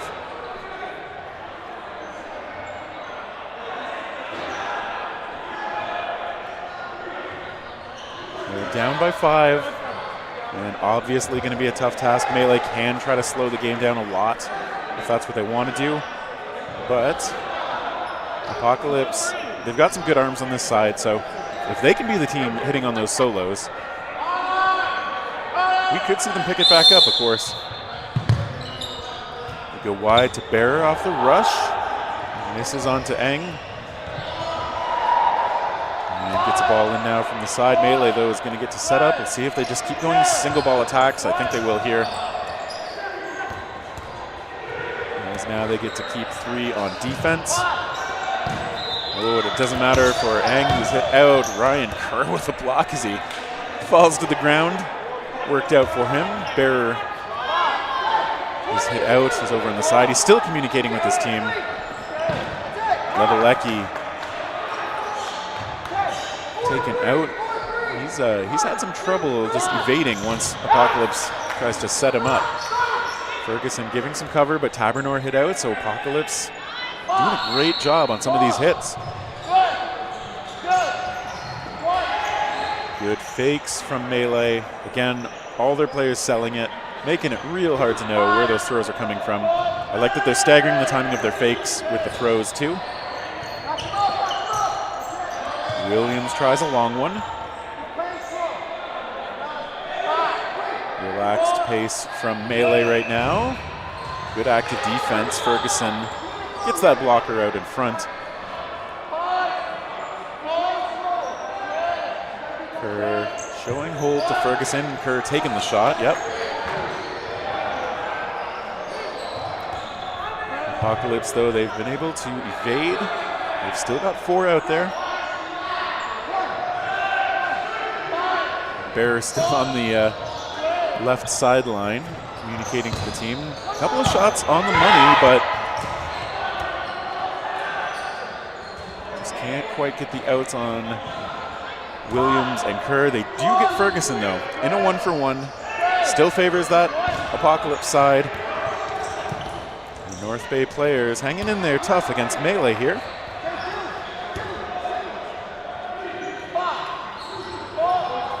See, it's 2 balls toward Kerr, who goes on a counter, tries for a catch too, so that is functionally a 1-for-1 again. Williams makes it a 1-on-1 though.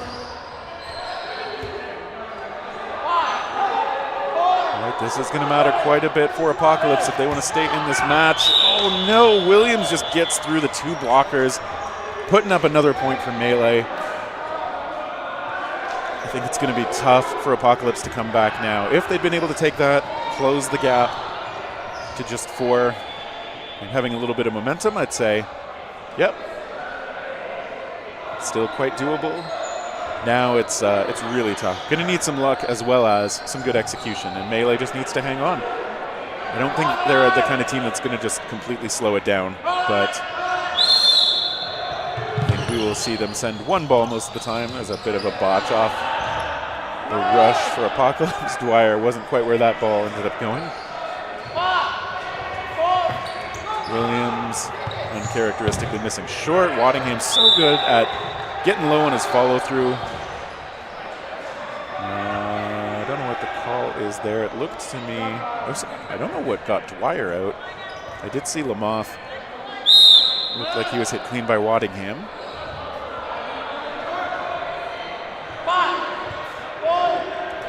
Melee sends a long one. There's a try from Parks. Coverage shots from Melee, though. Whatever I said about them playing a little bit slowly, never mind. They take out Rooney. It's a long try again. Parks, confident in his throw, but that time getting caught. Williams hops over 1 ball, takes out his assailant. Holden, Drouin. Good ups. And takes out Waddingham. This is Ravi confirming you are out. Like me. Drouin holding the center line. Probably wants to try and keep the players away from that ball. Holowatenko doing a good job getting to the ball.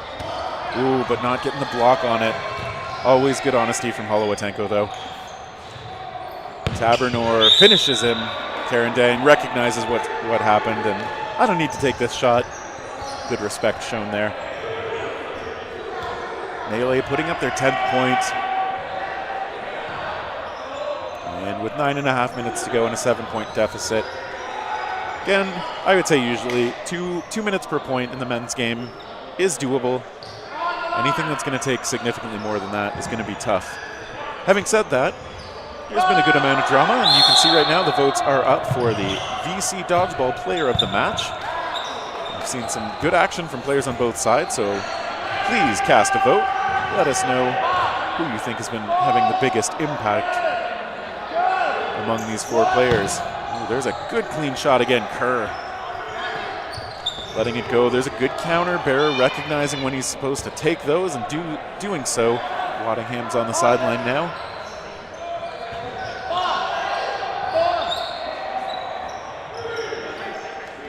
Apocalypse. See a defensive call coming in from Dwyer on the side. Oh, nice catch. Kerr, not an easy ball to secure, but well done, knocking Melee down to 2.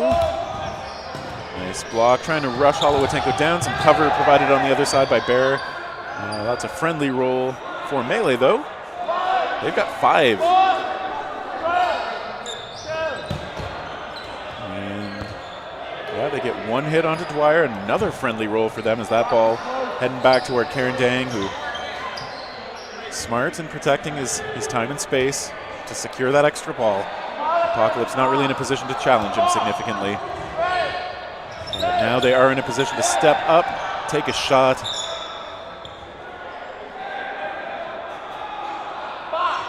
They don't find it. Holowatenko just provides some cover. Karen Dang sometimes likes that really low submarine shot, which you can go cross court with. When he keeps it low, it's at its most effective. Karen Dang blocking well. Holowatenko on the other side. Active defense. Melee players making the call from safely back. Holowatenko trying to take that long shot, but Apocalypse still 4 strong. They step in, they go for Holowatenko. He's able to get a block and secure a ball. Did he catch one there? I don't think so. I think that was just a hit. Oh, and they get, no, Bearer. Okay, yeah, he did get hit. I thought I heard 2 sounds. Got tagged on the feet, so. All right, Apocalypse down to 2. Parks and Bowie out there still. And we'll see if they can try to claw this back. There's a great hit. Holowatenko looking at his hands in vexation as he gets hit out. I have to say, he is usually a harder out than he's been in this match. Apocalypse is maybe reading him well. Or maybe he's a touch slower on the draw than I'm used to seeing. Karen Dang does take a shot. He knows the counters are coming. Still in bounds. Good body control. Looks like he got Parks too. 1-on-1. Karen Dang holding that center line. Sends an overhand, sends a second one. Bowie takes a shot, misses, sends a second one, misses. And now he has nothing in hand. Karen Dang not in a position to attack yet. Comes up calmly now. Tries that low shot. There's a riser this time. Keeps the other ball for blocking. Gets low. Both balls from Bowie coming through. Oh, that back heel, if it had come down. Okay, it did come down, enough of it anyway. So that is too bad. Bowie taken out by the back line. Karen Dang doing a great job driving him back, though, so don't want to make it sound like it wasn't earned there.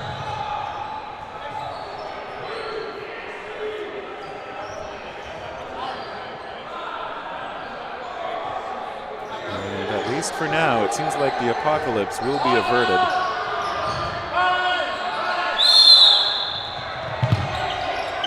Melee again off the rush. That ball, checking, I think, yeah, he was safe. It looked like a skip on the ground to me. Williams going to be able to get that ball with some help from Kerr. Kerr has to bail out of his fake into defensive move and then tries a casual shot over Apocalypse's way. Good ball onto Tabernor, sending him off. Levelecki gets control of another ball.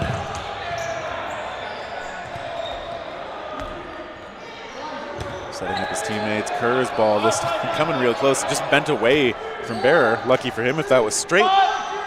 That probably would have been a hit on the shins. Bearer gets to take that shot onto Levelecki, taking him out. Good long range shot. Parks taken out as well, though.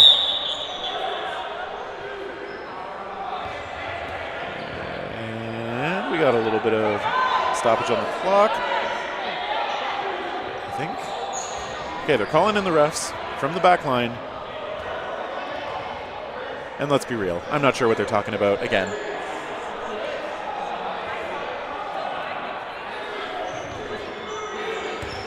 But they come together, trying to make sure that they get the call right. Very often, of course, some of the refs they're not all looking at the exact same thing, so sometimes they need to come together and put a picture together from everybody's perspective of what happened. That's what they'll do when they try to get it right.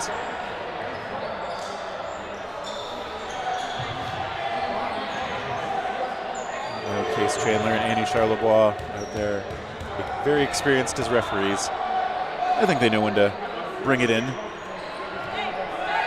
Megan McHugh and Bing Lee, they're over there as the backline judges. Charlebois assertively encouraging Sisravi to stay on the sideline. You're not a captain on this team, you can't talk to us.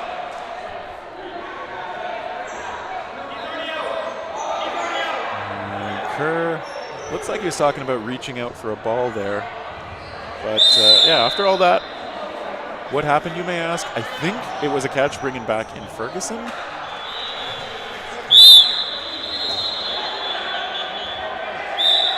Referees, they wanted to start things, but I think they've paused things again. Levelecki saying, I'm the one off. So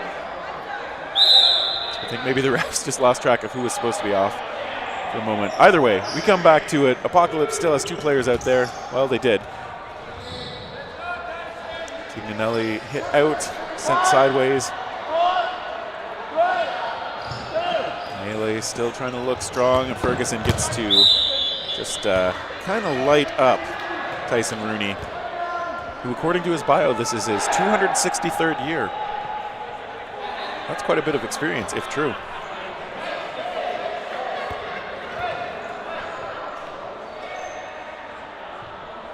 Melee, a tough team to face down, so Apocalypse hopefully not too demoralized, because I mean, I would have certainly picked Melee coming into this match, just based on their track record before. Apocalypse has had some great results recently. I do feel like they've been steadily improving as a squad. Kudos to them, too, for making a bit of a trek down to Southern Ontario for these tournaments. It's a bit of a drive from North Bay, what, like 5 hours to the GTA or to Waterloo here, something like that. Levelecki's shot, Barrett gets over that. 2:45 still to go in the match. Apocalypse just going to look to finish with strong memories at this point.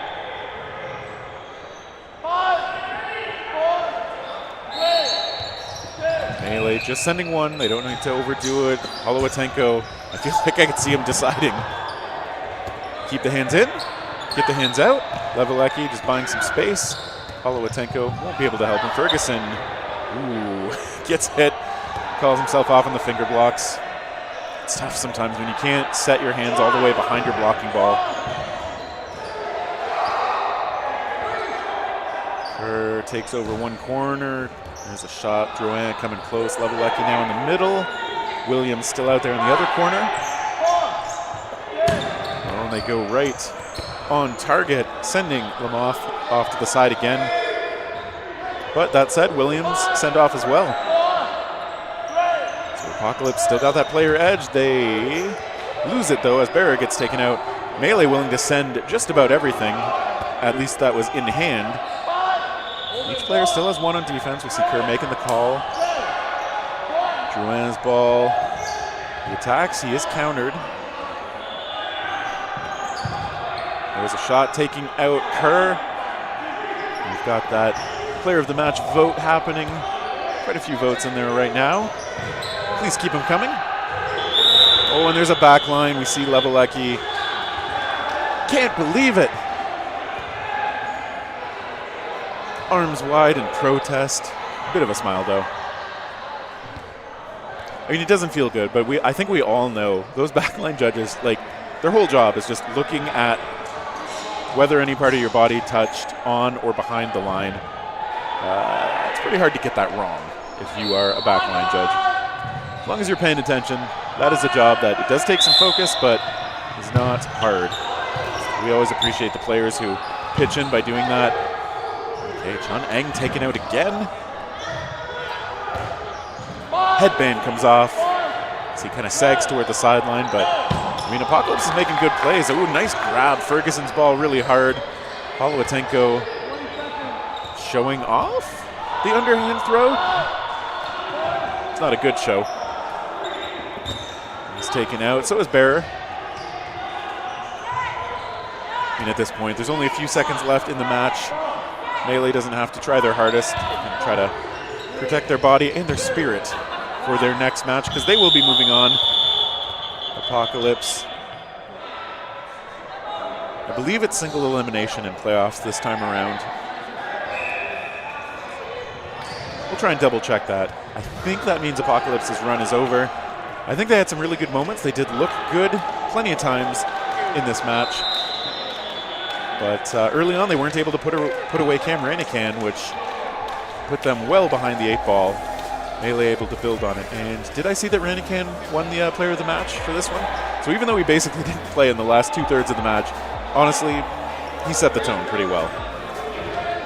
And I think that is our last match of the day here on day 1.